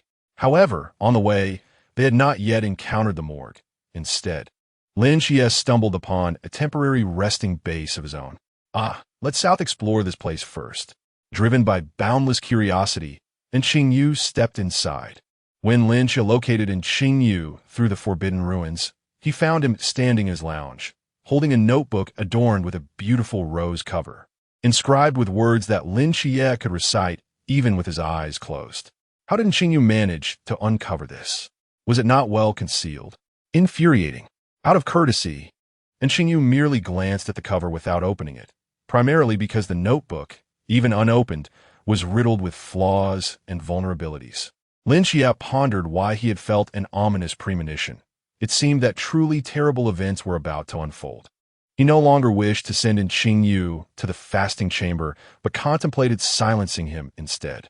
And Xingyu, clutching the notebook as if it were a key to victory, flashed a slight smile at Lin Qiye, resembling a bright, sunny boy. Yet the words that escaped his lips made Lin Qiye wish to strike his handsome head off. Dengyan Qingyu Otat. Be quiet, I beg you. I will take you there, Lin Qiye retorted. With a snap, Lin Qiye's remaining health plummeted to 0. He could not withstand it, and hastily resolved to send Xingyu away. This was something he wished to keep hidden from everyone, even though, in reality, no one was secretly observing them. Nevertheless, Lin Qiye felt as though he were being watched, and Xingyu fell silent, but could not resist adding, so, you used to call him Deng? Oh, none of your business. Lin Qiye snapped back. He stepped forward to snatch the notebook away, securing it for himself, intending to eventually place it in a mental institution. He no longer believed it could be discovered again. And Xingyu shrugged. I actually didn't look at the contents inside. You know, I'm quite polite. Is it considered politeness to break into someone else's lounge and pry open the first stall of the restroom? Lin Qiye retorted. Upon acquiring the notebook and glimpsing its title, and Xingyu was certain that this matter was resolved. and there would be no need to search for the morgue of Team 136. He had not anticipated that Lin Qiye was such a person. Following behind Lin Qiye, and Xingyu reflected on this. It felt rather childish, yet also pure. It seemed that Hua Jiudeng and this brother shared a rather good relationship. Thus, he decided it wise not to offend Lin Qiye too severely. It was indeed a prudent choice not to open the notebook this time. Otherwise, the enmity could have escalated significantly. In truth, the grievances that have accumulated are not insignificant. Lin Qiye concealed his notebook and returned to the place where they initially began. He summoned Zhao Kongsheng, requesting that the latter escort the individual away. Zhao Kongsheng, perplexed, inquired, "Is Qiye accompanying them?" Lin Qiye replied, "No, I wish to avoid any misunderstandings. This is my high school classmate." Zhao Kongsheng responded, "Your high school truly produced an abundance of talent." Lin Qiye remarked, "Indeed, who could deny that?" He was reluctant to share space with someone who was aware of his secrets, fearing he might succumb to the temptation of assassinating Xingyu. Wait, does this mean he would venture in search of Hua? Soon enough, Lin Qiye reverted back. He was still incapable of such actions. And Xingyu had merely glanced at the cover and had not yet opened it. Just a glimpse of the cover. And that should not be seen. Chapter 57. The surrender of Xingyu. And Xingyu, having sought benevolence, was escorted to the fasting facility to locate his little hamster. Hua Jiudeng inexplicably felt a chill run down his spine, an ominous sense of danger looming nearby. It was strange. What sort of peril could there be? The afternoon was designated for leisure, and Hua Jiudeng nonchalantly ventured out, eagerly anticipating any potential trouble that might arise. He wondered how many would come. As anticipated, the first to approach was a crew-cut individual from the opposite cell. Previously, this man had resorted to lewd antics, taunting Hua Jiudeng from a distance, who dismissed him as a mere barking dog. Such was reality. Soon enough, he would make the dog bark. The crew-cut had been incessantly harassing him. "Hey, how did you end up here?" Though this served as an opening question, he was not genuinely interested in the answer. Rather, he was more curious about the follow-up. "Your brother is protecting you. Care to play with your brother?" Hua Jiudeng furrowed his brow, feeling a wave of revulsion at the man's words. His only brother was Lin Qiye. No one else was permitted to assume that role. If one were worthy, they could call out, but not here. They exchanged glances through the iron bars of their cells. Hua Jiudeng chose to ignore him, reclining on his own. The crew-cut soon shed his initial facade of civility, threatening. "You better never step out of your cell." Hua Jiudeng retorted, "You better keep that mouth of yours tough." Upon witnessing Hua Jiudeng's emergence from his cell, the crew-cut's eyes glimmered with malicious intent. The moment he entered the activity area, he lunged forward, covering Hua Jiudeng's mouth and nose, dragging him towards a corner. The unpleasant odor emanating from a man made Hua Jiudeng feel slightly nauseous. Regret washed over him. He did not wish to be so close. He longed for the cleanly Lin Qiye and Xingyu, who, even in his more disheveled moments, was still predominantly tidy. How could one person be so foul? Had he not bathed in a century? Determined to resolve the situation swiftly, Hua Jiudeng turned to face the crew-cut, their eyes locking. His violet-blue gaze met the crew-cut's lecherous stare. The latter felt a momentary disorientation. Despite the lingering desires in his mind, they seemed to root deeper, uncovering a faint glimmer of affection. This slight affection was soon consumed by the larger desire, transforming into an obsession. Hua Jiudeng scoffed. The man's mental fortitude was remarkably feeble. With merely a glance, he had ensnared him. Perhaps it was also because the crew-cut was inherently driven by lust, making him more susceptible to becoming a puppet of desire. As the crew-cut loosened his grip, Hua Jiudeng quickly distanced himself, finally able to breathe. A man of his word, Hua Jiudeng was prepared to make him bark. With a cheerful smile, he teased Doggy, let out a bark, initially intending to wait until the crew-cut complied before commanding him to release him. Hua Jiudeng was interrupted when another individual kicked the crew-cut away, pulling him up and tossing him to someone nearby. This newcomer shielded Hua Jiudeng, vigilantly watching the crew-cut, and upon noticing the bewildered look in Hua Jiudeng's eyes, offered reassurance. "It's all right. Don't be afraid. We are here." Hua Jiudeng responded, "Thank you. However, that little buzz-cut fellow is unlikely to rise again. First, he was mentally eroded, and then he was severely injured by the second, leaving Hua Jiudeng to suspect that he is now doubly shattered. He deserves it. This dog can be discarded. He prefers to be in the company of these two clean individuals. He has no fondness for unkempt, filthy creatures. Hua Jiudeng was escorted to the cafeteria by these two individuals, who introduced themselves as Wang Lu from Team 076 of Guiyang City and Fang Yanghui from Team 021 of Chuanxiang City. Guardians of the Night. They prepared his meal and, with earnest concern, advised him to be cautious, as he is the type most likely to attract attention. Hua Jiudeng responded with a nonchalant emblem. Wang Lu, noticing his lack of concern, continued to emphasize, "Do not take this lightly. In the future, if you find yourself in a similar situation, make your way to the activity area. There are snipers there, and they will not dare to act recklessly." Hua Jiudeng replied, "All right." Curiously, he asked, "But how do you know I am a guardian of the night?" Fang Yanghui explained, "It's evident from your eyes. You bear no semblance of a villain. The malice of those individuals is ingrained in their very bones, and it cannot be concealed." Hua Jiudeng understood, his clear yet somewhat naive gaze revealing him as a good person. Indeed, he is a good person. Stamp it, seal it. These two guardians of the night are also good people. Stamp it, seal it, and present them with roses. They are too conspicuous now. An opportunity to present them later will arise. Wang Lu continued, "Currently, our forbidden realms are suppressed, yet those powers within them can still exert some influence. There is an individual known as Old Master Han within the fasting sanctuary, and he is quite formidable. He has recently been confined, but should he be released, you must exercise caution." After speaking, Wang Lu couldn't help but glance at Hua Jiudeng again. He felt that this was not merely a matter of caution. Hua Jiudeng's striking appearance made it inevitable that he would be the most radiant presence upon leaving his cell. It is only a matter of time before Old Master Han takes notice of him. One cannot hide from others for a lifetime, confined within walls. Wang Lu took a deep breath, saying, "We will surely assist you. We are all comrades, even here among a group of those who have been disowned." Hua Jiudeng gazed at the two of them, pondering their presence in this place. He had been led here by that incompetent Asmodeus. Yet these two seemingly pure souls appeared out of place. The traces on the trajectory of fate led him to believe they should not be here. However, Hua Jiudeng understood that human laws are intricate, and the mortal realm is not dictated solely by divine decree. Otherwise, he would immediately release them, exonerate them, and adorn them with medals. The two exchanged a glance, a hint of resignation evident in their eyes. "We are merely remnants of bygone days, having committed some indiscretions." Hua Jiudeng refrained from pressing further. Indeed, he had overstepped a bit himself. Even now, he was reluctant to be questioned about how he came to be here. If he were to answer too well, he would find himself at a loss for words.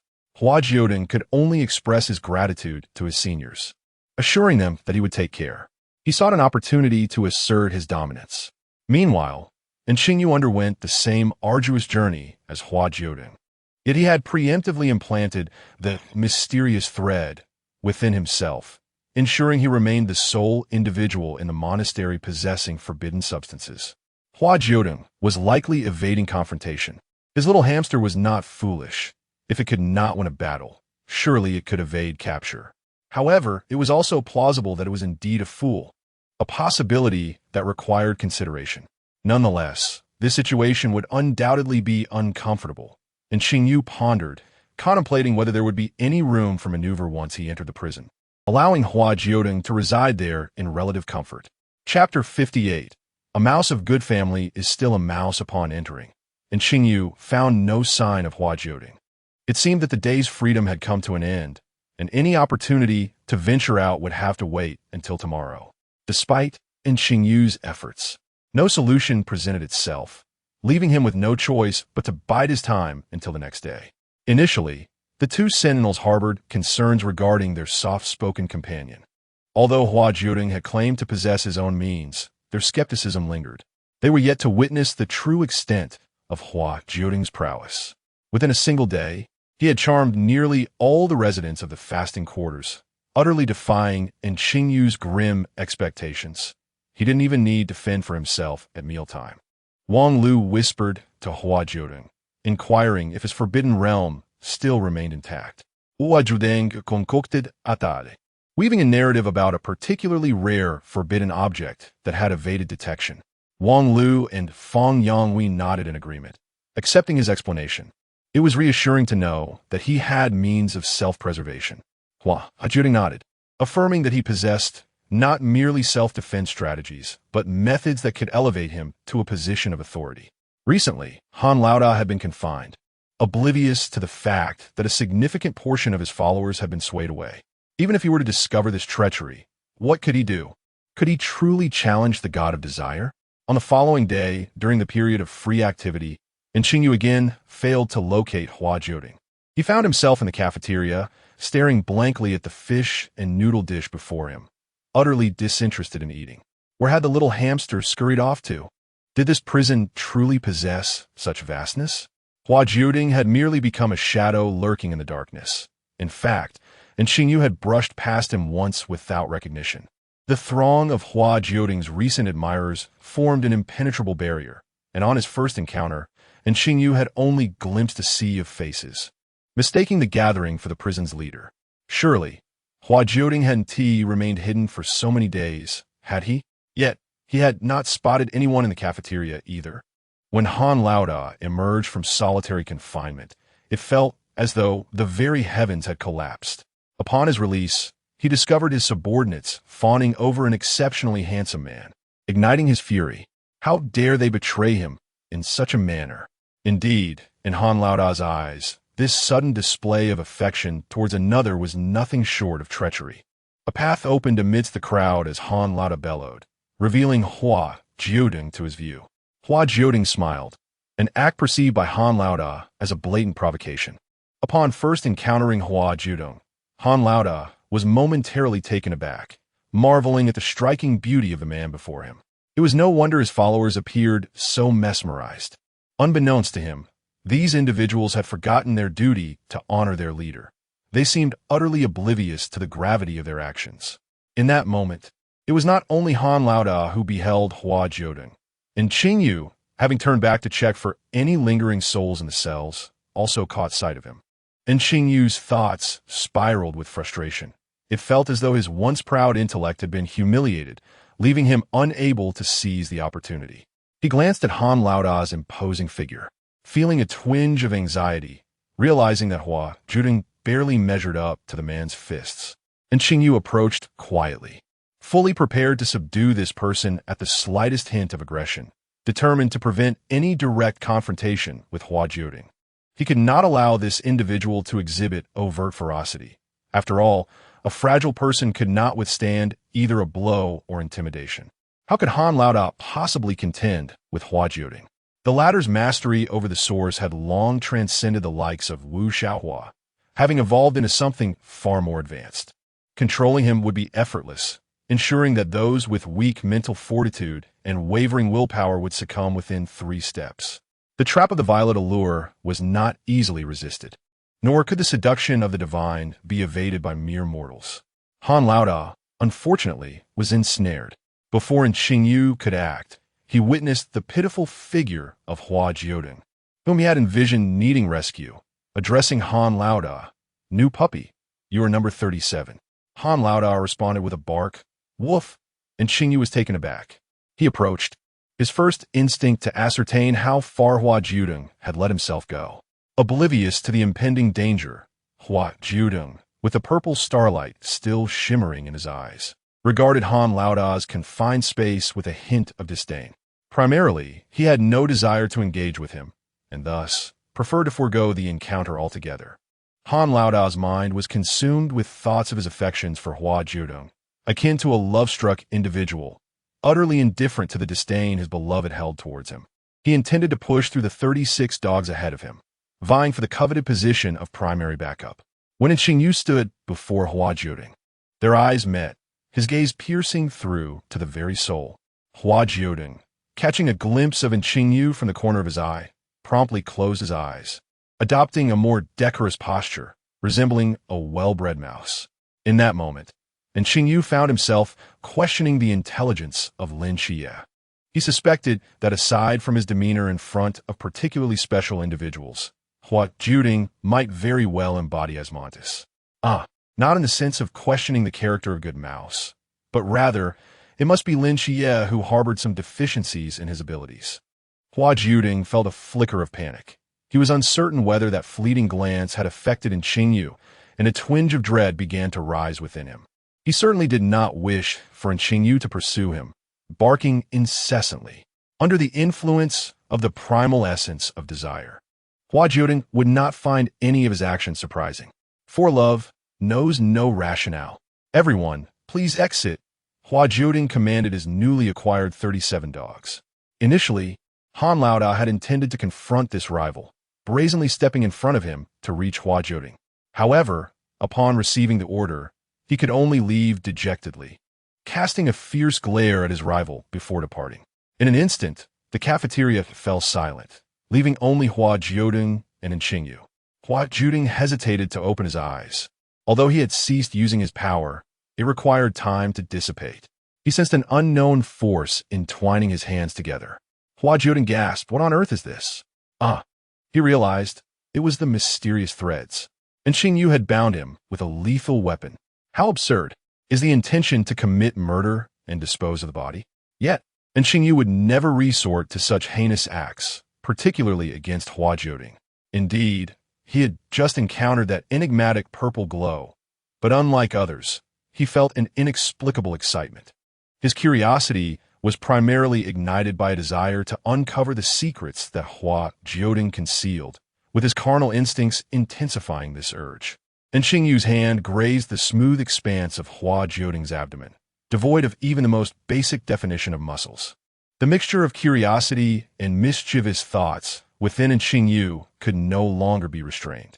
"Little mouse, where's your baby?" Hua Jiudeng muttered.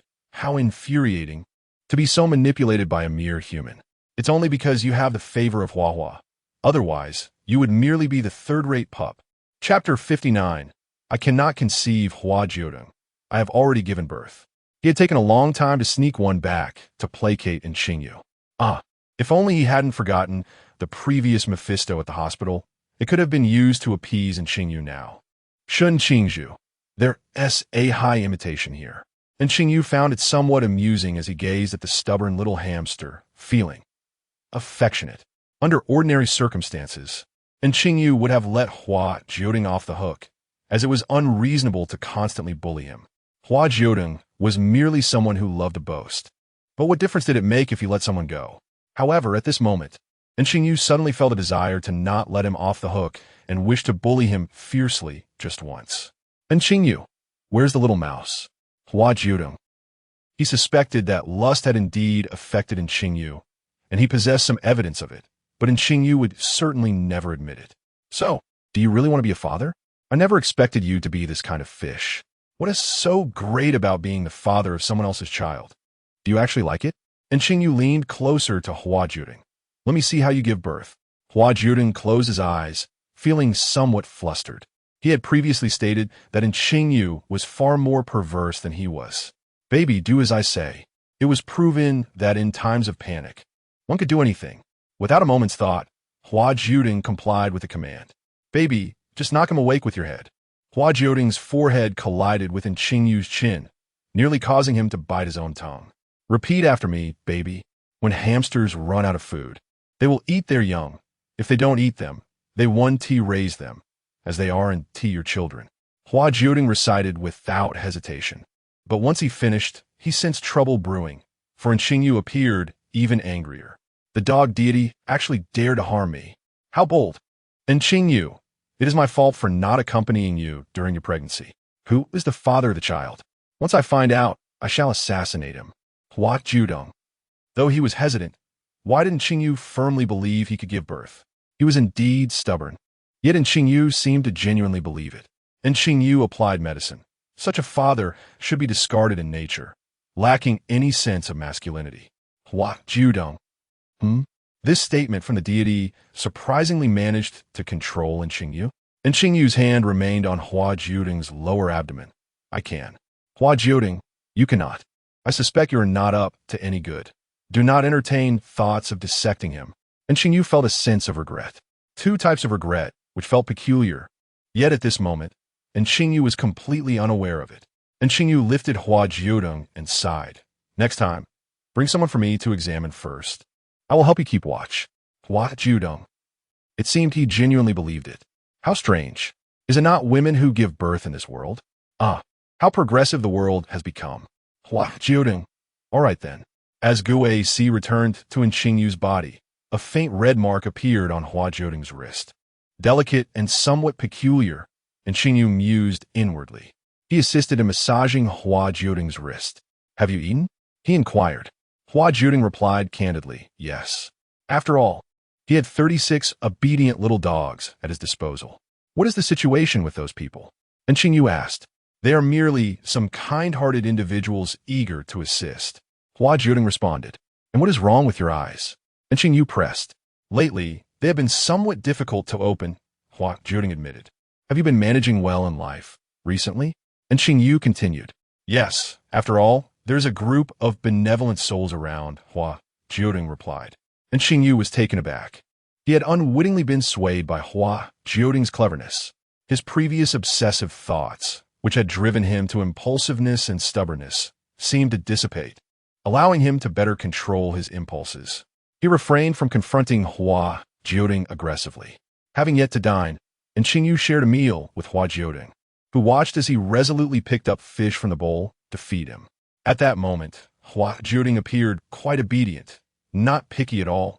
Whatever was offered, he would consume, and Xingyu decided to feed him all the fish. Am I a garbage bin? Hua Jiudeng asked. You are my little hamster, and Xingyu teased.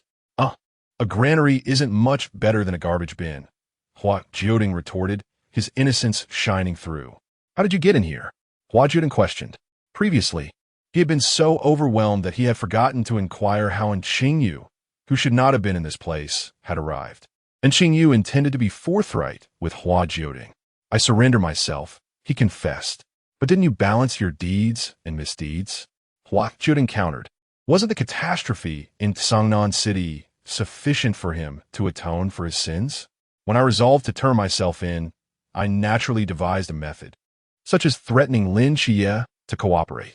And Xingyu spoke seriously. I was quite concerned about you, which compelled me to find a way in. However, he chuckled. In hindsight, it seems I acted unnecessarily. You are quite formidable. My worries were entirely unfounded. Hua Jiudeng appeared quite comfortable within the confines of the prison, as if he could be carried in and out at will. His presence here indeed seemed superfluous. Hua Jiudeng embraced Xingyu, exclaiming, I am very happy. Although he did not particularly require this, if someone genuinely undertook such an action for him, he would still feel touched. You, take care of yourself. I like you.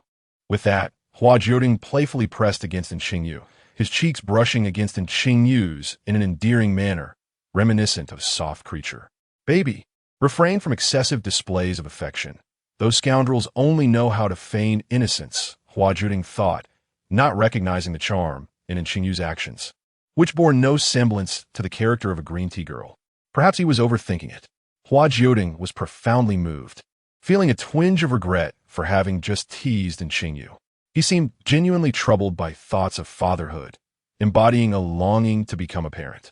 Hua Jiudeng had previously familiarized himself with certain aspects of human culture, noting that male humans often harbor aspirations of fatherhood, primarily desiring their own offspring. However, in some instances, males do not shy away from the prospect of being a father figure, particularly when faced with personal challenges such as infertility. Perhaps Xingyu fell into one of those categories. He chose not to unveil the pain that humans endure. Nevertheless, Hua Jiudeng was willing to acknowledge his own missteps. He admitted, I was speaking nonsense before. I apologize.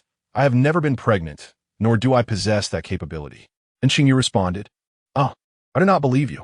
Hua Jiudeng retorted, believe it or not, it's entirely up to you. Chapter 60.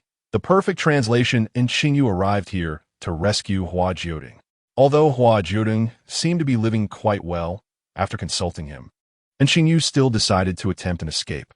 Leaning against Xingyu, Hua Jiudeng pondered in a corner how they might exit. He harbored a notion that, Should he unleash his innate desires here, it would inevitably expose vulnerabilities under the enchantment. But he feared being swiftly subdued by the human elite. Reluctantly, he opted to heed Qingyu's advice, his mind weary from the effort. Clinging to Qingyu like a koala, he inquired, "But won't I also be pursued once I escape?" And Qingyu replied, "Regardless, the sewers will surely provide you a refuge." Hua Jiudeng expressed, "I desire a 3-bedroom apartment." And Qingyu mused, "Well, we can certainly give it a try." The moment to test his architectural knowledge had arrived. However, during the exploration, Qingyu discovered that the sanctuary was far more complex than he had anticipated. The only potential exit appeared to be through the sewers. Yet the very thought of it was daunting, as the intricate network was beyond their capacity to navigate. The duration humans could hold their breath was limited, and the scant oxygen available would unlikely sustain their escape. Moreover, the stench of the restroom was so foul that even Hua Jiudeng hesitated to enter, let alone crawl through it. He wondered how Lin Qiye and the others were faring, and whether they might assist in creating an opening.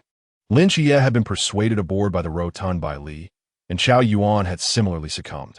Lin Qiye swore that when Bai Li had first appeared before him, he exuded confidence as if he had meticulously crafted a flawless plan, much like in Qingyu at that time. Now, Lin Qiye was certain, and Qingyu was fervent, and Bai Li even more so. Their plans were as flimsy as air. And Qingyu remarked, "I do have a plan, I just haven't shared it." After all, he was merely a puppet here, unconcerned about his own escape, but deeply anxious about Hua Jiudeng's predicament. Bai Li was indeed fervent, successfully inciting Lin Qiye and Chao Yuan's enthusiasm. Lin Qiye contemplated, baffled by his own naive error. Bai Li's strategy merely involved reaching the island. The three of them now sat in a small grove, with Bai Li scratching his head. "My plan is simply to land and then act accordingly. You see, I've prepared everything needed before reaching the shore." Lin Qiye responded. Chao Yuan added, "It was difficult to assess. What could they possibly say?" Prior to landing, Bai Li had indeed made thorough preparations. Once they entered the confines of the sanctuary, their powers were suppressed. Entirely unlike the training they had previously experienced, it felt as though they were completely restrained. Even Lin Qiye's abilities were rendered ineffective. Simultaneously, in another part of the island, 3 followers had also made it ashore. Shen Qingzhu adjusted his mask and followed closely behind the other 2. The 2 individuals are seated in the 2nd and 5th positions. The murmurs of the enigmatic figure suggest they accompany him. Yu Shiqian initially intended to join, but excused herself, claiming her limited abilities would only serve to complicate matters.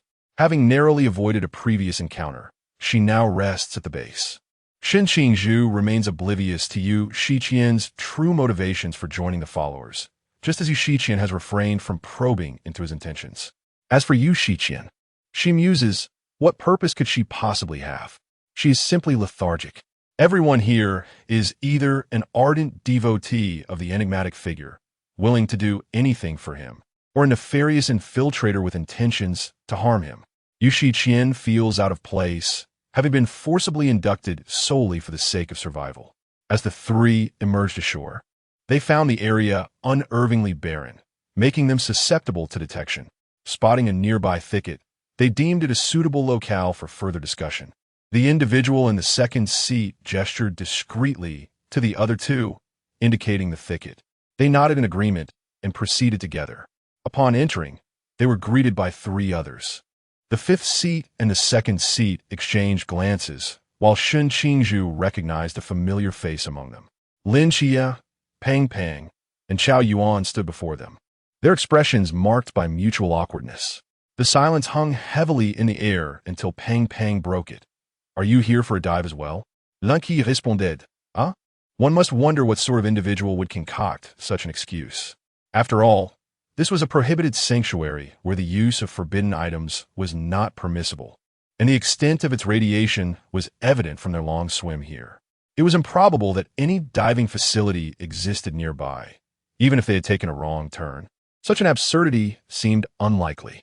Who among the sane would emerge from the water to access a diving base? Glancing at his own diving suit, Lin Qiye temporarily dismissed his earlier thoughts. Perhaps they merely surfaced midway through their activities. Regardless, the previous observations strongly suggested that these three harbored ill intentions, likely part of a plan to orchestrate a prison break, to preemptively thwart any disruption to their scheme. Despite the absence of a clear plan, he resolved to act first. In an instant, Lin Qiye prepared himself, anticipating a sudden confrontation from the opposing party, as their reasoning appeared rather dubious. Yet the response from the fifth seat was, yes, you're here for fun too? Lin Qiye couldn't believe anyone would actually buy that. Really, some people are gullible, he thought. The fifth seat continued. Then we'll play over there. Enjoy yourselves. Shen Qingzhu replied nonchalantly, whatever, leaving ISNT so bad. These individuals might not even stand a chance against those two followers. As Lin Qiye observed the others preparing to depart, he seized Pang Pang, instructing, take out your forbidden items and bind those three. Despite not having turned the corner yet, Pang Pang complied readily, swiftly producing several forbidden items to securely restrain the trio. Shen Qingzhu remarked, I had forgotten this wealthy individual. No wonder he struggles financially. He has been trapped in a mindset of scarcity all along. Lin Qiye, why are we binding them? Pang Pang scratched his head in confusion. Lin Qiye, to prevent competition from peers.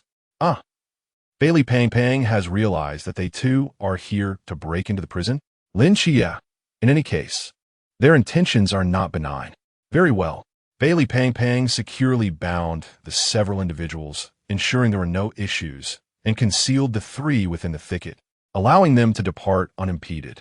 This left the fifth seat, the third seat, and Shen Qingzhu gazing skyward in dismay. How infuriating!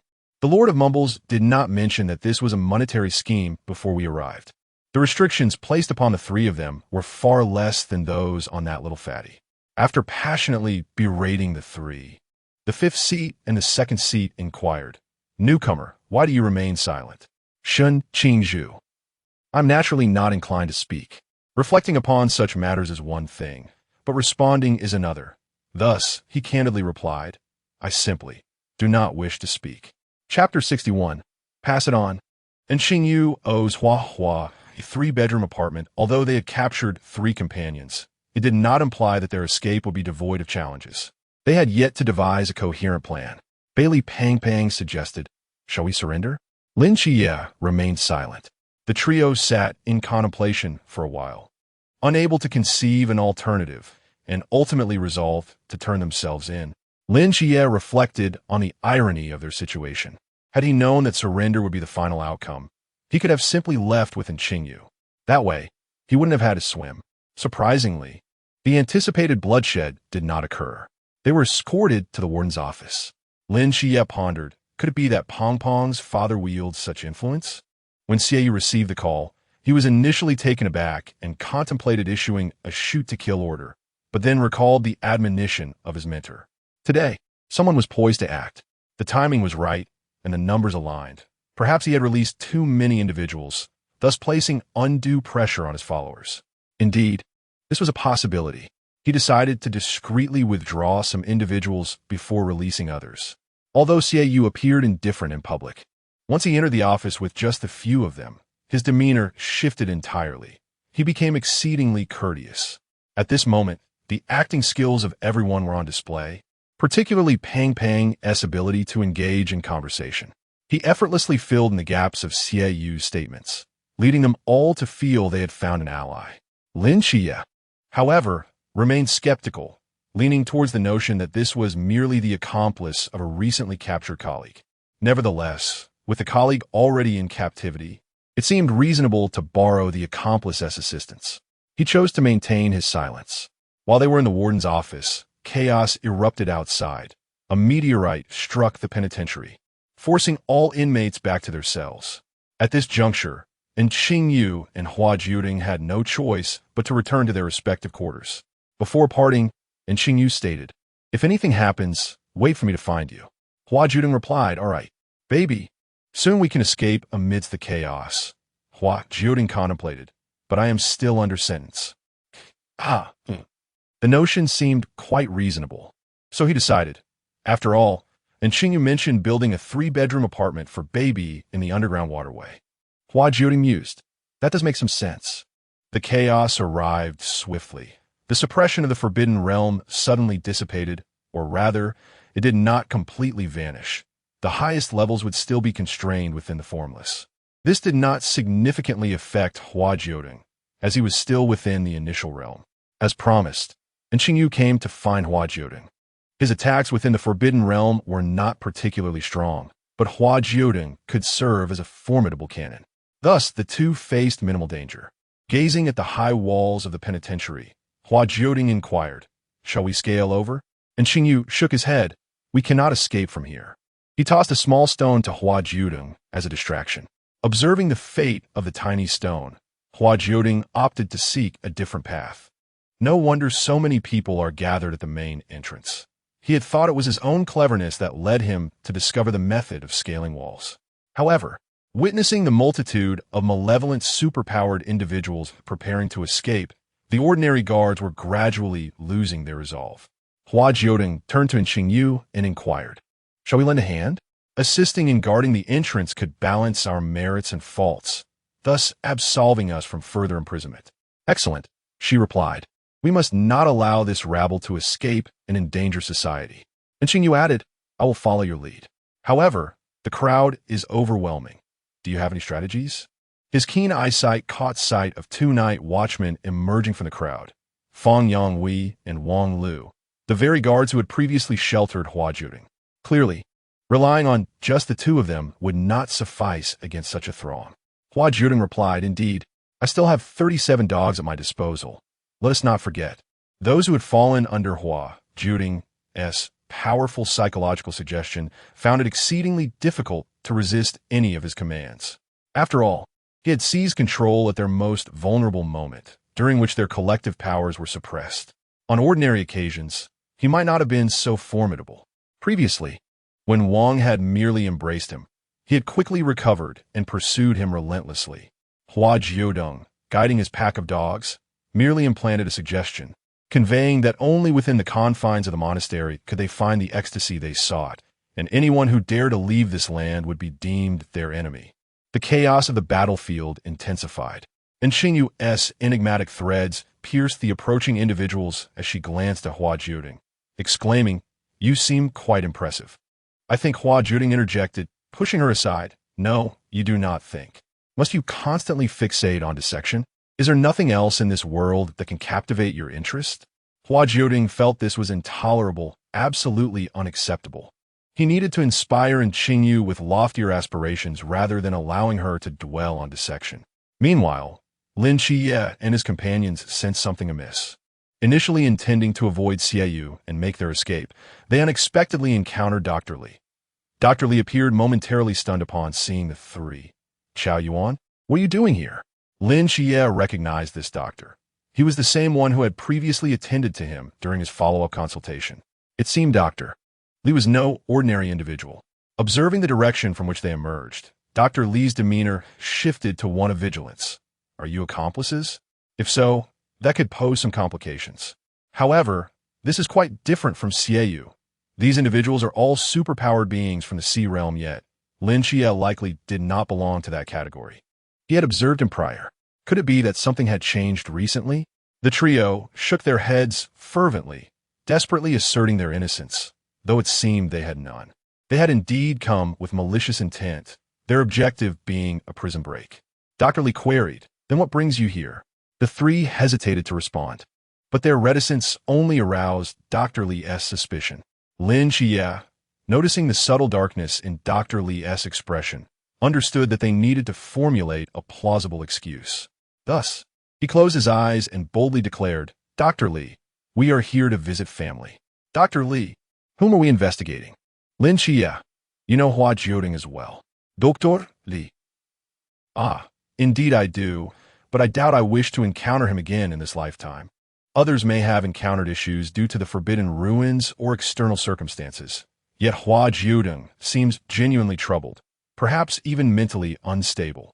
Dr. Li, unfazed by these matters, instructed, "You may go. It is likely quite perilous outside. After your inquiry, please attempt to intercept." The trio understood. They felt that Dr. Li appeared unnaturally composed. hardly resembling someone who had just learned of a grave incident at the sanctuary. Nevertheless, having received the news, the three hurried to the entrance in search of individuals. Chapter 62. The masculine nature of humanity in the realm of human nature. It seems that the paternal instinct prevails even amidst the most carnal desires. The allure of Hua Jiudeng, while captivating, is ultimately transient. There exists a threshold where primal urges yield to more pressing matters. As these concerns reach their zenith, rationality inevitably resurfaces. At this moment, certain prisoners have begun to cease their retaliatory actions. The lustful impulses have ebbed from their veins, and they are no longer swayed by Hua Jiudeng's enchantments. From henceforth, their fates rest solely in their own hands. Ah, where is Qiye in these critical times? This would be the perfect moment for her intervention. Qiao Yuan could also step in.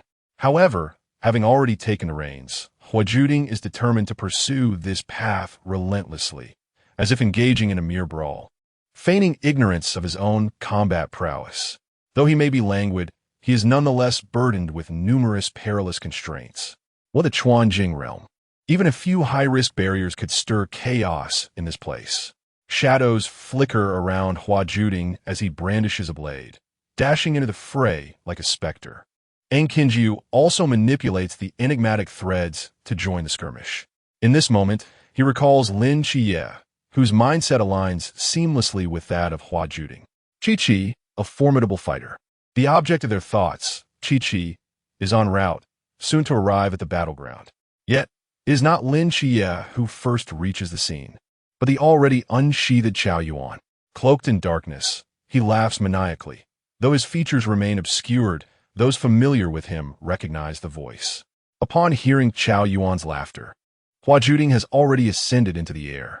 Indeed, the shadowy figure charges into the fray like a wild boar, leaving devastation in his wake where Hua Jiudeng had just stood. Hua Jiudeng exclaims, "Yu, reinforcements have arrived." Surely, Qiao Yuan cannot be the only one to come to their aid. Hua Jiudeng finds this hard to believe. Lin Qiye arrives swiftly as well, joining them to defend their ground. Hua Jiudeng feels a surge of gratitude. "Brother, you have come." Lin Qiye coolly flicks the blood from his blade, replying, "Yes, I am here to escort you home." The background buzzes with the playful banter of a chubby figure. "Qiye, you've splattered blood on my clothes." Hua Jiudeng beams with joy, feeling an overwhelming sense of happiness in this moment. With the addition of Lin Qiye and the trio's combined strength, the situation rapidly comes under control. Lin Qiye even achieves a breakthrough in the Chuanjing realm during the battle, needing only to return and solidify his gains.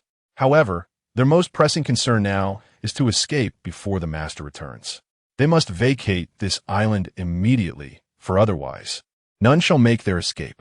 But first, the jubilant Qiao Yuan must be addressed. Without a moment's hesitation, Lin Qiye opts to relinquish Hua Jiudeng. The latter's innate navigational skills surpass those of the sealing scrolls. With a swift toss, squish, Hua Jiudeng secures himself to Qiao Yuan, binding him in such a way that he cannot break free, successfully dispelling the dark aura and restoring rationality. Now, only one question remains. How shall they flee? Hua Jiudeng has long forgotten how Lin Qiye accomplished this feat, but fortunately, there remains a divine ability at their disposal. Beloved, this is the power of the third patient from Lin Qiye's psychiatric ward, the Bard of the Skies. The male protagonist is yet to arrive. Hua Jiudeng sighs. Too soon to say. This divine ability feels as if it may be of little consequence. However, my dear, repeat after me, and you must exert all your current mental strength. The divine powers recognize the urgency of the situation and, unlike before, hasten their speech to clarify the circumstances. "Let's go. We shall scale the wall," commanded Hua Jiudeng. "But," replied Qinyu. "Trust me," Hua Jiudeng insisted. And Qinyu adjusted her glasses. "All right."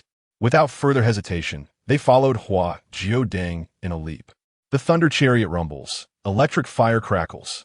Hua Jiudeng repeated the incantation, ensuring the group evaded the perilous prison's high protective net, successfully arriving at the precipice. Before them, the tumultuous waves roared, a perilous gamble of life and death for any ordinary person. For most among them, This was indeed the most audacious act they had ever undertaken, an escape from confinement under the watchful eye of a formidable adversary. They leapt into the wind, leaving their past behind without a thought of regret. The great rock rises with the wind, soaring straight up to 90,000 miles. Hua Jiudeng exclaimed just before they touched the water's surface, uttering the second incantation. A fierce wind surged, lifting them aloft and halting their descent, returning them to the heights. This gust propelled them forward. They were truly gliding upon the winds. The precipice of the convent was left far behind, marking the conclusion of this daring adventure. Upon the cliff stood a man adorned with a fox mask. When the group glanced back, it seemed they locked eyes.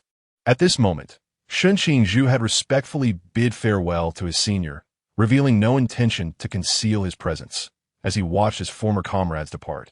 He still had a path to traverse before he could reunite with his allies. Speaking of Hua Jiudeng, had his color scheme changed? Had he dyed his hair? He appeared more like a streetwise individual than ever, and one wondered if his skills and go had improved.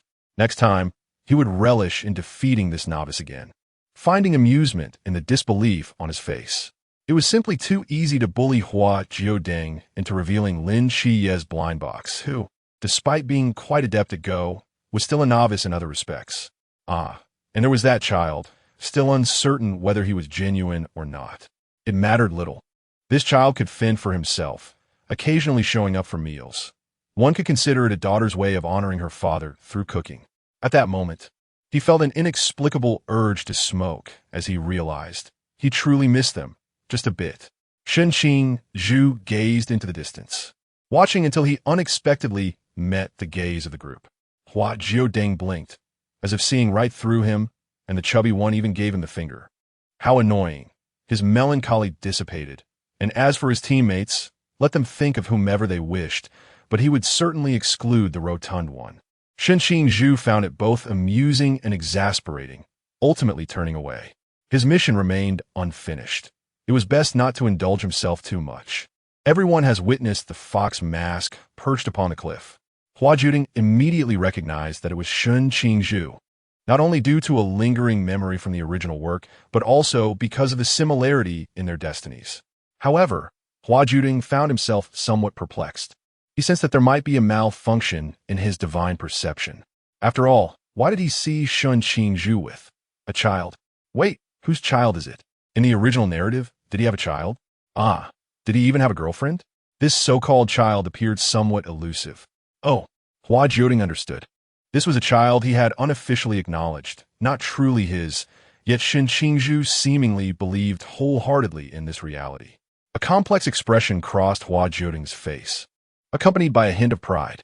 He had always asserted that male humans yearn to become fathers, regardless of whether the child is their own. Chapter 63 Departure from the Fasting Place. Bailey Pang Pang spotted the fox mask atop the cliff and declared confidently, "I believe this fox mask does not belong to a well-intentioned individual." With a swift motion, Hua Jiudeng struck Bailey Pang Pang on the head, prompting a yelp from the latter. "Wow, what was that for?" Hua Jiudeng remained silent, asserting that the elder brother was indeed a good person in every sense of the word. Lin Qiye, upon hearing this exchange, felt a slight ache in his head, as Hua Jiudeng was notorious for striking without restraint. When he delivered a blow, it was with the intent to ensure the recipient would think twice before misbehaving again, an experience Lin Qiye vividly remembered. Upon returning to the fasting place, the teacher reflected on the few boys who had fled, choosing not to pursue them, for he had numerous troubles awaiting his attention. Before long, Yi Fan arrived. The teacher, somewhat surprised, inquired, "What brings you here?" Yi Fan held 2 documents in his hands and waved the first one, stating, "I am here to rescue someone." The teacher asked, "Who?" Yi Fan replied, "Hua Jiudeng." It has been confirmed that he is not connected to the previous case. The perpetrator is someone else. Recently, during Hua Jiudeng's stay at the fasting place, a certain Asmodeus had stolen a stone from the royal treasury in the capital. No one knew its purpose, and his audacity in leaving his name, Asmodeus, was almost comical. Were it not for its absurdity, Yi Fan might have thought it was an attempt to exonerate Hua Jiudeng. The teacher pondered for a moment and chose to speak frankly. "He has fled." Yi Fan expressed confusion. "Fled? The teacher then explained the circumstances, and Yi Fan nodded. Well, if he has fled, then he has fled. I shall complete another matter before seeking him out. The teacher, intrigued, asked what other matter. Why did you bring both documents? Yi Fan replied, I am here to enlist Lin Qiye from Cangnan to form the 5th Special Team. His initial plan had been to retrieve Hua Jiudeng from the fasting place and return him at Cangnan, delivering the documents to Lin Qiye along the way. However, it seemed he would now have to take a detour. The teacher stroked his beard thoughtfully. There is no need for a detour. They are all together, heading towards the sea, and they likely have not drifted far. Yi Fan responded, a prison break, then?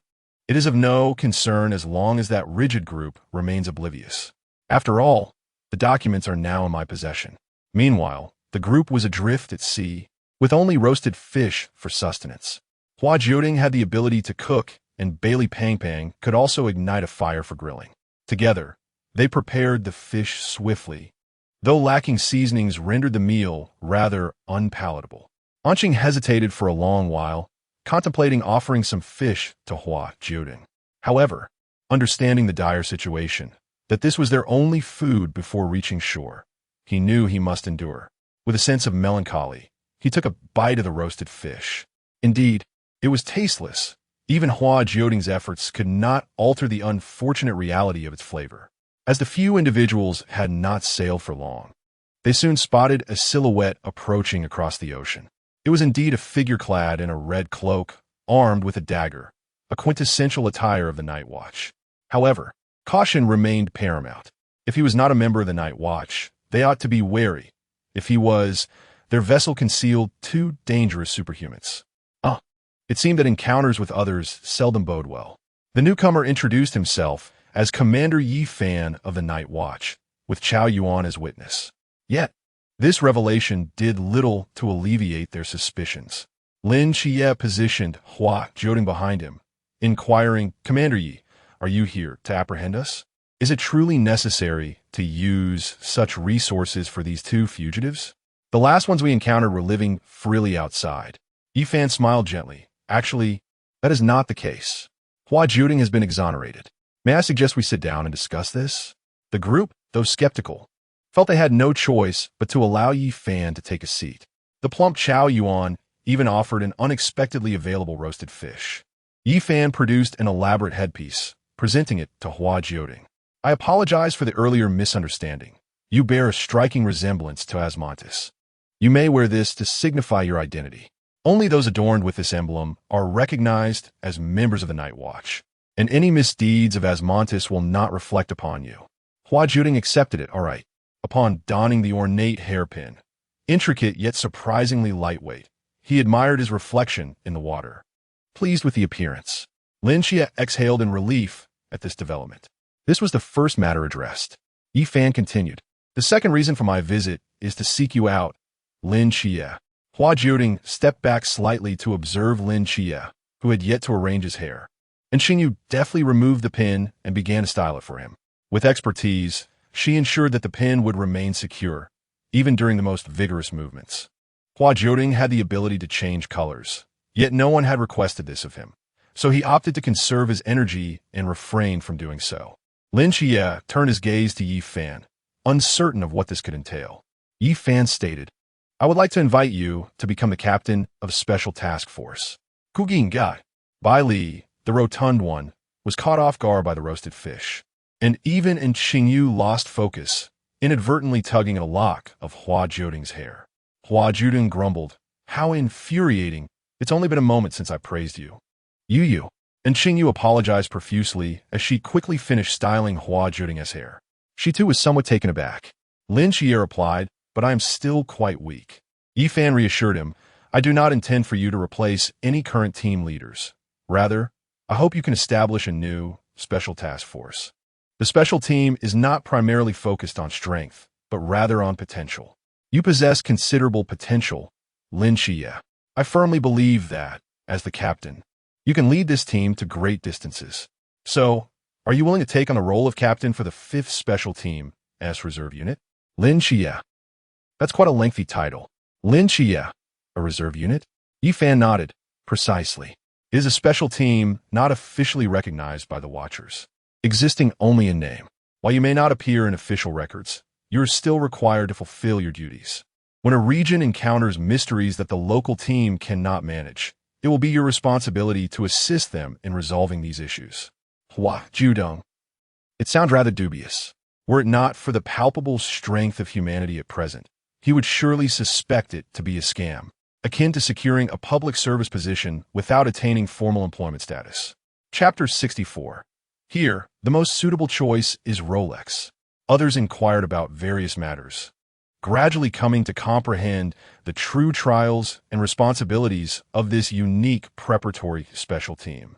They were a phantom squad, absent from any official records, thus finding it challenging to establish trust with the local night watch teams.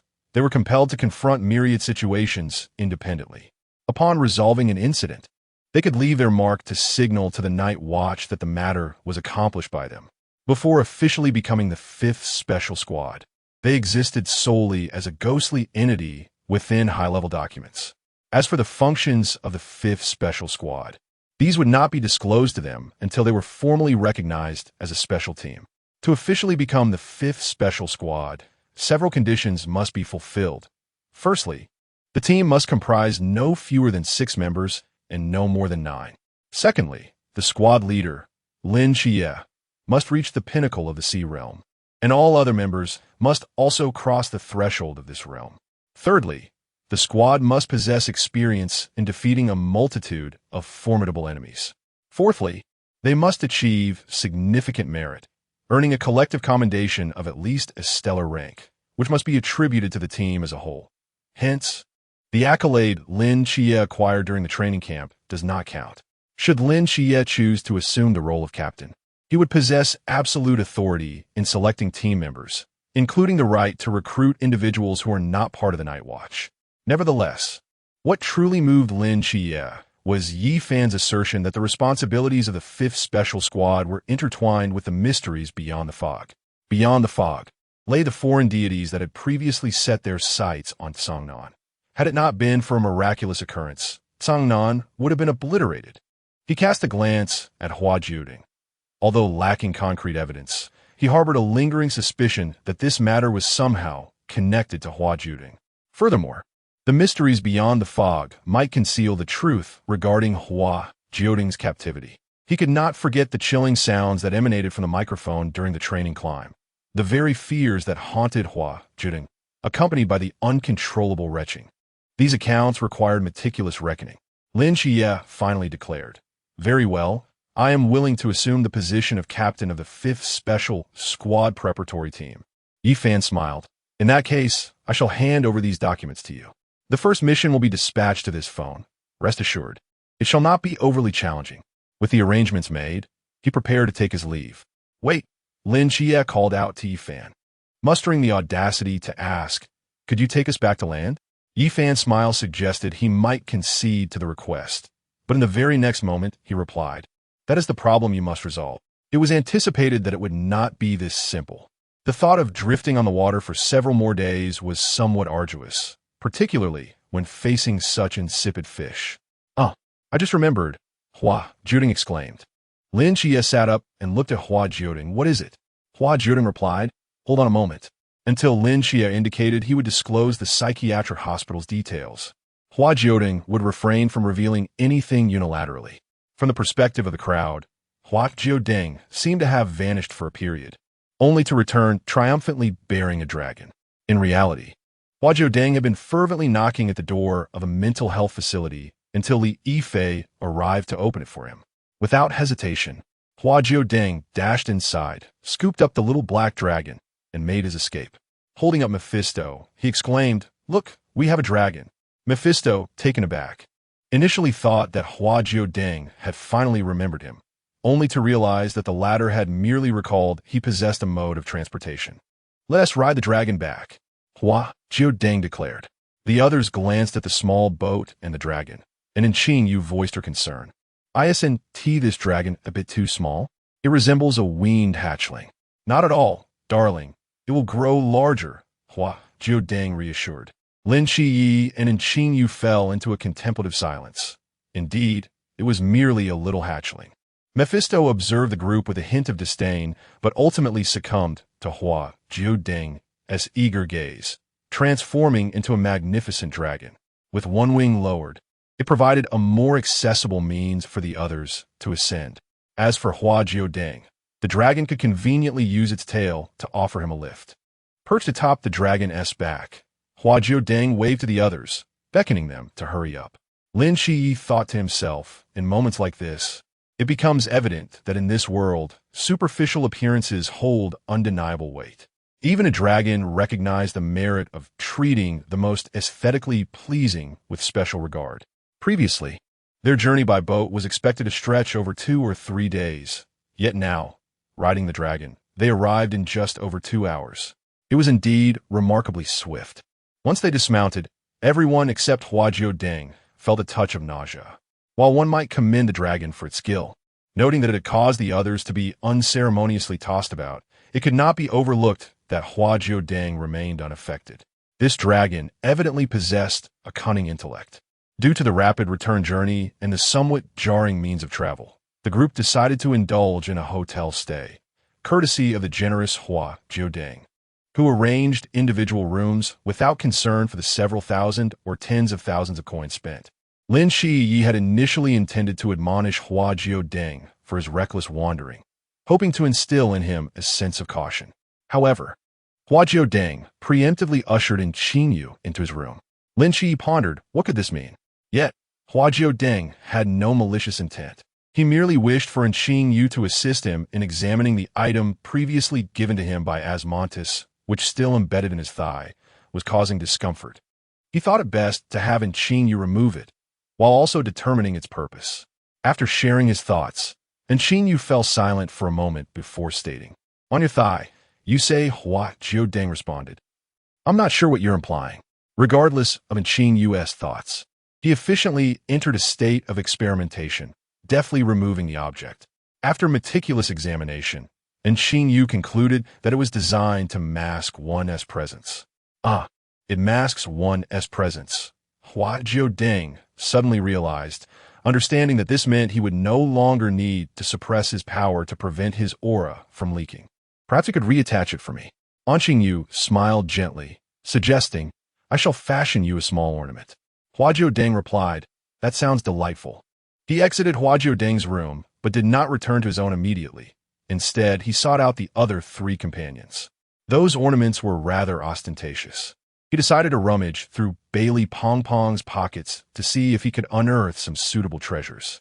Bailey Pang Pang responded, "Thank you, but there is no need to search. I am quite generous with my friends and can retrieve them myself." Speaking of which, wouldn't a Rolex be the most appropriate choice to present? Chapter 65. I will help you give them a beating. The small hamster nestled comfortably atop Qingyu's head, while Qingyu and Pang Pang set out to scavenge for supplies. With Pang Pang around, spending was no longer a concern. Those days of economizing in the sewers were long gone. Naturally, their foremost priority wasn't merely the little hamster, but rather fulfilling their essential survival needs and procuring necessary items. Qingyu diligently selected various facilities, giving little thought to their size. Pang Pang remarked, "The spacious storage should be sufficient, right? Especially since we've packed several boxes of Rolex watches, which he knew to be valuable currency for favors." Qingyu replied, "If it doesn't fit, it's no matter. The hamster still has room." Hua Jiudeng chimed in, "Chirp, chirp." Indeed, there were many places that, aside from a few scattered items, remained entirely empty and could easily accommodate more. The two continued their shopping expeditions, appearing to load up their vehicle from the supermarket, but in reality, everything was stowed within Hua Jiudeng's space and Pang Pang's expansive storage. Qingyu preferred to utilize the hamster space, primarily because no one knew where Pang Pang had concealed his. After several trips, they had successfully gathered all the essentials. Qingyu checked the time, reassured that they were still on schedule, and decided to leisurely wander through the mall with Hua Jiudeng. The mall was not particularly large, but Hua Jiudeng, being a hamster fond of exploring, had modest expectations for such outings. Hua Jiudeng excitedly directed Qingyu to collect snacks, particularly intrigued by items he had never encountered before, including a peculiar dark fruit that piqued his curiosity. "Chirp, chirp." I want this, Hua Jiudeng insisted. And Xingyu, unfamiliar with it as well, pondered for a moment before they each took one, while the hamster took two. Pang Pang also sought out numerous snacks, and the two reconvened at the checkout, where Pang Pang settled the bill, thus concluding their shopping adventure. It was time to see how Qiye and the others were faring. Lin Qiye had managed to find a large bus for their 5-hour journey, which would undoubtedly be bumpy. They divided the most basic equipment among themselves to avoid being stranded without supplies should they become separated, also preparing for their roles as travelers. This area was already considered the border, and initially, the bus was relatively full, with 5 seats still available. At this juncture, Hua Jiudeng remained in his hamster form, squeezed amidst a tightly bundled group, comfortably nestled on heads or legs, as his 4 heads and 4 pairs of legs allowed him ample choices for comfort. And Xingyu distributed the dark fruit among the group, noting, "This should be a local specialty. I've never seen it in Songnan. It contains a lot of moisture. I've washed it." None of them had tasted this fruit before, and as it was new to them, Hua Jiudeng sat in a plastic bag, nibbling away. With the first bite, he nearly broke a tooth. After a moment contemplation, he opted to continue chewing. Such is the tenacity of a hamster. Clearly, they were not all of the same ilk, for not only was the hamster determined. After the initial bite, everyone was astounded by the surprising hardness of the fruit, but their immediate reaction was to take another bite. Prepared for the second attempt, they bit down, discovering it to be sweet, albeit still somewhat hard. Hua Jiudeng indulged in his meal, while none among them suspected they were consuming it incorrectly. Some locals in the vehicle observed them, unable to suppress a peculiar smile. Before turning away, the group collectively pondered. This was indeed delightful, yet the expression seemed excessive. Hua Jiudeng remained oblivious, joyfully feasting within a plastic bag, unfazed by the mess he made, considering he could discreetly cleanse himself later in the Forbidden Ruins, or, if need be, take a bath at Lin Qiye's mental facility. You inquire about how the little hamster might wash up? Well, isn't the master still present? The 5-hour journey felt interminable. After finishing his meal and tidying up, Hua Jiudeng nestled into Xingyu's pocket for a nap. Upon reaching their destination, someone remarked, "Outsiders, that fruit is not meant to be bitten into. It's meant to be soaked." The others, slightly bewildered, turned back to the vehicle's occupants, finally grasping the reference to the fruit. It was only after witnessing the 4 of them gnawing on it that the passengers erupted in laughter, ultimately revealing the truth to them. The individuals in the vehicle exchanged sentiments, commenting on the vitality of youth. Momentarily taken aback, the group was soon presented with another fruit by Xingyu, suggesting they try soaking it. The little hamster would not mind sharing. Enthralled by this fruit, they drew out their thermos to collect the juice, tossing the pulp in as well. Squatting by the roadside, they each sipped their concoction, with Hua Jiudeng appearing from who knows where to join in. At least it wasn't tea stuck. Once they finished their drink, the companions prepared to set forth. "Chi-Chi, where shall we venture next?" Hua Jiudeng leaned against Lin Qiye, appearing to dangle from him, though he was merely floating. Lin Qiye replied, "We need to seek out the local night watchman." Pang Pang interjected, "Aren't we trying to avoid the local night watchman?" Lin Qiye clarified, "As travelers, we are less likely to raise suspicion by approaching them. We must find a way to gather information." And Xingyu mused, "So, we need to inquire with the local night watchman without revealing our own identities. That seems rather challenging." Indeed, it was a daunting task, yet for now, it was the only option available. Hua Jiudeng asserted, "It shouldn't be too difficult." Lin Qiye turned to him, "Do you have a plan?" Hua Jiudeng replied, "Have you forgotten my Forbidden Ruins? I've encountered the Ring of Truth and the brainwashing I performed back in high school." Lin Qiye remarked, "Let's set aside the Ring of Truth. How did you even come into contact with that?" Nevertheless, it seemed Hua Jiudeng had his own methods. Hua Jiudeng added, "I can conduct an amnesiac interrogation, a walking interrogation tool, quite splendid." Chao Yuan and Pang Pang pondered for a moment. "By the way, it seems we have always been unaware of what Hua Jiudeng's Forbidden Ruins truly are." Even Qiye was not entirely clear on the matter. "Lin Qiye, let us proceed. We can converse along the way. If Hua wishes to speak, she may do so. If not, he can concoct an excuse for Hua Jiudeng. Otherwise, we would rely on Hua Jiudeng's ingenuity, which would undoubtedly lead to a flimsy justification, leaving everyone to turn a blind eye. Lin Qiye walked ahead and inquired, "Will you speak the truth?" He placed his trust in these companions, yet he was not entirely forthcoming. Such was his nature. If Hua Jiudeng was willing, Lin Qiye would not object. Hua Jiudeng fiddled with his hands, pondering whether revealing the truth would still allow others to draw near to him. Lin Qiye, somewhat perplexed by Hua Jiudeng's persistent worries, simply stated, "If you are reluctant, I shall assist you in dealing with them." Chapter 66. Interrogation Hua Jiudeng. Hua Jiudeng, very well. Hua Jiudeng, let us speak truthfully. The group arrived at a seemingly fragile, somewhat antiquated cottage. According to the information at hand, only 2 night watchmen resided here, both lacking considerable strength. The exterior bore the inscription of the Anta County Forestry Bureau. Li Diyang and Chun Han were endeavoring to raise the temperature within the dwelling, clearly straying further down a path of futility, shivering and stamping their feet against the chill. At that moment, a knock resonated from outside the door. Chun Han, slightly perplexed, nonetheless approached to open it. Li Diyang ceased examining the map he had drawn, redirecting his gaze to the entrance. It had been quite some time since anyone had visited. They were uncertain of the identity of the newcomers. Upon opening the door, they were greeted by a group of young travelers, one of whom addressed them. "Hello, we would like to take a look around. Do you have a map?"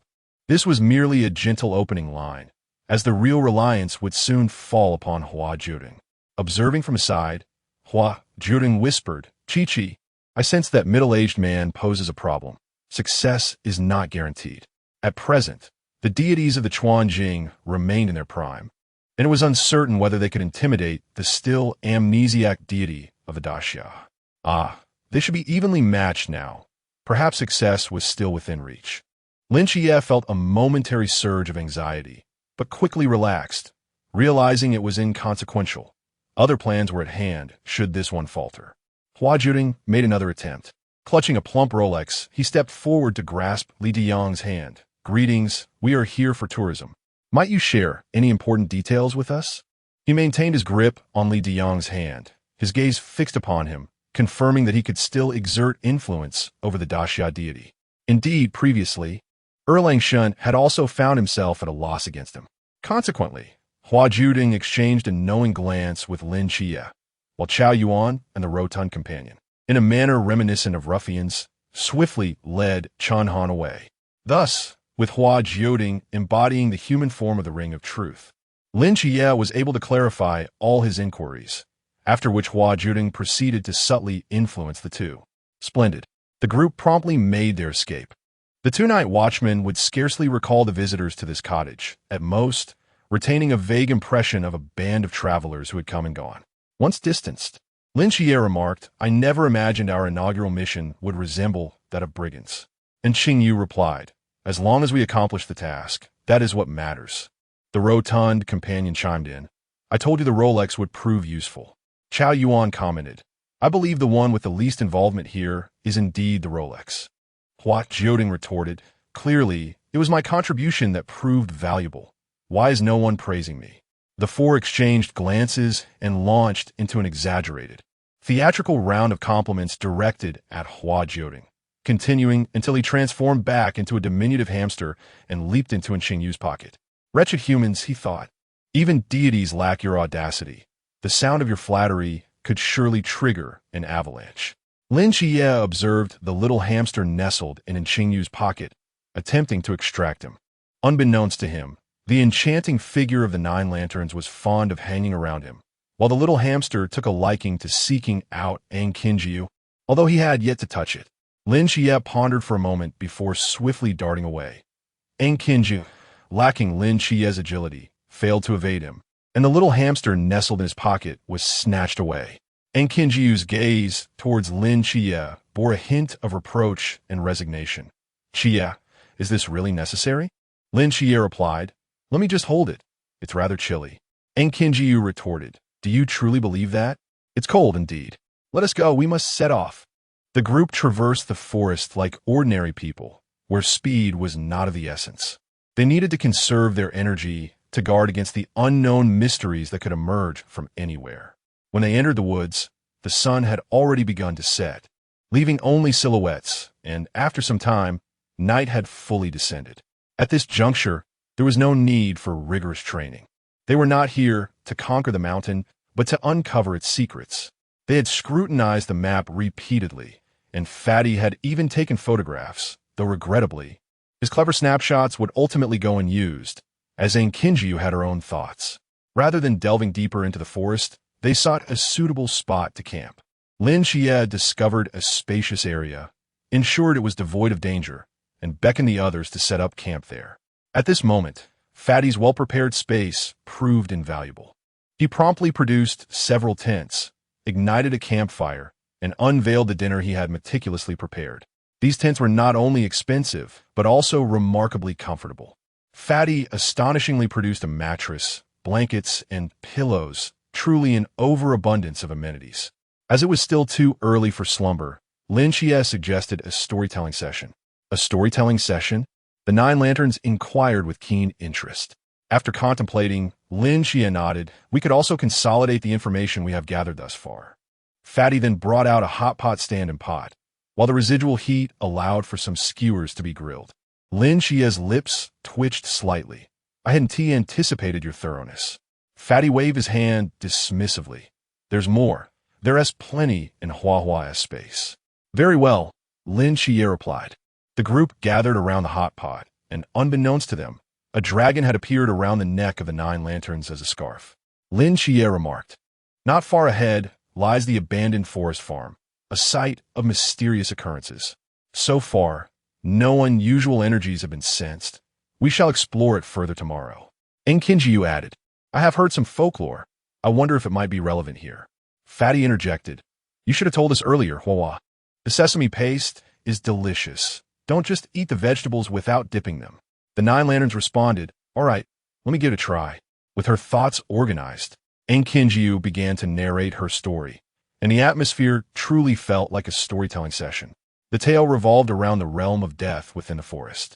It was said that a tourist group, led by a guide, had ventured into the mountains and stumbled upon an abandoned forest farm.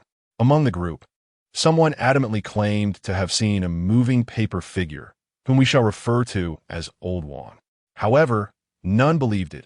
How could there possibly be a moving paper figure?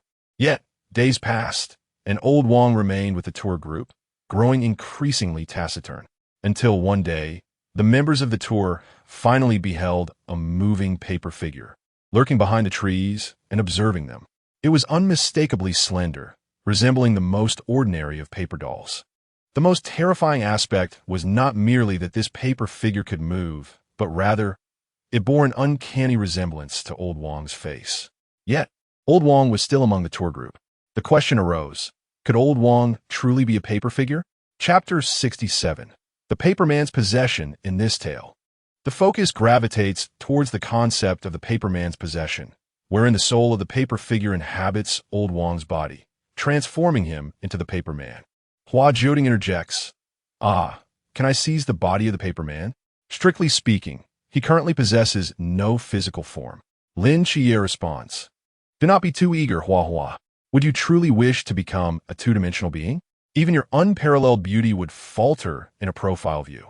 Hua Jiudeng realizes, indeed, what kind of terrifying creature would a paper man fear? And Xingyu furrows her brow, as Hua Jiudeng anticipates her thoughts. Do not inquire further. It would be tedious to explain. As long as I am fine, that suffices. And Xingyu swallows her words but continues to observe Hua Jiudeng, seemingly studying him intently. Since we are conversing, Hua, would you introduce us to your forbidden realm? Hua Jiudeng ponders for a moment, deciding not to keep this a secret from the group. He candidly states, one can acquire relative abilities and traits through touch. The forbidden realm, you ask? Hua Jiudeng nods. Bailey Pang exclaims, goodness, how astonishing. And Xingyu, intrigued, queries, is it available now? Hua Jiudeng replies, future abilities can also be discovered in advance. Seizing the opportunity, and Xingyu reaches for Hua Jiudeng, playfully pressing close. Let me see what I might possess in the future. In truth, her inquisitive hands begin to explore the muscles on Hua Jiudeng's form. Hua Jiudeng remarks, do not presume that your excuse has escaped my notice. Your intentions to conduct an experiment are evident. Pang exclaims, I want to see too. I wish to know if I have a forbidden realm. Hua Jiudeng responds. Have you mistaken me for a detection device? Chao Yuan interjects. In that case, I. Hua Jiudeng retorts, not a single glance, step aside. He extricates himself from Qingyu's grip and moves to Lin Qiye's side. Lin Qiye embraces Hua Jiudeng's shoulders, and the antics of the group spark inspiration within him. Hua, tell me, did you draw that? Ahem. Extraordinary lineage? He whispers the last 4 words, barely audible, so that only Hua Jiudeng can hear. It is evident that Lin Qiye is not particularly keen on this forbidden realm. Yet, this was not the reason he sought out the detection device. Hua Jiudeng declines. Hua, I implore you. No. Alas, it seems he has been cornered. Although the others did not clearly hear Lin Qiye's inquiry, they unmistakably sensed where Hua Jiudeng's compassion lay. Ultimately, the beleaguered little hamster, feeling dejected, scurried away, ignoring everyone. Lin Qiye, unable to resist, playfully pinched the hamster's tail, causing the short appendage to retract. The squished hamster ball was then carried away by Long, who would return it once calmed down. Hua Jiudeng soon returned. As even in irritation, the hot pot must be finished. Everyone had gleaned the answers to their curiosities. Some were overly proud, while others reflected quietly. Hua Jiudeng seemed to have resolved his own matters. After the meal, the pot was offered to Long. Hua Jiudeng, having tidied up, surveyed the surrounding tents, contemplating how they might sleep that night. 1 person per tent? Indeed, 5 tents were available, yet Hua Jiudeng did not wish to sleep alone. As they turned back, Lin Qiye stated, for tonight's watch, let us split into 2 shifts. Chao Yuan and Qing will keep the first half, while Fatty and I will take the second half. Does that sound agreeable? The others had no objections. Hua Jiudeng inquired, what about me? Lin Qiye replied, you shall sleep. Before Hua Jiudeng could feel touched, thinking that perhaps this group of rascals had finally recognized his value as a mere surveillance tool and intended to reward him, Lin Qiye added, honestly, I'm not at all reassured with you on watch. Better you rest. Hua Jiudeng was left speechless. Initially, he had planned to randomly select someone to gift a small hamster, but now he resolved to sleep himself. And then there was Mephistopheles. Clutching Mephistopheles as a pillow, Hua Jiudeng tossed and turned, unable to find slumber. The tent was spacious, and Mephistopheles transformed into human form, covering Hua Jiudeng's eyes. Baby can't sleep? For a fleeting moment, Hua Jiudeng thought it was Mephistopheles speaking to him. It soon dawned on him that Mephistopheles was mute. Feeling a bit exhilarated, he asked, why? The entity answered patiently. Hua Jiudeng remarked, I hadn't anticipated everyone would react this way. The entity seemed to chuckle. This is not an inherently bad ability. Only those with internal issues fear it. Perhaps that was true, yet Hua Jiudeng felt quite delighted to have confirmed the camaraderie of his teammates. Mephistopheles firmly held him in place, preventing any more restless movements. While still covering his eyes, the entity was rather chatty, and before long, Hua Jiudeng inadvertently drifted off to sleep. When he awoke again, the daylight was bright, and he had slept right through the departure. Hua Jiudeng realized that Mephistopheles had not reverted to dragon form, but had instead carried him along. At present, he resembled a small hamster. However, now that he was awake, he chose to transform back into human form, allowing Mephistopheles to return to his dragon state. Upon emerging, the gazes of his companions instinctively turned towards him, evidently curious about Mephistopheles. Hua Jiudeng explained succinctly, he is a mute dragon capable of transforming into a human. This straightforward introduction made the dragon's nature immediately clear. Yet, the curiosity of the others was not primarily about whether the dragon was indeed mute. However, before they could linger on this topic for long, Hua Jiudeng turned his attention in another direction, and Lin Qiye exclaimed, something's there? The group immediately became vigilant as the object gradually revealed itself to be a colossal ant.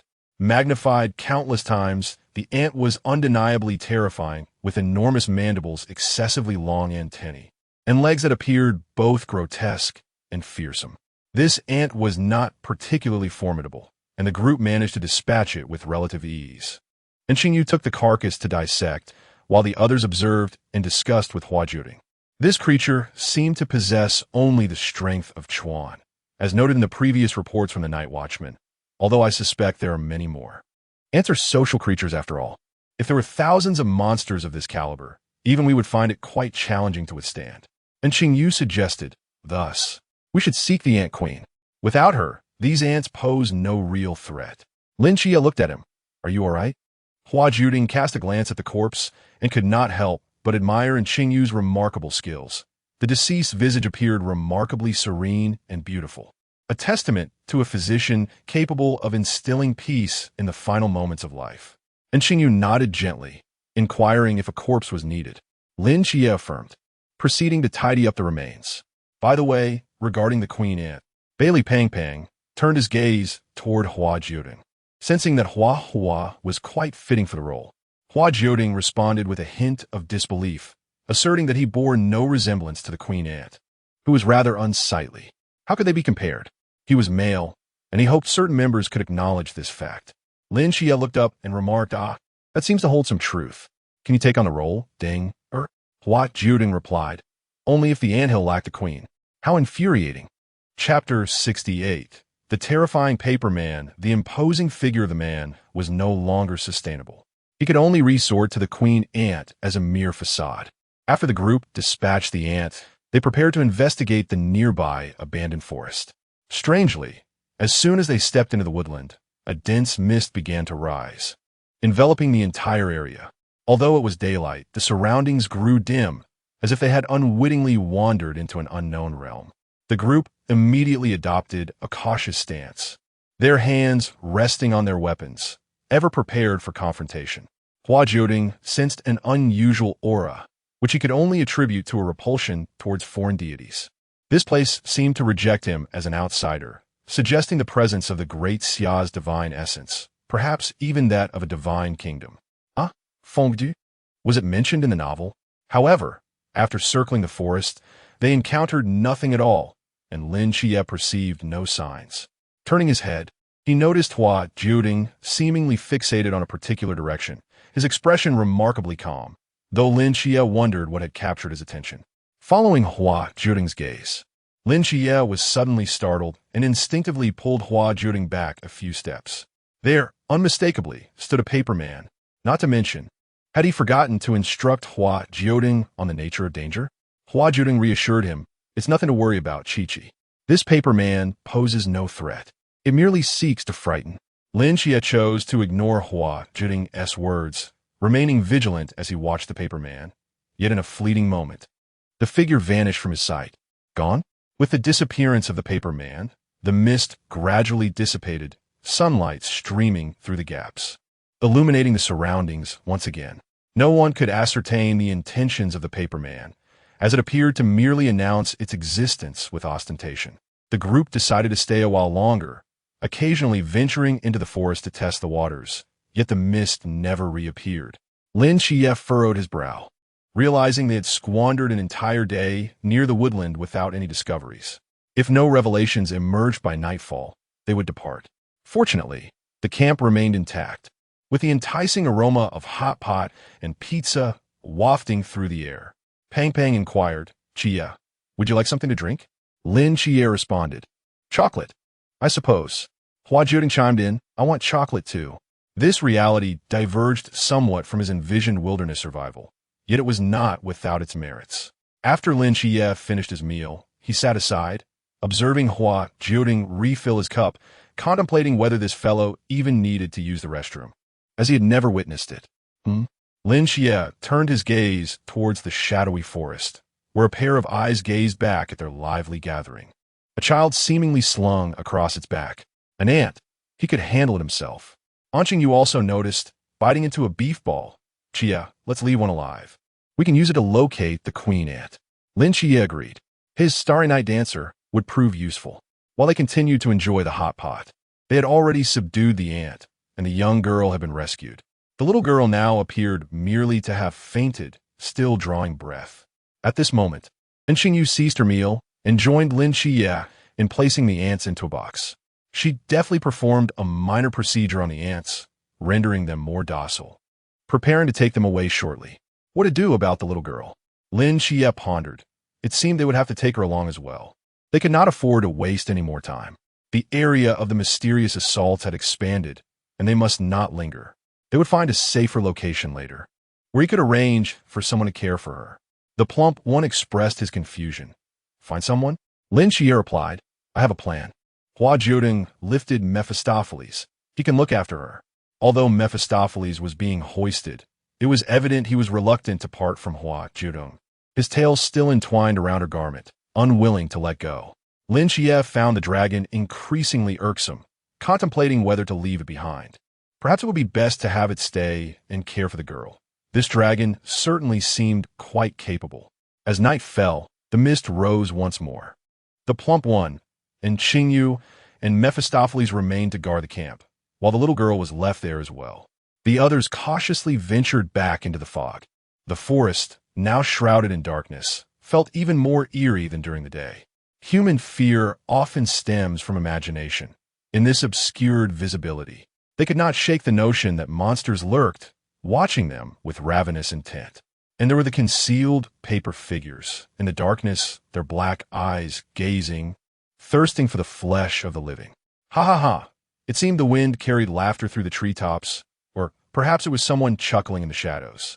Yet, there was nothing around. Chao Yuan and Lin Qiye leaned against one another, with Hua Jiudeng floating nearby. They all reached a consensus in such a bizarre atmosphere. No one should wander off alone. The group moved forward cautiously when suddenly, a paper figure appeared right before them. Instinctively, Lin Qiye swung his knife, and the figure split in two, drifting softly to the ground. They glanced at it. The paper figure lacked eyes and was not finely crafted. If one were to describe it, it seemed akin to a servant from ancient times. A paper servant? Surely, there could not also be a paper master or a paper miss. The three exchanged glances in silence and continued their exploration. As they ventured deeper, the forest felt altered, the layout not resembling the fog-free daylight. Ahead lay what appeared to be an expanse of structures, and once again, they encountered paper figures. Yet this time, the paper figure before them was unlike any they had seen before. Why were they so different? Because this paper figure was nearly indistinguishable from a real person, save for its flatness and lack of features. Every other detail was exquisitely crafted, reminiscent of a living being. As this paper figure approached them, features began to materialize on its face. Hua Jiudeng felt an ominous premonition, sensing that this paper figure's visage was unsettlingly familiar. Soon, this ominous premonition came to fruition. The paper figure bore a visage reminiscent of his own.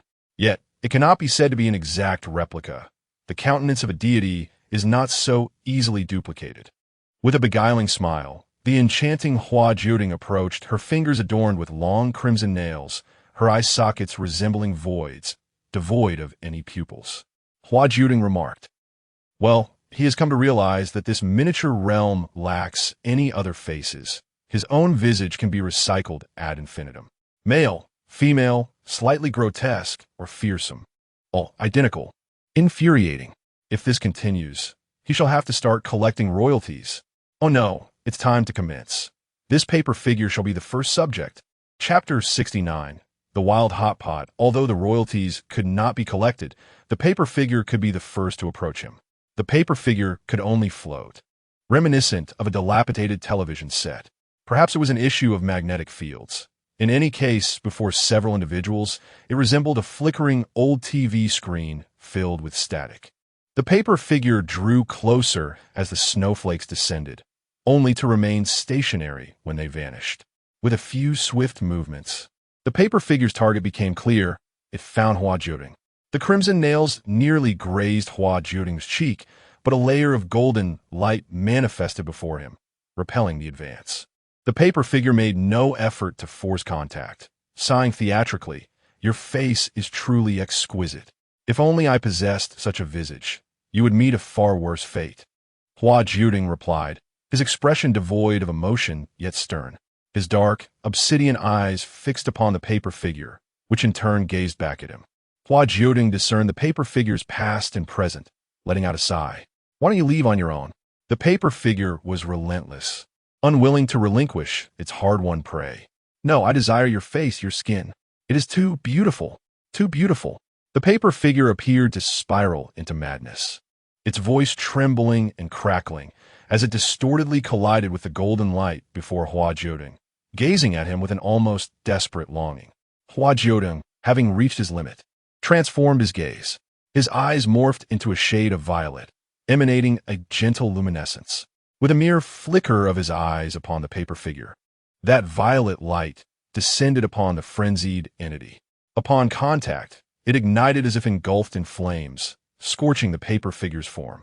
It emitted a wretched howl, the source of which was indiscernible, for it seemed the paper figure possessed no vocal cords.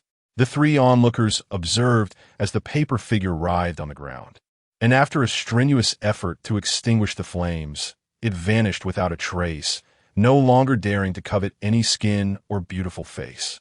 Hua Jiudeng withdrew his gaze, the violet hue in his eyes gradually fading back to black. Some things, he mused, are not meant to be possessed. To covet them is to invite misfortune.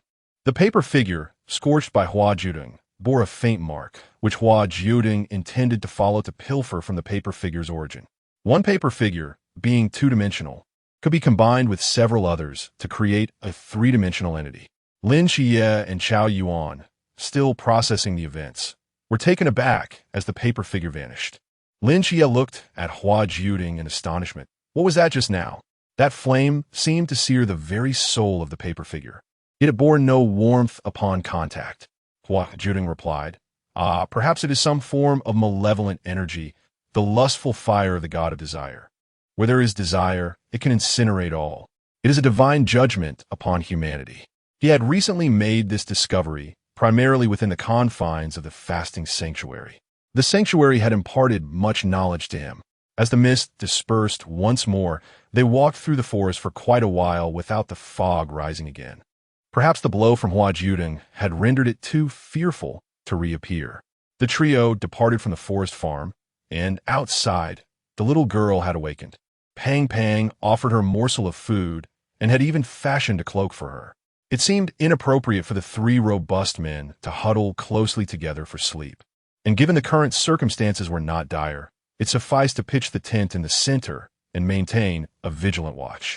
The night watch arrangement mirrored that of the previous evening, with Hua Jiudeng sharing a slumber with the little girl. At dawn, Pang Pang, who had been on watch during the latter half of the night, perhaps out of sheer boredom, prepared an extravagant breakfast, transforming the desolate wilderness into a veritable buffet. Each person selected their preferred morning fare and, after tidying up, readied themselves to embark once more. They meticulously packed the campsite, entrusting the task to Pang Pang and Hua Jiudeng before setting off again. Meanwhile, at the entrance of the forest, the two-night watchmen had received alarming news of an attack on the village, suggesting that the mysterious assailants had broadened their reach. Anxiety gripped their hearts as they surveyed the footprints before them. They were not merely the tracks of worker ants, but also the imprints of 5 individuals. Or was it 4? The uncertainty gnawed at them. Hua Jiudeng occasionally descended to frolic in the snow, only to ascend again or transform into a small hamster and nestle in Chinyu's pocket for a nap. Exchanging glances, they pondered. Could these be the same individuals from yesterday? Li Diyang nodded, though his recollection was vague. He surmised it was indeed them. This group was courting danger by delivering takeout to the worker ants. Let us go find them. The worker ants, unaware of their own folly, lamented, dreadful, ambushed by takeout. Li Diyang led Chun Han into the woods, while Lin Qiye and the others had already set out with the little girl. With her presence, Hua Jiudeng could no longer float freely. Navigating this terrain was cumbersome. Thus, he opted to transform into a small hamster and settle in Chinyu's pocket. Li Diyang, reluctant to proceed with the ants, trudged on. As the quartet reached the midpoint of their journey, they prepared a break for lunch. Had it been just the 4 of them, they might have ventured deeper before eating, but with a regular child among them, whose stomach was already rumbling, they decided to adhere to a 3-meal routine. Lunch consisted of hot pot, a dish that had become somewhat tiresome of late, but thankfully, Pang Pang had brought an ample supply of broth. In such frigid conditions, hot pot was the most fitting choice, as other foods cooled too rapidly. When Li Diyang stumbled upon the group, he questioned his senses, wondering if the cold had conjured illusions. who would send a mountain bearing a pot of hot pot. However, upon spotting the little girl, he visibly relaxed, relieved to see that everyone was safe.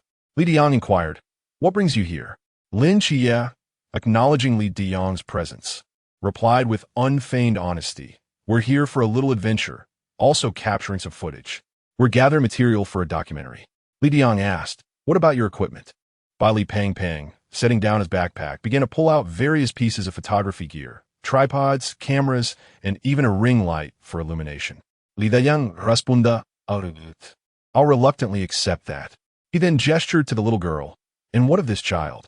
Lin Qiye simply stated, "We found her." Pang added, "Oh dear. I wonder whose child that is, left beneath that tree." Truly, parents can be so irresponsible. Li Diyang replied, "It's mine." Pang fell silent, realizing he had misstepped in his pleasantries. There were many things that Li Diyang found perplexing, the most baffling of which was that hot pot. Lin Qiye casually remarked, "It's just some wild game I threw together." Li Diyang's forehead twitched with indignation. "What? Is there even such a thing as wild hot pot?" Lin Qiye exchanged a knowing glance with Li Pang, who then scampered into the bushes, pretending to search for a moment before emerging with a pot of hot pot. Wild and authentic, Li Diyang was left speechless. Did they really think he was a fool? Why attempt to deceive him as if he were one? Chapter 70. Welcoming the new king, Li Diyang first instructed Chen Han to take the little girl back. Before leaving, he exchanged a reassuring glance with Chen Han, intending to use forceful means to ensure the safety of these young individuals. Of course, should they heed his advice, they need not come to such drastic measures. Chen Han escorted the little girl home, and as she turned back, she waved at Li Diyang, proclaiming, "I will be waiting for you at home with Grandpa." Li Diyang responded with a smile, "Very well." Watching them depart, he turned his attention to Lin Qiye and his companions. "All right, lads, it is time for us to return. The interior is perilous, with bears and other wild beasts lurking." Lin Qiye clapped his hands in delight. "That's splendid, uncle. This is precisely the kind of documentary we aim to film." Li Diyang's expression hardened. "You are quite stubborn, aren't you? I cannot permit you to venture deeper. That would be a dereliction of my duty to safeguard your lives. I must be responsible for each person in this forest." Lin Qiye felt a hint of helplessness, while Fatty chimed in, "Uncle, this documentary is of utmost importance to us. We must go in. Besides, we have trained and are quite capable." Seeing that they were completely disregarding his warnings, Li Diyang was compelled to take a firmer stance. He swiftly produced a hunting rifle, pointing it at them.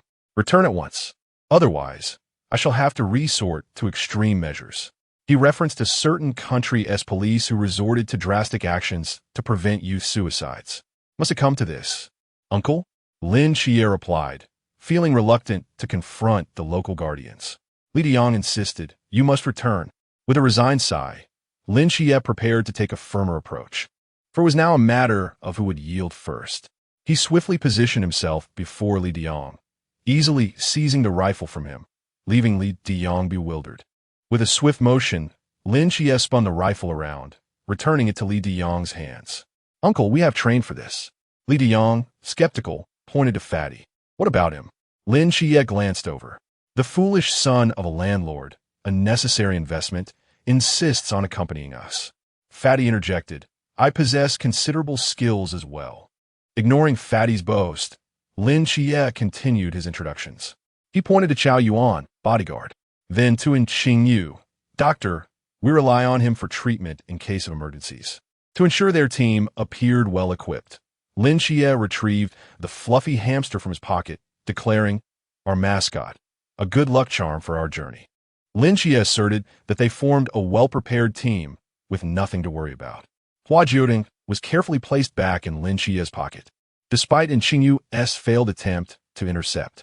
Li Diyang sighed, somewhat resigned. "Very well, I shall accompany you. Should we encounter danger, we will retreat immediately, and you are not to proceed any further." The group exchanged glances and readily agreed, knowing that ultimately, Li Diyang's word would carry weight. Li Diyang believed that he could undoubtedly defeat this group of young men using the Forbidden Ruins, yet he was reluctant to act directly against the populace. Instead, he decided to venture a little deeper, thinking that by experiencing hardship himself, These youths would come to understand the gravity of their situation and know when to retreat. Little did he expect that it might be the ants who would first face the Night-S trials. Along the way, he had harbored doubts about the contents of that box, but who could have imagined that a documentary crew would resort to kidnapping an actor? As he observed the dense swarm of ants surrounding them, Lin Qiye and his companions realized that the ants within the box must have transmitted some form of signal. However, Li Diang was completely oblivious to this. He only recognized that this expedition was incredibly ill-fated. First, they encountered a fearless documentary crew, and now they were facing a horde of ants. Heaven knows that during their previous attempts to eradicate the mysterious threats, they had never encountered such a multitude of ants. This group was undeniably cursed. That mascot must be the source of the trouble. Hua Jiudeng exclaimed, "This is slander." But what is slander?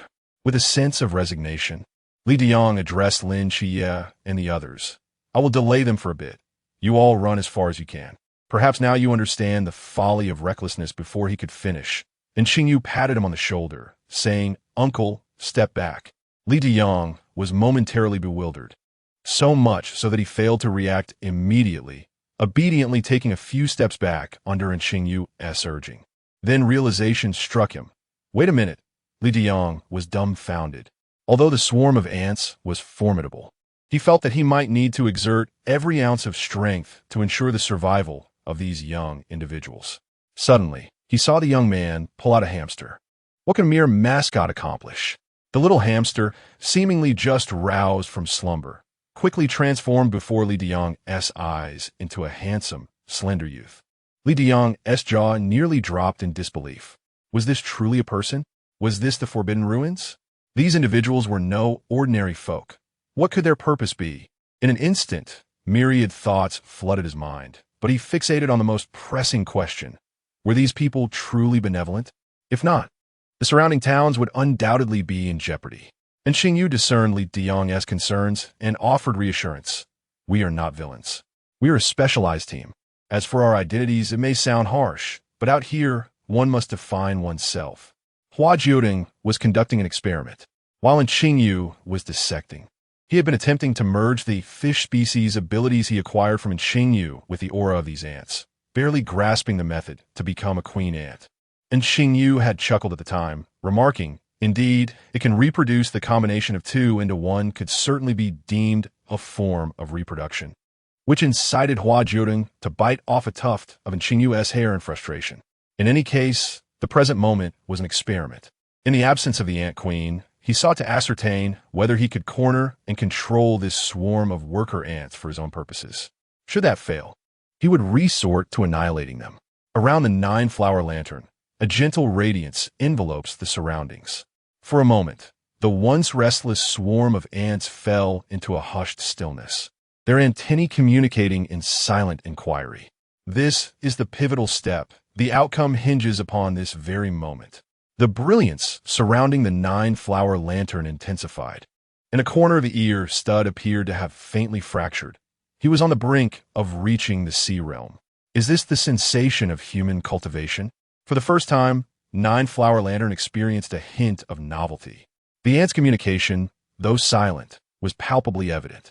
After a while, they settled into silence, prostrating themselves upon the ground to welcome the new king. Chapter 71. Inedible. Poor reviews. Hua Jiudeng, filled with excitement, exclaimed, "I have succeeded." The ant swarm had surrendered, ceasing their attacks and yielding to their new king.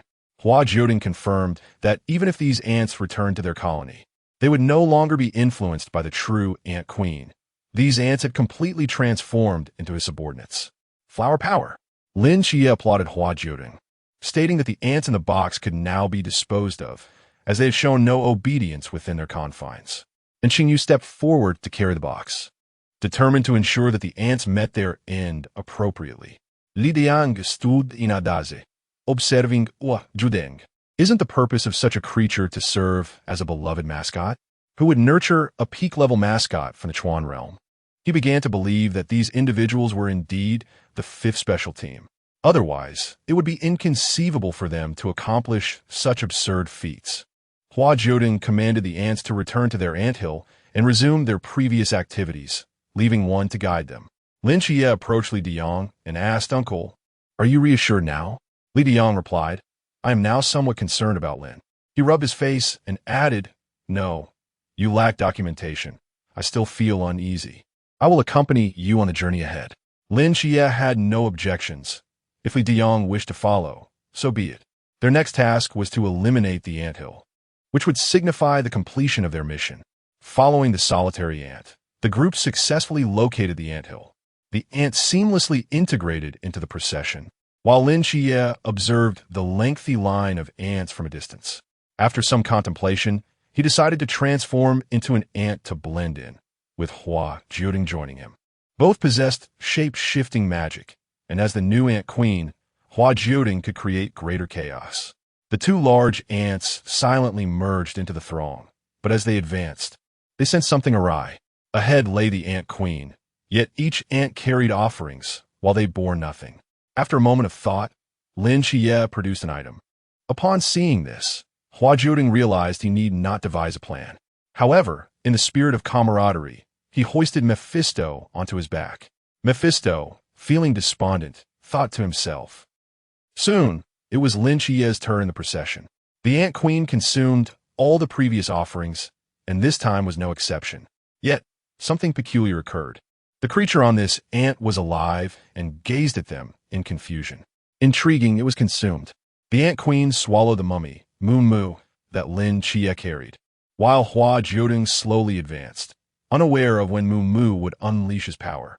Before long, flames erupted within the ant queen's abdomen, and she let out a piercing scream.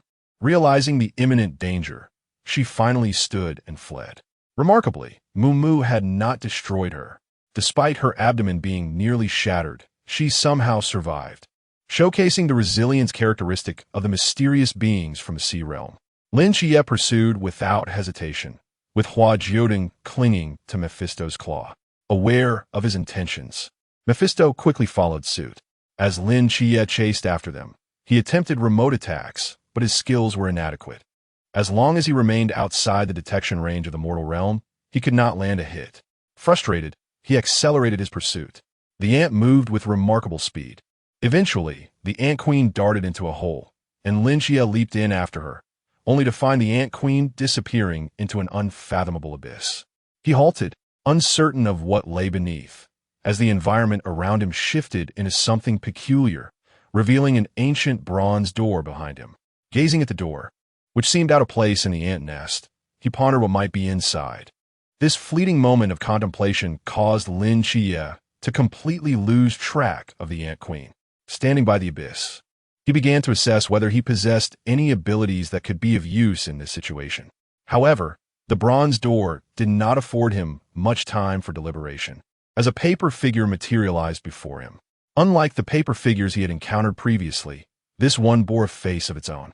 As it fixated on Lin Qiye, the paper figure eagerly approached him, causing an icy chill to wash over his limbs.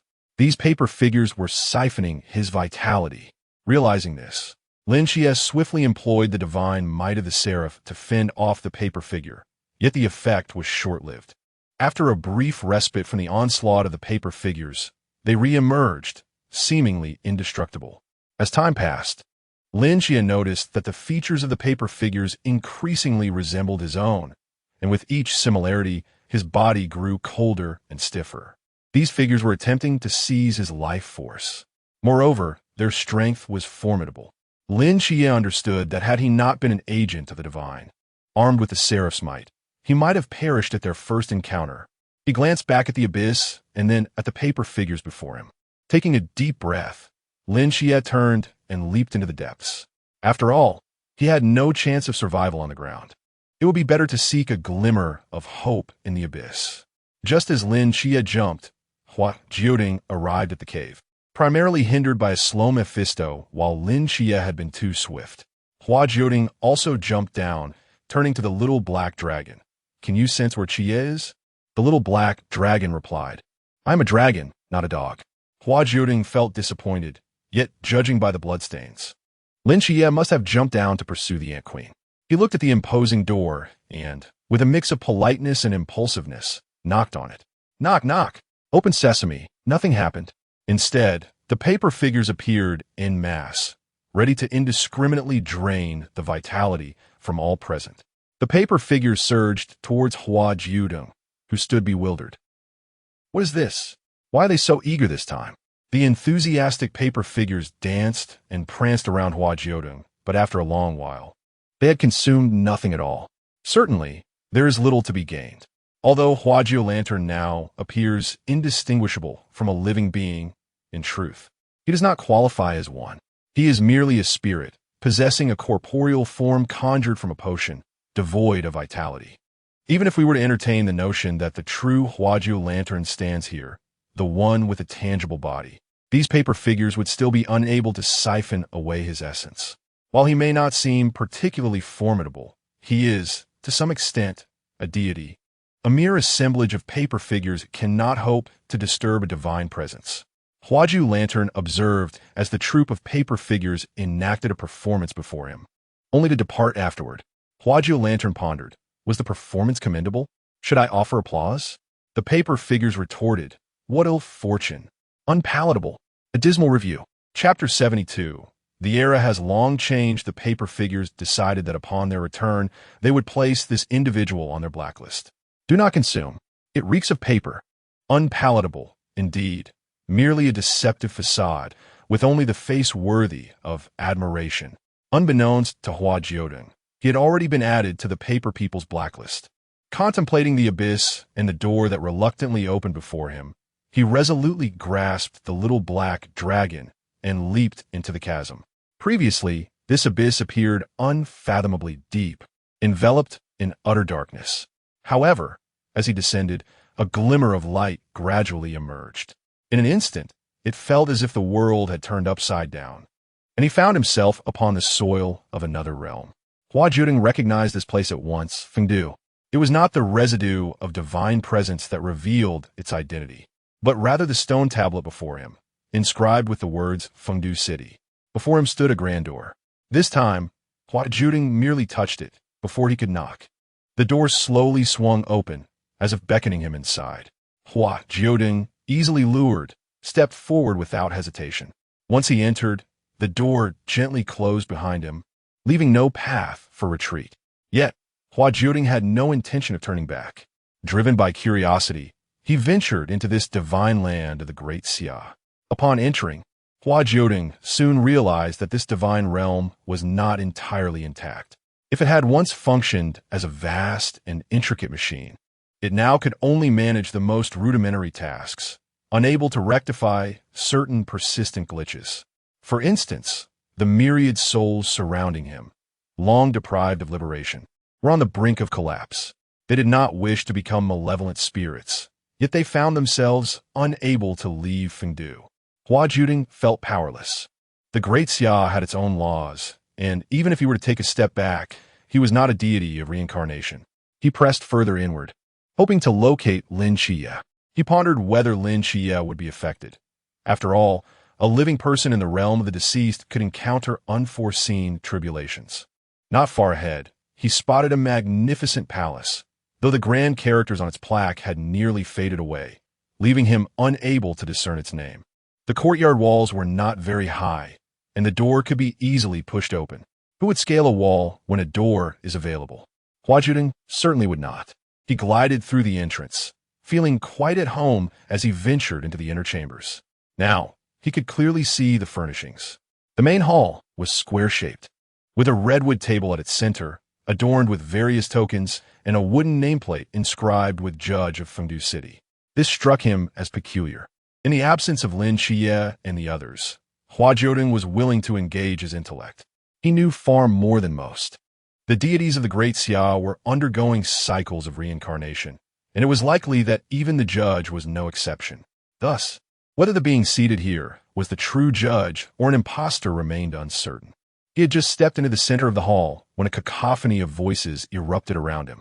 In an instant, he found himself standing in a genuine courtroom, surrounded by all manner of spectators, both virtuous and vile, educated and illiterate, each bestowed with the title of onlooker, all empowered to judge the figure at the heart of the hall.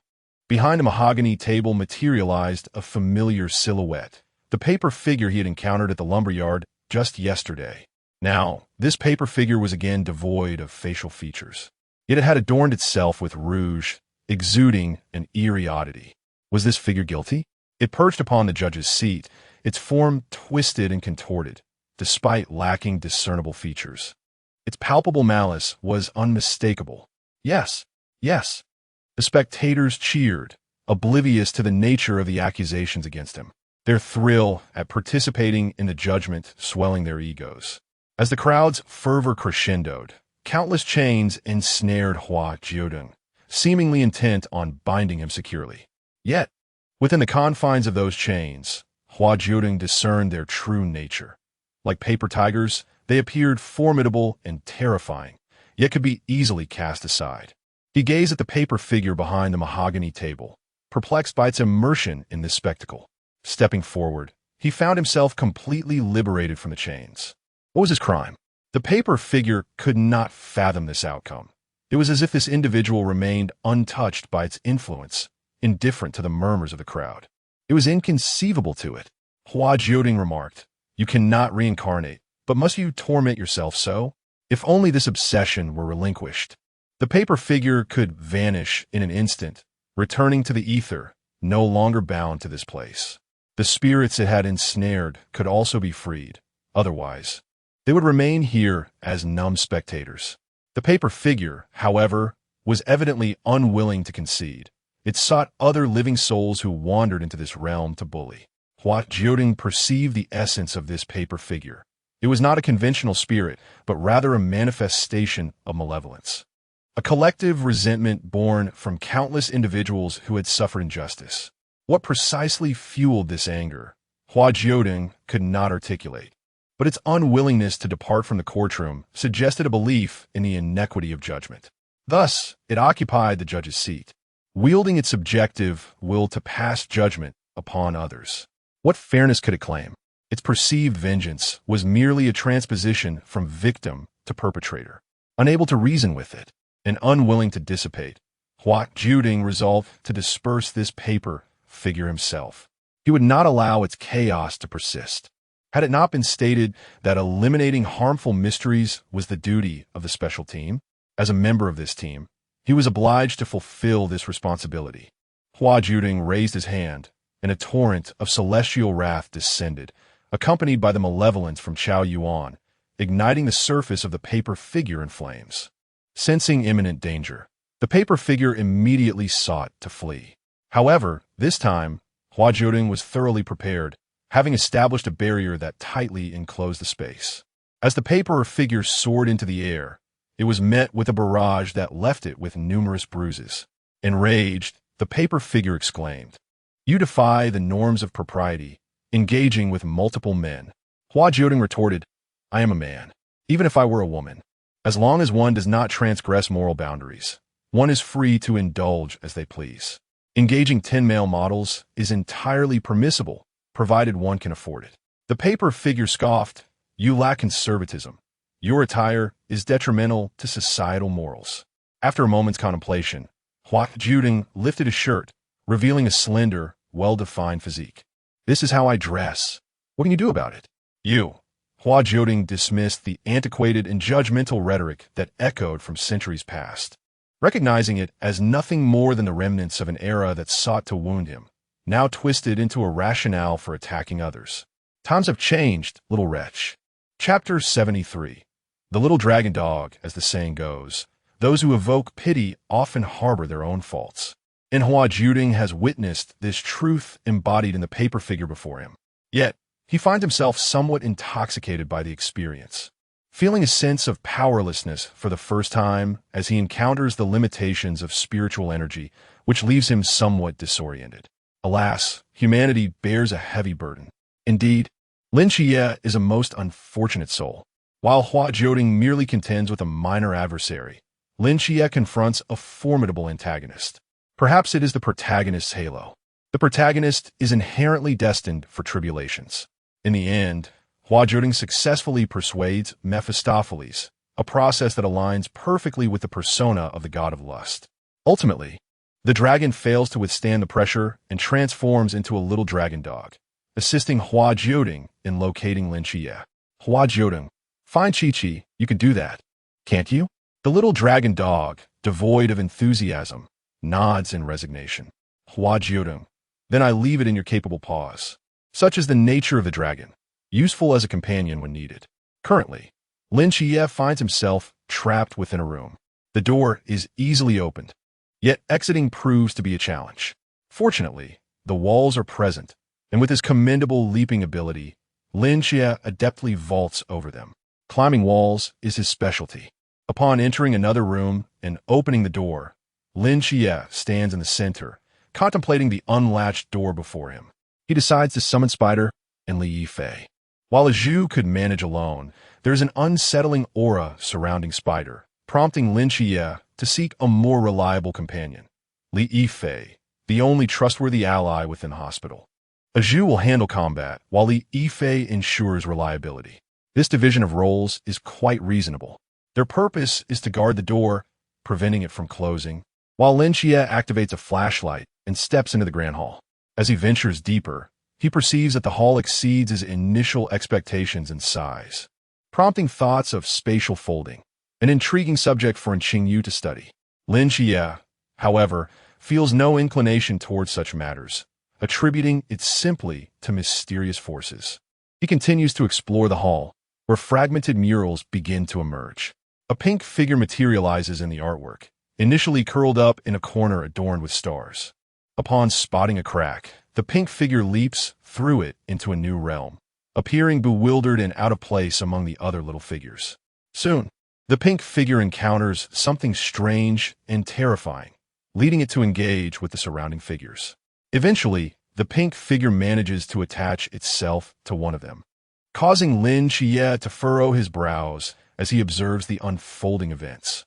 One fateful day, the pink figure is besieged by grotesque, abstract black geometric shapes depicted in the mural. In a moment of defiance, the pink figure retaliates, emitting beams of light akin to a hero, vanquishing the repugnant forms.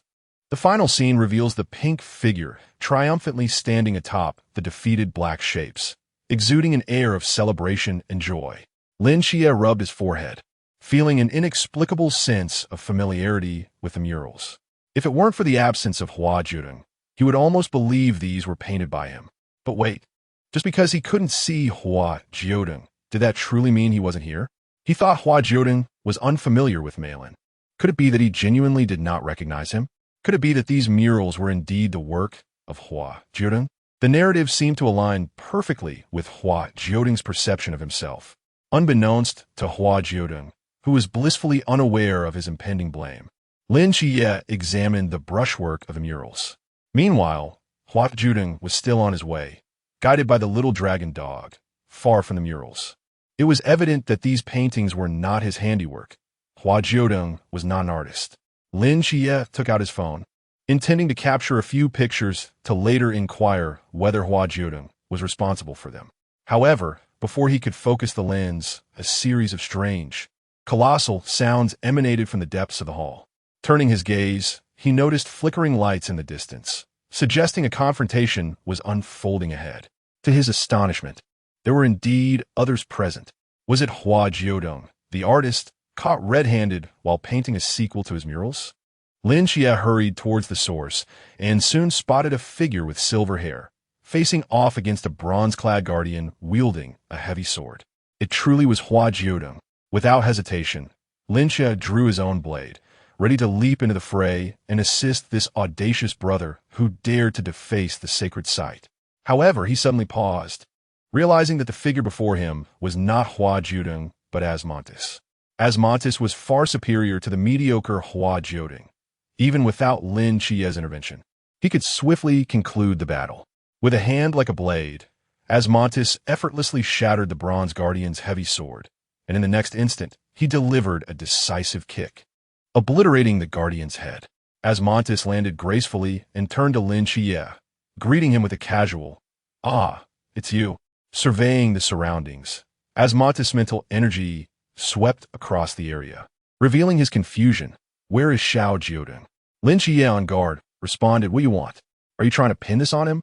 Asmodeus tilted his head, his violet eyes scrutinizing Lin Qiye. Have you shared a bed with him? Perhaps my taste is more delightful. Lin Qiye was prepared for such a remark, his eyes brimming with the divine authority of the seraphim, remaining unaffected by the provocation. He retorted, "Watch your words. Do not assume everyone is as depraved as you." Hua Jiudeng, in contrast, would never be as frivolous as Asmodeus, his words always pure and innocent. Well, perhaps that wasn't entirely accurate. Yet, even when Hua Jiudeng indulged in playful banter, he appeared endearing. What was it about Asmodeus' insinuations that grated on Lin Qiye's nerves? It seemed he was defending a person rather than the principle itself. Asmodeus, unfazed, replied, "What depravity! Desire is a fundamental aspect of human nature. We all pursue beauty. Are you well acquainted with Hua Jiudeng? Do you truly comprehend his thoughts? He appears to be brimming with affection, yet beneath the surface lies a profound indifference. Such is humanity, demanding you to be alluring and captivating, while simultaneously insisting upon your decorum and restraint, critiquing from a lofty vantage point, yet reveling in his own beauty. Moreover, the enchanting aroma of the little 9-lantern is so enticing. If you do not partake, I shall certainly indulge.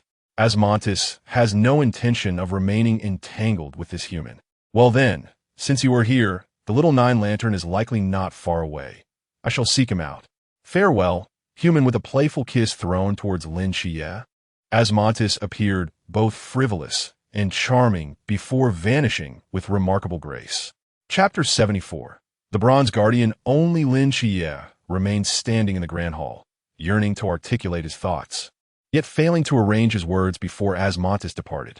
Nevertheless, his core sentiment remained unequivocal. The cabbage painstakingly nurtured at home must not be trampled by swine. Even if the pigs were as exquisite as the cabbage, it was unacceptable. Asmodeus indeed sought out Hua Jiudeng. Initially, Hua Jiudeng was tugging at the tail of his little dragon dog in search of Chi-Chi, but soon found himself enveloped in a thick mist, sensing the fluctuations of a space-time rift, and he had inadvertently arrived in another realm alone. Hua Jiudeng, perplexed, gazed around and spotted Asmodeus. Hua Jiudeng. Hua Jiudeng. It is that audacious dandy who dares to covet his purity. Asmodeus seized Hua Jiudeng by the collar. "Why are you running?" Hua Jiudeng. "I am not homosexual." Asmodeus. "Others have not echoed your sentiments." Hua Jiudeng. "Isn't it different when one merely boasts?" Asmodeus. "All right, I am not here for that sort of affair, and this is hardly an appropriate setting." At this, Hua Jiudeng relaxed slightly, though he remained vigilant. "What brings you here?" Asmodeus cleared his throat. "Previously, I inadvertently put you in a bind, didn't I?" Hua Jiudeng nodded, recalling how it had led him to the fasting center. Asmodeus. "Thus, I thought it prudent to offer you some compensation. Is there anything you desire?" Hua Jiudeng's eyes widened in surprise. This Asmodeus was markedly different. He at least possessed a modicum of conscience, unlike when he had placed the blame on Loki without a flicker of remorse. Yet this was indeed a positive development. With thoughts of compensation invigorating him, Hua Jiudeng stood, retrieved his phone, and presented it to Asmodeus. "Let us exchange contact information first." Asmodeus, having never used a phone, he took Hua Jiudeng's device and began to explore it. After some time, he managed to conjure a phone of his own and successfully added Hua Jiudeng as a friend. Hua Jiudeng marveled. "Incredible, even Fengdu has signal." Asmodeus. "Is that all?" Hua Jiudeng was unwilling to let this opportunity for gain slip by. "Also, if someone I send roses to finds themselves in peril and I cannot reach them, you must assist." Asmodeus. "Are there many?" He mentally counted. Lin Qiye had received one previously, but it had been expended upon encountering Asmodeus. However, he had later procured another. The stout one had one, as did Qing Yu, Chao Yuan, Shun Qingzhu, Wang Mian, and the two seniors from the fasting center, Zhao Kongsheng, Hong Ying, and even the members of Team 136. He also thought of his aunt and Yang Jin, uncertain if Yang Jin would still retain his flower after this reincarnation. He had just casually placed 2 flowers on Chun Han and Li Dian. Yet, compared to the vast population of Daxia, this was but a mere handful. Hua Jiudeng. "Not many, I suppose." Asmodeus, not pondering further, nodded in agreement. If I encounter them, I shall assist. Hua Jiudeng, you must also respond if you sense them. After the rose of the 9 lanterns was triggered, Asmodeus sensed a hint of lust in the air. After a moment's contemplation, he nodded affirmatively. Very well. This compensation should suffice. The 9 lanterns still possess a few more roses. A promise made is a promise kept. After all, they are merely humans. Can I not save them? Confident, Asmodeus did not dwell on it further and made his commitment. Indeed, I shall remember this in the future. Having resolved an important matter in his heart, Asmodeus waved his hand, casting the 9 lanterns out of this small space. Whereupon it was caught by the little black dragon. Mephistopheles looked on with concern at the 9 lanterns, who patted its head and shook his head, reassuring, I am fine. He then playfully tugged at Mephistopheles' tail, cheerfully saying, Let us go find Qiye. He had secured an insurance for his important person, and now he believed that nothing could go awry. How clever he was! The little dragon was indeed remarkable, having successfully located the palace where Lin Qiye resided. Truly a good dog. The 9 lanterns tucked away Mephistopheles and greeted Li Qiye. Is Qiye inside? Li Qiye was somewhat taken aback by his arrival, but replied, Yes. What brings you here? The 9 lanterns declared, I have come to find Qiye.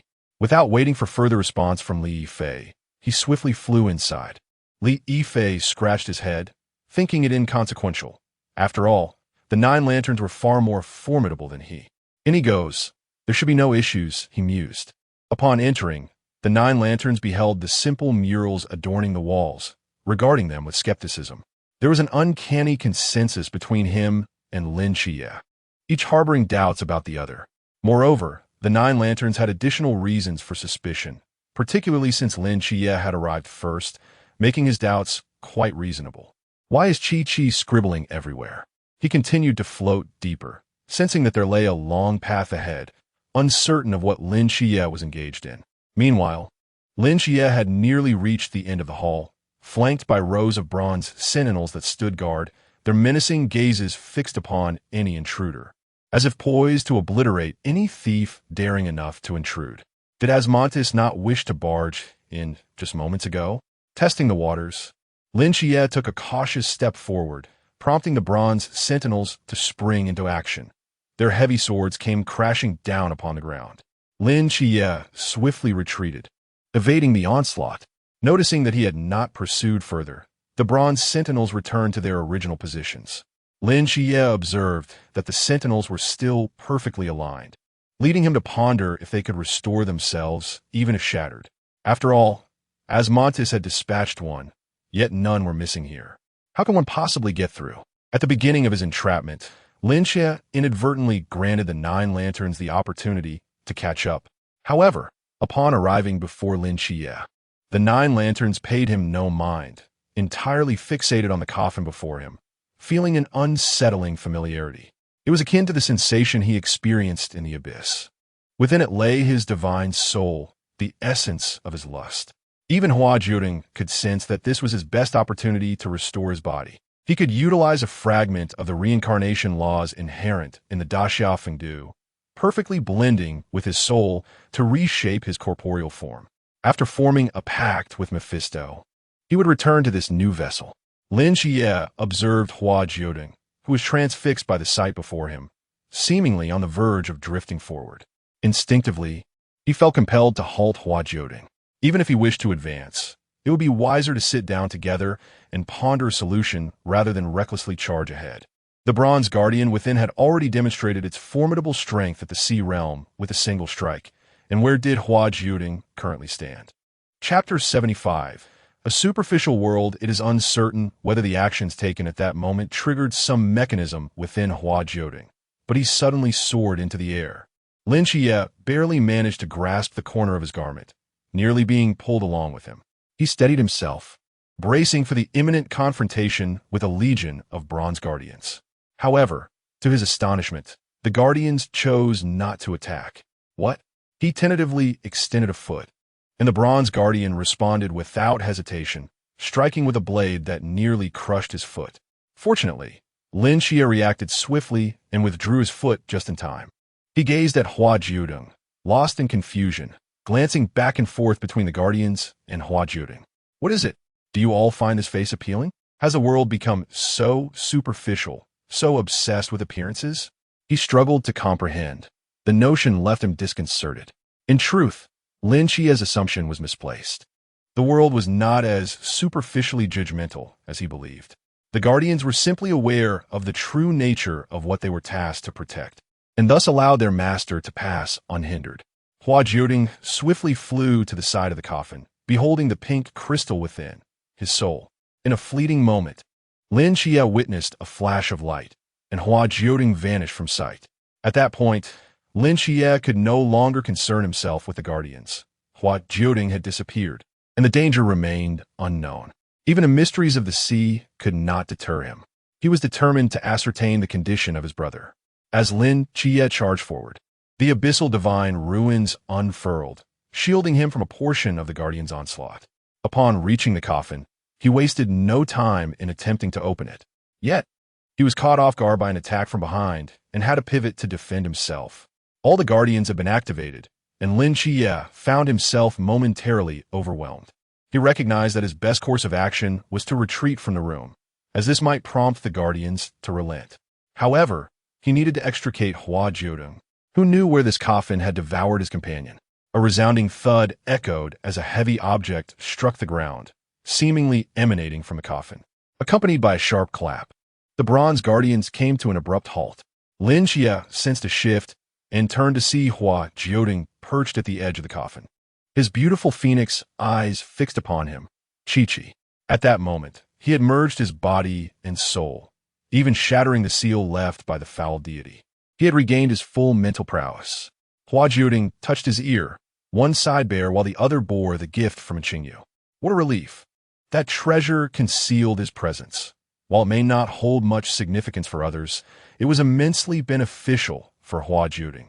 Under the cover of this treasure, he could unleash his full potential without the risk of being detected, unlike when he had previously drawn upon the mundane divine realm and was discovered by Christo.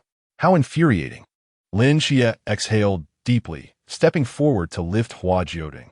You nearly frightened me to death, you rascal. Not at all obedient. I should have known the true nature of this fellow.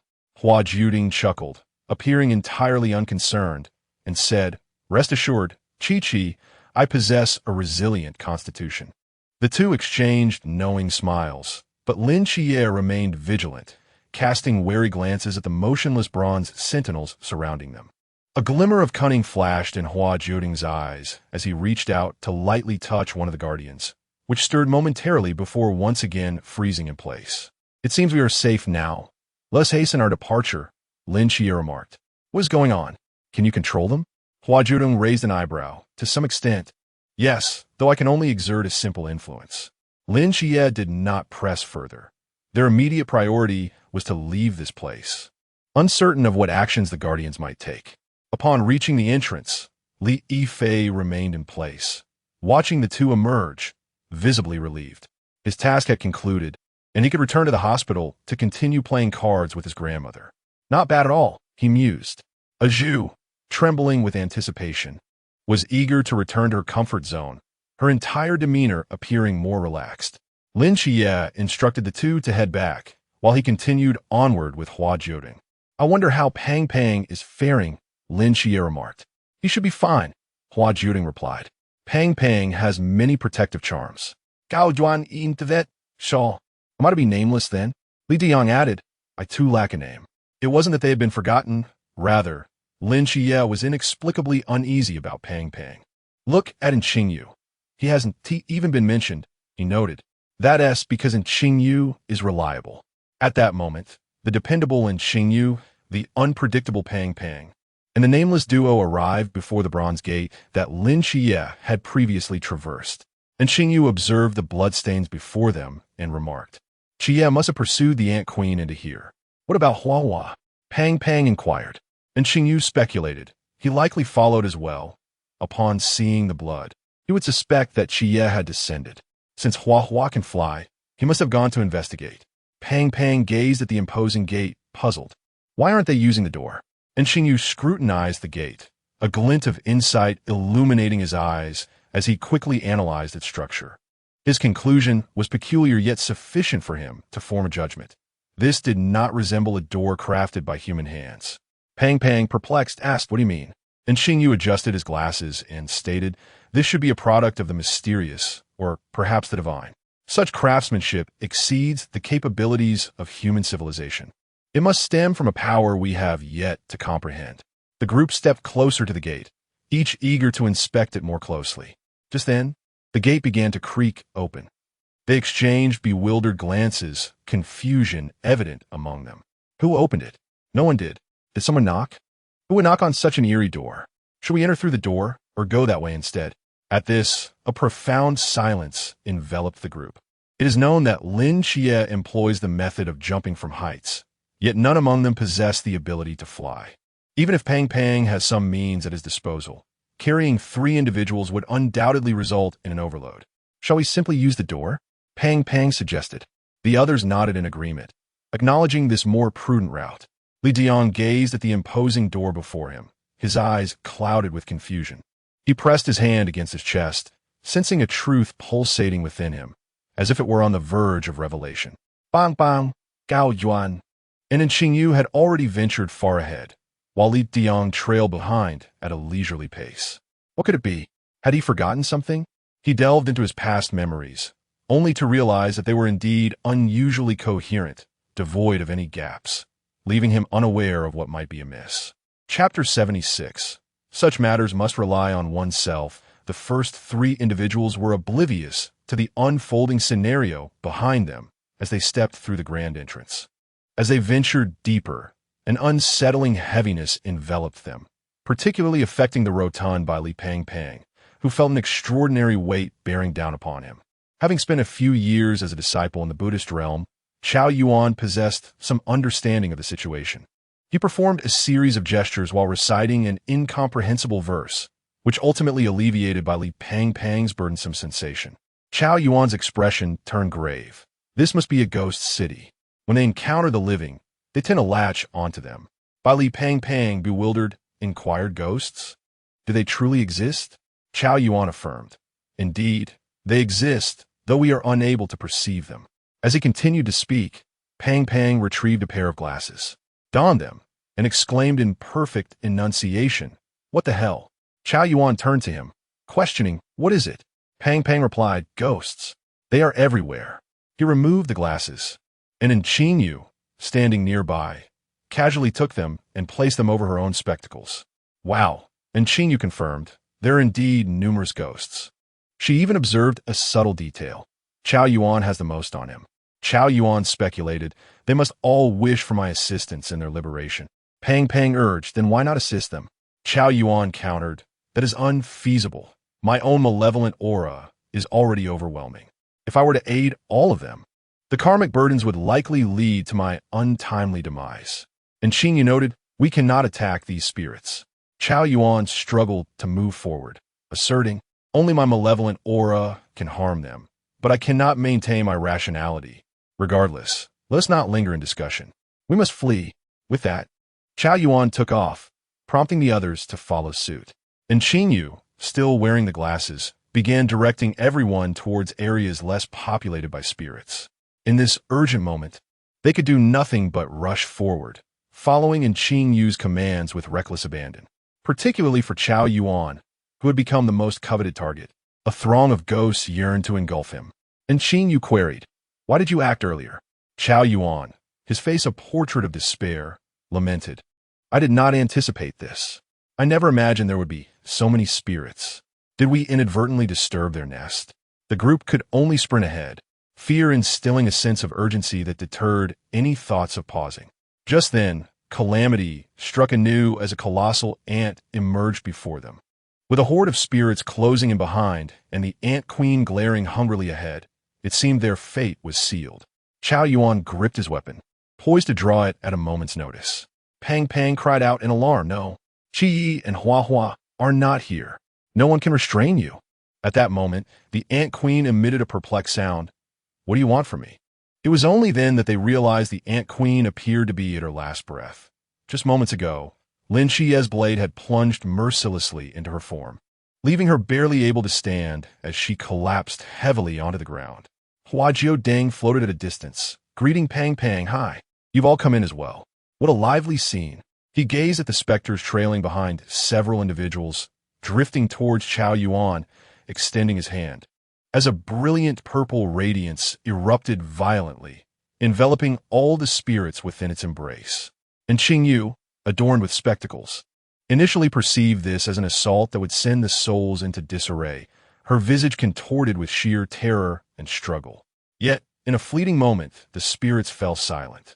It was evident that they sensed something beyond human perception, gradually calming, their expressions transforming into serenity. What once appeared frightful now seemed ordinary, akin to the most commonplace of beings among the myriad of existence. "Thank you. Finally liberated. I shall not become a malevolent spirit. Guide them to the afterlife." Hua Jiudeng completed this farewell and turned towards Li Diang, saying, "All right, I return your power of the 6 harmonies." Li Diang smiled, clearly understanding the situation, and Hua Jiudeng faintly sensed a shift in his aura. "Thank you?" Hua Jiudeng, unashamed, boldly asked. "Could I have a hug, or perhaps hold your hand?" "Oh dear." Lin Qiye pulled Hua Jiudeng behind him, a bit exasperated, glancing at Li Diang. "Who exactly are you?" Li Diang chuckled. "Young lad, I didn't see such courtesy from you all when you trespassed into the Guardian Forest." Lin Qiye felt a touch embarrassed, while the instigator, Hua Jiudeng, remained undeterred, gazing at Li Diang with bright eyes. Li Diang shook his head. "Let us wait a moment, until all is settled here." His aura and attire transformed entirely. Though his face remained unchanged, he exuded an entirely different essence. "Allow me to reintroduce myself. I am the Night Watchman, Li Diang, and also the Emperor of Fengdu. May I have a hug?" Hua Jiudeng's focus rested solely on this singular request. Just as he was about to voice it, a sudden change occurred. This was a battle between deities. Hua Jiudeng and the others could not intervene, and it was prudent to find a safe vantage point to observe the divine clash. Pang Pang murmured, "I never imagined Uncle Li was the Emperor of Fengdu." Chao Yuan was equally taken aback. "We had actually taken him hostage." Lin Qiye interjected, "The Emperor of Fengdu is not so petty. And besides, the Emperor of Fengdu has indulged in their hot pot, barbecue, and pizza.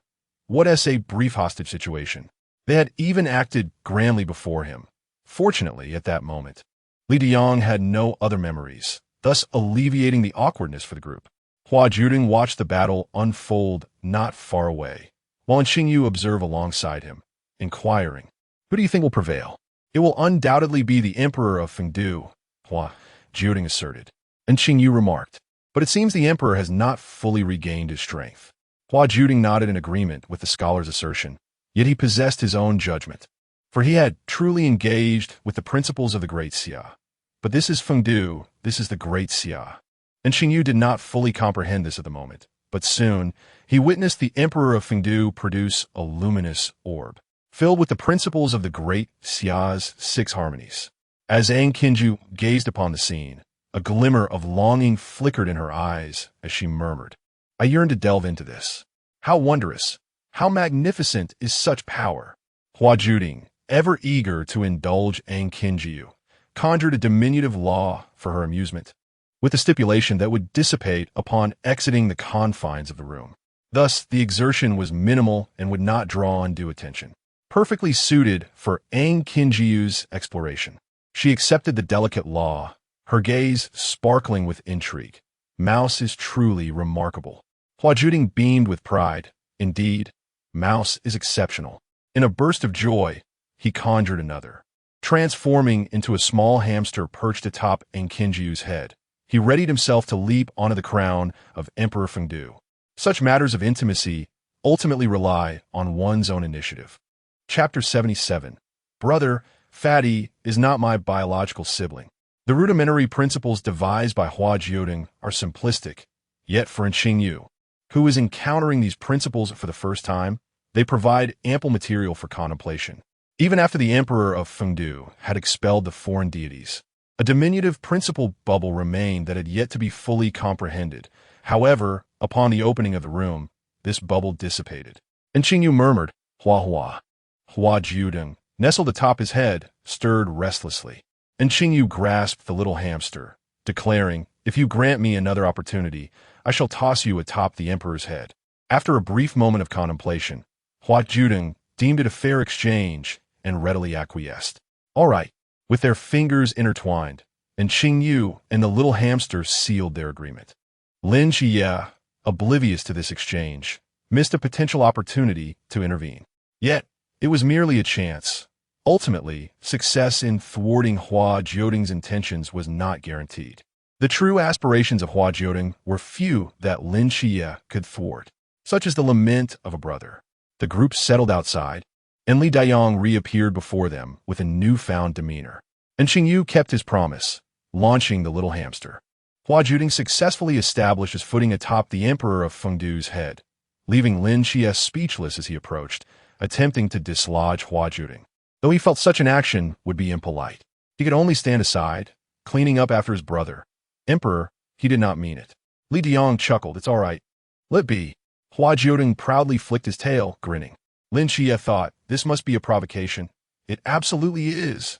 Observing the lively young individuals, Li Dayong smiled. "You may return now." Lin Qiye queried, "What about you?" Li Dayong gazed into the distance, where a small wooden cabin stood. He had penned 3 letters requesting reassignment, yet his family remained in the village below, and regrettably, he might never return. "When you go back, just say that I have sacrificed myself," Li Dayong stated with a sense of resignation and acceptance. He would remain in this forest. Better to inform his family of his sacrifice.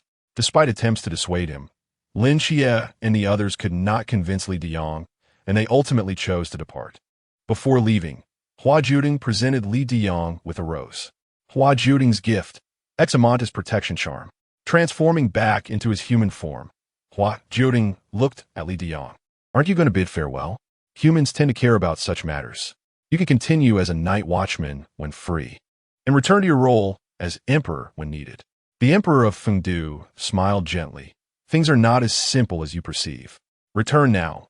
If you delay further, your friends will become anxious." Hua Jiudeng refrained from further persuasion and returned to his companions, initiating a scheme.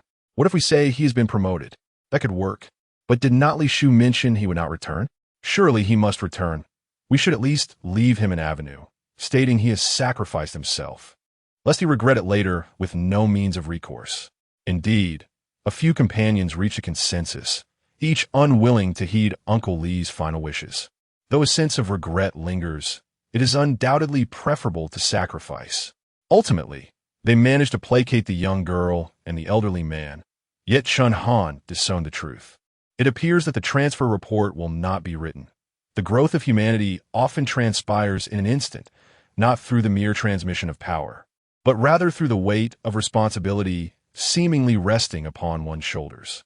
There's always someone to guard this place. Previously, it was Li Dayong, and now it is Chun Han. The group once again boarded the bus, where Lin Qiye received the files of everyone, except for the plump one. The others had passed the approval process, yet the status of the plump one remains uncertain. Hua Jiudeng continued to gnaw at a frozen pear, stubbornly refusing to heed advice, adamantly avoiding soaking in water. "If you wish to eat, then eat," and Qingyu remarked, offering Hua Jiudeng a plastic bag. Upon hearing this, Hua Jiudeng paused momentarily, as if he comprehended something. The group prepared to return to the city, and the plump one boldly booked a hotel, stating, "Perfect, we shall rest for a while." "Wait, something feels amiss. Isn't there a city under siege at this moment?" Hua Jiudeng inquired, bewildered. "It should be that bug named Bell," came the response. "Ah." Hua Jiudeng continued, "I caught and consumed that bug. Did you not know? Can divine powers truly be so negligent?" "Wait, what did you eat? When did that happen?" The incredulity was palpable. After all, wasn't everyone exceptionally busy at that time? Hua Jiudeng, with an air of righteousness yet feeling slightly guilty under scrutiny, replied, "I had a puppet." The group entered a room, continuing their feasting and revelry, allowing themselves a well-deserved respite. However, the plump one mentioned his need to depart early, as the Bailey family was hosting a birthday banquet, and, as the heir, he must return to oversee the proceedings. "Aren't we going together in a couple of days?" Lin Qiye inquired. and Xingyu noted he had experiments to conduct, but it should not take long. The plump one took a bite of fatty beef. There's no choice. The old man's birthday is approaching, and I must prepare. I even plan to procure some gifts for him. Hua Jiudeng pondered for a moment. Plump one, how is your relationship with the old man? The plump one paused. It's quite good, why do you ask? After finishing the last morsel of beef, Hua Jiudeng refrained from answering and instead pulled Lin Qiye away. Some matters elude the understanding of deities, necessitating the guidance of a human to enlighten them. Let Qiye make the decision. Lin Qiye felt somewhat befuddled, but nonetheless followed Hua Jiudeng outside. Before departing, Hua Jiudeng warned, Plump one, you are not to leave first. Wait for my return. Bailey Pango looked on, perplexed, as he watched Hua Jiudeng and Lin Qiye exit, wondering, is he intending to summon Qiye back to give me a beating? Chao Yuan seized the opportunity to snatch the last dumpling. Who knows? Pang turned around, his mind fixated on the now-gone meatballs, momentarily disregarding what his brothers were up to. Chao the traitor, return my meatballs. Alas, it was too late. Chao Yuan could devour it all in one bite. With a heart full of resentment for missing out on the meatballs, Pang grabbed another pack, ensuring he would have more than enough this time. What a delight it was, this limitless sensation of hot pot. Hua Jiudeng and Lin Qiye entered another room, where Hua Jiudeng said, Brother, I have learned something. Lin Qiye felt a sense of gravity in the air, as if Hua Jiudeng were about to reveal that he had found their biological mother. With a solemn expression, Hua Jiudeng proclaimed, Brother, Pang is not his father's biological child. Lin Qiye, taken aback, pondered the implications of such a revelation. Wait, who isn't biologically related? Chapter 78. Some truths, Fatty? Isn't he the young master of the Bailey group? Hua Jiudeng nodded. Yes, but brother, he is not the biological child. There's another person who is. The adopted son of their family is the true biological child, and after this birthday banquet, they will restore the adopted son's identity as the biological one. He will also replace Fatty as the night watchman. This lengthy and convoluted statement took Lin Qiye some time to digest, yet he still felt something was amiss. How could this be? The records of Bailey Tumming were among the night watchmen. Lin Qiye found it utterly incomprehensible. How could they achieve this? Hua Jiudeng remarked, those are no longer fatties. Naturally, Lin Qiye believed Hua Jiudeng, yet he found the entire situation bewildering. How did they regard the night watchmen? Perhaps as their own private garden, Hua Jiudeng suggested. What a sensible observation. Should we inform Fatty? He asked. On his way back, Fatty had faced a plane explosion, relentless pursuit, and had the followers involved as well. His 4 sacred objects had also betrayed him. Well, not really betrayal, since they were never aligned with Fatty from start. After a moment of silence, Lin Qiye pondered, will Fatty even survive this? Hua Jiudeng nodded. He survived, but upon returning home, he was killed by the adopted son, only to come back to life and awaken the forbidden ruins. Lin Qiye responded, what a tumultuous fate.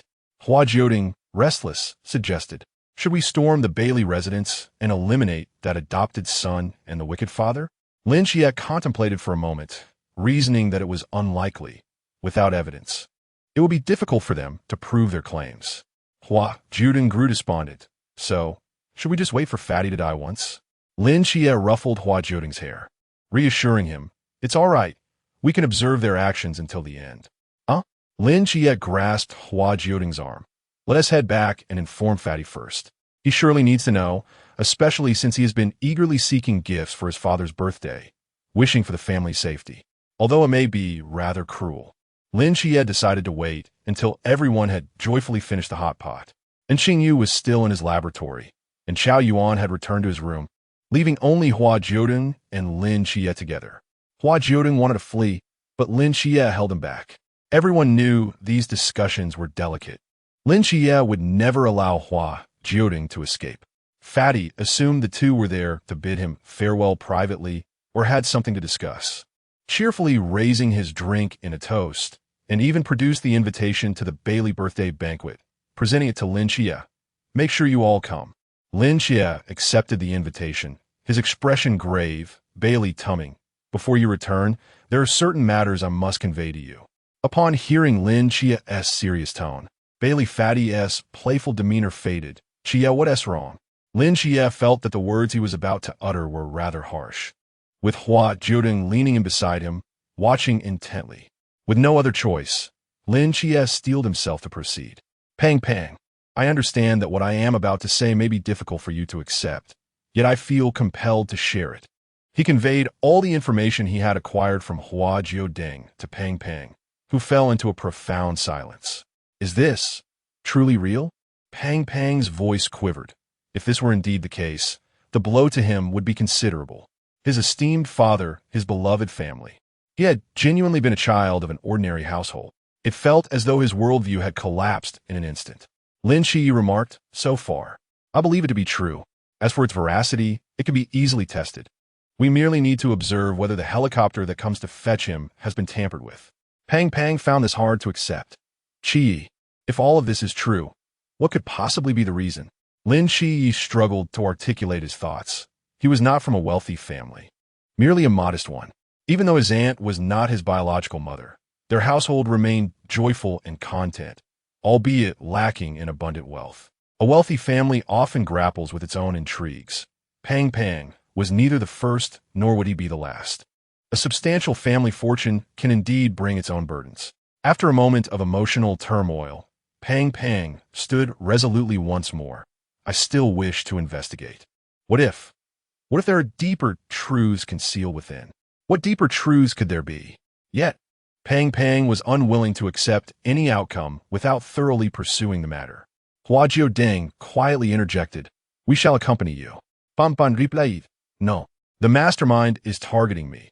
Your presence might not only endanger you, but also provoke unwanted attention. The mastermind. Everyone secretly understood the forces that would be revealed once the curtain was drawn back. Hua Jiudeng stated, we will follow discreetly. Pang Pang, we cannot bear to let you return alone. And Qingyu, still engaged in her experimentation, will find her own way to join us. After a moment of contemplation, Pang Pang acquiesced. But you must exercise caution. Deciding to enjoy a hot pot meal before proceeding was indeed a wise choice. Otherwise, Lin Qiye could guarantee that Pang Pang would be incapable of indulging in such a feast at this moment. And Qingyu was engrossed in researching the rules presented by Hua Jiudeng, secluding herself with some food and water in her room. Hua Jiudeng had left behind a small puppet, infused with just a fragment of spiritual energy to ensure its survival and the continuity of the rules. When Qingyu emerged, the puppet would convey their message of departure. Pang Pang's expression was grave, his mind a whirlpool of confusion as he boarded his helicopter. Hua Jiudeng, Lin Qiye, and Chao Yuan were not far off, seated upon the back of a black dragon, shrouded in an invisibility spell, rendering them undetectable. It was said to be a gift from Merlin. Lin Qiye cared not for its origins, only for its utility, urging Hua Jiudeng to sit further inside. Chao Yuan appeared bewildered today. What exactly are we about to do? Was there something that transpired yesterday that I am unaware of? Why are we following Pang Pang? Has this hefty fellow violated organizational discipline? Lin Qiye replied, later, let Pang Pang explain it to you. Hua Jiudeng nodded repeatedly, hoping to keep him silent. Finally, Pang Pang, sensing something amiss, glanced back before boarding the helicopter.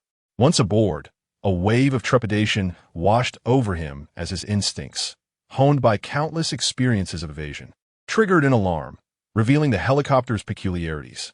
Furthermore, the flight attendant was not one he recognized. Finally, Pang Pang casually inquired, where's this aircraft from? My father truly spares no expense. The flight attendant smiled and replied, this belongs to young Master Jing. This aligned with what Qiye had mentioned the previous day. However, Hua Jiudeng could not recall the attendant's name. Otherwise, he might have had more to say. Chapter 79. The plan of Hua Bailey Pang Pang felt a heaviness in his heart. According to the current trend, it indeed seemed as if Hua Jiudeng and Lin Qiye had predicted. An explosion was imminent. Boom! As Lin Qiye and Hua Jiudeng followed closely behind, they witnessed the aircraft ahead erupt into flames. With keen eyesight, they observed Bailey Pang Pang plummeting downwards. Catch him! Mephistopheles darted forward, catching Pang Pang and swiftly evacuating the scene. However, there was a palpable silence on the dragon's back.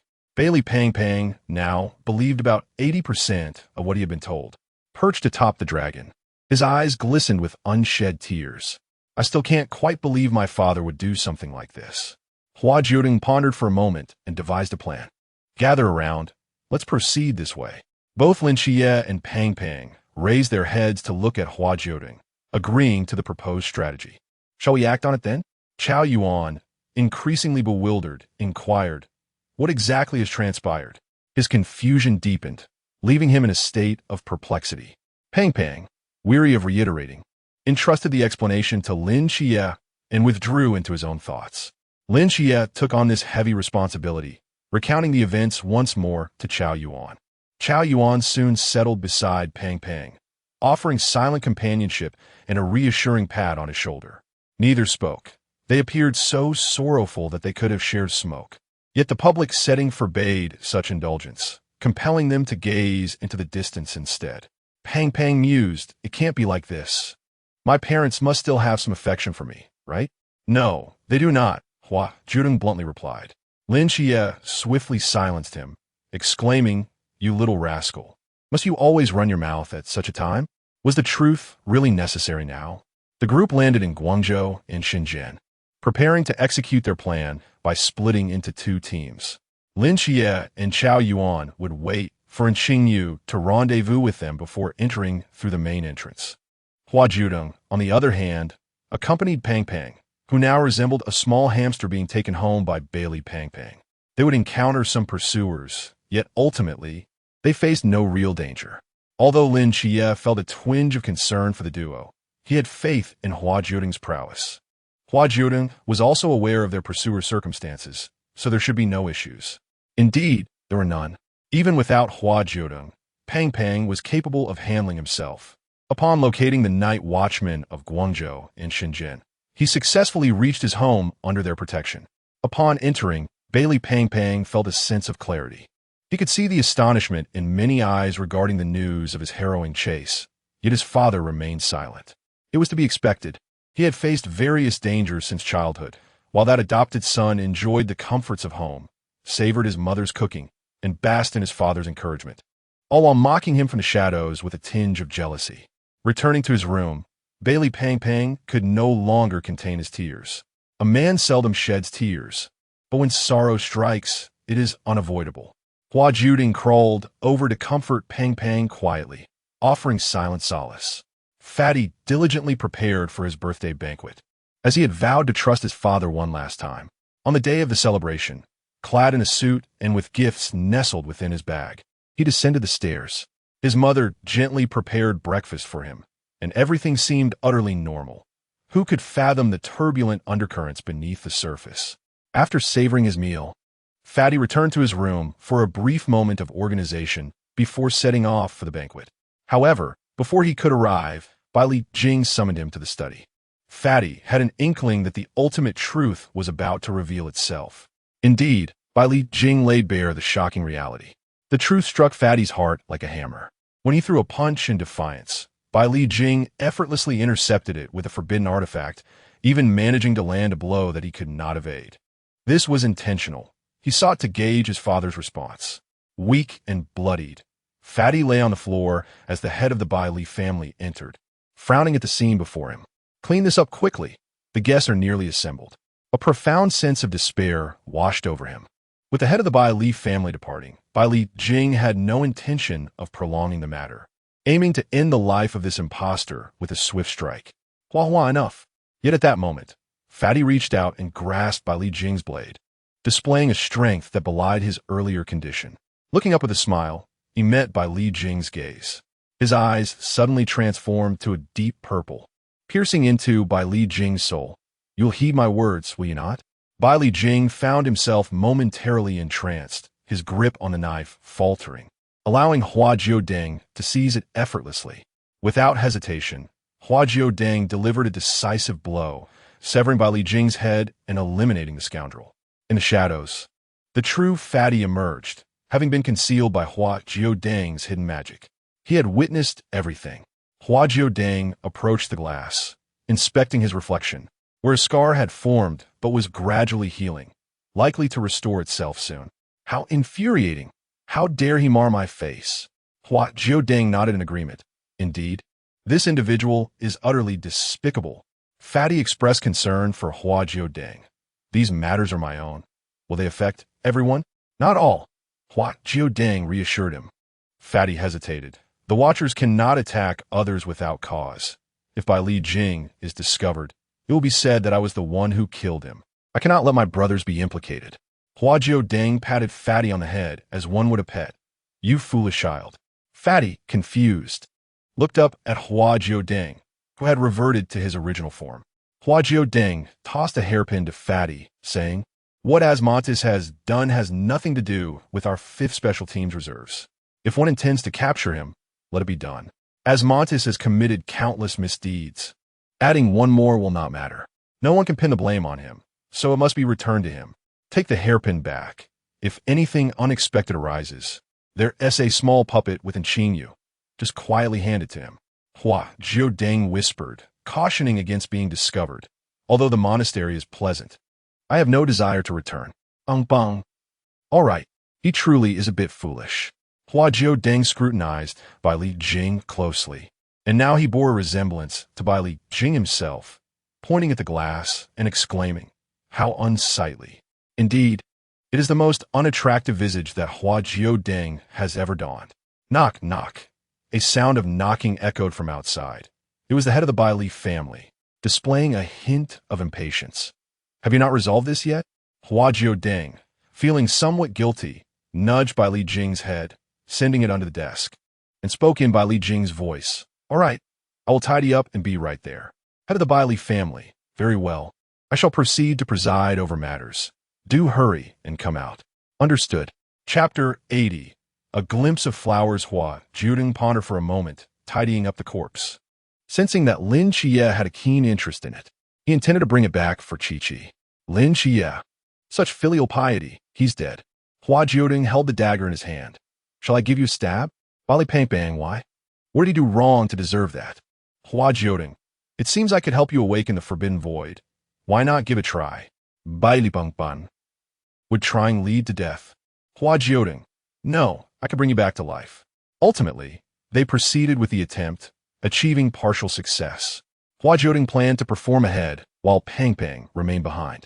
At that moment, Lin Qiye had also reunited with Qingyu, and the group entered the Bai Li family's birthday banquet through the main entrance.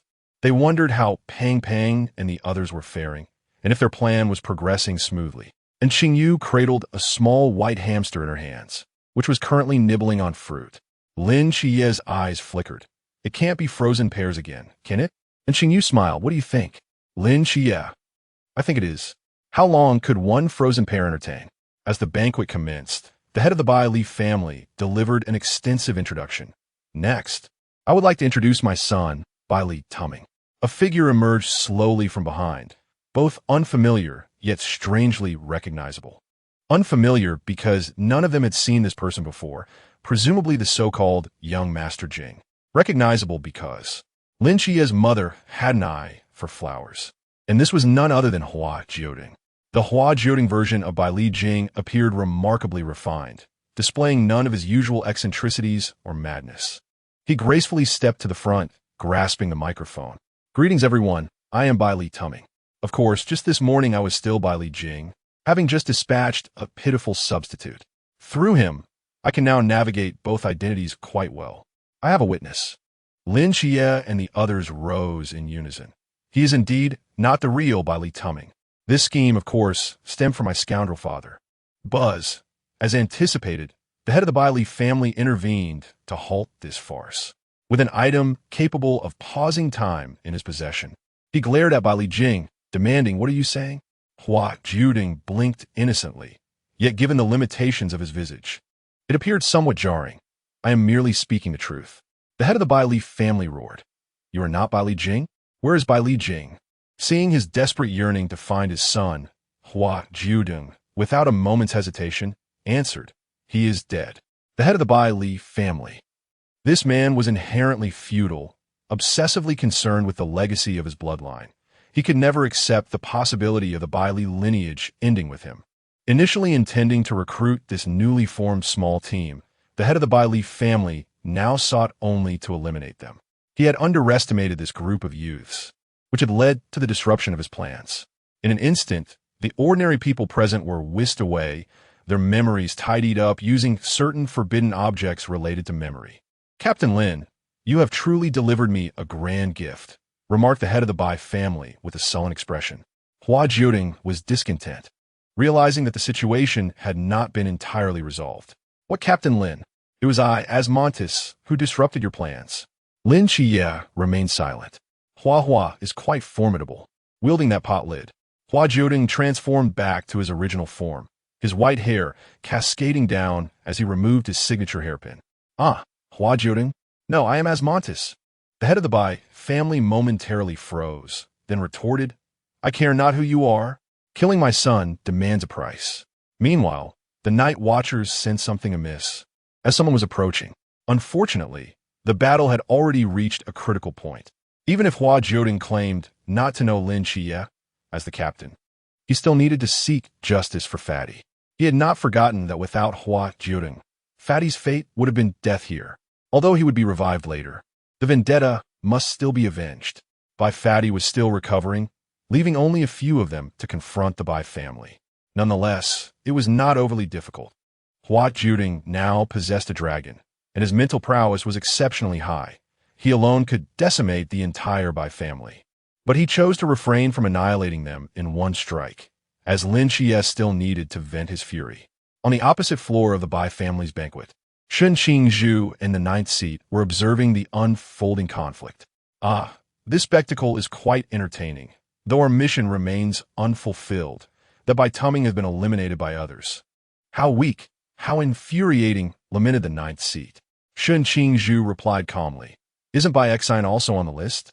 One less, and another can take their place." After a moment of observation, the ninth seat remarked, "Bai Xian is not easily dealt with. He possesses too many forbidden objects. We shall simply pick up the spoils later." Sun Qingzhu stated. The ninth seat was astonished. "Do you believe they will triumph?" Sun Qingzhu nodded affirmatively, convinced of their victory. The ninth seat exclaimed, "Look, Bai Xian has revealed his trump card. Within lies the great wind disaster, a forbidden object of immense offensive power, leaving little room for resistance." Sun Qingzhu nonchalantly nodded. "They shall prevail. Because I am here." Suddenly, the great wind disaster vanished, and all eyes turned to Hua Jiudeng, who innocently returned their gaze. It was not his doing. Could it be that Sun Qingzhu was nearby? Was there perhaps another similar forbidden object, or did Sun Qingzhu remain unscathed? In their hearts, they leaned toward the latter. However, this was not the time to ponder such matters. More pressing issues loomed, particularly concerning Bai Xian before them. All were intent on eliminating their adversary. At that moment, Zhuo Qing arrived on the scene, as the battle neared its conclusion, clearly indicating that Lin Qiye and his companions had emerged victorious. Bai Xian looked towards Zhuo Qing, uncertain of his intentions, but it was a favorable development for himself. Zhuo Qing had come to apprehend Bai Li Xian, and upon hearing those words, Bai Li Xian was momentarily taken aback. "Do you truly believe that the Bai family wields omnipotent influence?" Zhuo Qing retorted, "What do you take the night watchman for? What is the value of a night watchman's life?" For a fleeting moment, Bai Li Xian was flustered, but he quickly regained his composure. "Do you have any evidence?" he inquired. Zhuo Qing gazed intently at him, affirming that evidence was indeed being gathered. Bai Li Xian chuckled. "So it has yet to be secured? You lack evidence at present. Thus, I remain a distinguished member of the Night Watchman. These individuals attacked me, resulting in the death of my son and 13 of my subordinates, with the intent to harm guests, and they also injured the local Night Watch team. Tell me, how should these actions be adjudicated?" Lin Qiye bit his lip, stunned by the audacity of the man before him. Yet he had no intention of engaging in debate. His sole objective was to eliminate this individual. Chapter 81. I am not here for gossip, Lin Qiye. Cease your actions at once. If he truly perishes, the consequences will be dire. Zhuo Qing glared at the audacious youth surrounding him, exclaiming, "He shall face the judgment of the law. This matter must be handed over to the military tribunal." Lin Qiye remained unfazed. The verdict rendered by the military tribunal would not lead to Bai Lisan's demise. "Fatty, pursue your desires. We shall accompany you. Hua Jiudeng began to ponder whether it was inappropriate for him to still identify as Asmodeus at this moment. Ah, indeed. He was now Asmodeus. He was about to sever by Lin Qiye's head. However, someone else was swifter than Hua Jiudeng. A man wearing a fox mask swiftly approached from behind, plunging a dagger into by Lin Qiye's heart.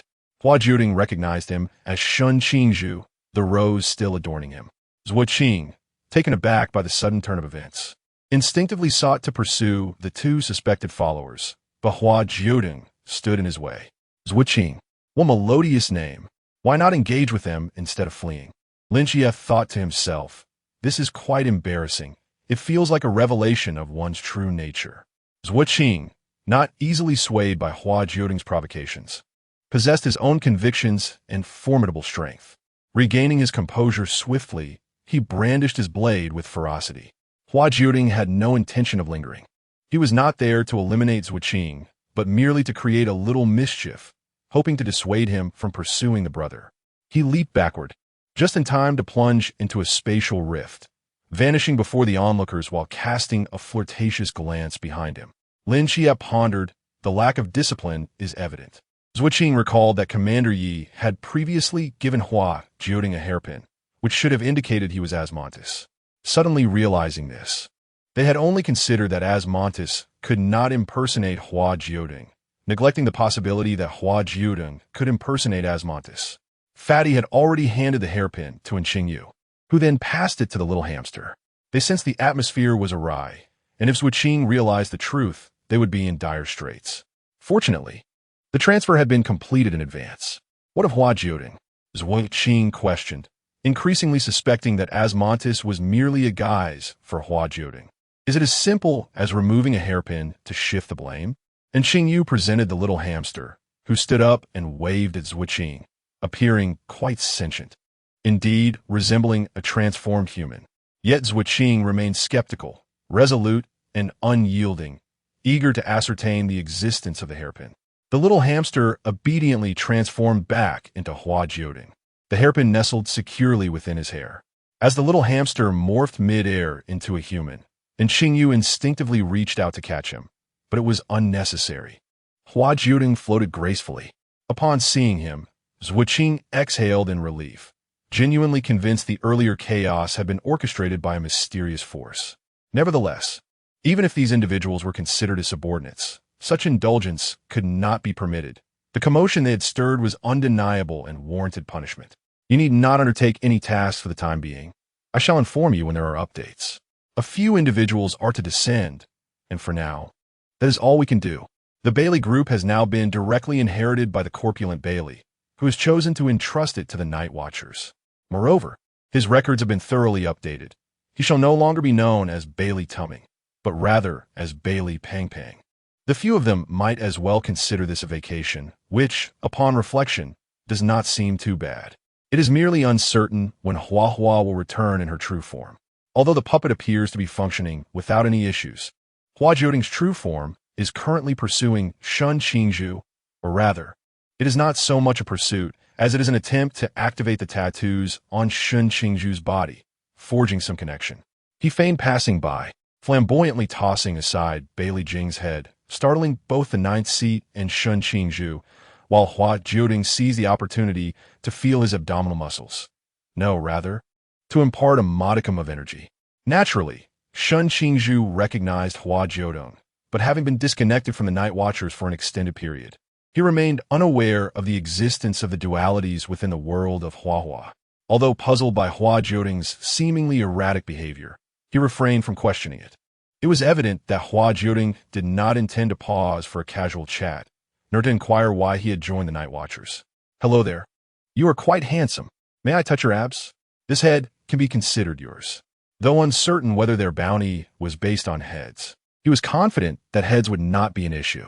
Shun Qingzhu feigned anger and lashed out with a blade, but Hua Jiudeng gracefully evaded the sharp edge, smiling before vanishing before their eyes. The ninth seat mused, was he merely here to tease you? Shun Qingzhu replied with a sigh. Ah. The ninth seat continued. I can hardly keep pace with this world anymore. Shun Qingzhu echoed. Neither can I. The ninth seat reflected, in truth. That girl had a point. In your line of work, you would surely be in demand. Look at Shun Qingzhu, handsome and well-built, a true catch, with many affluent women vying for his attention. Shun Qingzhu pondered, is this where I gleaned the familiarity from Yu Shiqian? Is she not merely a bolder version of Hua Jiudeng? He remarked that Yu Shiqian, despite her youth, had a rather risky demeanor, revealing that the root of the issue lay with Hua Jiudeng. You are the source of the problem. A sudden voice startled Shun Qingzhu, prompting him to look back. Yet he found nothing. The ninth seat was equally taken aback by his exaggerated reaction, asking, what is wrong with you? Shun Qingzhu murmured, nothing. But I may have been dreaming. It is not a dream. It is I, Hua Jiudeng. By heavens, this is indeed not a dream. Where has this fellow been hiding? How do we communicate?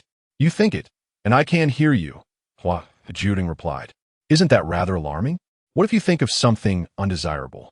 Hua Jiudeng, exasperated, adjusted his permissions. Now, only when you consciously think of speaking to me will I be able to hear you. Satisfied? I fully respect your youthful secrets. Shun Qingzhu, I can't shake the feeling of being looked down upon. I wonder if it's merely an illusion. How is it possible for you to speak within my mind? Shun Qingzhu expressed her confusion. Hua Jiudeng, it was originally impossible, but the roses I gifted you were infused with my essence, thus establishing a spiritual connection within your being. This is likely how it works. Ultimately, it enables communication. Shun Qingzhu, not inclined to delve further into the past events that caused such a stir, listened intently as Hua Jiudeng vividly recounted the sequence of events. Shun Qingzhu found herself momentarily astonished, captivated by the tale. Hua Jiudeng nodded affirmatively. Indeed, it was quite enthralling. Chapter 82. A Nameless Squad. His purpose in seeking Shun Qingzhu was hardly to indulge in gossip, which rendered him seemingly unproductive. What had he originally come for? It seemed he had forgotten. After meandering for quite some time, Hua Jiudeng returned to locate his companions, only to find them all gathered at the base of Team 010 in Guangshan City, nearly missing them altogether. The puppet was within Qingyu, prompting Hua Jiudeng to rush to Qingyu's room to replace the puppet. Naturally, the moment he thought to escape, Qingyu apprehended him on the spot. Qingyu remarked, as soon as I emerged, the hotel was deserted. Although Hua Jiudeng had left him a small puppet, it mostly spent his time in slumber. He only learned of the absence of people after Qingyu had to rouse the puppet from its sleep. Hua Jiudeng protested, the situation is too urgent, and you are conducting experiments. This cannot be blamed on me. It's your insatiable thirst for knowledge. Qingyu pinched his cheek and retorted, then, simply provide me with another rule, orb, to placate me. Hua Jiudeng responded, no. Qingyu countered, in that case, I shall not let you leave. Hua Jiudeng, feeling cornered, contemplated lodging a complaint against his superior. Ultimately, he was unable to escape, resignedly subjecting himself to Qingyu's research. Qingyu touched the earring, sensing there was room for improvement. Hua Jiudeng inquired him. This topic piqued his interest. Qingyu explained, currently, this sensation is merely a limitless restricted item. Exceeding this threshold may lead to repercussions, potentially diminishing effectiveness and failing to conceal one's aura. However, if I were to incorporate some designs, it could mask even more formidable auras, perhaps even a deity? Hua Jiudeng's heart raced, casting a skeptical glance at Qingyu. Qingyu smiled. Though we have not yet reached that realm, I believe it is merely a matter of time for us. Wouldn't you agree, Hua Hua? Hua Hua replied, I find your confidence somewhat excessive. Humans should temper their ambition. He felt a tinge of unease, as if Qingyu had uncovered something significant.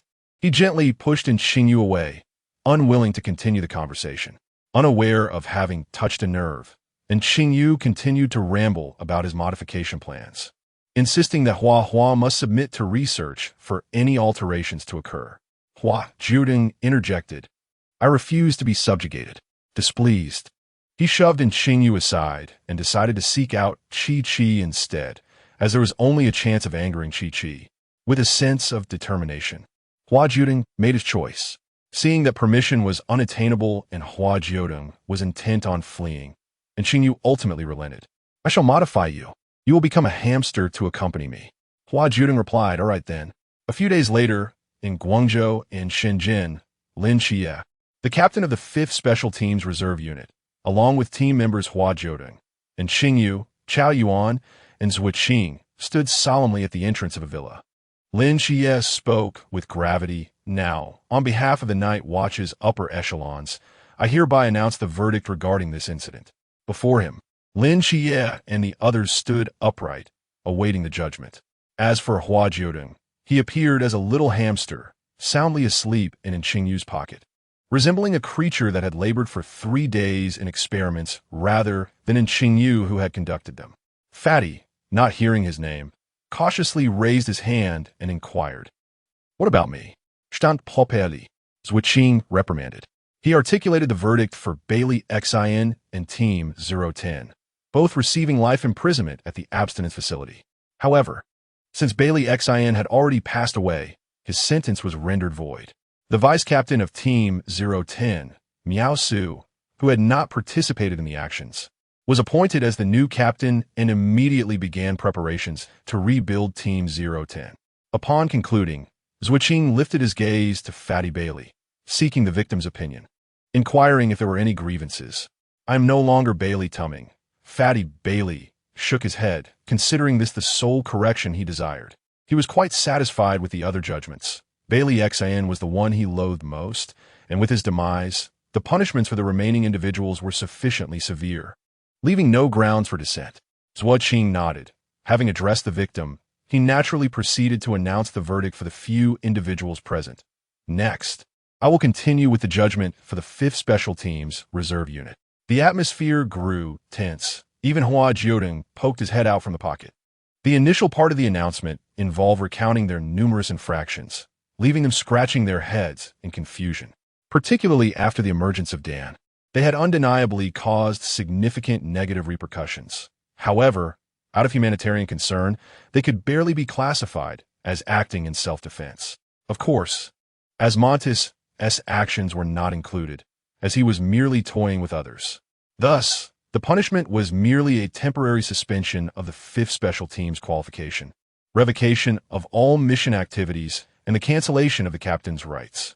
Nevertheless, they could retain the composition of the special team and their freedom of action, and were to immediately head to Huaihai City for comprehensive quality education, with an indeterminate duration. After reading the disposition, Zhuqing turned to Lin Qiye. Lin Qiye exchanged glances with Xingyu, both recognizing the underlying issue. The duration of the temporary disqualification remained uncertain. Zhuqing shrugged. "I don't know. It could be 1 year, 3 years, or perhaps you may never regain your qualification." Lin Qiye inquired again, "What exactly does this comprehensive education entail? Is it an education in moral philosophy? Isn't that just a watered-down course?" Anyone who has attended university knows how overly abundant moral philosophy can be. Zhuqing still refrained from providing a direct answer. "You need not know too much about this now. You will find out when you arrive there." And Xingyu inquired with greater rigor, "How long will the comprehensive quality education last? And when will it conclude?" Zhuqing replied, "The duration is indefinite. It will conclude once your instructors agree to its cessation." Lin Qiye felt that there were factors at play that had not yet been considered, but he was unable to articulate them at that moment. Zhuqing then addressed the group. "Do you have any further questions?" Pang raised his hand and asked, "I do. May I join the 5th squad?" Zhuqing raised an eyebrow and responded with a smile. "Currently, there is no 5th squad. However, if you wish to join this nameless team, you are most welcome." Bailey Pang exclaimed with excitement. "Then I apply to join. I will go to Huaihai with them." Chapter 83. Zhou Ping, Hua Jiudeng's comfort zone ultimately. An additional member was added to the team embarking on the journey of comprehensive quality education, and a few individuals were promptly dispatched by Zhuqing to Huaihai City. 6 hours later, in Huaihai City, a dilapidated second-hand van struggled along the road, its movement characterized by a relentless jolt. With every bump encountered, the entire vehicle seemed on the verge of disintegration, causing everything inside to sway precariously. Lin Qiye, seated in the passenger seat, pondered, "Do we not possess a more suitable vehicle? Why must we traverse the roads in this battered relic? Surely, it would be swifter to let them walk. After all, isn't their dragon at Hua Jiudeng's disposal? Why travel by car at all? Hua Jiudeng replied, you lack the authority to complain. Having a vehicle is a privilege. Patience, young ones, we shall arrive shortly. The van clattered to a halt at the perimeter of a military base, and after passing through various checkpoints, they finally reached their destination. It bore a resemblance to a training camp, yet was evidently in a far more dilapidated state. Although some military presence lingered for protection, it was incomparable to the training camp. According to Hua Jiudeng, this force was not there to safeguard them, but rather to ensure they did not escape. Lin Qiye remarked, is it permissible for the conditions to be this poor? Hua Jiudeng, prepared to leave the group behind, imparted a serious warning. You are not permitted to leave this place until you acquire the approved documents from the Night Watch's higher-ups. Follow your instructor diligently. Yi Fan has made considerable sacrifices to secure this teacher for you. Who is our teacher? They inquired. Hua Jiudeng maintained an air of mystery. You shall find out tonight. He then departed to return to the second-hand van. Facing the starkness of their surroundings, Lin Qiye and his companions exchanged glances. Let us go inside and tidy up, he suggested. They pushed open the large warehouse door, clouds of dust swirling into the air, accompanied by a distinct odor. Lin Qiye turned back and met Hua Jiudeng's incredulous gaze, which unmistakably conveyed a singular message. Can people actually reside here? Brother, can I stay in a hospital instead? Hua Jiudeng's use of brother suggested either a supernatural presence or a display of affection, indicating that this location was far from suitable for the delicate sensibilities of someone like him. Let us clean up first, Lin Qiye decided. Fortunately, despite its dilapidation, the place still had electricity. Although Hua Jiudeng grumbled about the state of affairs, he did not hesitate to pitch in, simultaneously bemoaning the conditions while unpacking items to fill the warehouse. This doesn't look too bad, he concluded. I wonder if the chubby hot pot is finished. The presence of a kitchen was a silver lining, yet Hua Jiudeng doubted anyone would be inclined to cook. I wonder if Li Yifei knows how to cook. This journey seems daunting. Is this part of our comprehensive education? He mused, taking solace in that thought. After a few individuals tidied up, they gathered together, awaiting the arrival of their instructor. However, after engaging in conversation for quite some time, their teacher had yet to appear, leading their discourse to inevitably shift towards speculations about him. They began to ponder whether their instructor might be a remarkable figure, ultimately concluding that this was rather improbable. Hua Jiudeng had already succumbed to slumber, leaning against Lin Qiye, and thus missed both dinner and a late-night snack, which left him feeling somewhat unwell, prompting him to make his way to the infirmary. The others had grown accustomed to Hua Jiudeng's intermittent disappearances and refrained from inquiring about him. After meandering through various topics for a while longer, it was already 2 a.m, and the teacher still had not arrived. Lin Qiye suggested they retire for the night, reasoning that their instructor was unlikely to show up that day. Feeling fatigued, the group nodded in agreement and dispersed to their respective rooms to sleep. Later that night, a young man clad in a shirt and carrying a sword sheath approached the warehouse, glancing up briefly before focusing on his shoelaces, muttering to himself, "What a hassle. I long to return home." He stood at the entrance, hearing voices emanating from within, which, as expected, belonged to 5 individuals, exceeding the social threshold set by the Sword Saint. While he silently steeled himself outside, he regrettably failed in his endeavor as the voices gradually faded away, prompting Zhou Ping to finally step into the warehouse. Upon entering, he cast aside his previous thoughts. After all, there was no one inside, only dust. Lin Qiye and the others had merely conducted a preliminary cleaning, lacking the meticulousness to scrub the floor. However, Zhou Ping meandered through the entire warehouse like a phantom. The ground was filthy, the ventilation poor, the walls marred by rust in dire need of attention, and the dishes appeared far from clean. Indeed, they were quite unsanitary. The following morning, the first to rise was Hua Jiudeng. In truth, he had awakened during the early hours, merely getting up for a midnight excursion. Feeling a pang of hunger, he contemplated sneaking out for a snack, yet realized that if he left, no one would be there to open the door for him. So he suppressed the urge. Soon, however, he found himself unable to resist. Resolute in his decision to find something to eat, he thought that worst-case scenario, he could return and curl up like a little hamster on Lin Qiye's or in Xingyu's pillow. Indeed, The indolent Hua Jiudeng had neglected to tidy his own room. He dashed out of the infirmary, heading straight for the kitchen, and before even approaching, he heard the sounds of washing dishes. To put it more accurately, Hua Jiudeng discerned both the sound of water and carving. Perhaps he had recently arrived in the human world and was unaware of what transpired within. Thus, he curiously drifted inside, locking eyes with the man inside. With just one glance, Hua Jiudeng recognized that this was a commendable companion.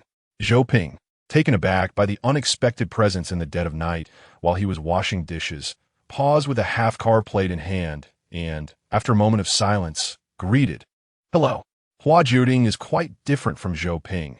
He exudes warmth, especially toward someone of Zhou Ping's caliber, displaying an unwavering enthusiasm. He promptly floated to Zhou Ping's side, extending his hand in greeting. Hello, hello. Are you the new teacher? Zhou Ping, gripping the plate tightly, felt a slight urge to withdraw his hand but restrained himself, continuing to respond to the inquiries. Hua Jiudeng instantly discerned the essence of this individual. Ah, are you socially anxious? That's not a problem at all. My dear, do not let your pride blind you. It could lead to an unfortunate outcome. Hua Jiudeng, brimming with confidence, declared, as long as I cannot be defeated, I fear nothing. Without hesitation, he took a bold step closer, enveloping Zhou Ping in an enthusiastic embrace. Hello, teacher. Let us ensure we get along well from now on. It would be wonderful to share more moments together. Chapter 84. Capturing Zhou Ping. Zhou Ping. Well, it's only the first day, and he already wants to escape. Zhou Ping, I need to wash the dishes. Hua Jiudeng floated behind him, suspended in the air, yet it did not hinder Zhou Ping's actions. Go ahead and wash, he said. Although he was perplexed as to why Zhou Ping wished to wash away the intricate carvings, he was, after all, not a native human. Humans must have their reasons for such actions. I'll keep you company, Hua Jiudeng chimed in, now fully awake and unable to return to the hospital, opting instead to cozy up to his new acquaintance. He sensed the strength of this human. Merely being close to him was an elevation of his own existence. Zhou Ping pressed his lips together. No need. Hua Jiudeng persisted. Oh, I want to intrude, or perhaps I can help you wash. Darling, you are quite relentless in your pursuit of closeness. Hua Jiudeng. Not at all. This is merely a gesture of welcome to a new friend. Zhou Ping, not adept at rejecting others, ultimately could not drive away the tenacious Hua Jiudeng, but he did manage to secure the right to wash the dishes alone. After the dishes were done, he proceeded to mop the floor and wipe the walls. Hua Jiudeng was indeed beneficial. As he floated in the air and did not dirty the floor Zhou Ping had worked so hard to clean. However, he was quite talkative. When Hua Jiudeng was eager to converse, no one could silence him. Zhou Ping, though somewhat anxious about this chatter, found it even more daunting to leave others' words unacknowledged. So he often responded. Hua Jiudeng chattered on until dawn, to the point where Zhou Ping nearly fetched him a glass of water. His incessant talking left Zhou Ping feeling a bit dazed. Lin Qiye was awakened by Chao Yuan, who insisted that they had encountered a ghost. After stepping outside, Lin Qiye began to suspect he too had seen a ghost. The warehouse appeared completely transformed. They discovered that the plates had changed from ornate to plain white. Chao Yuan remarked, See, Jia, I truly cannot comprehend how these things happen. As Lin Qiye and Chao Yuan exited, they spotted a man mopping the floor. With Hua Jiudeng floating nearby, Lin Qiye locked eyes with the man. Momentarily uncertain whether his sleepless night or Hua Jiudeng's incessant prattle was to blame for the dark circles under his eyes, he sensed that his brother had not been up to any good. Aside from that, he gleaned one more thing. This man must possess considerable strength. Otherwise, Hua Jiudeng would not be so effusive in his demeanor. Hua Jiudeng looked up and exclaimed, Ah, Qiqi, you're awake. Our new teacher has arrived. Instead of continuing to hover next to Zhou Ping, Hua Jiudeng flitted over to Lin Qiye. Their eyes met, and Lin Qiye smiled awkwardly, while Zhou Ping felt a vague sense of relief. After a brief pause, he said, Hello. For some reason, Lin Qiye found that tone reminiscent of a subtle gratitude. Lin Qiye. It seems Hua Jiudeng has indeed done something. As the chaotic morning passed, everyone finally gathered together in the open area. The group stood in a line, casting strange glances at Zhou Ping. To be honest, Zhou Ping appeared quite ordinary. A black shirt adorned his frame, the sleeves neatly rolled up at the elbows, with his gaze cast down, presenting the visage of an unremarkable dishwasher. The sort whose scrubbing could render even the most ornate dishes spotless. "May I inquire as to your identity?" Lin Qiye ventured, one hand firmly grasping Hua Jiudeng to prevent him from straying too far. Zhou Ping replied, "I am the instructor appointed by Yi Fan to oversee your comprehensive education. I had intended to arrive on time, but alas, the van I was traveling in broke down yesterday." He then continued, "My name is Zhou Ping," as plain as the character itself suggests. At the mention of his name, Lin Qiye and his companions exchanged perplexed glances, each reflecting a sense of bewilderment. They had never heard of him before. Nevertheless, courtesy prevailed among the students, and the chubby one was the first to greet him. "Hello, Teacher Zhou." Before any further exchanges could occur, Zhou Ping stiffened. "Please do not refer to me as teacher. It feels rather awkward." An air of discomfort enveloped him, and he mused that perhaps he would be better suited to a life of dishwashing alongside his uncle. Hua Jiudeng was not easily restrained by Lin Qiye. In the blink of an eye, he had floated to Zhou Ping's side, transforming into a diminutive hamster that leapt onto the latter's head. "Teacher Zhou, if we don't call you teacher, what else can we call you? Hurry, introduce yourself to everyone." "The Sword Saint, how magnificent!" Zhou Ping felt increasingly ill at ease, ultimately stating, "You may refer to me as the Sword Saint, just as others do." Sword Saint. Lin Qiye and his companions were taken aback. They had previously asserted that it was impossible for a human ceiling to exist here, yet Yi Fan had indeed summoned one. The chubby one stammered in astonishment, "The Sword Saint? The very same individual who ranks first among the human ceilings?" Zhou Ping earnestly corrected them. "The term human ceiling is merely a label others use, which I do not particularly favor. I would much prefer you call me Sword Saint." Recalling the transformed environment around him, Lin Qiye addressed him, "Sword Saint, about this warehouse." This seemed to jog Zhou Ping's memory. As he went on to drag the final brick, "Please wait a moment. I shall finish this last task before commencing your lessons. Who would dare let a human ceiling clean for them? And as for that little hamster, get down at once." Hua Jiudeng refused to budge, remaining perched atop Zhou Ping's head. Zhou Ping chose not to comment, advising Chi against pointing fingers. Lin Qiye stepped forward, "Sword Saint, you may delegate these chores to us." He contemplated how to politely dislodge Hua Jiudeng, but was met with Zhou Ping's gentle shake of the head. "No need. You would not clean as thoroughly as I would. I am adept only at cleaning and wielding a sword. Allow me to handle it." A fitting statement indeed. The chubby one quietly whispered to Lin Qiye, "If we let the Sword Saint clean for us, will it shorten his lifespan? Do not be so superstitious. As for rebellion, isn't there a little hamster perched on his head?" Hua Jiudeng continued to murmur, "Incredible. You clean so impeccably. Much like last night." Hua Jiudeng accomplished nothing. Yet his emotional value soared to great heights, leaving Zhou Ping's ears flush from his words. Otherwise, he would not have permitted Hua Jiudeng to rest upon his head. The progress of Hua's affectionate endeavors is steadily on the rise, and Hua basks in pride. Lin Qiye and the others continued to observe Zhou Ping, sensing that the calluses of the Sword Saint were not the result of sword practice, but rather seemed akin to those acquired from wielding a mop. Zhou Ping harbored no reservations, nor did he perceive any shame in his occupation, responding candidly, "I work as a waiter in my uncle's shop." What might seem mundane to Zhou Ping struck Lin Qiye and the others like a thunderclap.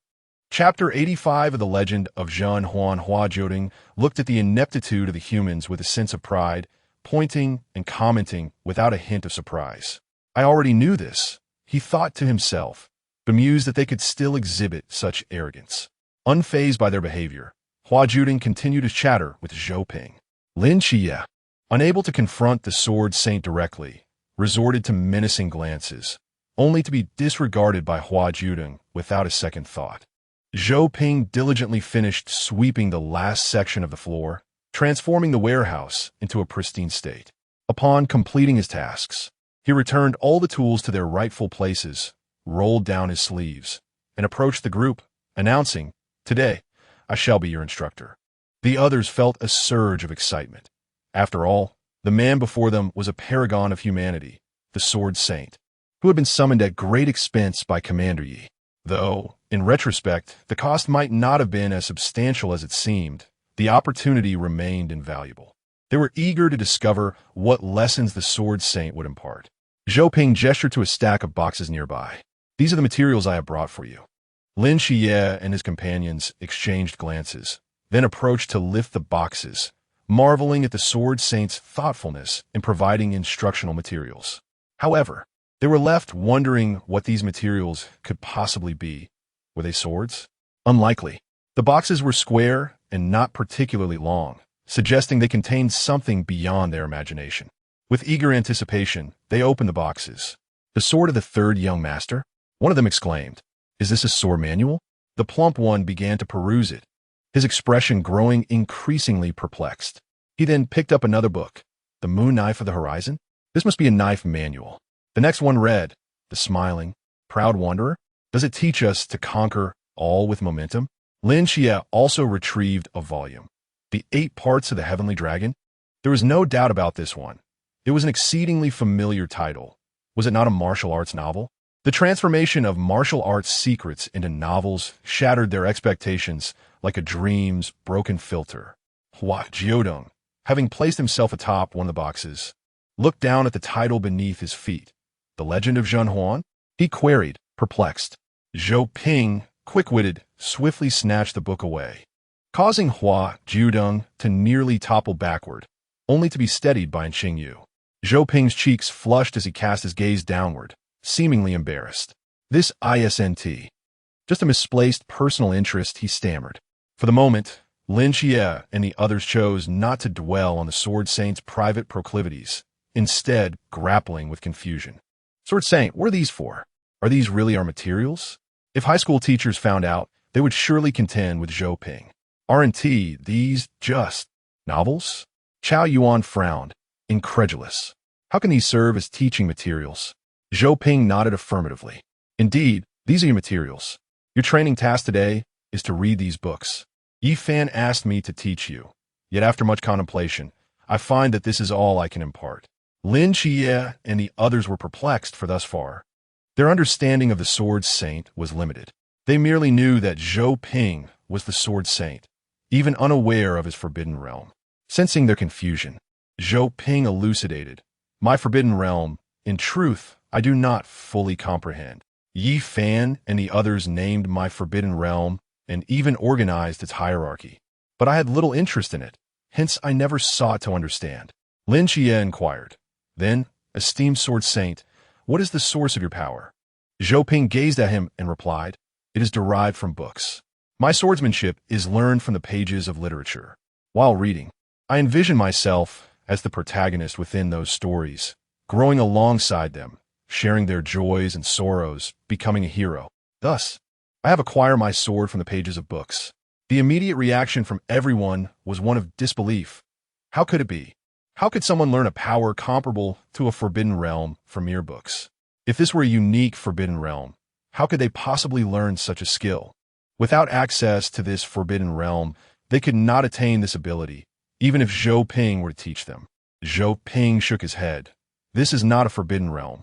I believe it is something every individual can master, if only you immerse yourselves completely in the world of books." In a calm tone, Zhou Ping stated, "Books are wondrous entities, perhaps harboring powers beyond our imagination." Lin Qiye and the others struggled to conceal their expressions, each face betraying their thoughts, disbelief. Some even inadvertently voiced their skepticism. "Are you jesting?" Zhou Ping replied earnestly, "Inevitist. My swordsmanship has all been learned from books. Is it not the same for you?"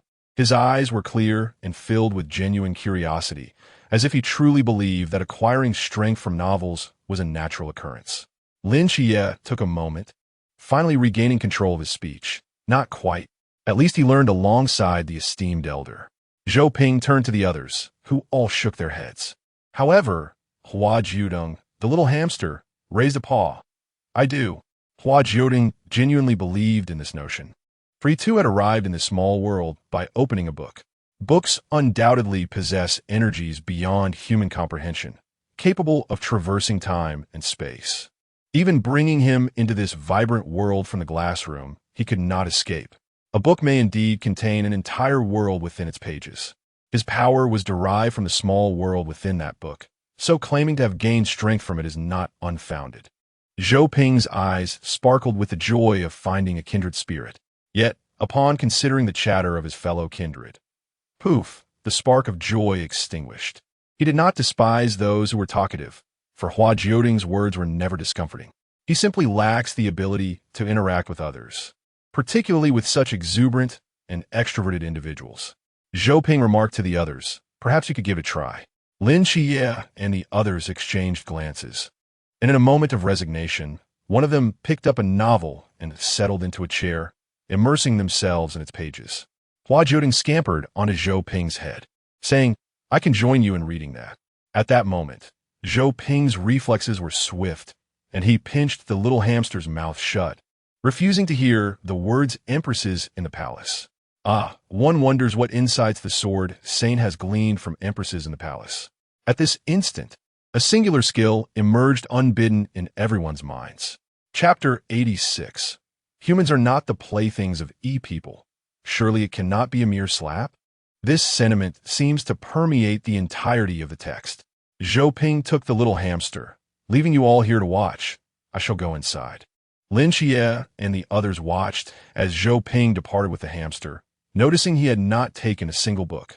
Wait, they did take the legend of Zhan Huan. Lin Qiye swiftly dismissed this incident, for the foremost priority now was to absorb knowledge and discern whether it might prove beneficial to him.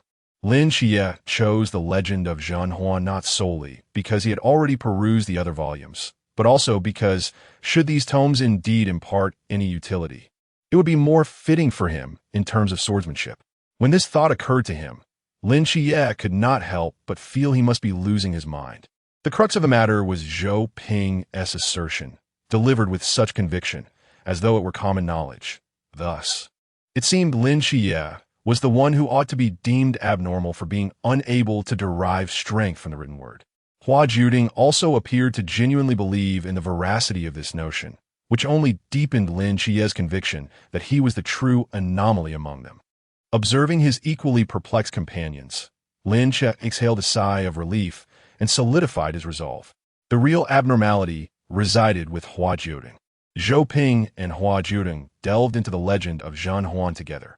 At first, Zhou Ping felt a twinge of embarrassment, but soon, buoyed by Hua Jiudeng's praises, he became enraptured by the unfolding drama. By midday, the two momentarily paused their literary endeavor to prepare a meal. As Hua Jiudeng watched Zhou Ping, expressionless as he ignited the stove, he concluded that Zhou Ping was not skilled in culinary arts.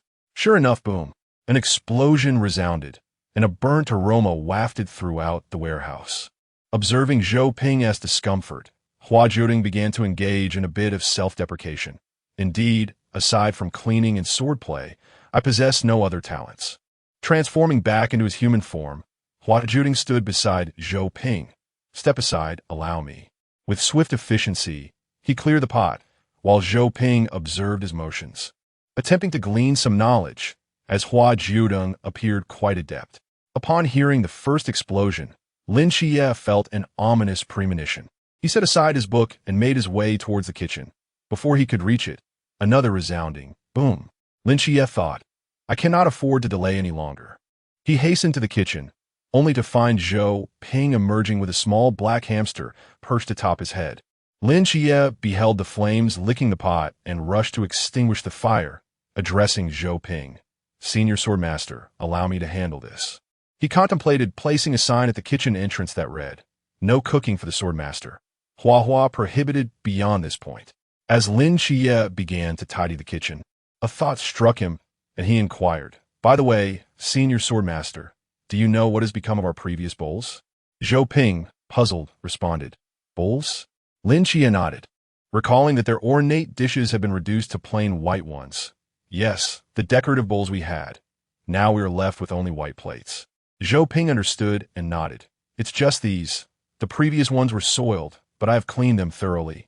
Lin Qiye inquired, "What about those engravings?" Zhou Ping continued, with an air of nonchalance.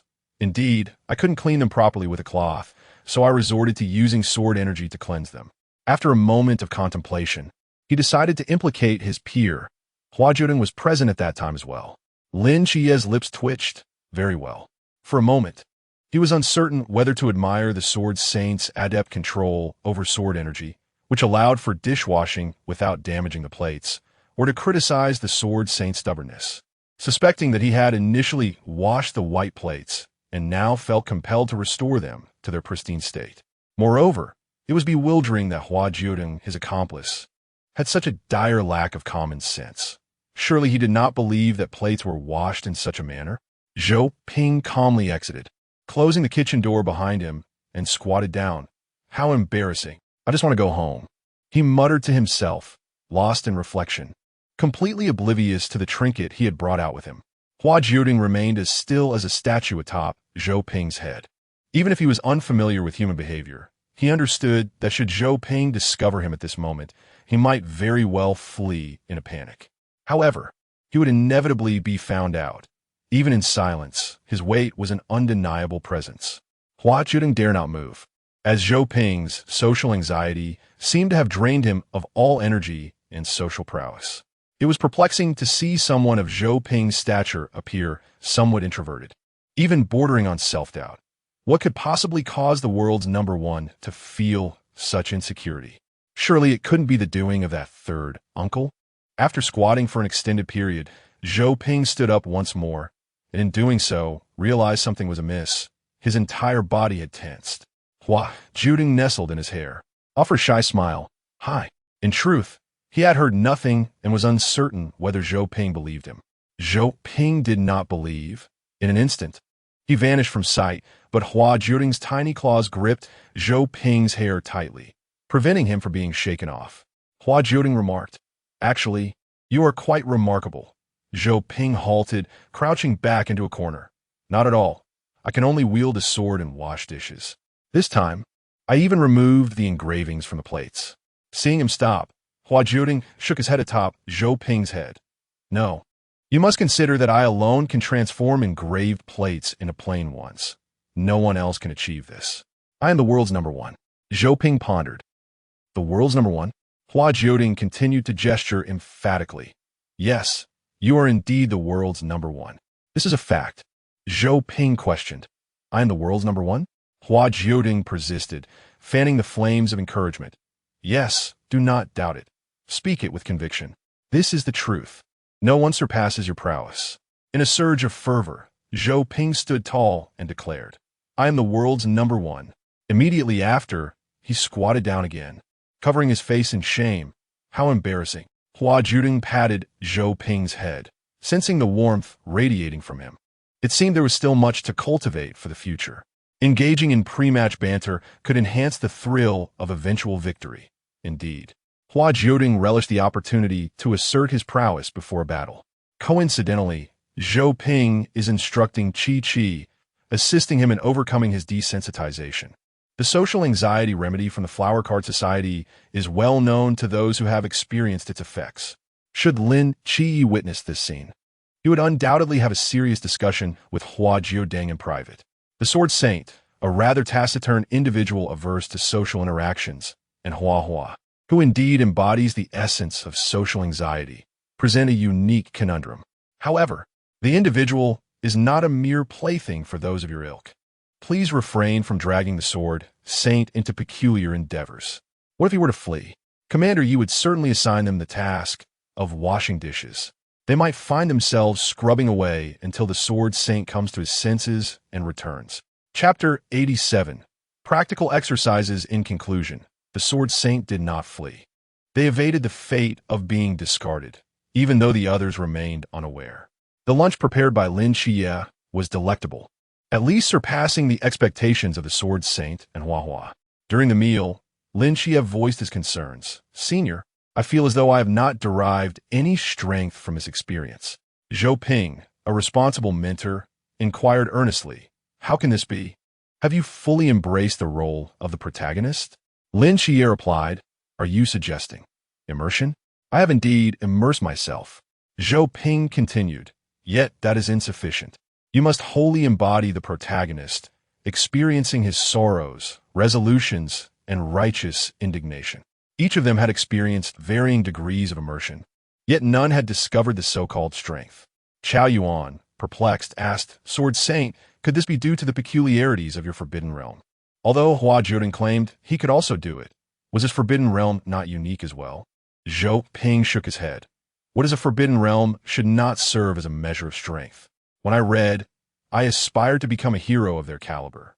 And gradually I grasped these powers, for I too wish to be such a hero.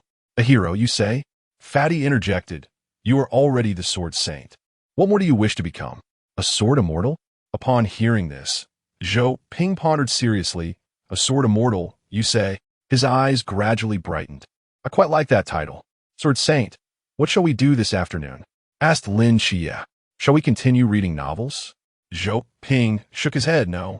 This afternoon, we shall engage in practical exercises. Practical exercises. This was precisely what everyone had anticipated. A face-to-face duel with the pinnacle of humanity. After a morning spent reading novels, which had starkly contrasted their expectations, they all felt somewhat disheartened. Now, as they approached the practical segment, everyone perked up. Sword Saint, what will our practical training entail? Lin Qiye inquired. Zhou Ping hesitated for a moment, gathering his thoughts, and said, I am not well acquainted with any of you, so let us commence with one-on-one challenges. One-on-one challenges? Lin Qiye and the others exchanged glances, feeling the odds of victory were slim. Sword Saint, our highest level is merely at the sea realm. While you're the pinnacle of humanity, how can we possibly compete? Will it be a one-sided slaughter? Zhou Ping replied calmly, Do not worry. I will not use my full strength. Only by engaging with you can I discern your deficiencies. The group nodded and stood up. Shall we begin now? Zhou Ping shook his head. Not yet. There is something very important to address beforehand. His gaze swept over the group as if announcing a matter of utmost mundanity, washing the dishes, rejecting everyone's offers of assistance. Only the little hamster, relying on its agility, followed him inside. Zhou Ping closed the door, resolutely undertaking the task alone. He swiftly washed the dishes, gazing at the pristine plates, attempting to recreate the floral designs. However, the art of carving is evidently not solely associated with swords. Zhou Ping and Hua Jiudeng reminisced about the patterns, ultimately crafting a rather peculiar object. Zhou Ping leaned against the sink, gazing at the plate in silence for a moment. Is there any way to destroy it? Hua Jiudeng replied, Certainly. This plate's failure bore an indelible mark of his contribution. After a brief interlude of merely 10 minutes, it is evident that the sword sage is adept at dishwashing. Zhou Ping exited the kitchen and proceeded to the open area where Lin Qiye and others had already removed the tables, chairs, and books, standing there awaiting Zhou Ping. Zhou Ping surveyed the scene. Who wishes to go first? Chao Yuan stepped forward. Then I shall go first. Zhou Ping nodded, noticing Chao Yuan was the first. The others instinctively retreated to the periphery, while Lin Qiye stepped forward to gently retrieve the little hamster, primarily relying on his words, still hesitant to directly grab it. Zhou Ping waved at the little hamster, feeling oddly accustomed to its presence lately, though it had only been a day. He stretched slightly and turned to Chao Yuan. You may proceed. Chao Yuan, observing Zhou Ping's empty hands, inquired with curiosity, Sword Sage, do you not require a sword? Zhou Ping calmly produced a wooden chopstick from his pocket, stating, This will suffice. Chao Yuan opened his mouth, seemingly poised to speak, but upon contemplating Zhou Ping's prowess, swallowed his words. He took a deep breath and slowly drew his blade. Clang! The straight sword was unsheathed, enveloped in a dark aura that enveloped Chao Yuan completely. His crimson eyes fixated on Zhou Ping, a sinister grin curling upon his lips. He. Zhou Ping was slightly taken aback by Chao Yuan's demeanor. Yet his limited understanding of the Forbidden Ruins rendered these details inconsequential. All he needed to do was draw his sword. In a frenzy, Chao Yuan swiftly appeared before Zhou Ping, his blade shrouded in black mist descending fiercely. Zhou Ping attentively regarded those red eyes, raising the chopstick with ease, effortlessly blocking the strike, untouched by the dark aura. A surge of sword energy emanated from the chopstick, sending Chao Yuan's sword flying, and in the next instant, Zhou Ping's elbow struck Chao Yuan's shoulder, sending him crashing to the ground. Though Chao Yuan attempted to resist, the next moment, the tip of the chopstick gently tapped his forehead. The dark aura vanished instantly. Chao Yuan, now restored to his original state, lay on the ground with bruises, staring at Zhou Ping, astonished that his forbidden ruins had been so easily unraveled, forcibly expelled from the Black King state, a first in history. The onlookers were equally stunned, primarily due to the sheer swiftness of the event. Even the chip they had begun to eat had not reached their mouths. Did the entire process even last 10 seconds? All accomplished with a single chopstick. Such is the might of the sword sage. Zhou Ping retrieved the straight sword and handed it back to Chao Yuan, who looked up in confusion. "Senior, what does this mean?" Zhou Ping spoke, urging, "Draw your sword and continue to attack me until I declare it over." Gao Duan, with no alternative, once again unsheathed his weapon. The onlookers were treated to a myriad of ways to inflict pain upon Chao Yuan, and ultimately, his laughter faded into a mere shadow of its former self. The cycle persisted, sword drawn, struck down, again drawn, again brought low. The laughter that once echoed began to weaken, eventually teetering on the brink of silence. At last, after 16 rounds of relentless torment, Zhou Ping deemed it sufficient and allowed Chao Yuan to retreat and recuperate. As Chao Yuan staggered back, bruised and battered, his expression a poignant reflection of lost hope in the world, even the stout-hearted among the spectators could not help but step back, quietly setting down their snacks. Chapter 88. Defeat. The chips lost their flavor, and a sense of dread began to creep in. Regardless of the fear, Fatty had to step up, and Lin Qiye could not escape either. Except for Qingyu, who exhibited a somewhat different reaction, gazing at Zhou Ping as if she wished to devour him. The three of them ultimately sat together, bruised and battered, alongside Chao Yuan. Hua Jiudeng grasped in Qingyu's fingers, contemplating whether it would be best for her not to participate. Zhou Ping nodded at Hua Jiudeng, inviting him to join. He instructed Lin Qiye and the others to step back a bit, while Fatty prepared defensive enchantments. Addressing Hua Jiudeng, who had reverted to his human form, he said, "Only by exerting your full strength can you truly uncover your shortcomings." Hua Jiudeng cast a glance at Zhou Ping, momentarily doubting whether this human had seen through something. However, Zhou Ping's eyes were clear, seemingly devoid of any understanding. "I am unaware of your future aspirations, but if you wish to grow stronger, heed my words." His future aspirations were to exact a fierce revenge on those who dared to imprison him, to liberate himself from all constraints, and to traverse the cosmos unencumbered. Unlike the deities here, the mist posed no true threat to him. The only entities to be wary of were these gods. Thus, Hua Jiudeng, in this diminutive world, began to train with a rare seriousness. He refrained from wielding a weapon, for he could conjure one at will and switch it as he pleased, affording him greater agility. "Sword Saint, please enlighten me." Without lingering in contemplation, Hua Jiudeng initiated the attack, unleashing countless lunar blades imbued with a chilling sword aura, a replica of the sword energy he had gleaned from Zhou Ping. The lunar blades surged toward Zhou Ping with unparalleled ferocity, while Hua Jiudeng rendered himself intangible, vanishing from sight. His speed was undeniably swift, and Zhou Ping, occupied with the onslaught of lunar blades, would presumably be unable to perceive him. Thus, he did not wield his full strength, reserving a modicum of power. For Hua Jiudeng, this encounter was merely a probe between two individuals, a reminder to Zhou Ping. He had no desire for his seemingly harmless visage to deceive. Yet clang!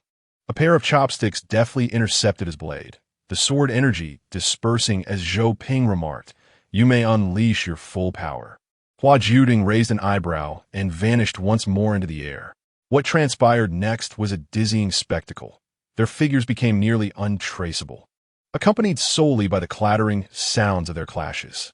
Lin Qiye activated his forbidden realm, barely managing to glimpse their silhouettes, yet the precise movements remained elusive. He had never fathomed Hua Jiudeng possessed such strength, capable of contending with the sword saint up to this moment. Boom! The sound of an explosion echoed, as Hua Jiudeng narrowly evaded Zhou Ping's weapon, just managing to use lunar transformation to dodge the attack. He landed on Zhou Ping's chopsticks, leaping into the air, his hands glowing as they morphed into the form of a bow. One arrow after another rained down upon Zhou Ping on the ground. Zhou Ping stood firm. The sword energy emitted from his chopsticks, slicing through the arrows. Hua Jiudeng floated momentarily in the air before swiftly closing the distance once more. His raven hair and dark eyes had reverted to their previous state, while his violet gaze fixated on Zhou Ping, the essence of desire beginning to infiltrate. For a moment, Zhou Ping hesitated in his actions, and in that instant, the knife in Hua Jiudeng's hand was swiftly unleashed, only to be intercepted by a pair of chopsticks. Hua Jiudeng glanced at Zhou Ping, their eyes locking in a silent exchange. With a sly smile, Hua Jiudeng taunted, "Are you not going to let me?" Zhou Ping remained silent, yet his chopsticks flicked, sending Hua Jiudeng soaring through the air. Though he spoke not a word, his actions clearly conveyed his stance. No passage allowed. Zhou Ping was utterly impervious to the influence of Hua Jiudeng's essence. Not a trace of it affected him.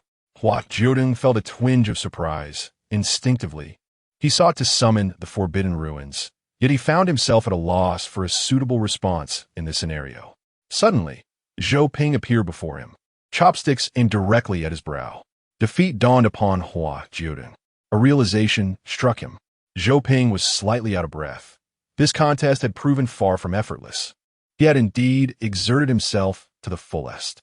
Hua Jiudeng never anticipated that, at this juncture, he would be unable to overcome a mere human.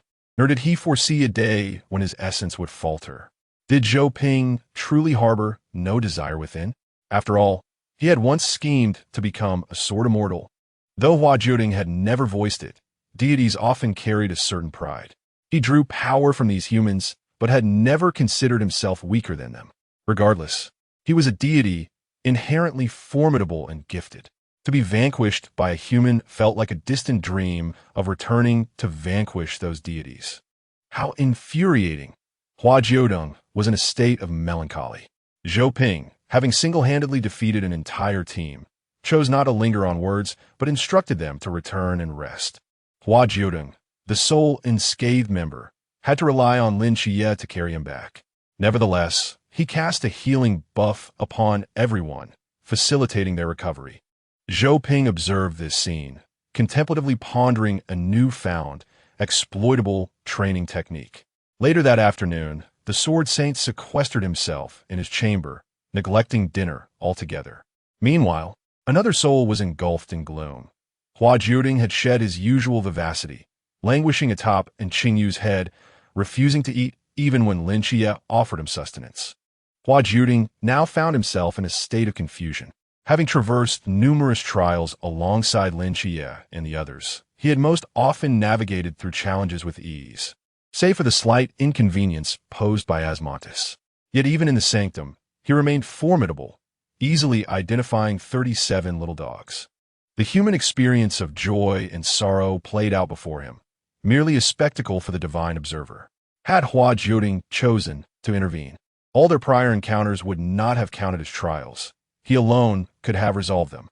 Yet now, facing Zhou Ping, the pinnacle of humanity, Hua Jiudeng discovered himself nearly vanquished, having failed to inflict even the slightest harm upon Zhou Ping.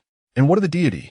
If he were to encounter Christo once more, would he still find himself ensnared, desperately seeking a means of escape?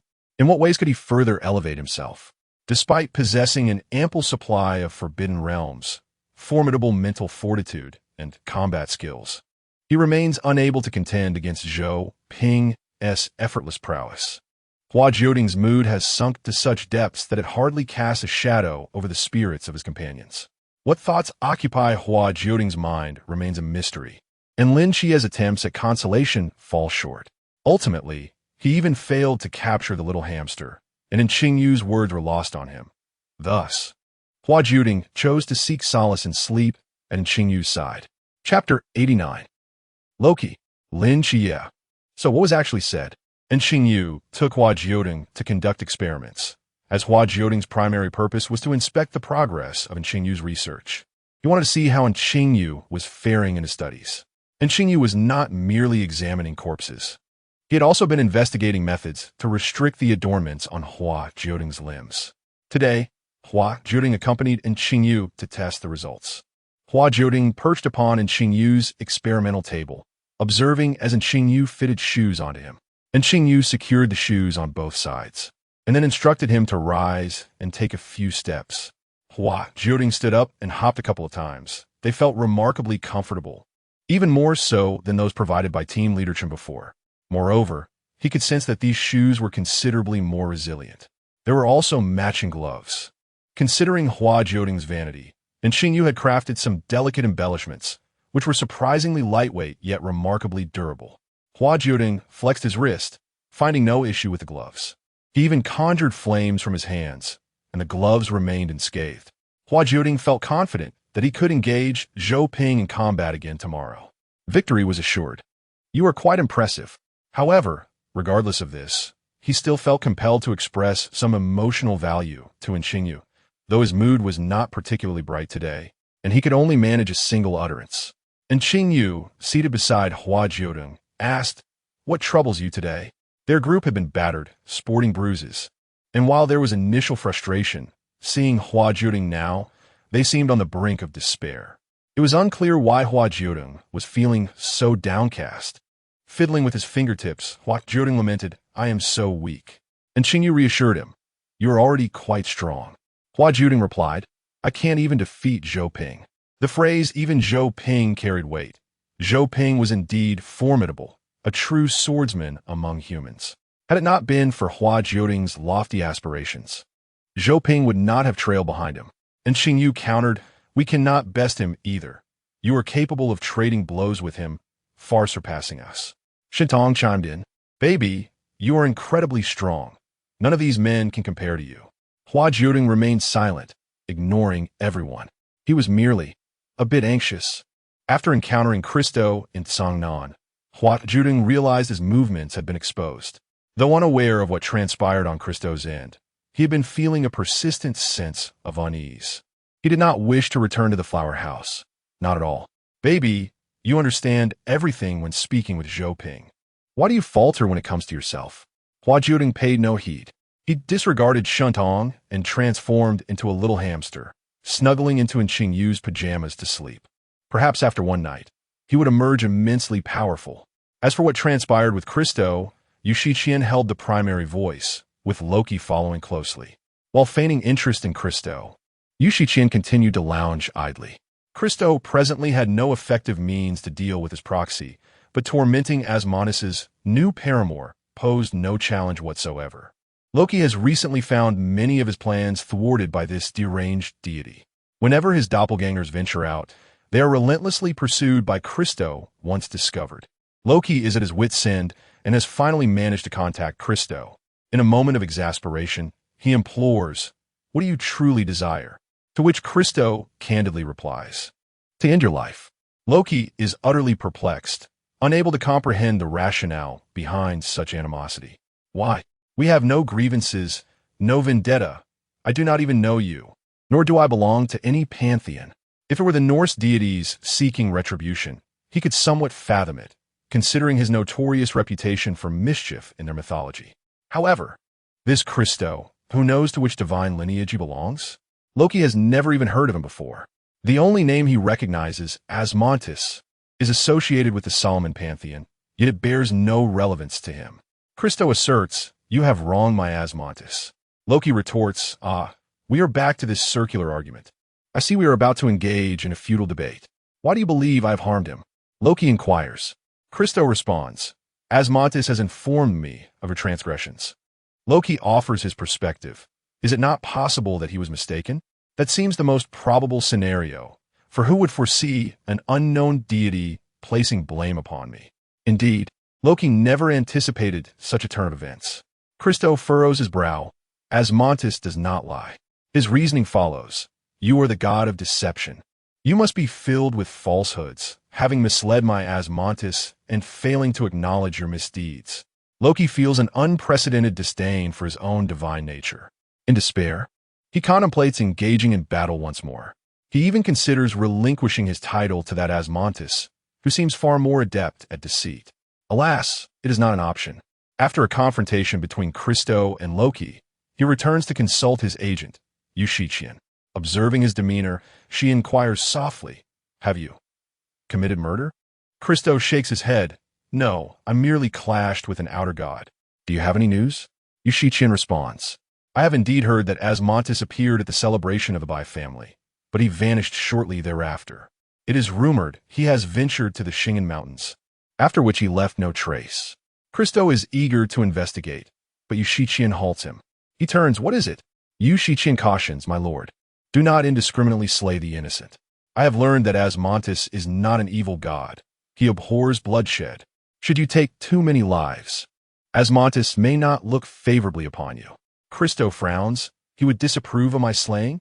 Yu Shiqian nods. "Indeed, my lord. If you oppress the weak, you will fail to demonstrate your might. However, should you continuously challenge the strong and emerge victorious, perhaps you will be captivated by your masculine allure." Christo ponders her words, finding them rather compelling. "Do you have any recommendations?" "Humans undoubtedly possess a deeper understanding of the human realm," Yu Shiqian remarked. "I have been so negligent that I did not adequately engage in my studies." The words of Shun Qingzhu merely entered through one ear and exited through the other, leaving no trace in my mind. To this day, my comprehension of the division of power remains quite superficial. Moreover, my own educational background is not particularly distinguished, and my exposure to mythology is rather limited. This inquiry poses quite a challenge for me. Her sole intention was merely to prevent this deity from indiscriminately taking innocent lives. In the end, Yu Shiqian struggled to recall something from her memory and managed to remember one name. Loki, perhaps? Chapter 90. Walking the hamster the following day, Lin Qiye rose early once more, yet still did not engage with Zhou Ping, who even declined Lin's offer to assist him in the cleaning. Lin could only observe as Zhou diligently tidied up, while explaining the current situation to his teammates. Eventually, they all sat together, watching the Sword Saint perform his chores. Hua Jiudeng had managed to console himself and was no longer dwelling in melancholy, gazing at Zhou Ping with the same fervent longing as in Qingyu. Lin Qiye began to suspect that their discussion about how to kidnap Zhou Ping after returning to their room yesterday might indeed bear fruit. As he watched Zhou Ping earnestly at work, a small hamster intruded for a time, scampering onto Zhou's head. Unbeknownst to them, the clock struck 8, and Zhou had completed all his tasks. The morning was once again dedicated to reading. Zhou Ping announced that he had brought a book to join them in their literary pursuit, while Hua Jiudeng opted to continue with empresses in the palace. Observing Hua's earnest demeanor, Zhou felt a tinge of wistfulness. How wonderful it must be to openly embrace such a passion. The group diligently immersed themselves in their reading for the entire morning. When Lin Qiye sensed the time was right, he prepared to cook. He had gained a deeper understanding today, yet still struggled to uncover the so-called strength, leaving him a bit melancholic. Initially intending to consult the Sword Saint once more, Lin Qiye was momentarily taken aback upon witnessing Zhou Ping, who was deeply engrossed in a book and had broken into tears. Hua Jiudeng turned several times, suddenly filled with respect. Truly, the Sword Saint was remarkable. He was so moved by his reading that he stifled his tears, unwilling to let them flow freely. Lin Qiye excused himself to begin cooking, while Hua Jiudeng attempted to assist Qi in the kitchen but was promptly dismissed. Once the meal was prepared, they all went to summon the Sword Saint to dine. Upon stepping outside, they found Zhou Ping gazing skyward, lost in thought. He had, in front of so many, cried while reading? How embarrassing, how mortifying, how he wished to return home. Lin Qiye approached, calling out, "Sword Saint? Sword Saint? It's time to eat." Zhou turned to face Lin Qiye, Hua Jiudeng hanging on to him, and the others behind them, his entire demeanor exuding stiffness. I have something else to attend to. You all go ahead." In an instant, Zhou Ping vanished from sight. The group exchanged glances of surprise. "Sword Saint?"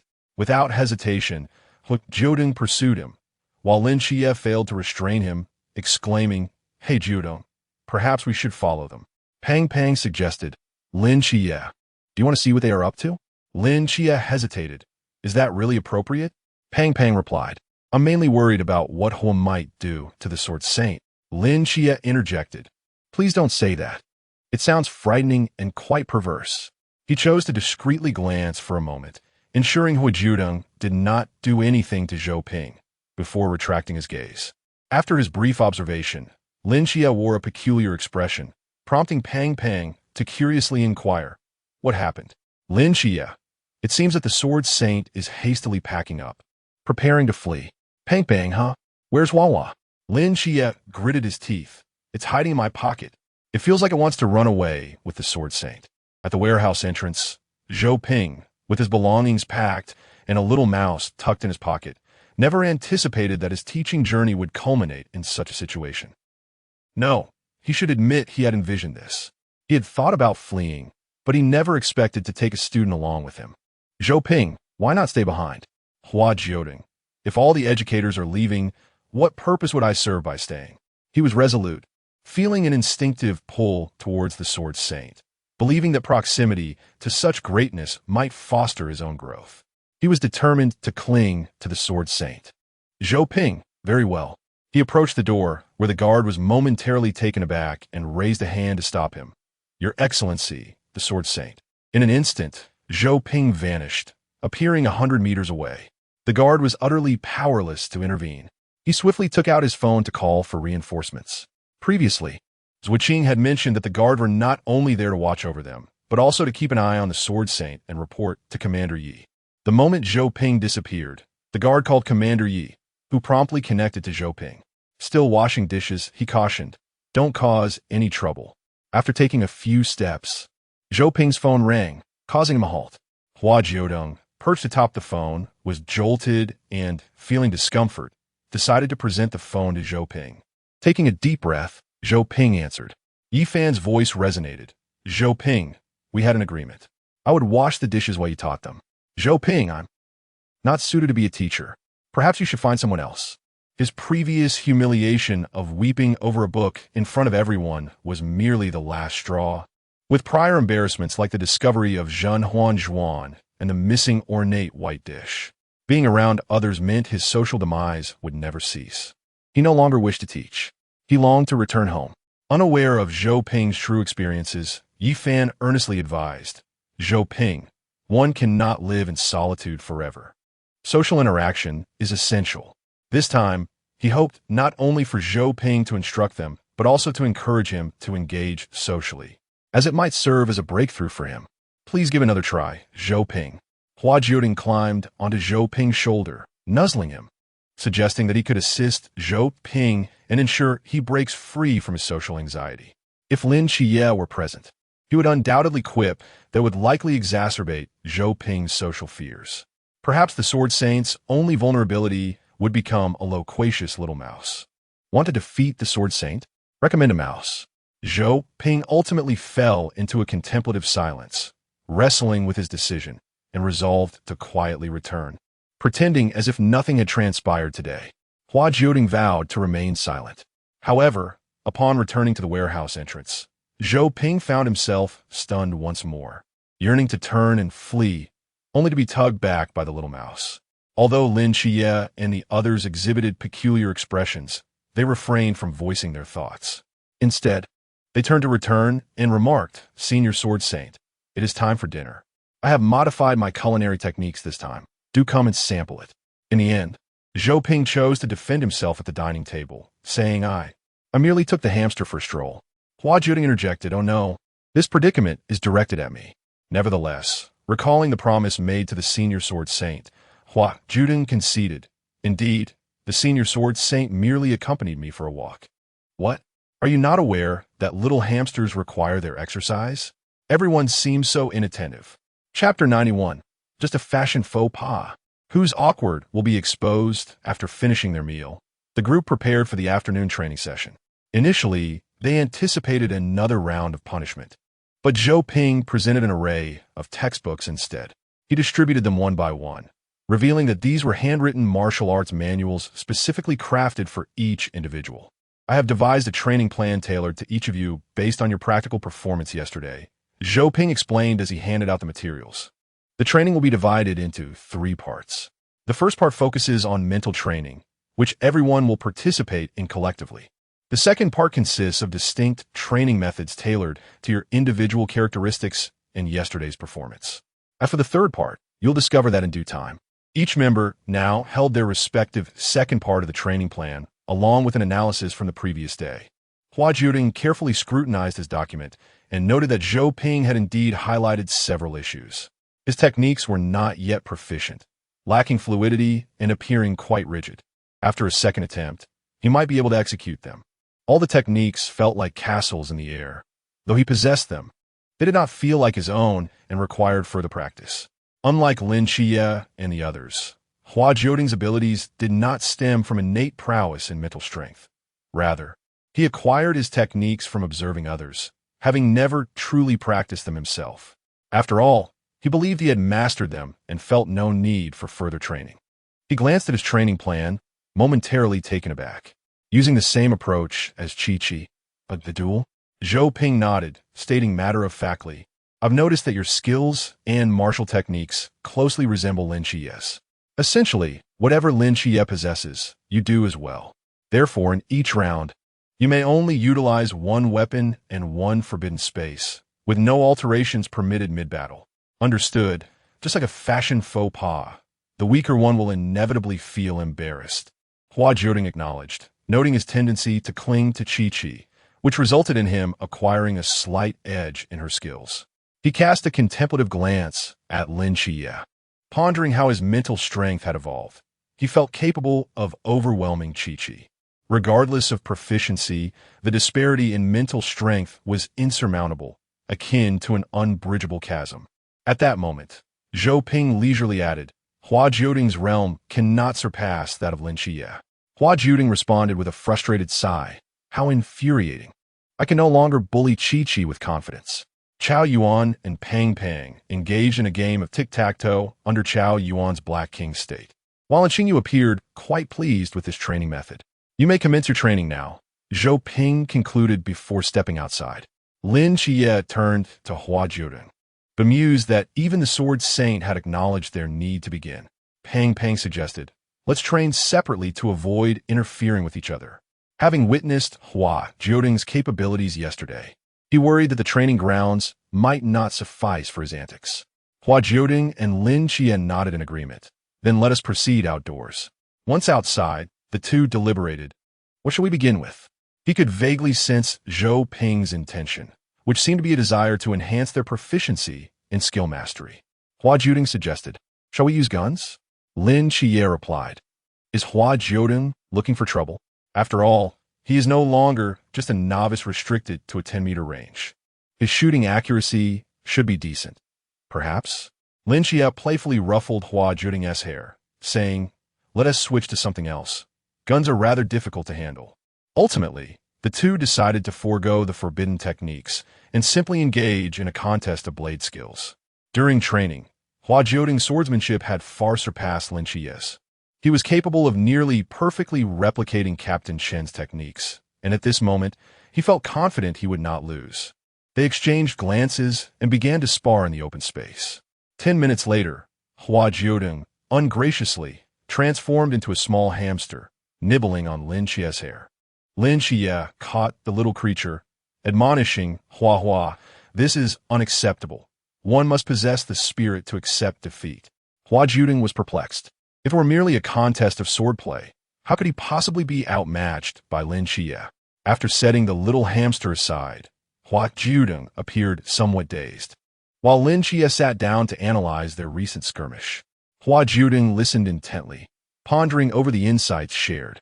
After their discussion, they prepared for another round of swordplay. This time, Hua Jiudeng felt he had discovered a hint of technique, gradually managing to gain the upper hand against Lin Qiye. After a few more rounds, their victories became evenly matched. Throughout their exchanges, both identified their respective shortcomings and began to improve. They then agreed to incorporate the forbidden techniques, engaging directly in a hard-fought duel. Their understanding of these techniques deepened, and they became increasingly adept in their application. Inside the warehouse, Chao Yuan finally managed to scrawl a crooked cross on the floor, and Pang Pang was both moved and gratified, wanting to twirl Chao Yuan around in celebration. What an arduous afternoon it had been. The cacophony was unbearable, and even now, the echoes of laughter reverberated in his mind. And Xingyu was the first to emerge, glancing at them. "Time's up. You may take a break now." "What about Hua and the others?" Pang breathed a sigh of relief. "Finally, it's over." He pointed outside. Hua and Qiye went off to find a place to train on their own.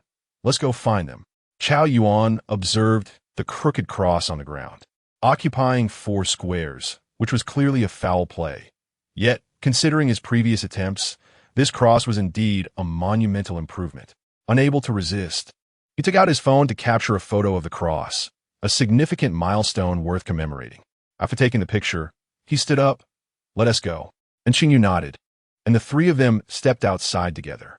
Lin Qiye and Hua Jiudeng were in the open space, but as the trio emerged, they found themselves at a loss for words. Chao Yuan, puzzled, gazed at the dazzling figures of the two, remarking, "Are you certain they are training? It feels as though they are engaged in a life-and-death struggle, where only one shall emerge victorious." "Let's take a look," and Xingyu suggested. They could not draw too close, their rapid movements causing sparks to fly upon collision. Indeed, they were now caught in the fervor of battle, oblivious to the passage of time. Hua Jiudeng exhibited none of his usual gentleness. He was wholly focused on triumph. Lin Qiye had never anticipated such a fierce competitive spirit in Hua Jiudeng. Yet, this only ignited his own fighting spirit, as neither was willing to concede, pushing the final match to its current intensity. Chapter 92. The principals of Hua, the chubby group below shouted, "Time's up. Qiye, Hua, you can stop now." Such fervent training from these two. In comparison, their afternoon efforts seemed rather juvenile and somewhat lethargic. Yet, the duo persisted, determined to discern a victor.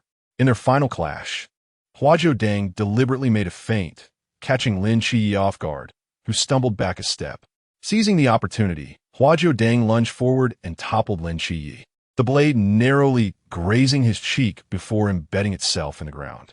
"I win," Hua Jiudeng exclaimed joyfully, tossing aside the knife, soaring into the air for a jubilant spin before landing. Lin Qiye, now upright, looked at him with exasperation. "Hua, you possess a fierce competitive spirit." Undeterred, Hua Jiudeng dismissed this notion. After all, Lin Qiye was equally fervent, as evidenced by their prolonged sparring.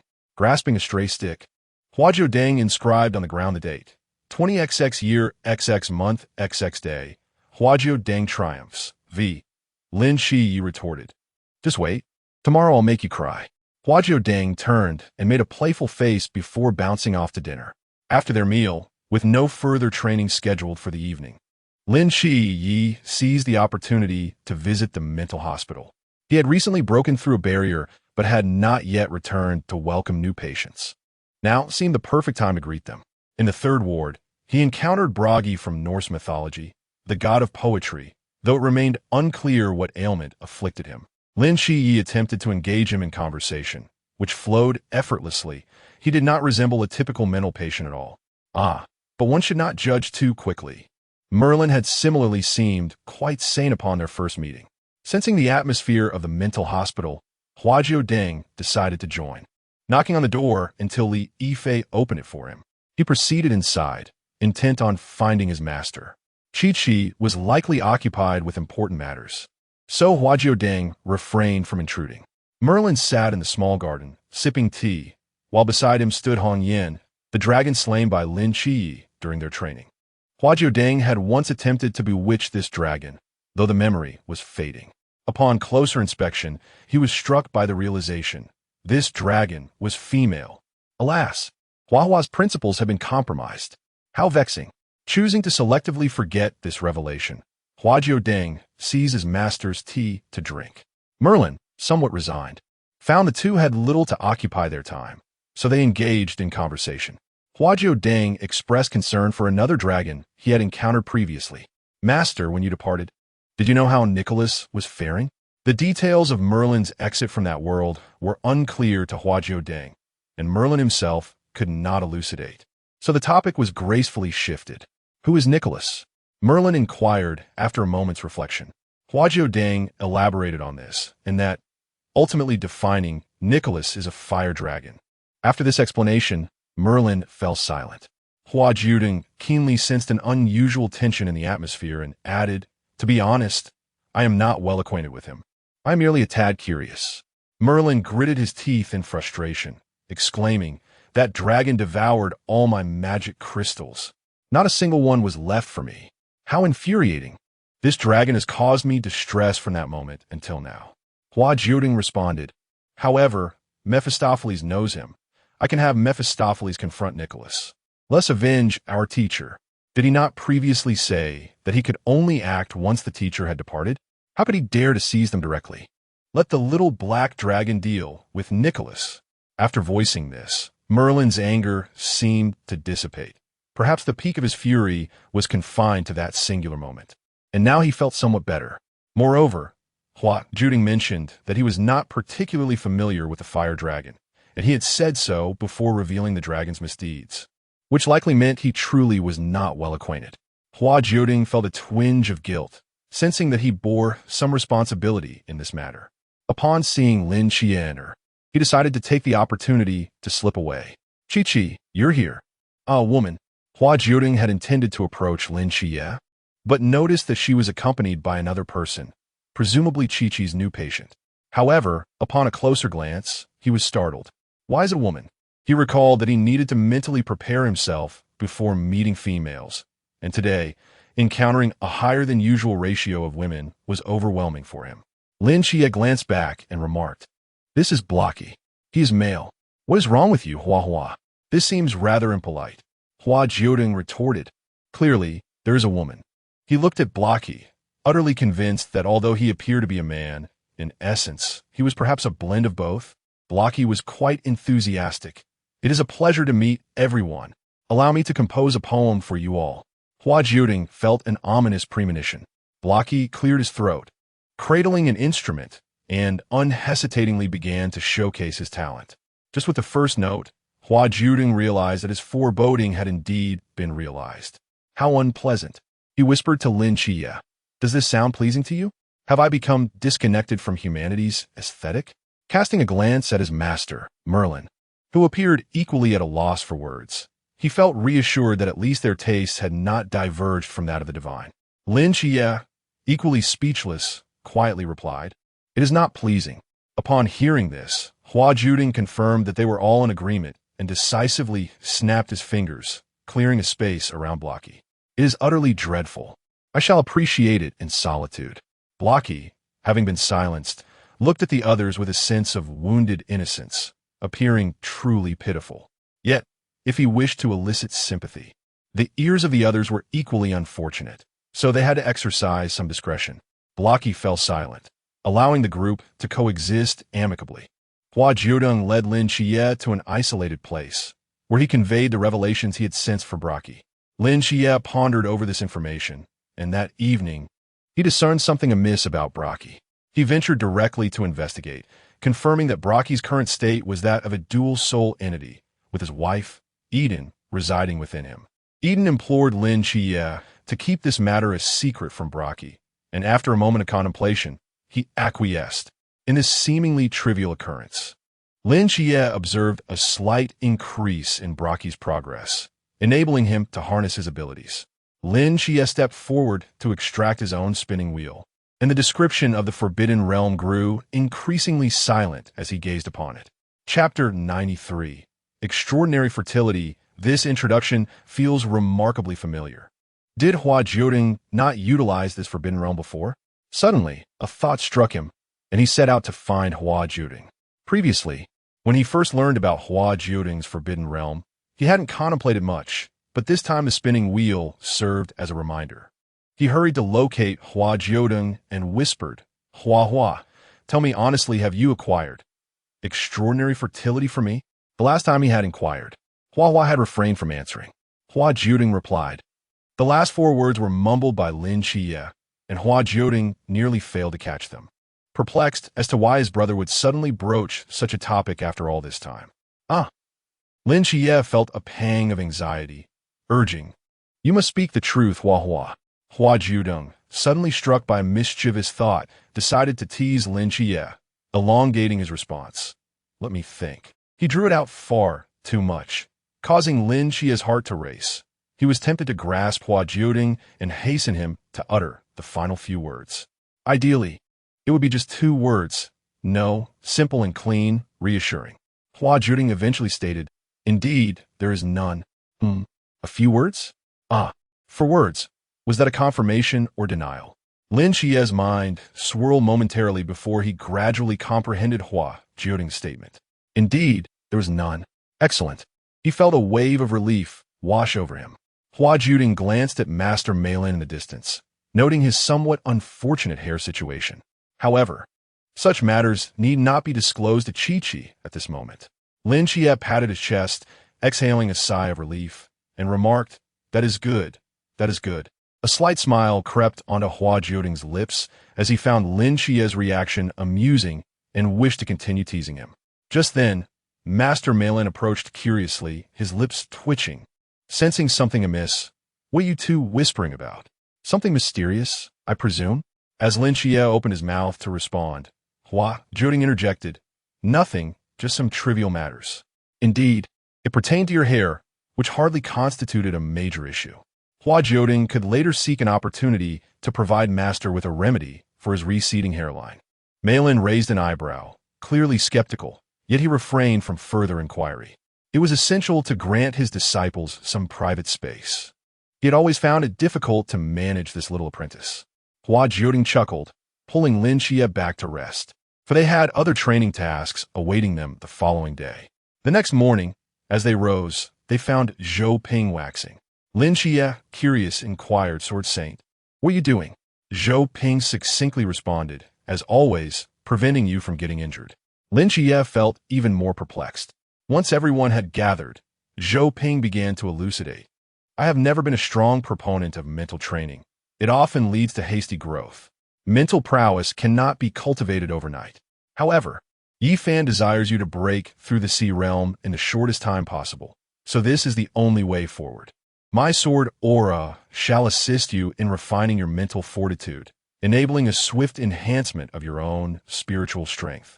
All you need to do is persevere for as long as possible." However, during the previous confrontation, Zhou Ping sensed that Hua Jiudeng possessed formidable mental power. He exhibited little interest in delving into any secrets Hua Jiudeng might harbor, as long as no malice was present. Zhou Ping retrieved his sword box, preparing to commence the exercise. As his palm struck the box, countless sword energies materialized within the space. Moments later, only Hua Jiudeng remained standing. Indeed, Hua Jiudeng's mental prowess was sufficiently robust. Zhou Ping could exert little influence over him. At most, he would need to carry each person back individually, which posed a bit of a hassle, prompting him to contemplate potential shortcuts. Observing Hua Jiudeng stack the remaining individuals together, seemingly intent on transporting them one by one, Zhou Ping inquired, "Who exactly are you?" Hua Jiudeng tilted his head, smiling brightly, and replied, "I am your little hamster." The following morning, Lin Qiye awoke in his chamber, with no sign of Hua Jiudeng, who had presumably gone to stay with Qingyu. After all, Qingyu and Lin Qiye were Hua Jiudeng's favorite sanctuaries, and he typically did not seek out Fatty or Chao Yuan. However, upon rising that morning, Lin Qiye noticed Qingyu's empty hands and head, unable to suppress his curiosity. "Where's Hua Jiudeng?" Qingyu, just awakening and nursing a headache from the sword energy tide of the previous day, paused at the question. "Isn't he with you?" Lin Qiye replied, "He hasn't gone to sleep in a mental hospital, has he?" At that moment, Fatty sprinted in, clutching a small hamster. "Qiye, I hope I haven't squished Hua Jiudeng." He tried to curl himself up, but failed. Fatty was only grasping his little foot, completely unaware of the discomfort he was causing. Lin Qiye stepped forward to retrieve Hua Jiudeng, cradling him in his hands. Hua Jiudeng was indignant, curling into a ball to protest Fatty's misdeeds. It was one thing to be pressed down upon in the morning, resulting in him retreating to the farthest corner, but he had not escaped Fatty's onslaught. Subsequently, Fatty had clearly sensed that he was compressing something, and upon sleepily looking down, he was startled to discover Hua Jiudeng. This revelation jolted Fatty awake, prompting him to seek Lin Qiye's assistance. Taking him out is one thing, But who grasps a hamster by its hind legs? If he were an ordinary hamster, such handling could easily lead to dislocation. From now on, he resolved never to sleep with Fatty again. How vexing. He had kindly returned everyone to their rooms. In his frustration, he snatched Fatty's chicken leg during breakfast. Of course, a hamster could not achieve such a feat. It was Hua Jiudeng who directly took it. Fatty, feeling a twinge of guilt, ultimately allowed Hua Jiudeng to enjoy his meal. 2 months later, everyone continued with their daily training, maintaining a steady routine. The training ground was littered with the records of Lin Qiye and Hua Jiudeng's performances. Hua Jiudeng narrowly emerged victorious. Yet Lin Qiye harbored suspicions that, on occasion, his opponent might erase some of his winning records during practice. Such doubts were not unfounded. Lin Qiye once caught Hua Jiudeng in the act, but Hua Jiudeng vehemently claimed it was merely an accident. During the practice of the sword chi tide technique, it proved less beneficial for Hua Jiudeng, and, at times, Zhou Ping would set aside his sword box and engage Hua Jiudeng in combat. Given Hua Jiudeng's advanced prowess, Zhou Ping also gleaned valuable insights from these encounters. Hua Jiudeng successfully learned to integrate various techniques during practice, making it increasingly challenging for Zhou Ping to secure victory. Subsequently, Hua Jiudeng would gather the others together and escort them back to their respective rooms, unceremoniously tossing them onto their beds. Chapter 94. The Sword Saint's impending departure. Who occupies the lowest position? Whenever Hua Jiudeng is in a room, he might as well be knocking on the doors of a mental institution, particularly when he inadvertently finds himself atop the rotund Pang Pang. Only Pang Pang would inadvertently squash the mouse beneath him. Consequently, Pang Pang ended up being tossed back to the dormitory by Zhou Ping, and no one knew how Hua Jiudeng managed to persuade him. Perhaps it was simply Hua Jiu's unique charm. The group had made some initial progress, with everyone, save for Chao Yuan, having successively advanced to the Sea Realm. Zhou Ping deemed it the appropriate moment to transition into the third phase of their training. He called everyone to an open area and elucidated their current situation. You have all, for the most part, broken through to the Sea Realm. It is time to embark on the next phase of your training. Lin Qiye inquired, Sword Saint, what does the next phase entail? Zhou Ping responded, the first phase focused on the ebb and flow of sword energy, honing your mental fortitude. The second phase involved engaging in combat with one another to address individual shortcomings, thereby enhancing your solitary combat capabilities. The subsequent phase, which is the third, will concentrate on cultivating your team combat skills. Team combat, the group expressed their bewilderment. Who shall be our adversary? Is it you, Sword Saint? In truth, with Hua Jiudeng present, if he were to fully unleash his mental prowess, and they executed a coordinated attack, might they not have a chance to defeat the Sword Saint? Although Hua Jiudeng had recently found his rhythm in his duels with Zhou Ping, it was evident that Zhou Ping possessed a deeper understanding of the sword. For now, Zhou Ping could fend off Hua Jiudeng with merely a chopstick, yet with the addition of Chi and the others. Hua Jiudeng's competitive spirit stirred once more. He felt capable. Perhaps victory was within reach. Zhou Ping shook his head. It is not I who will be your opponent. Your adversaries are the Night Watch teams numbered from 006 to 010. However, Team 010 is currently undergoing reorganization, so you will be facing only 4 teams. Lin Qiye asked, are we to confront the teams from the capital head-on? While it was not impossible, he realized a significant issue. But there are only 5 of us. How shall we proceed? Zhou Ping cast a glance at him, then at Hua Jiudeng, as if to convey a silent reproach for such shamelessness. It was a wonder that Hua Jiudeng had not withheld any of their members. Lin Qiye cleared his throat. In principle, we do not utilize powers beyond the Sea Realm. Principles become irrelevant when defeat is imminent, Zhou Ping stated. The number of your members will match the Night Watch team you face. Upon hearing this, the group was momentarily taken aback. Is this truly your plan? Have the higher-ups not communicated this to those teams? Zhou Ping fell silent for a moment before revealing a disconcerting truth. They have not.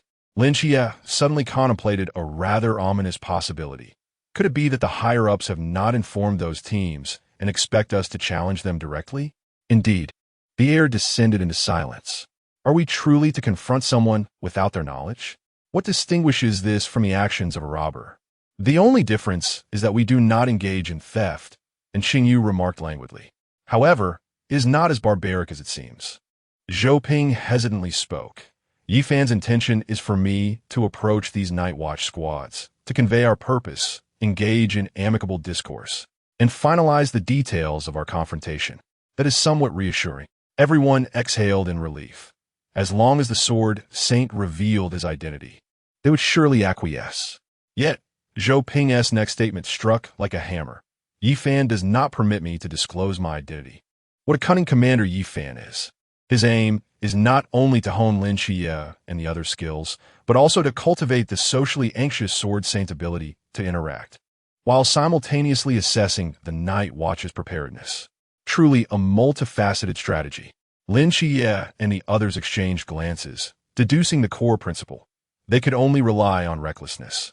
Zhou Ping's profound social anxiety gradually became apparent through their interactions. No one could maintain the facade of aloofness around him anymore, providing cover for his social discomfort. After all, with Hua Jiudeng present, the distinction between genuine aloofness and true social anxiety becomes utterly transparent. Zhou Ping is the type who would flee after uttering merely 3 sentences. To expect him to communicate without revealing his identity or to negotiate is even less feasible than Hua Jiudeng adopting a lifestyle of utter asceticism.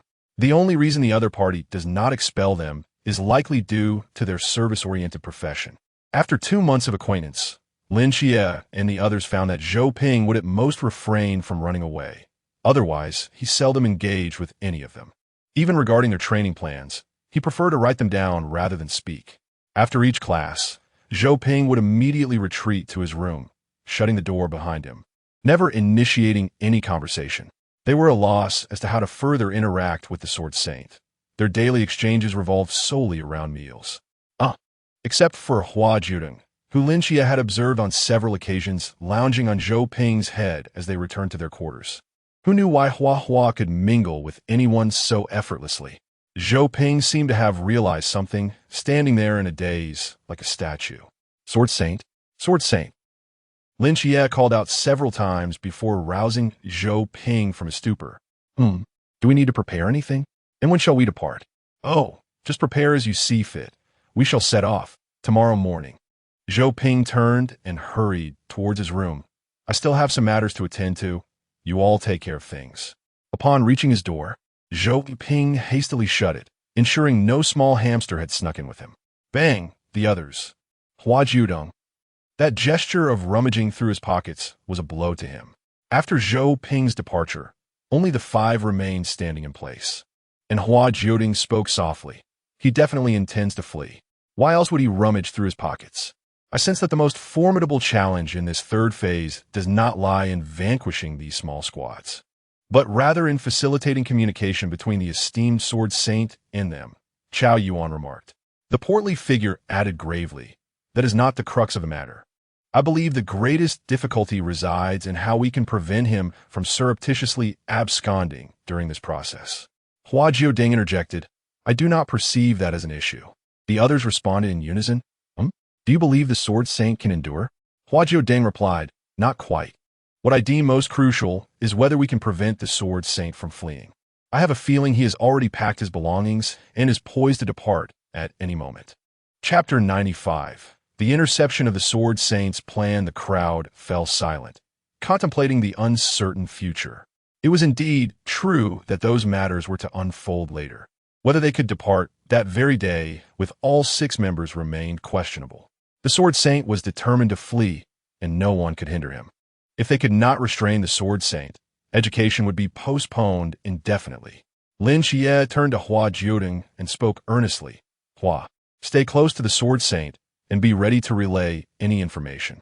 Hua Jiudeng confidently replied, I assure you, I will accomplish this task. True to his word, he set off with a whistle in hand, while the others busied themselves. With the arrival of their share of the profits, they indulged extravagantly, surrounding the warehouse with numerous vehicles. However, it was unlikely they would attempt a daylight escape. Everyone believed that Senior Zhou Ping would choose to slip away under the cover of night. Yi Fan, aware that they were about to enter the 3rd phase, pondered briefly before deciding to call the guards at the entrance. Upon receiving Commander Ye's call, the guards promptly assured him, "Rest assured, Commander Yi, we will ensure these young men do not escape." Yi Fan replied, "That is not the issue. If Lin Qiye and the others wish to leave, let them do so. Your primary concern should be the Sword Saint. Remain vigilant throughout the day, especially tonight. While I do not expect you to stop him, it is imperative that you keep track of his movements and report back to me." Yi Fan realized that he would likely have no time for sleep that night, as Zhou Ping was indeed bound to make his escape. A sigh escaped him as he lamented the group of troublesome individuals. No one had misjudged the situation. The Sword Saint's movement patterns were remarkably predictable, and Zhou Ping was indeed easy to comprehend. That night, Zhou Ping stealthily made his escape. Thanks to Yi Fan's phone call, the guards were alert and patrolled diligently. While preventing the Sword Saint's departure was impossible, they could at least report back to their superior. Unfortunately, the Sword Saint was well prepared. After one guard reported no unusual activity, he was swiftly incapacitated by a surge of sword energy. Not only him, but all other guards in that direction succumbed to the same fate. Zhou Ping, carrying his suitcase, slipped out of the warehouse and breathed a sigh of relief. His meticulous planning ensured that no one would report back to Yi Fan. Suddenly, a sharp whistle pierced the darkness, causing Zhou Ping to freeze. A bright light illuminated before him. He stiffly turned his head to see Hua Jiudeng with the whistle, then awkwardly turned back to face Lin Qiye and the others beside the vehicles. To his surprise, the bright light emanated from the headlights of several cars, illuminating the surroundings as if it were day. Kindly offered Zhou Ping an out, saying, "Sword Saint, why are you departing in the middle of the night without calling us? We are all ready, so let us set off together. You may choose any vehicle you wish." Zhou Ping's lips twitched in disbelief. How did you know? He had merely chosen a direction at random, attempting to leave quietly under the cover of night. Lin Qiye and the others chimed in, "Sword Saint, have you ever considered? It is simply because you are remarkably easy to understand. No one here truly believes that Zhou Ping will not flee. Even Hua Jiudeng is skeptical. The fact that he specifically took out the mouse upon returning to his room indicates that something is amiss. All signs suggest that Zhou Ping is indeed planning to escape. However, how can you ascertain this direction?" Zhou Ping remains perplexed. Even if he intends to flee, are these vehicles easily accessible? Pang clapped his hands, declaring it quite simple. As his words echoed